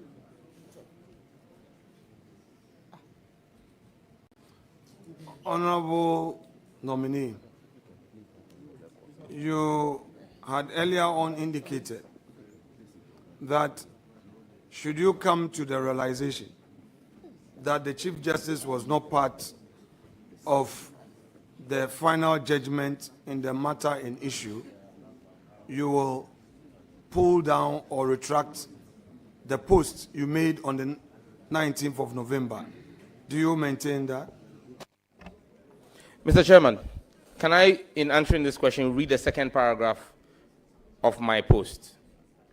The CJ should be ashamed of herself after preaching against such vices in ICGC and failing to walk her talk and take a stand when it matters most. Context. She had heard the injunction case, deferred ruling because she wanted to get the benefit of understanding the substantive case. When that time came, she walked away from it. I am a man of deep faith. My faith will never waver when it comes to my principles on homosexuality as a Christian. She passed the buck when she had to take a stance when it mattered most. And that's why I continue to say, such characters are the ones our Lord Jesus Christ chased out of the temple with a whip. So it's context. Thank you. Let's stay on context.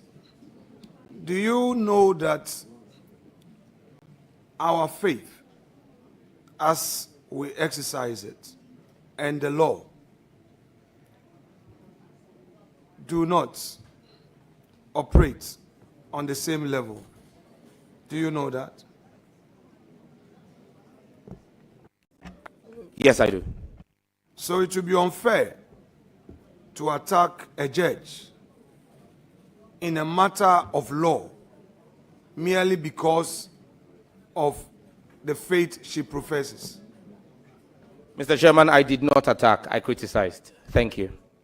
Would you agree with me that it would be unfair to criticize a judge sitting in a court of law for exercising her discretion in law merely because of her faith?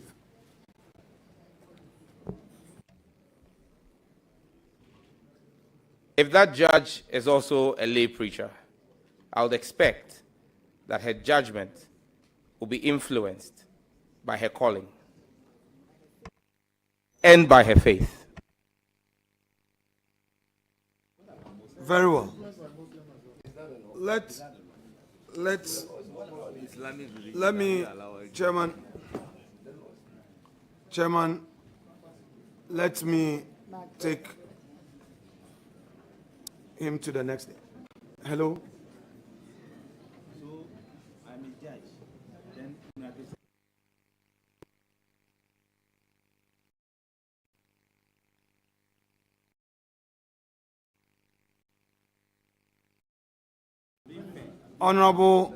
Honorable nominee, I have given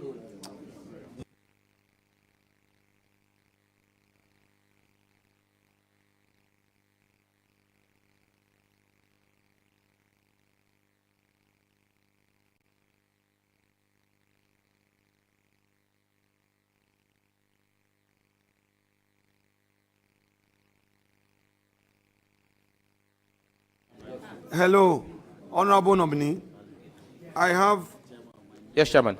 I have given you a document, a paper.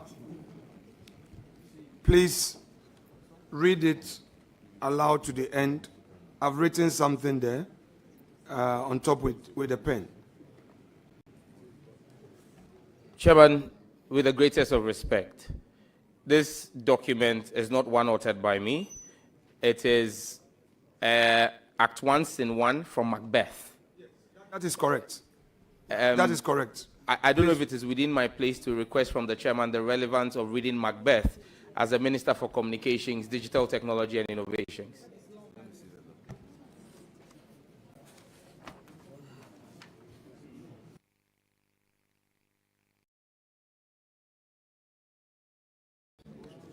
Honorable Leader, once the document is not emanating from the nominee, accordingly, he's not supposed to answer any question based on it. Chairman with respect. Chairman with respect. Chairman with respect.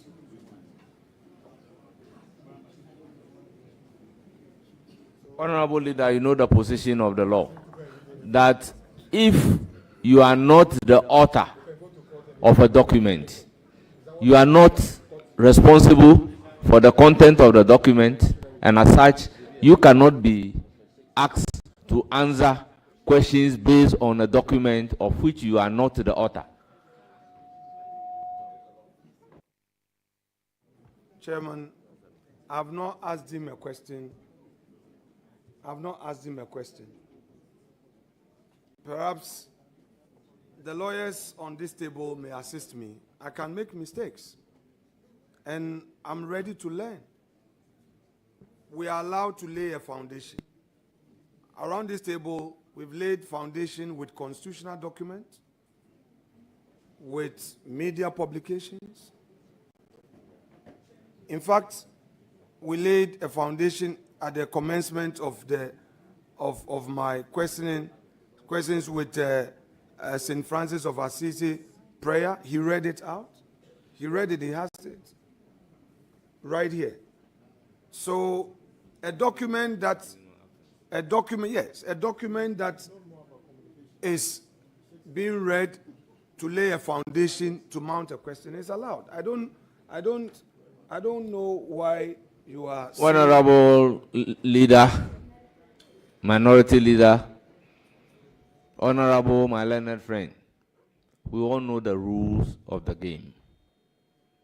You haven't asked any question, but you asked the nominee to take a look at a document.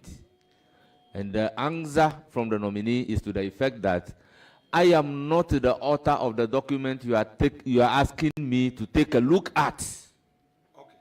So, no, Chairman. The proper form. Chairman, like I said, we will continue to learn. Honorable nominee,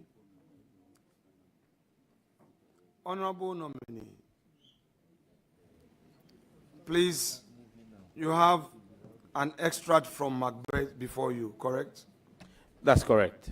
Please read the relevant provisions there as in your hand. I do not know, Mr. Chairman, what is relevant. This is about 29 lines. You see, Honorable nominee, hold it. For us to know the relevance of what you are asking him to read, you need to ask a question. Since he is saying that he didn't utter what you are asking him to read, so why would you be asking him a further question when he expressly told you that the document you are giving me, I am not the author?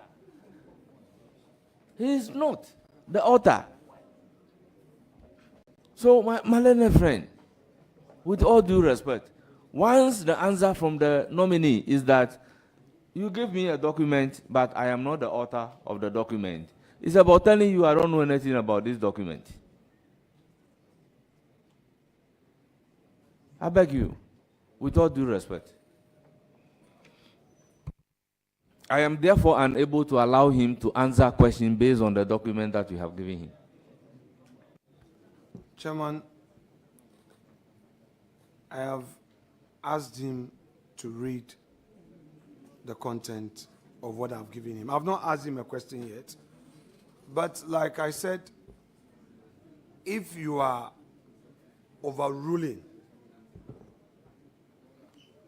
my request for him to read the content to enable me as the relevant questions, if you're overruling me, I will abide by your ruling. I don't need to stretch it. I will abide by your ruling. Because I need to lay a foundation. I know he's not the author. That is why I referred to it, to enable me mount the question. But if you hold a view that I cannot even rely on it to ask my question, that is fair enough. I will respect your ruling. I will not challenge you. That is my ruling accordingly. Very well.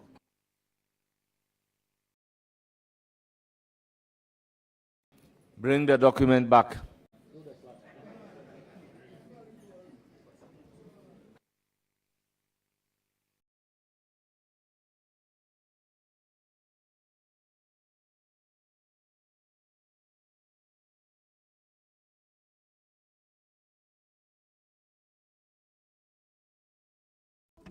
Mr. Chairman, can I please crave your indulgence to make just a statement? I just want to use this opportunity to apologize to my chiefs who have been sitting here since 7 a.m. based on the notice. Thank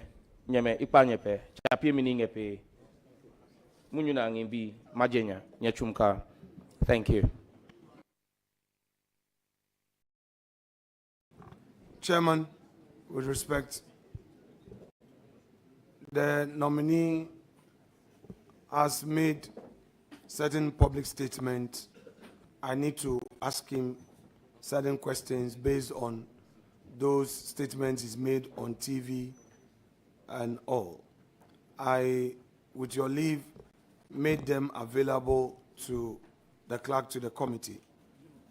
So we shall proceed to watch the videos, and then would ask the questions one after the other on it. The clerk to the committee was provided with it, and we did this arrangement before the hearing. So please, set the technology in place for us to watch the video. Thank you.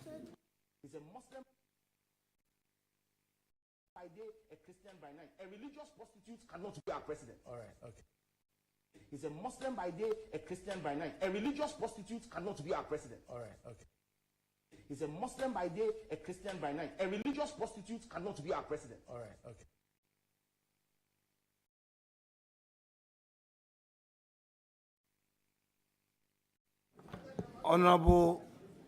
Honorable nominee, you described the Vice President Mahamudu Bawumia as a religious prostitute. Do you stand by what you said at the time? Do you stand by it? Yes, Mr. Chairman. On what basis do you describe Dr. Mahamudu Bawumia as a religious prostitute? Mr. Chairman, I think I was in the spirit when I made those comments because they were prophetic. He never became president because I said someone who carried out his faith in that manner will never become president, and he didn't become president. So I believe that I was under the unction of the Holy Spirit at the time. But the basis for that was that then Vice President Mahmoud Bawumia sought to tell us that he was a member of the Boys Brigade. The method is Boys Brigade. Please, you've answered the question that you were in the spirit.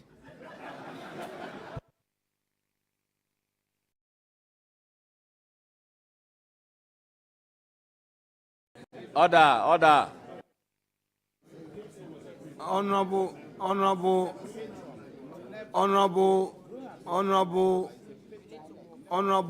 nominee. Mr. Chairman. Had you heard exactly what the Vice President had said in respect of his relationship with the Boys Brigade as a child? Had you heard exactly what he said, the basis upon which you made this statement? Mr. Chairman, you know, the ranking member is a Catholic. He's an Orthodox. I'm a charismatic. There are things of the Spirit that he may not understand.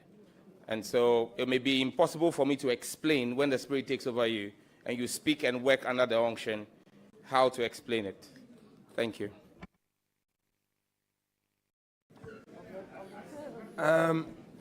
Honorable nominee. Mr. Chairman. Honorable nominee. Mr. Chairman. They don't understand the spirit. Catholics. I have heard you. Are you therefore saying that led by the Holy Spirit? Honorable member, can you do us the honorable thing by retracting the aspect of you saying you are charismatic, he's a Catholic? So it's of a different faith. If it pleases the chairman, but I thought these were issues of fact. But if it pleases the chairman, please. If it pleases the chairman, I withdraw. Please, statement withdrawn. Let's make progress.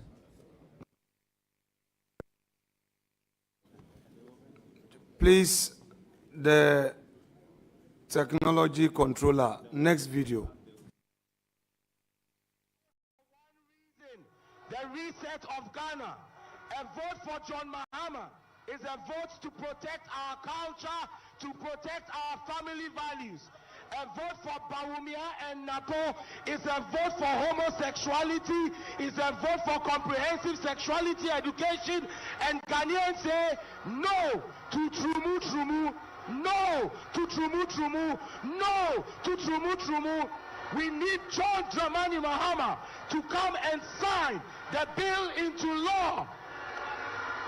Ayazu, if you love the children of Ghana, if you love our family values, if you love your faith as a Christian, if you love your faith as a Muslim, if you love your faith even as a traditionalist, you know that we do not support homosexuality. Napo must account and go to the Pope. Yes, Honorable Nominee. Mr. Chairman. Did you have any basis to say that the Vice President of the Republic, Dr. Mahamudu Bawumia, as he then was seeking to be the President of Ghana to promote homosexuality? Mr. Chairman, I said a vote for them will be a vote for that. Do you, in your present circumstance, still maintain that statement you made? Yes, Mr. Chairman. Had you any reason to believe that Dr. Bawumia was seeking office to promote homosexuality as you described? Mr. Chairman, in the tape, I don't make reference to only Dr. Bawumia. I make reference to his running mate, Matthew Opoku Prempeh, as well. And there's basis for that. So you had reason to say that Dr. Matthew Opoku Prempeh was seeking for the high office of Vice President of the Republic to promote homosexuality? I was speaking to his track record, Mr. Chairman. What is his track record?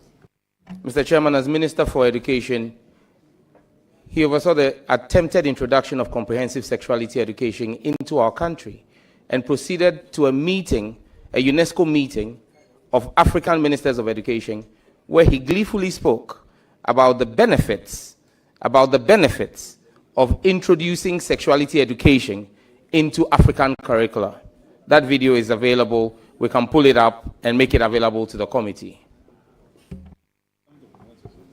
Honorable Nominee, you said he presided over an attempted introduction of homosexuality.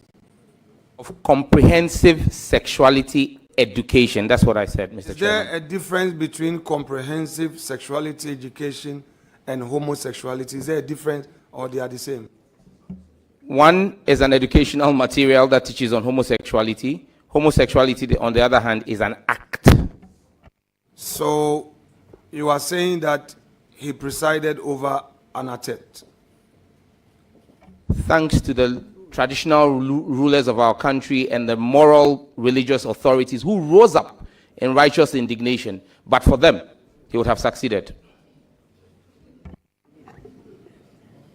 Honorable Nominee, I am suggesting to you that what you are saying in respect of Dr. Matthew Opoku Prempeh, then as Education Minister, is inaccurate.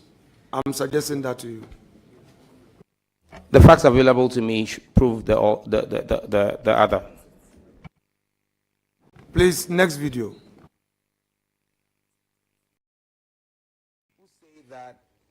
I've been saying to a few friends that people say that politicians steal from the public purse. The Nana Akufo-Addo Bawumia government did not steal from the public purse. They stole the purse. I've been saying to a few friends that people say that politicians steal from the public purse. The Nana Akufo-Addo Bawumia government did not steal from the public purse. They stole the purse. No problem. Hello, Honorable Nominee. Mr. Chairman. You have just watched the video.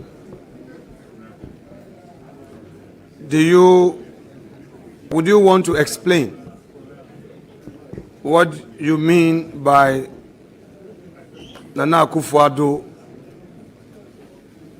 did not steal from the public purse, but he actually stole the purse? Would you explain what you meant by that? And After that, let the public know whether you still stand by that statement or you seek to retract.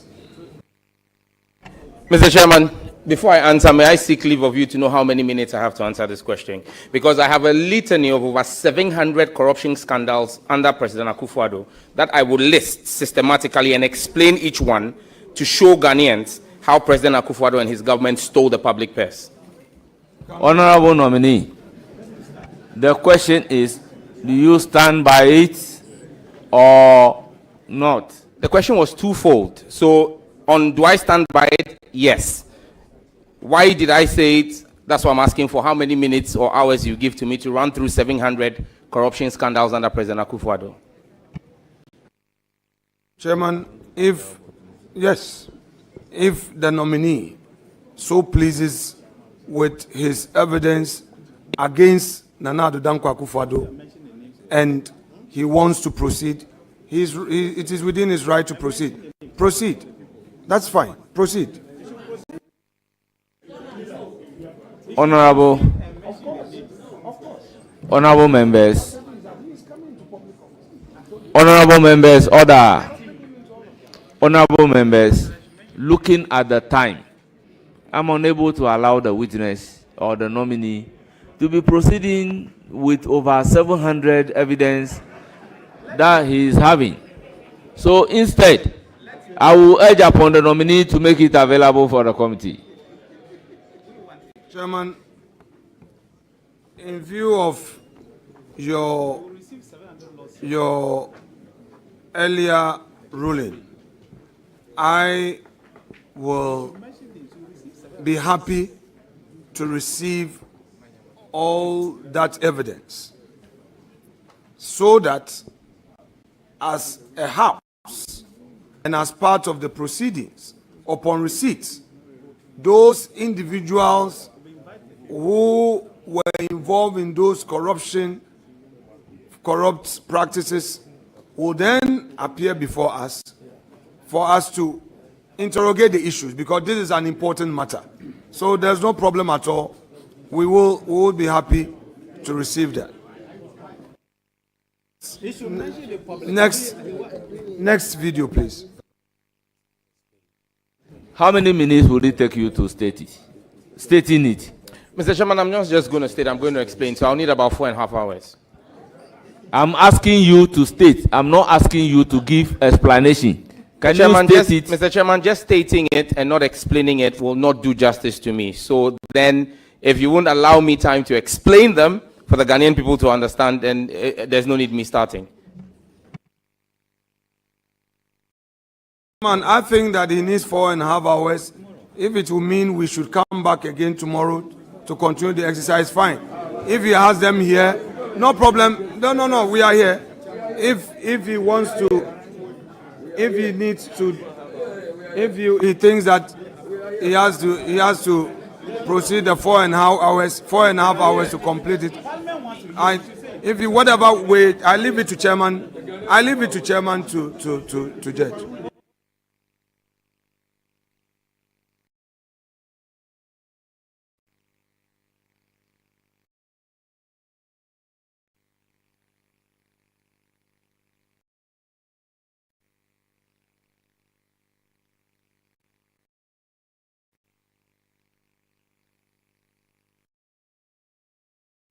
Please, let's make progress. Please, next video. Chairman has ruled that he should submit. That's the ruling of the chair. That he should submit the 700 cases of corruption against those individuals so that we deal with it.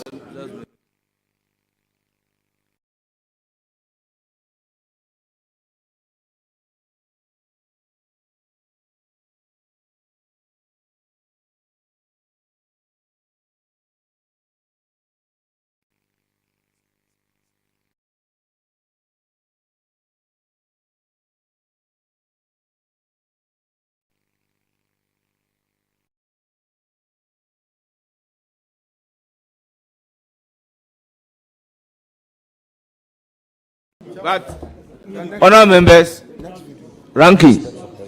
We've been here for close to 3 hours on your questions alone. Do you have any more further questions? Chairman. And how long will you go? How many more questions do you have?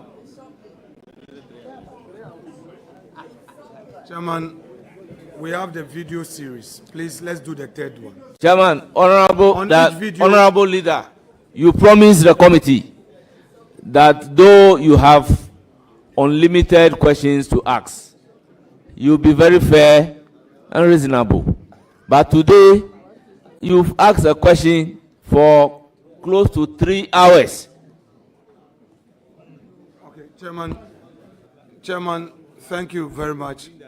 Chairman, we started the day with Honorable Dr. Rashid Pelpo. I waived my right to ask him any question. I didn't ask any question. We took a second nominee, Honorable Mutala Mohammed. I didn't ask him any question. But at all material time, No. Can I? there was somebody acting for you.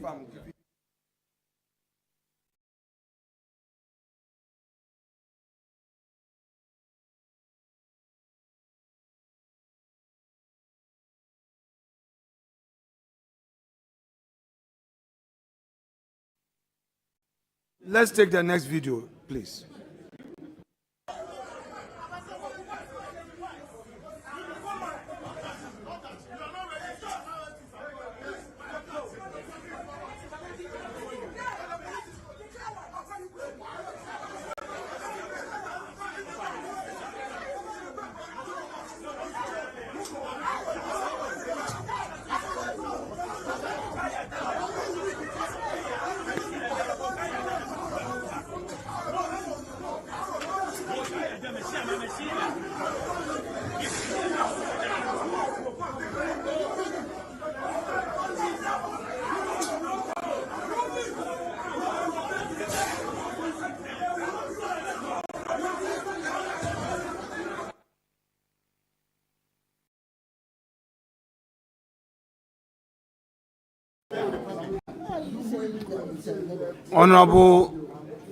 Honorable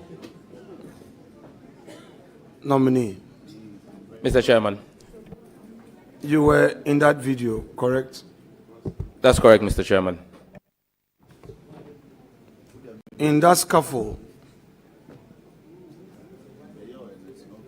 do you think that your role there was most appropriate in the ensuing scuffle? Mr. Chairman, firstly, I didn't see a scuffle, and secondly, I didn't see any role I played. Next video.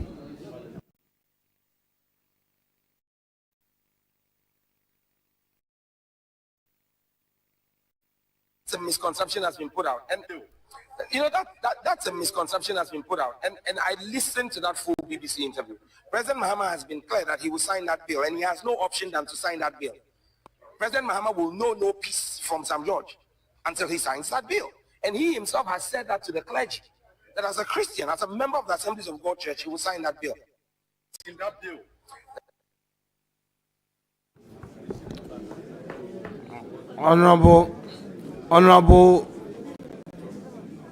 Honorable nominee, the president, in a meeting with the clergy, suggested to the clergy that instead of passing a law, it will perhaps help if we rather introduce in our curriculum the teachings of our values in our schools for our kids to appreciate the Ghanaian value system. Do you support that proposition by the president? Mr. Chairman, this is an incorrect representation of what President Mahama said. Please, what is the correct representation? Would you want to quote correctly if you hold a view that what I've said is incorrect? Mr. Chairman, with your permission, can I reciprocate by asking the clerks to send the document I have here, which is a transcript of what President Mahama said, to the ranking member so he can read for the hearing of the public. Honorable nominee, you don't have such right. Once you are pulling out the document, it is incumbent upon you to read it or you put it back. I'm guided, Mr. Chairman. Mr. Chairman, I'm going to read the full text of what President Mahama said. Proper human sexual. And then there was laughter. It's quite a long name. Proper Family Values Bill. If you remember, there was a court case that injuncted the Speaker from forwarding it to the President and also restrained the President from receiving the bill. Eventually, that case was disposed of in December, I think on the 18th or something. Yes. So it meant that the injunction had been cleared, but as far as I know, the bill did not get to the President for assent. So the convention is that all bills that are not accented to before the expiration of the life of Parliament expires. And so that bill effectively is dead. It has expired. I don't know what the promoters of the bill intend to do, but I do think that we should have a conversation on it again so that all of us, if we decide to move that bill forward, move it forward with a consensus, emphasis mine. And probably, it shouldn't be a private member's bill. It probably should be a government bill with a government behind it, after consultation with all the stakeholders, to see how we know where to move this forward. But it leads us back to the discussion we had. If we were teaching our values in school, we wouldn't need to pass a bill to enforce, our family values. And that is why I think more than even the family values bill is us agreeing on a curriculum that inculcates these values into our children as they are now growing up, so that we don't need to legislate it. And so we will see how all this goes. So I'm looking forward to this review conference to come to some consensus on some of these issues. Clearly, President Mahama is in support of the bill, but is advising a more holistic view. Apart from passing the legislation, also the reintroduction of our family values into the curriculum of our children. That cannot be a wrong advice. Thank you, Mr. Chairman.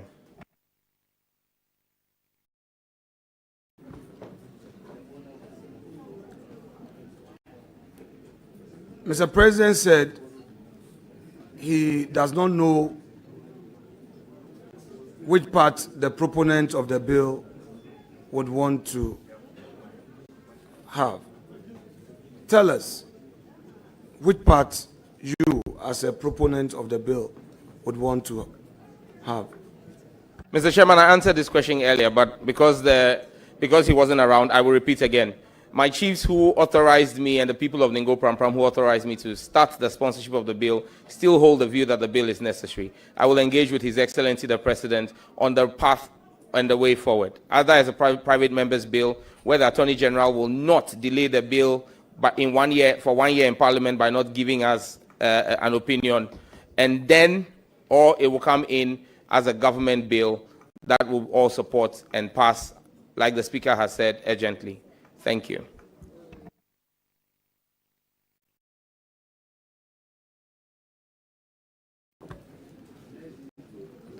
Now, what will be your reaction should there be an attempt to dilute the current state of the bill as you forcefully proposed for legislation? Mr. Chairman, the ranking member is my senior in the House, and he knows that we have the process of amendments to introduce whatever opinions and views I hold Honorable into a bill. As we speak right now, there is no bill before the House. That bill has expired.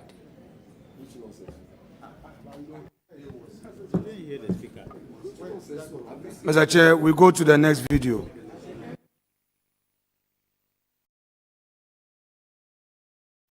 Technology, we go to the next video.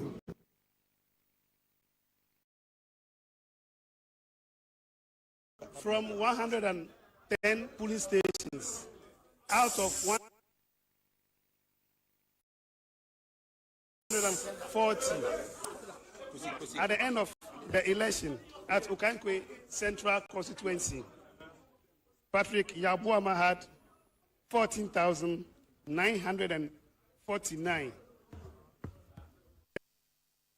Abu Baba Abdullah Sadiq had 15,383. Mr. Chairman. Total valid votes. Mr. Chairman. Whilst, Chairman, let me go off record and tell you what I have to tell you. I mean, out of deference to you.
Honorable Clerk of the Committee, approach the chair.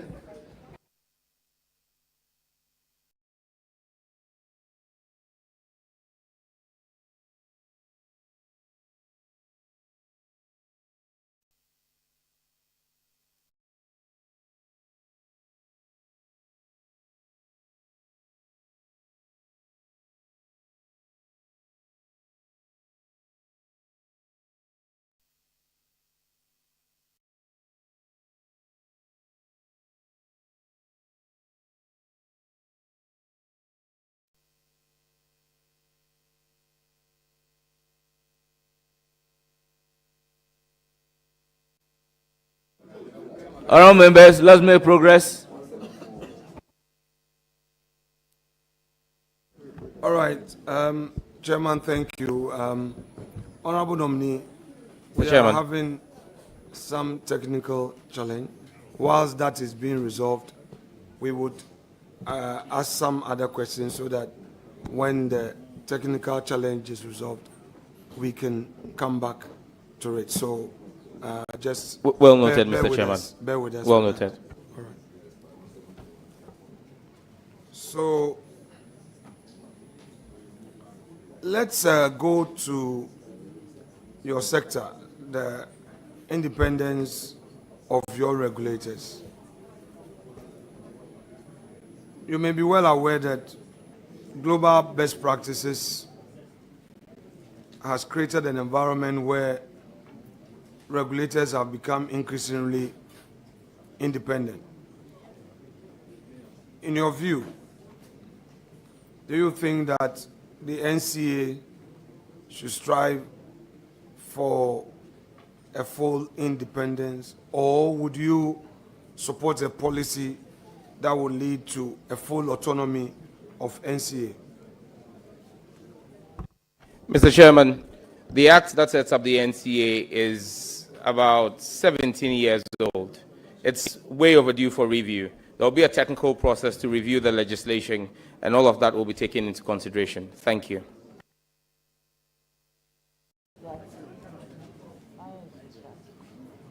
Now, on the issue of quality of service and spectrum access, you are very much aware that citizens are so concerned about quality of service from our mobile operators. The operators themselves have expressed complaints, worries about their lack of access to the spectrum and frequencies. Assuming that office as a sector minister,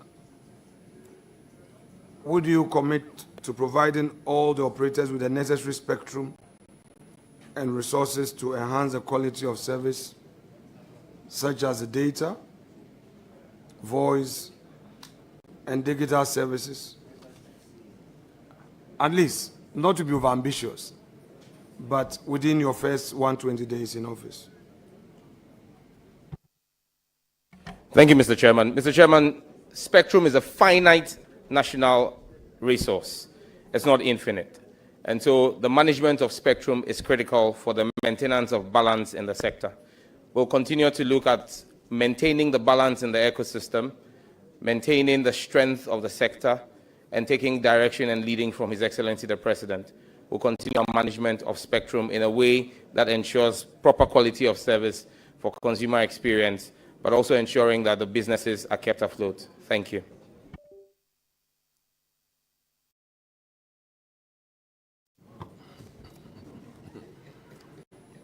So, some analysts project that Starlink, when fully deployed, will include a cell phone service which makes the world one local area,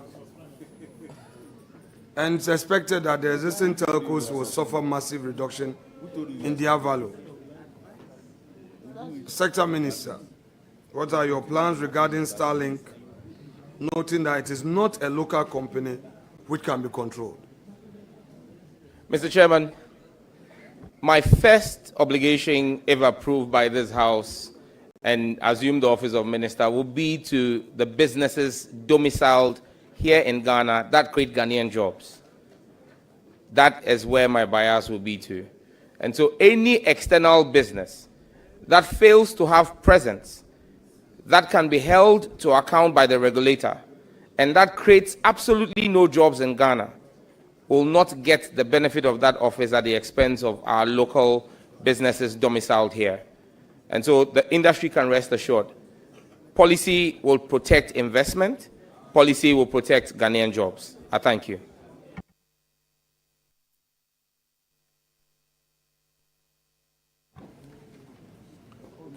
Now, let's deal with the issue of tax burden. The telco tax burden. Did you get it, please? Sure. So, the telco industry, there is this perception that there is successive government have treated the industry as a cash cow, imposing numerous taxes, including VAT, sales tax, corporate tax, heavy customs duties, national stabilization levies, and various local fees. These financial burdens put together, give and take, about 40% of industry revenue. Of course, your government has pledged a repeal of our law, the e-levy, the overall tax burden of our telcos is said to be disproportional. You are going into the industry. Your policy as a government on taxes, is well known. Are the telcos to have legitimate expectation to have equal benefits as you have promised? Mr. Chairman, once again, a question I've previously answered, asked by one of the members on the committee, but again, I'll reiterate that the tax burden of 40% applies to one of the MNOs. For the other ones, it's about 27.65%. That's still very high. We're committed to looking at the tax handles, especially the COVID levy in there, and scrapping the COVID levy from the tax handles. But again, this is subject to conversations with my brother, Honorable Atu Forsing, the Minister for Finance, We would look at how we would also deal with the main cost elements in the build-up for the delivery of service, which is power. Conversations have started with my brother, Honorable John Jinapo, on what we can do to have an industry tariff like the mining sector has. Thank you. Let me take you out of your industry. Just 1 second and bring you back. You know, you are in public service, right? And you know that this is our industry. We go through a lot of challenges. The last time when Honorable Muntaka was here as Interior Minister, I think in our interaction, I told him that, well, there are matters, Interior Minister nominee, Honorable Muntaka Mubara, I told him that there are matters that we definitely will enter our casket with. You can be accused falsely, and you are in your government, and you are staying, there's some debt on you, and you cannot talk. Going into public office, are you aware that some of such circumstances may come your way? Mr. Chairman, even as a member of parliament. Just go straight to it because yes, I'm aware. Yes, I'm aware. Okay. I'm aware. So, when something happens, hypothetically, it's because there's no such thing, and you hear on radio that Sam Joy, the communication minister, say NCA, there is some irregularity at NCA. And somebody, because you are a sector minister and the supervisor of that sector, girl goes on radio to say, yes, Sam George is a beneficiary. How would you feel about that? It's the hazards of the job. Hold it. Honorable Minority Leader, with all due respect, I plead with you that after 3 more questions, let's call it a day.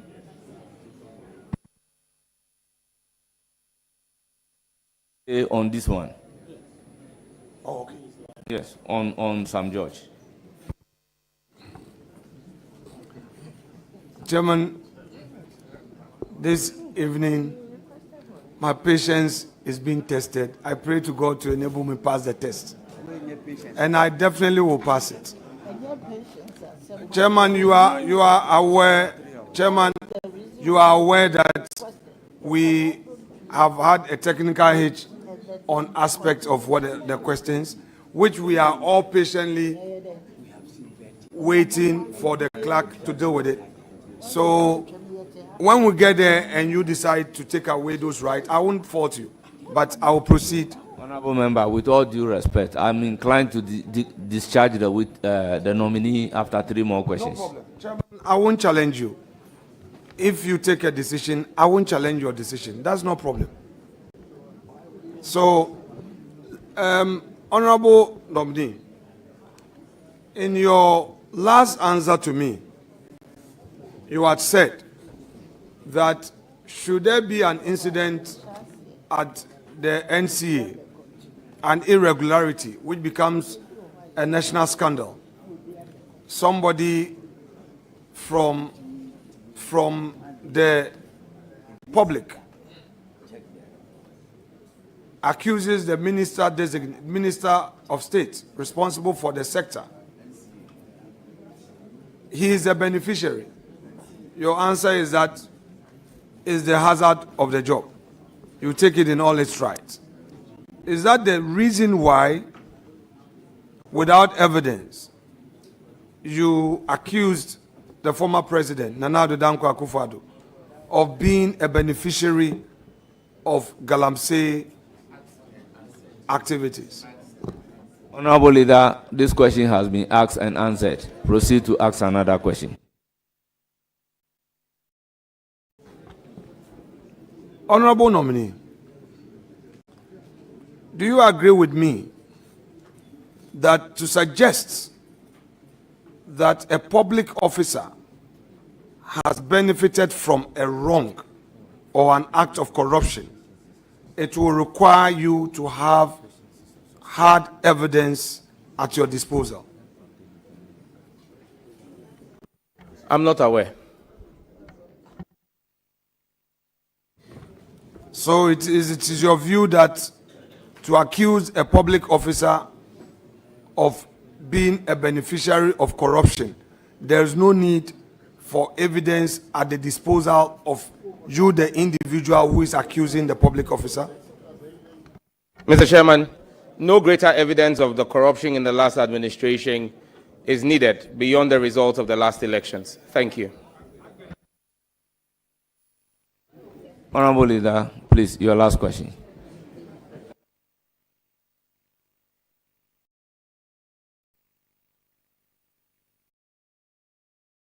Chairman,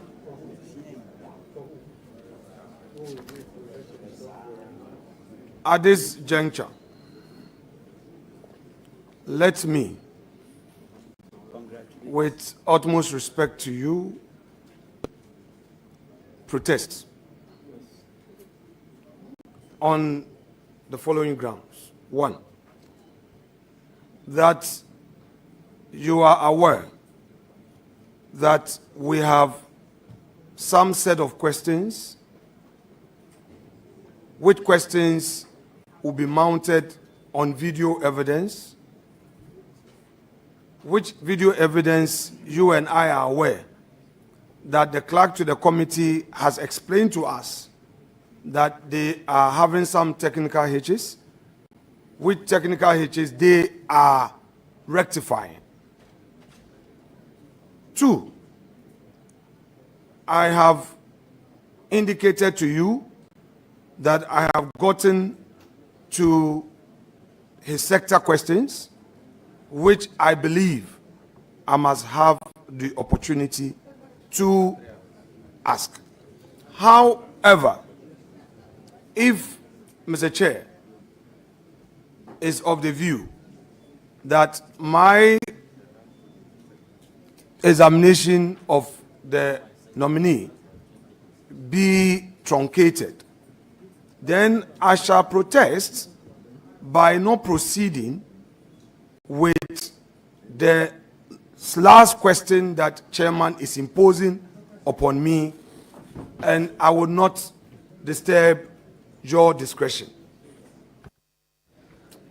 Thank you very much. That brings us to the end of questioning after Minority Leader having the floor for over 3 good hours. I would therefore proceed to recognize the guests here to support the nominee, Mr. and Mrs. A.G. George, parents of the nominee, Mrs. Vera George, spouse of the nominee, Pram Traditional Council, led by the Paramount Chief, Ngenge Tete Waka III, Ningo Traditional Council, led by the Senior Divisional Chief, Ngenge Banahini Asime Tete III, Bishop Raymond Akwa, Administrative Bishop, Perez Chapel International, representing His Eminence Archbishop Charles Ajinasari, La Familia, heads of agencies under the Ministry of Communications, Digital Technology Innovations, led by Chief Director, Mr. Alexander Afu, representative of the industry players and NNOs, led by the Chief Executive of the Ghana Chamber of Telecommunication, Engineer Ken Ashibe, Constituency Executives, NDC, and NDC Party Faithfuls in Ingo Pram, led by Constituency Chairman Alhaji Isa Adamu, Vanguard,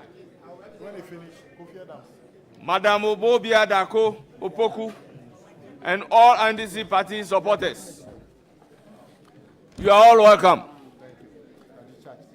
Honorable Sam George, Honorable Nominee, thank you very much for attending upon the committee, and we are grateful for your patience to answer a lot of questions. You are hereby discharged, but we will hear from the committee. Thank you, Mr. Thank Chairman. you. Kindly leave the room with your team immediately, and the next nominee should take the chair.